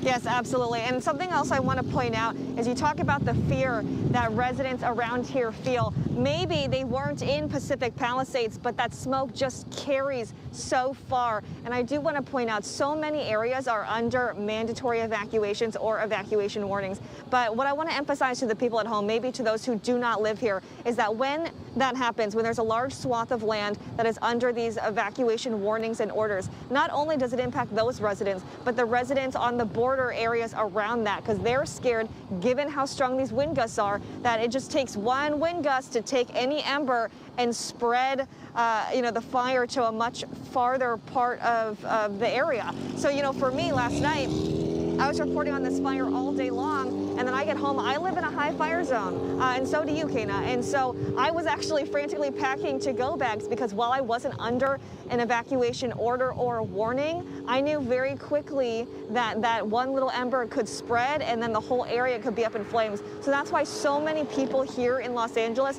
are on edge, because you have multiple massive fires burning all at the same time. Kana. Jacqueline, you and I share a similar sentiment there, and a general rule, I think, in terms of evacuating, because I always have been worried about the traffic jams that can build up, especially around the neighborhood I live in. So I always evacuate as soon as I can, because I don't want to be caught in any of those evacuation orders. I've just seen it turn scary too many times, and so I get out as quickly as possible. And in the end, right, if you have yourself and you have your family, maybe you have the medication you need, kind of have everything. So those are good words of wisdom there, Jacqueline Lee. Thank you for being with us. I also want to bring in Alex Stone, who is out there in Altadena. So this is where the Eaton fire has really exploded, and this was a huge concern for firefighters, Alex, because as we know, this fire started after the Palisades fire, right? So all the focus was here. All the focus was on this community and these buildings that were burning, and they were having a really hard time with it. And then that Eaton fire sparked up out there in Altadena with early gusts of some 83 miles an hour. And Alex, that grounds experienced any kind of wind down this street. Still, there are some who are driving by, and I don't know if they're just hanging out, and because it's such a big evacuation area, if they're able to kind of come and go unimpeded, or if these are people still deciding to go. We've seen some people in some of the neighborhoods where the homes have been burning, where they have decided that they are still going to pack up and get out. But there is quite a bit of movement, even though this is an evacuation area. But earlier today, it was an immediate evacuation. Get out now. Go wherever you can. They did not have time to go door to door to tell people that they had to go. They just en masse had to tell people that they needed to get out and that they needed to get out then. That's a paramedic going by. Still, people are needing rescue. We know there are a number of burn injuries here. 2 people have died on this wildfire. There are a lot of people who are injured.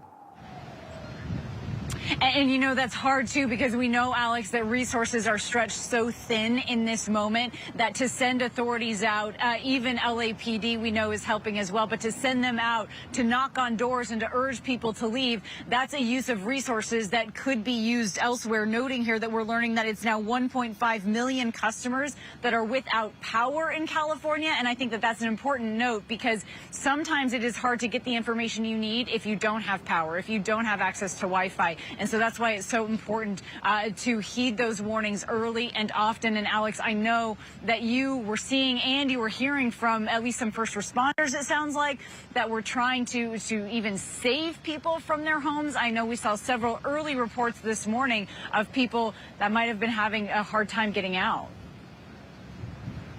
Yeah, there were rescues that went on this morning, Kana. I got to tell you, when we came into this area at about 3:30 this morning, you could not see 5 feet in front of your car. It was scary driving in here. People were bumper to bumper trying to get out of here down some of the main streets. But I know I and my crew, we've been talking about it, that when we came in separately, it got to a point where you did not know if there was a car in front of you. You did not know if there was fire on your side, where the fire was in that moment. It was raining ash. It was so smoky, so dark, all of the power out.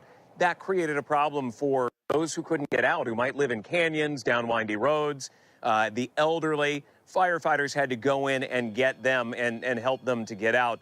And now, unfortunately, we know at least 2 people who died in this fire. They were unable to get out, unable to escape. Those numbers could very well go up. They have not been able to get in and search all of these homes like the one behind me that continues to burn. They don't know what's inside of these homes. At some point, they will go in, most likely with cadaver dogs, and see if there was anybody else who could not get out. Oh, that is such a harsh reality there, Alex. That is so scary. And you just have to wonder what is left to be discovered here in all of these surrounding areas. Terrifying. Alex Stone out there in Altadena, thank you for being here with us. I also want to bring in our meteorologist, Samara Theodore, for more on this forecast. And look, Samara, the thing is we knew that this wind event was coming, right? We knew that it would be considered life-threatening and catastrophic and potentially historic. And yet we heard from leadership in LA County Fire saying we were not prepared for an event like this. So what are we seeing and what does this future hold? Yeah, you know, Kana, I think even with knowing there's an amount of manpower and force that you have to have readily available. But the National Weather Service, as Ginger mentioned this morning on Good Morning America, they did a really good job of at least forecasting and letting people know this is life-threatening stuff we're getting ready to face by releasing that PDS, which is a particularly dangerous situation. And that's very rare for a red flag warning out west. Okay, so, you know, what we have right now is we're still in the thick of it. Even though we're on the other tail end and we're anticipating winds to start decreasing, we still have very strong gusts out there. So much so we still have an extreme fire risk from Santa Clarita to Malibu to Los Angeles. We have that critical risk in Anaheim and Riverside. So winds could still gust anywhere from 35 to 50 plus miles per hour. Humidity is still low, but the winds will continue to decrease this afternoon and evening. This is a future cast that shows us what the anticipated wind speeds will look like. By 10 p.m., 13 miles per hour in the Pacific Palisades. That's good news. By tomorrow morning, we could be hitting single digits in some spots. Next, that drought that we're in. We're extremely dry. Vegetation so dried out that it's providing so much fuel for the fire, really making the landscape of Southern California a tinderbox. So we need more moisture. Now, we don't have a lot of rain in the forecast, but we do anticipate an uptick in Pacific Palisades by Thursday evening to close to 30% relative humidity. Kana? Oh, that will be an absolutely welcome sight, that's for sure. Samara Theodore, thank you there for being with us. Again, we are standing here in Pacific Palisades, where we are witnessing one of the most destructive wildfires to ever race through Southern California, and we will continue to cover this for you. We're tracking all the fires and the blazes and how it's impacting some of the state's most vulnerable residents. I'm Kana Whitworth here in Pacific Palisades. Stay with us.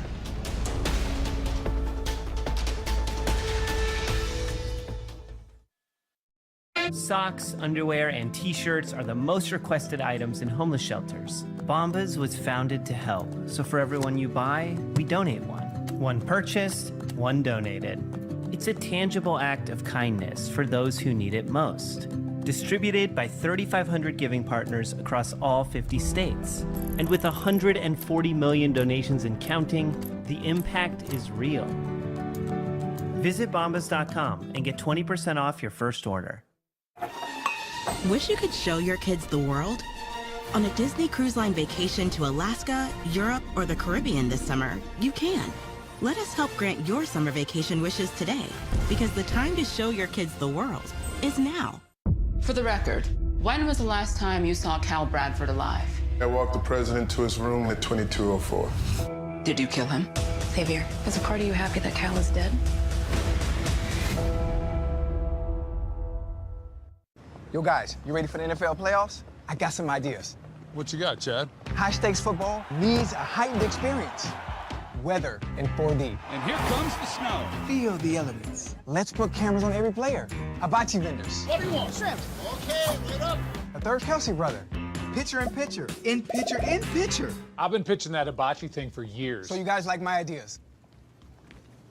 No.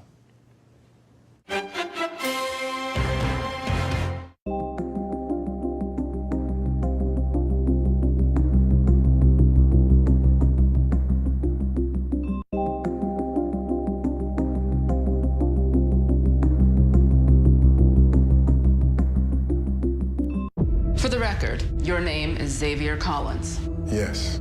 You have 2 children. Yes.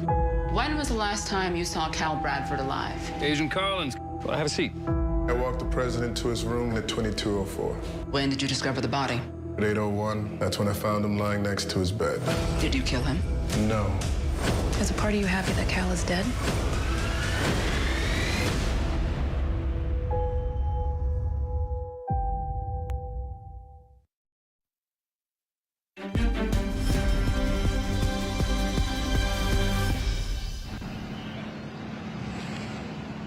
All right, welcome back to ABC News Live. I'm Kana Whitworth here in Pacific Palisades, California. And again, these wildfires that we're talking about, they are not only directly impacting tens of thousands of people, but also hundreds and hundreds of animals as well. And this is an important issue for so many people in these surrounding areas. I want to bring in veterinarian Annie Harvelist for more on this. And so, Annie, I'm so grateful to you for taking the time here to be with us. I know that you got a call from your brother early this morning asking you to take in, his rabbit, and that's just one animal that you might think of. I'm thinking about a lot of people in this moment in my community that have horses and llamas and goats, and these animals all need places to go if you have to evacuate. So first of all, let's start with the rabbit. Tell us what happened there. Well, Oreo is actually my niece's beloved rabbit, and she was very concerned about making sure that Oreo was safe.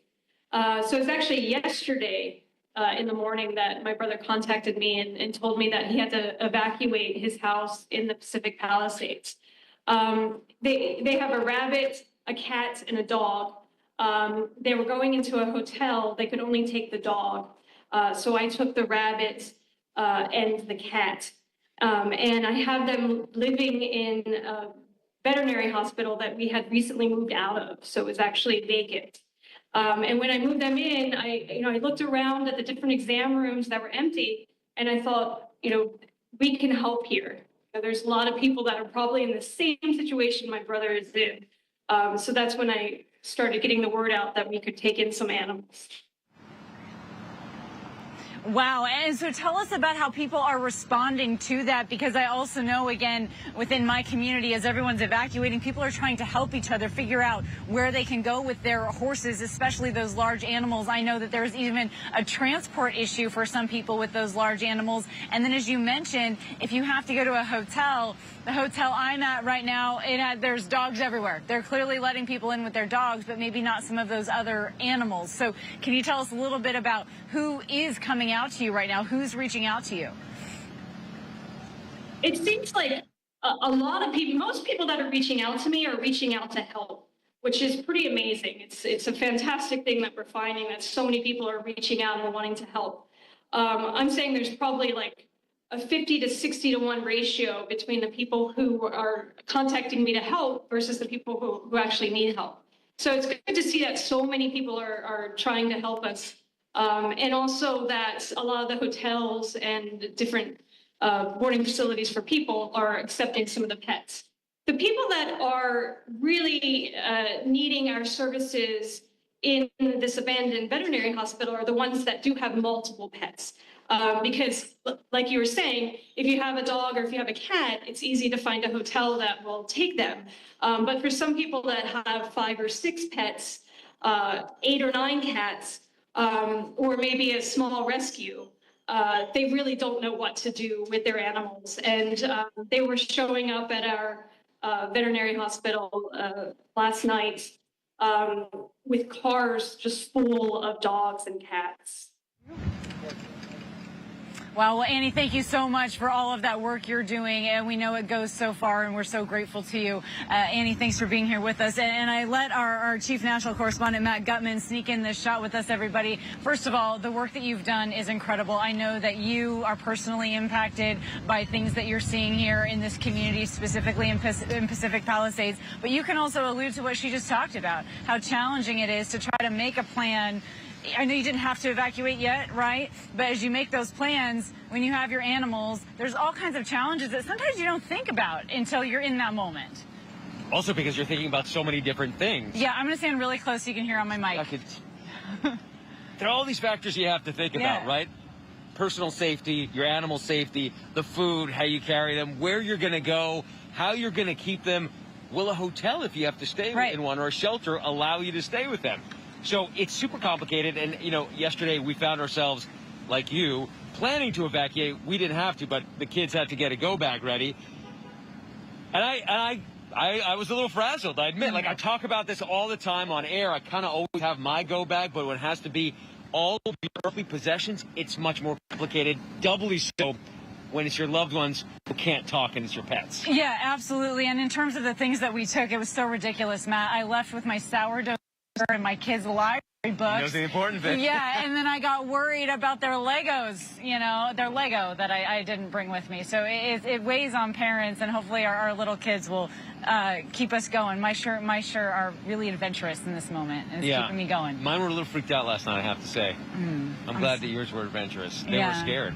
We all need to get them together after all of this, and it just goes to show that what we're seeing here, it is impacting this community, is impacting all of us as well. And we're here to tell the story, though, right? It's not about us, and we're taking on some of these kind of challenging environments to do our stories in, but it's worth it. And I think it's a really important thing for the reporters themselves to experience what millions of others in LA County right now are going through, which is that terror of not knowing where the embers cast by that fire being chucked into the air hundreds of yards or miles are going to land, and it could start a fire where they live. And it's that uncertainty, which is so terrifying. You just never know. And with this wind, those fires can go from very small, you know, half-acre things to something like this, which is, what is it, 15,000 acres now? Yeah, and the uncertainty in this fire and this general wind event is like nothing I have ever experienced, and it is terrifying. Matt Gutman, I'm so glad you walked over, and I held on to them, not letting them leave. All right, coming up here on ABC News Live, we have a lot of other headlines that we're following throughout the day. We'll have more on that after the break.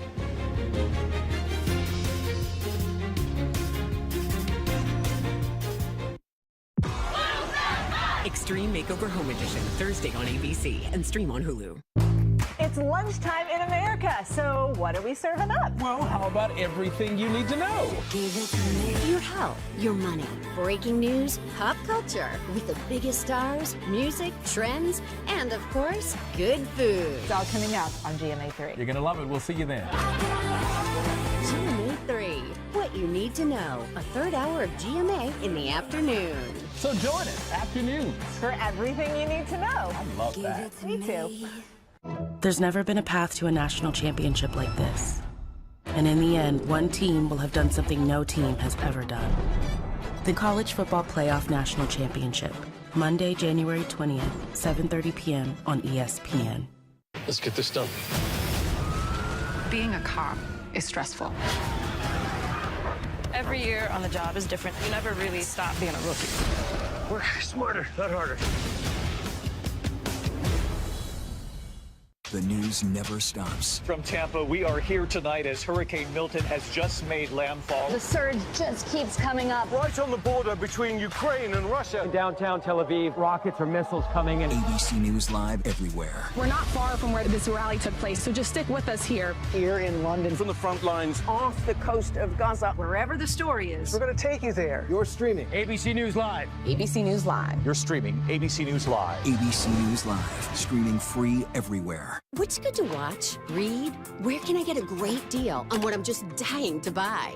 Oh, it's all right here. GMA Life. All the exclusive and buzziest celebrity good stuff. Deals and steals with amazing savings and the coolest lifestyle tips from Good Morning America. I love that so much. GMA Life. Streaming weekends on ABC News Live. Your weekend just got a little better with GMA Life.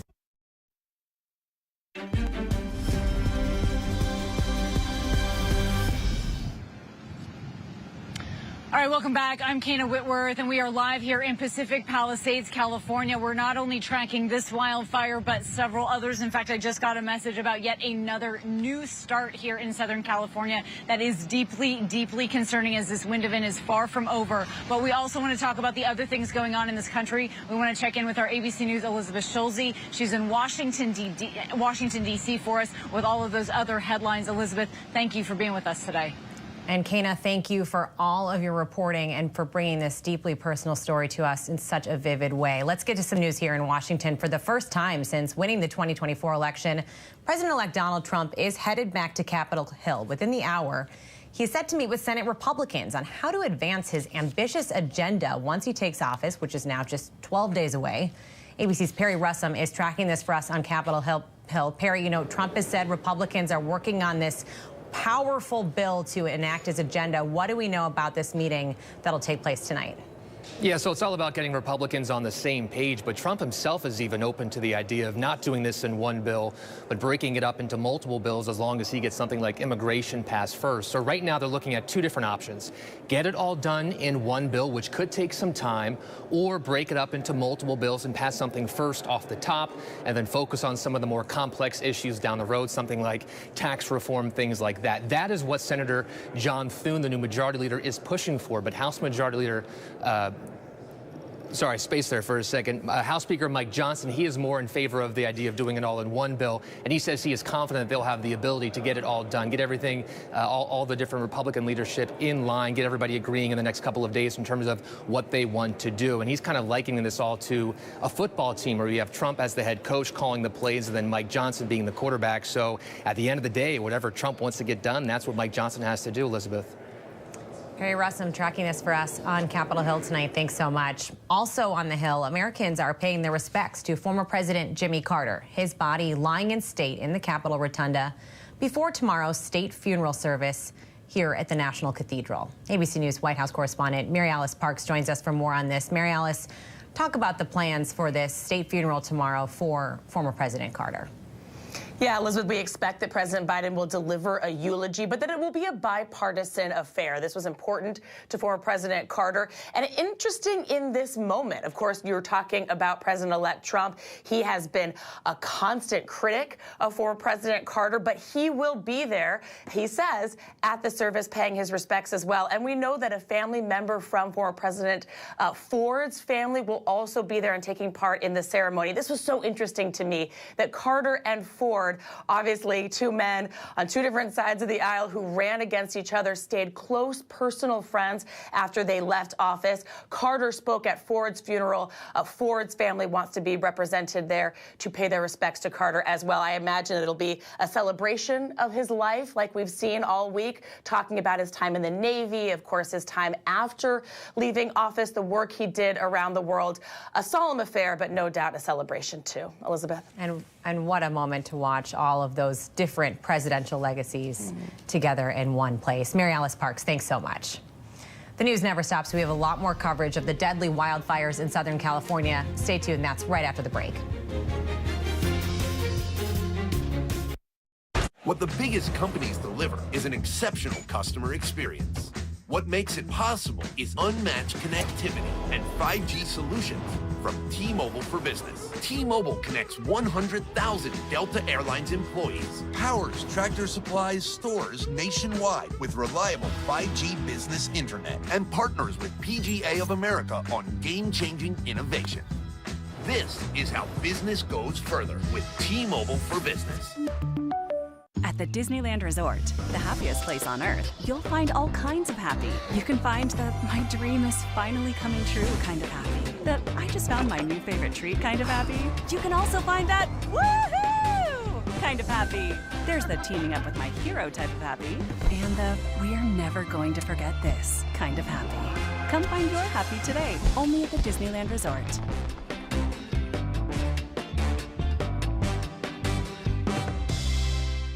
It's Special Agent Will Train. How do I look? Thanks, girl. First case back. We're gonna solve this.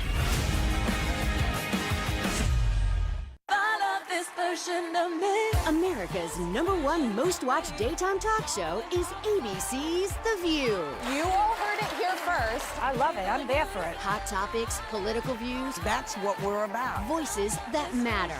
It all goes down right here. That's why it's called the what? The View.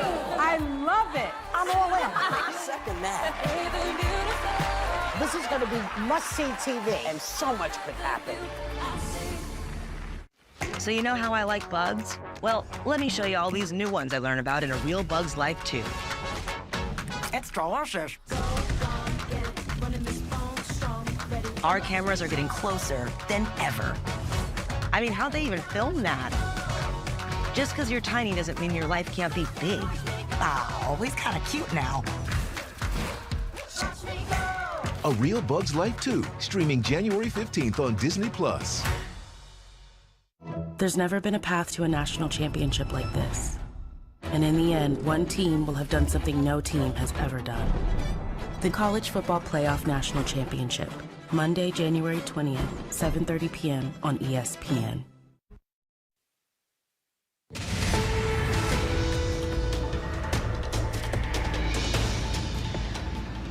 All right, everybody, I'm Kana Whitworth, and we are on the ground here live in Pacific Palisades, California on ABC News Live.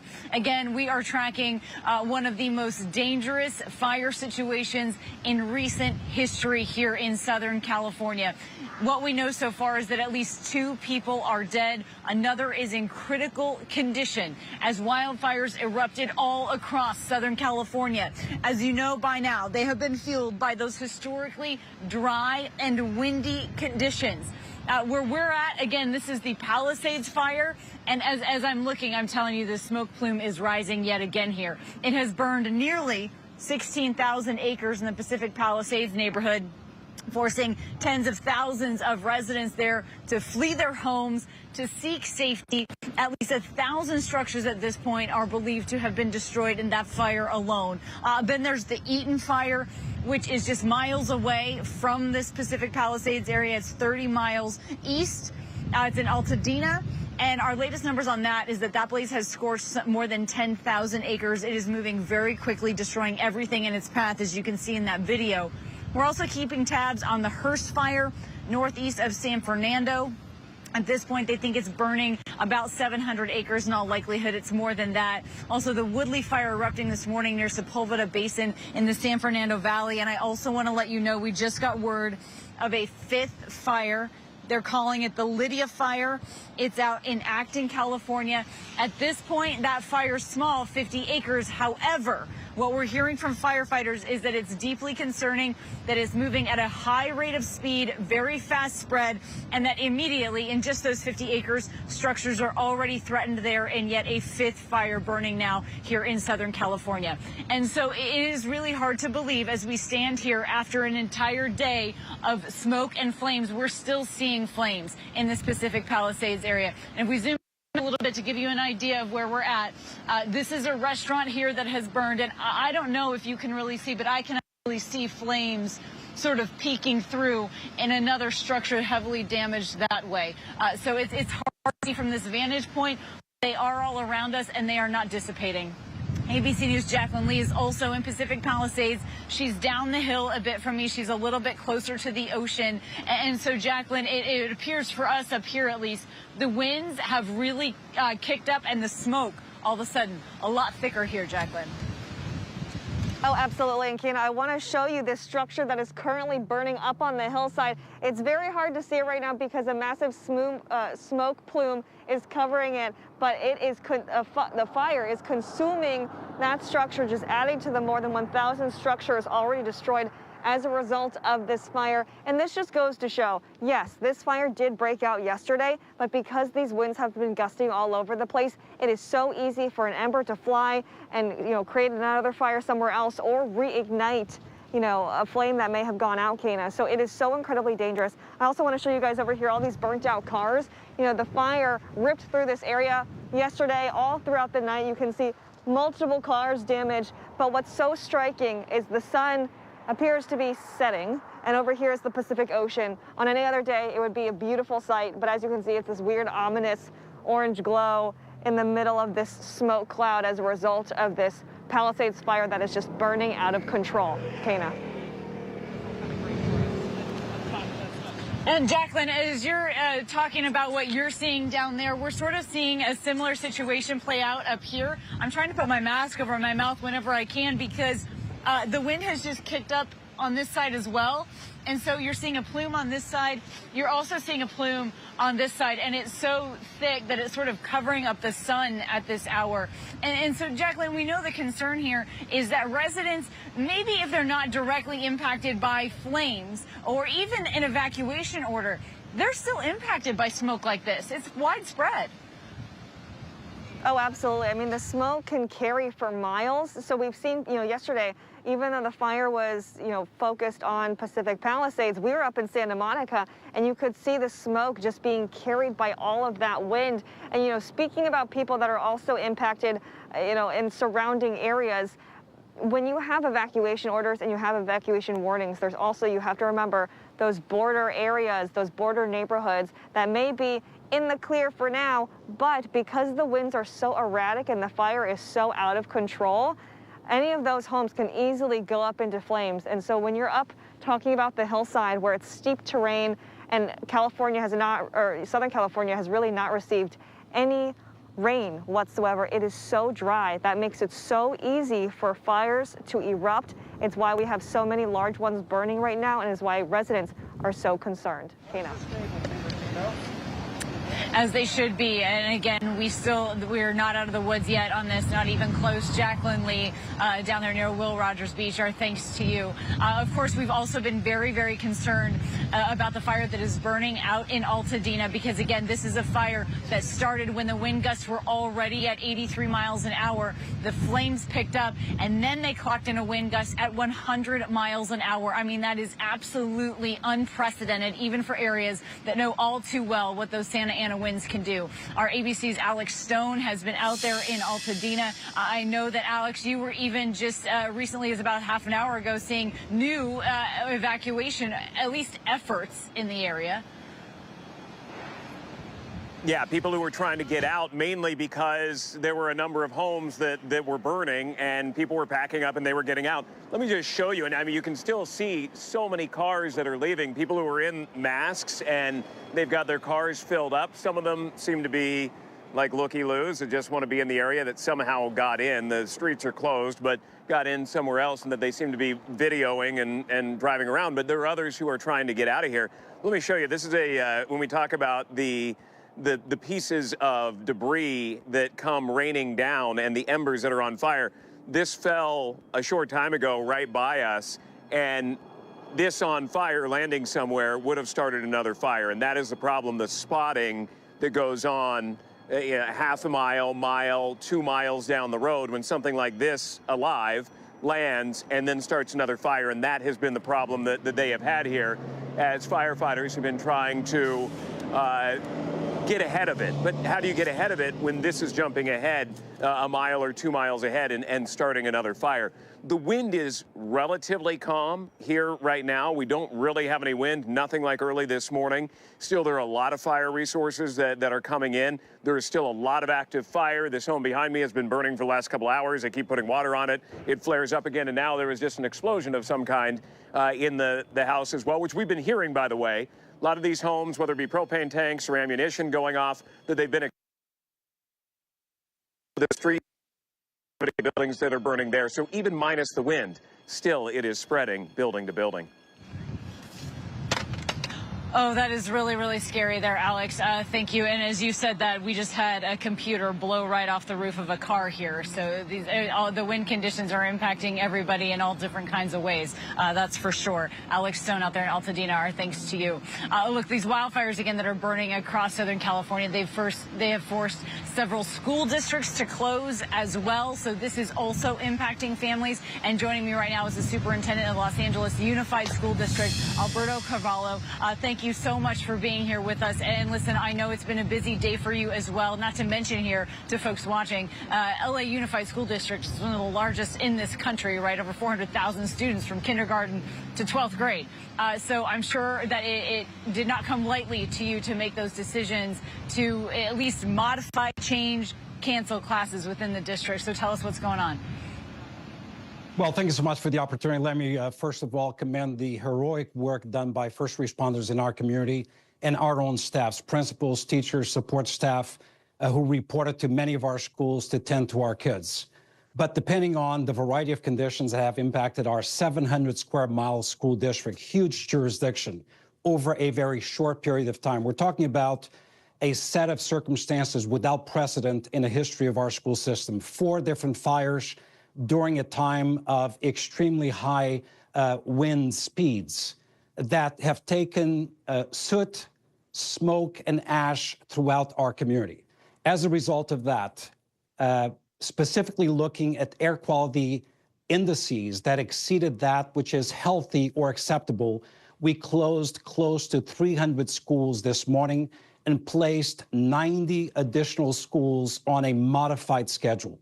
We're going through the data right now to make decisions about what tomorrow will be like. But the biggest enemy at this point, beyond the imminent threat of the fires and the loss of property, is the air quality in and around our schools. It is our highest priority to protect our workforce, our students, and their families. And that is certainly so important, and unfortunately passing along the information to you as well that we've now learned a 5th fire has started. So now we're dealing with 5 fires, and as you say, it's day by day in the decision making on how to handle all the students within your district. And because it's such a large swath of land and people, I have to imagine that you might be dealing with some students and some families here that tragically have lost their homes. What resources does the school district have for those families?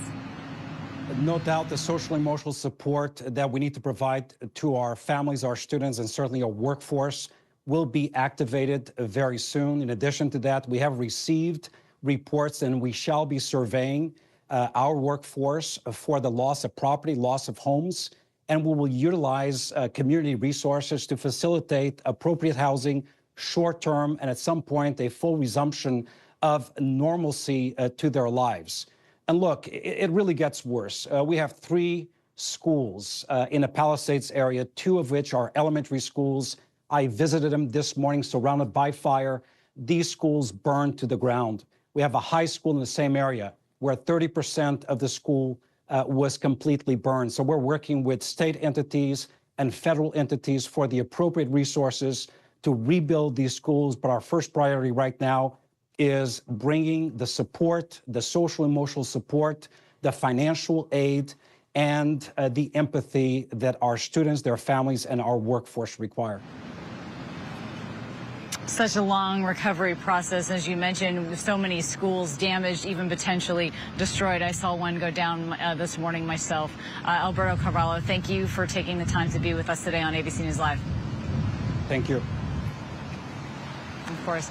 All right, coming up next here on ABC News Live, my conversation with the wildfire scientists about the role that climate change is playing in fueling some of these blazes. That's straight ahead.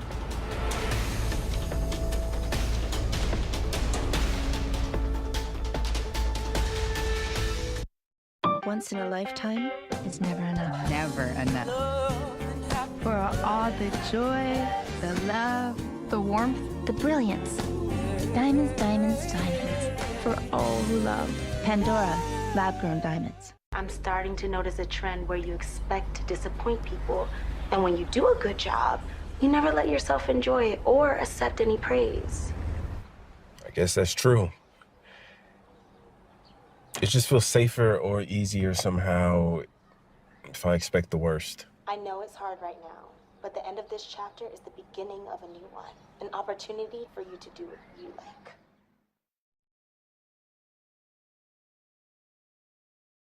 What's good to watch, read? Where can I get a great deal on what I'm just dying to buy? Oh, it's all right here. GMA Life. All the exclusive and buzziest celebrity good stuff. Deals and steals with amazing savings and the coolest lifestyle tips from Good Morning America. I love that so much. GMA Life. Streaming weekends on ABC News Live. Your weekend just got a little better with GMA Life. America's #1 most watched daytime talk show is ABC's The View. You all heard it here first. This is going to be must-see TV. And so much could happen. That's why it's called the what? The View. I want you to have a really fun summer out here. I only have one rule. Stay out of the basement. What do you got in the basement? God's behind all the crazy stuff happening. Who knows how kids get these ideas? Oh, that's not good.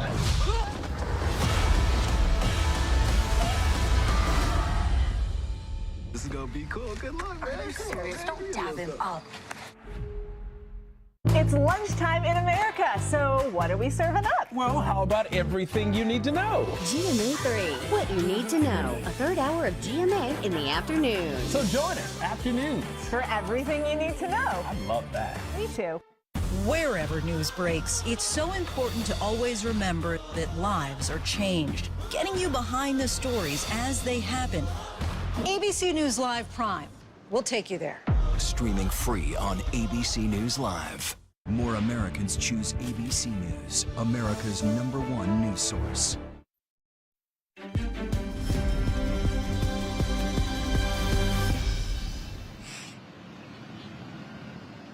All right, welcome back. As these wildfires spread across Southern California, we know that many environmentalists right now are sounding the alarm on the role that climate change is playing in fueling some of these fires. Joining me with more on this is Chad Hansen, who's a wildfire scientist and fire ecologist with the John Muir Project and author of Smokescreen: Debunking Wildfire Myths to Save Our Forests and Our Climate. Is certainly a worthy cause. So thank you for being here with us. And look, we've been talking a lot about how we knew this wind event was coming. We've also been talking a lot about how it impacts people that live in that, urban wildland interface. And we're seeing that play out in a really scary way out here. So as you watch this, what in particular made this so dangerous? Is it really just the combination of all those factors in this moment, also considering the low humidity? Yeah, it is. It's a combination of factors that are all coming together at the same time and creating these really dangerous conditions. We have a fall and early winter where there's been very little precipitation. We have these really dry winds coming at incredible speeds with the Santa Ana winds coming off the deserts and coming down those canyons at hurricane force. And we have communities in the way. We have these fires that are close to communities, and many communities have already been severely impacted. So yeah, it is that kind of circumstance that doesn't come along that often, fortunately, but it is happening more often because of climate change. That is a factor here. And so when you're looking at climate change and you believe that that's a factor here, are you looking particularly at the fire starts? Or are you looking at the increasing wind gusts here? I mean, they clocked a gust at 100 miles an hour out here today. Yeah, I mean, some of the gusts, even for Santa Ana winds, some of the gusts that we're seeing are way on the high end. I mean, this is a rare event. But what I'm talking about mostly is the increase in the area that burns. Ignitions can be a factor, but also just the area that burns. When you have the right conditions, because it's dry, because you have the winds, you're going to get larger fires typically and more communities impacted for a given ignition. And I think that's what we're seeing right now. And so, for me, it really just underscores the fact that we have to reimagine our policies and our approach to wildfires with regard to community safety. And we need to focus directly on protecting communities through proven methods that we know work, as opposed to trying to manage wildlands and manage vegetation, which does not work. Well, so let's talk about a little bit of that management here, right? There's a huge debate that seems to be growing about how to manage our forests in terms of logging in particular, as well as the idea that, a fire moving through a forest where nobody lives is a cleansing thing. It's actually a good thing. And there's a lot of debate about how to properly manage that.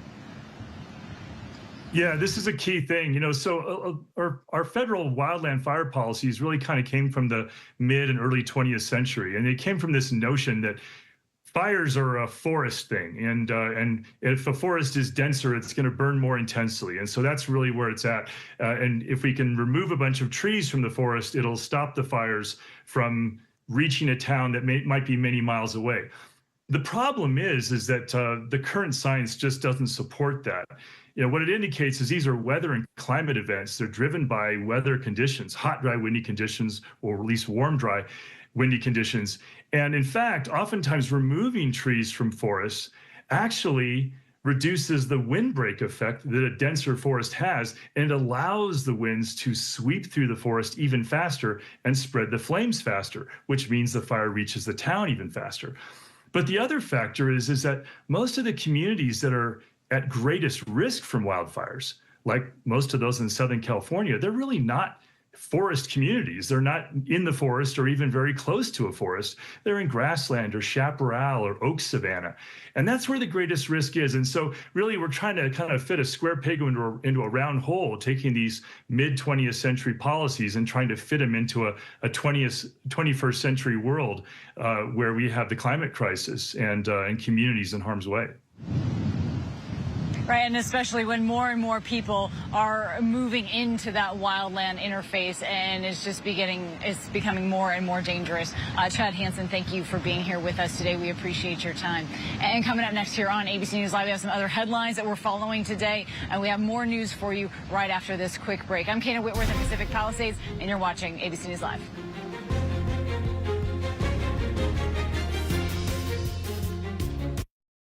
Subway's got a new meal of the day with a deal on a different sub every day of the week. Fresh baked bread, fresh sliced meat, fresh chopped veggies, vinaigrette, plus chips and a drink. You've got the perfect lunch at the perfect price. Your coworker went with the $17 salad. Get it together, Stan. Find your fresh with the all-new $6.99 meal of the day at Subway. Or make it a foot-long for just $3 more. Extreme Makeover Home Edition, Thursday on ABC and stream on Hulu. I want you to have a really fun summer out here. I only have one rule. Stay out of the basement. What do you got in the basement? Dad's behind all the crazy stuff happening. Who knows how kids get these ideas? Oh, that's not good.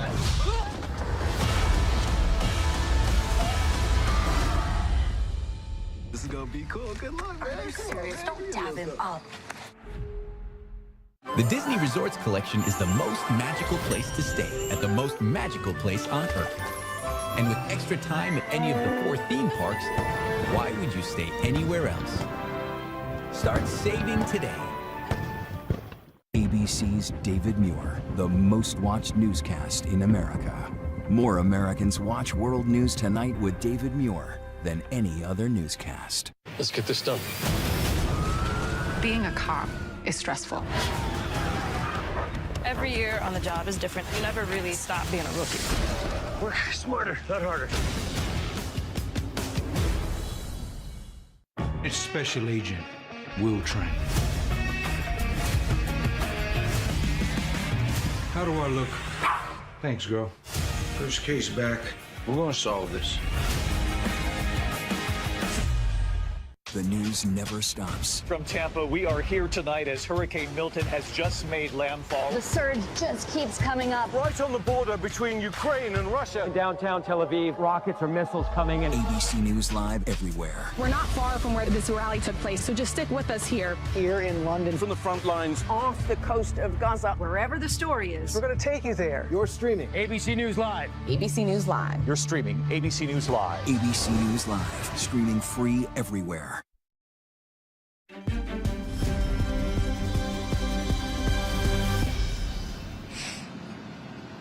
All right, welcome back, everybody. I'm Kana Whitworth, again live here in Pacific Palisades, California, where we are tracking the wildfires that are raging across Southern California. We have just now learned that there is now a 5th fire that is raging, so this is deeply concerning. It is moving very quickly and immediately threatening structures. But there is other news happening across this country. We want to check in with ABC News' Elizabeth Schulze, who's live for us in Washington, D.C., with all of those other crucial headlines that you're following today. Elizabeth? Thanks so much, Kana. We are tracking some news at this hour overseas. A massive opposition rally planned in Venezuela tomorrow to protest the contested re-election of President Nicolas Maduro. His opponent, Edmundo Gonzalez, claims that he won the July presidential election against Maduro, and many in the international community agree. They're viewing the election as fraudulent. Gonzalez has since visited several countries in the Western Hemisphere to try to shore up support, meeting with the outgoing President Joe Biden at the White House just on Monday. While out of the country, Gonzalez said that his son-in-law was kidnapped, and the Venezuelan parliament yesterday voted in favor of arresting Gonzalez if he re-enters the country or tries to prevent Maduro's inauguration, which is scheduled for this Friday. The news never stops. We do have a lot more coverage of the deadly wildfires in Southern California. That will be right after the break. Stay tuned.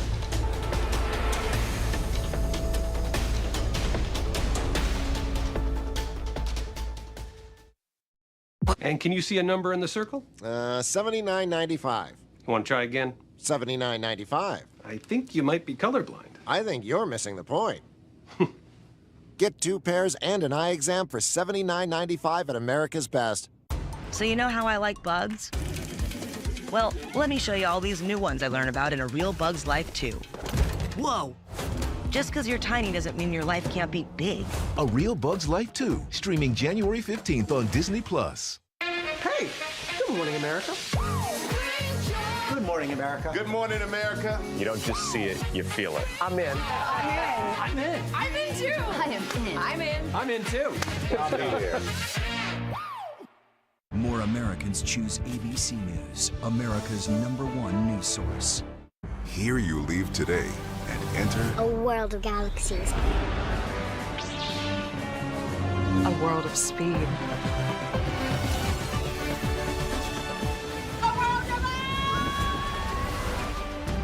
A world of other worlds.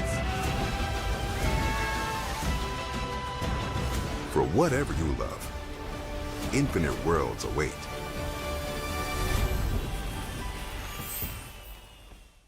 Whenever, wherever news breaks, it's so important to always remember that lives are changed. Here in London, in Buffalo, Uvalde, Texas, Edinburgh, Scotland. From Poland once again tonight. Thank you so much for streaming with us. Ukrainian refugees here in Warsaw. Do you think you'll ever be able to go back home? We're heading to a small community outside of Mexico City. Splintered houses and splintered lives. The magnitude of the devastation. You're streaming ABC News Live. Reporting from Rolling Fork, Mississippi. Santa Fe, New Mexico. Raleigh, North Carolina. The U.S. Capitol. Mayfield, Kentucky. Minneapolis. Mexico. Tongass National Forest, Alaska. Getting you behind the stories as they happen, giving you a front row seat to our world as it plays out in real time, live. ABC News Live Prime. We'll take you there. Stream ABC News Live weeknights, America's most honored streaming news program, only on ABC News Live. Streaming free right now wherever you stream your news. Wish you could show your kids the world? On a Disney Cruise Line vacation to Alaska, Europe, or the Caribbean this summer, you can.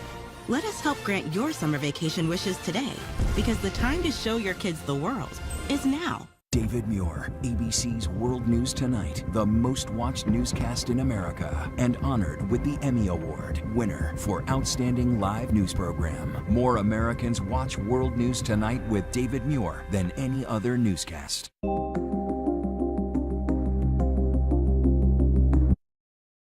For the record, your name is Xavier Collins. Yes.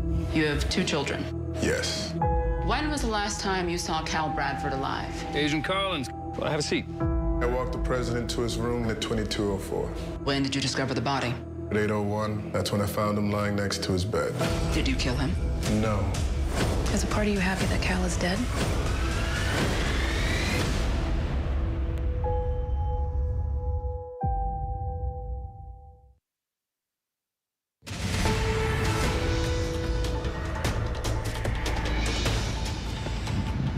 All right, everybody, I'm Kana Whitworth. I'm on the ground here in Pacific Palisades, California, and we are just seeing the wind kick up and move dark, black smoke all over this community at this hour. This is this very scary scene. You can also sort of see some flames there in the background. As they pull out, you can again see what is left of this restaurant here, a popular restaurant in the Pacific Palisades area. This is an area where I used to live, not that far.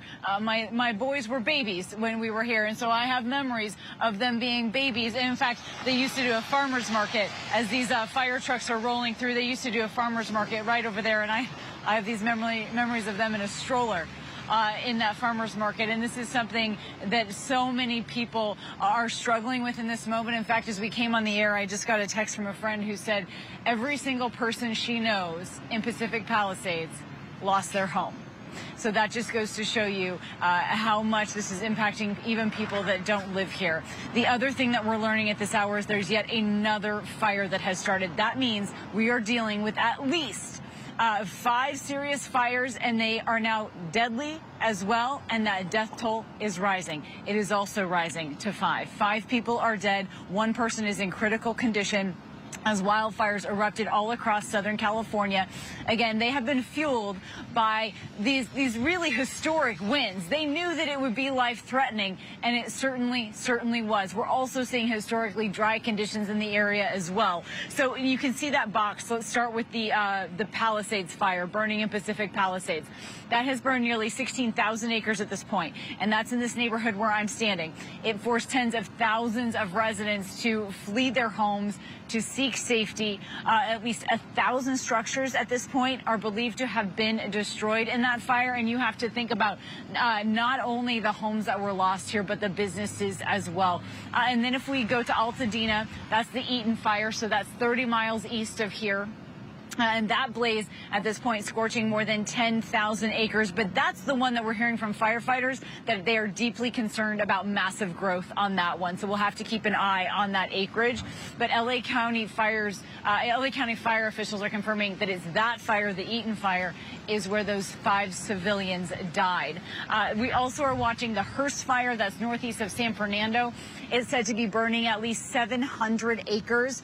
And the Woodley fire erupting this morning near the Sepulveda Basin in the San Fernando Valley.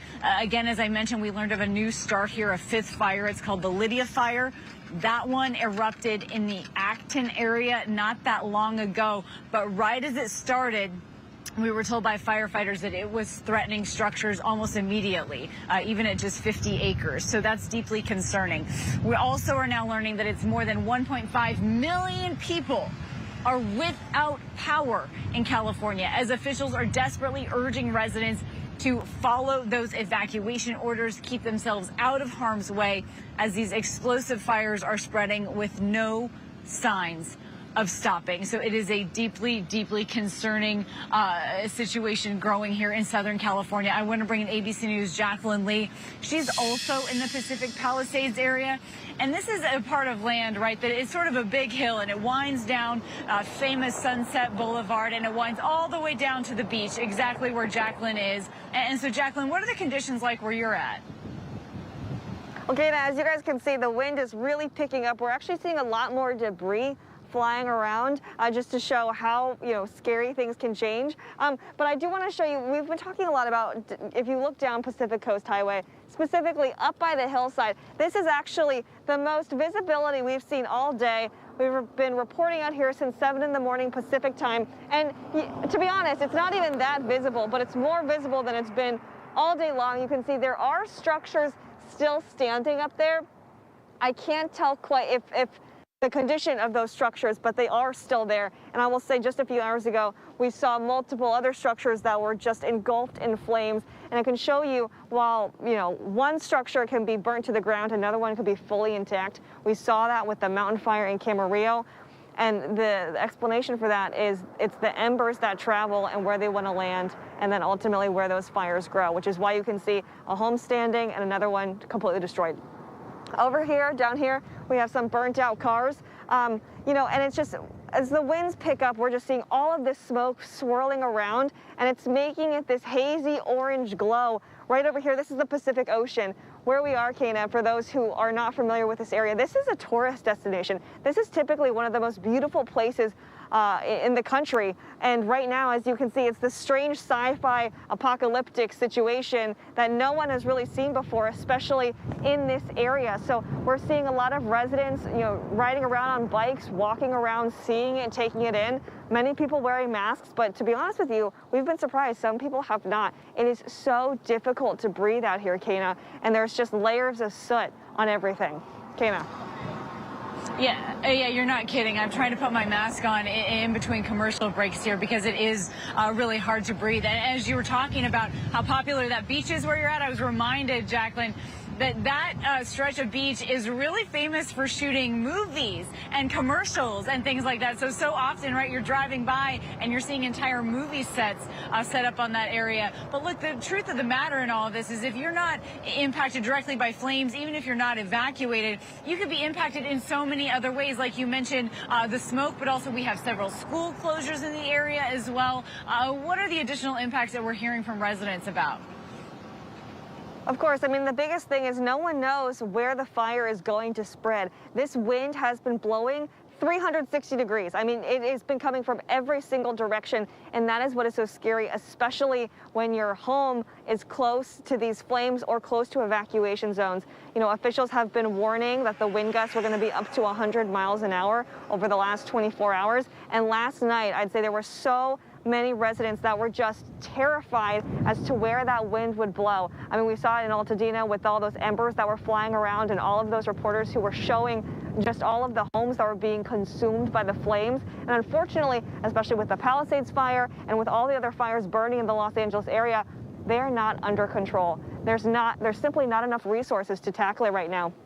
We're seeing a concerted effort among other states to try to get as many extra personnel and equipment here as quickly as possible. But at the end of the day, the wind is out of control, the fires are out of control, and it's scaring quite a lot of residents, Kana. Absolutely is. Jacqueline Lee down there at Will Rogers State Beach, thank you so much for being here with us. I also want to bring in our meteorologist, Samara Theodore, who's been tracking this forecast for us.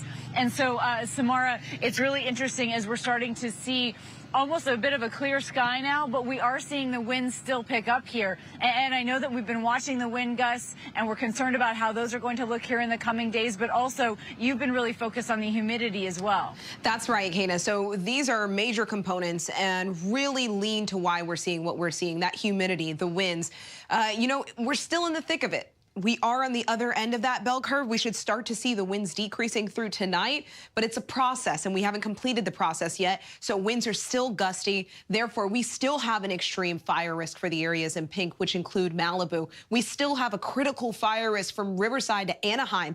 I want you to keep in mind, there may not be a fire in your neighborhood right now, but if you live anywhere in these highlighted zones, the environment is primed and conducive for fire growth and spreading. So if that spark goes off, you have to be ready at any moment. This is like a tinderbox.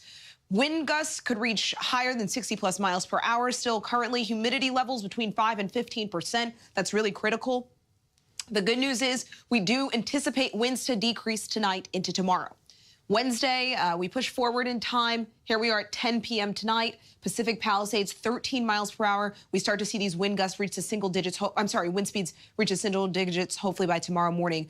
And there will be an uptick in relative humidity. More moisture added to the atmosphere as we head towards the end of the week. But still, you know, you're in a deficit. You're in a drought. We need more relief than even this. Kana. More relief. There's no question about that. All right, Samara Theodore, our thanks to you for being here with us today. We also want to check back in with Alex Stone. He is in Altadena. He has been covering that fire here throughout the afternoon. Oh, and Alex, whoa, there's some huge flames there behind you. What is that? Yeah, this is a home that is burning right now, and there is one engine 116 from LA County Fire, that they are doing what they can to try to calm it down. But they're all alone. Typically, you wouldn't have a house fire with only one engine, and they don't really have a lot of water. It looks like that one of the firefighters may be getting up to try to pull a hose or to use their cannon at the top to shoot it on. They've got their chainsaws out now as they're trying to get some of the brush away from it so it doesn't spread to the building next door. But this just shows you, Kana, that even though the winds have calmed down, these buildings continue to burn. There are a lot of embers. There's a lot of smoldering material that if it was flying around earlier today, it's still going up as they're getting help coming in here right now. But this is yet another home that is burning right now, Kana. That is so scary. And as you mentioned, you're right. It takes more than one engine typically to put out a house fire. But when resources are so thin right now, we know they're calling in reinforcements, but they are not here yet. It was just a big gust of wind here, about knocked me over. So this is still ongoing and concerning, as you're pointing out there. Alex Stone, our thanks to you. All right, again, we are live here in Pacific Palisades, California. We are on the scene of the Palisades fire, where you can see behind me here, some bystanders are coming up really just to check things out. I mean, some people live here, some people have businesses here. This is a very popular area in Southern California, and some people are just kind of trying to come out and see what it looks like in this moment. And clearly, they're happening upon tragedy, sadly. We will continue to cover this. We have more rolling coverage of these raging wildfires here in Southern California. Stay with us.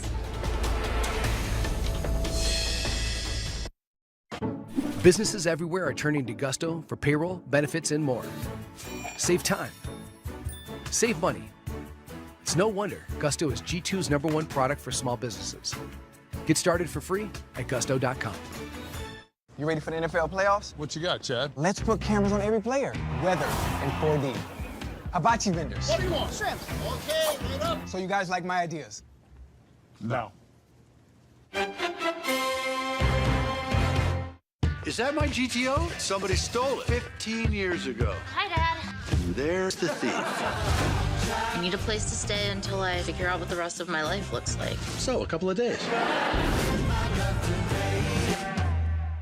At the Disneyland Resort, the happiest place on earth, you can find the my dream is finally coming true kind of happy. That woohoo kind of happy. And the we're never going to forget this kind of happy. Find yours at the Disneyland Resort.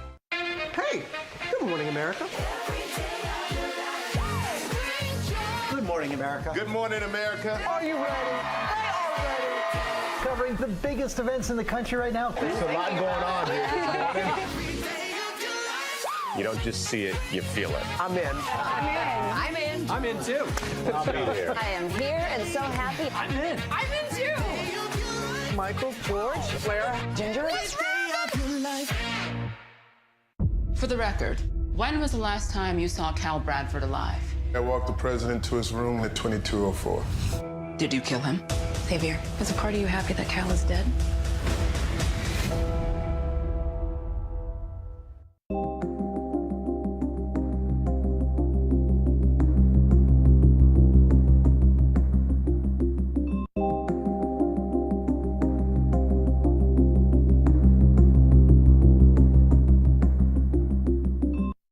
What makes Elton John so iconic? Everyone's talking about Elton John. Sir Elton John. Elton John. Elton John. There will never be another. Everything that you want Elton John to be, he is. Superstar and a legend. now Elton John opens up the exclusive interview with Elton John. I'm still standing, and I am better than I ever did. And there's a lot more to come. Elton John, still standing, now streaming on Hulu.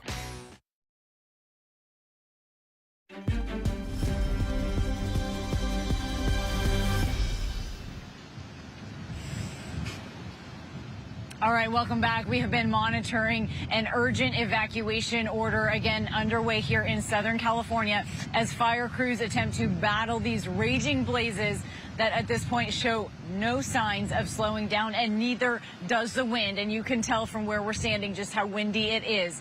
Joining me right now is Lindsay Lance, the spokesperson for the Los Angeles Fire Department. Lindsay, a pleasure to have you here with us. Thank you for taking the time. Yeah, Kana, thanks for having us. Thanks for being out here and giving us all this coverage. Of course, of course. Listen, this is impacting a lot of us on a personal level as well. If we can talk about some of these fires, as we know, still 0% contained right now. Emergency services at this point it sounds like they're being inundated with calls. How is the fire department, in a sense, just handling the sheer magnitude of the fires and these winds? It's like nothing I've ever seen before.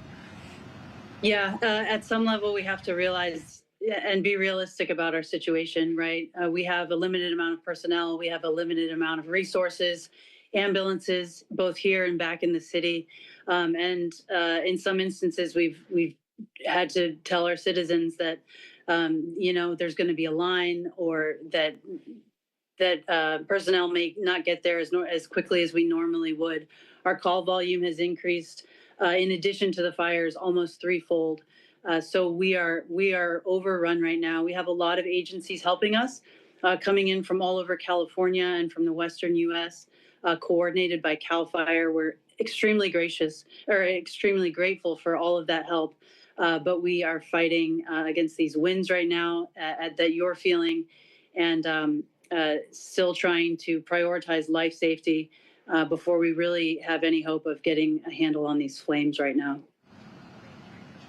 Yeah, I think it's so often wildfires in Southern California are sort of synonymous with those big water drops or the air tankers with Phos-Chek, and we're just not able to see as much of that right now, in large part, of course, because of these winds. So how do you prioritize this firefight when you almost don't have access to your biggest asset?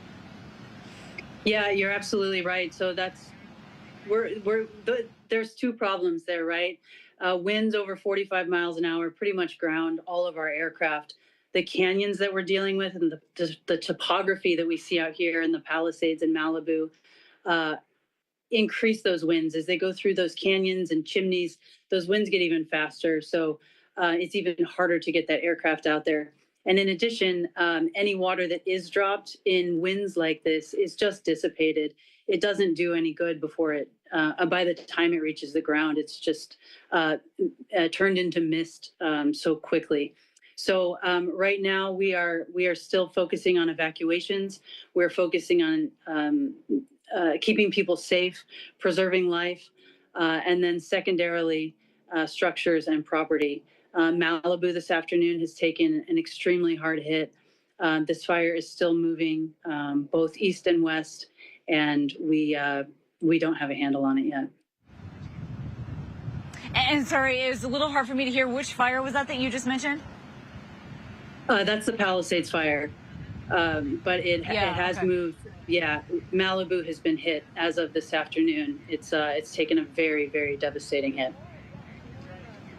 Wow, okay. And we know that those evacuation warnings were growing, and we're hearing from some of our own community members there. I know that there's a lot of different operational assets happening. I also know that there's different people that are responsible for each fire, but I do want to broadly ask you, if I can, about some of these injuries and even the deaths that we're seeing. It sounds like UCLA Hospital says they've treated some 21 people suffering from some kind of fire-related injury and has at least admitted one person in critical condition. We're also hearing that it sounds like, sadly, the death toll there on the Eaton fire, which I know the Forest Service is heading up, but it sounds like that death toll is up to 5. Are you able to bring us any updates there? Sadly, at this point, we don't have confirmation of all of that hearsay.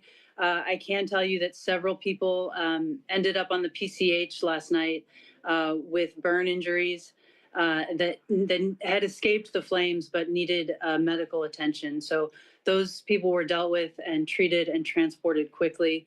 We have had some firefighter injuries as well. In terms of an official toll or an increase over that official number of 2 fatalities this morning, I'm sorry, I just don't have those numbers for you yet. Yeah, no problem. I know that, again, there's a lot of people and a lot of cooks in the kitchen, if you will, here. But again, this thing is far from over. And Lindsay, I so appreciate you taking the time to speak with us today. Absolutely. We appreciate your coverage so much, and we will do our best to keep you updated as we're trying to do the work here as well. Thank you. Greatly appreciated. All right, coming up next here on ABC News Live, we have some other headlines, of course, that we're following throughout the day. We have more news right after the break.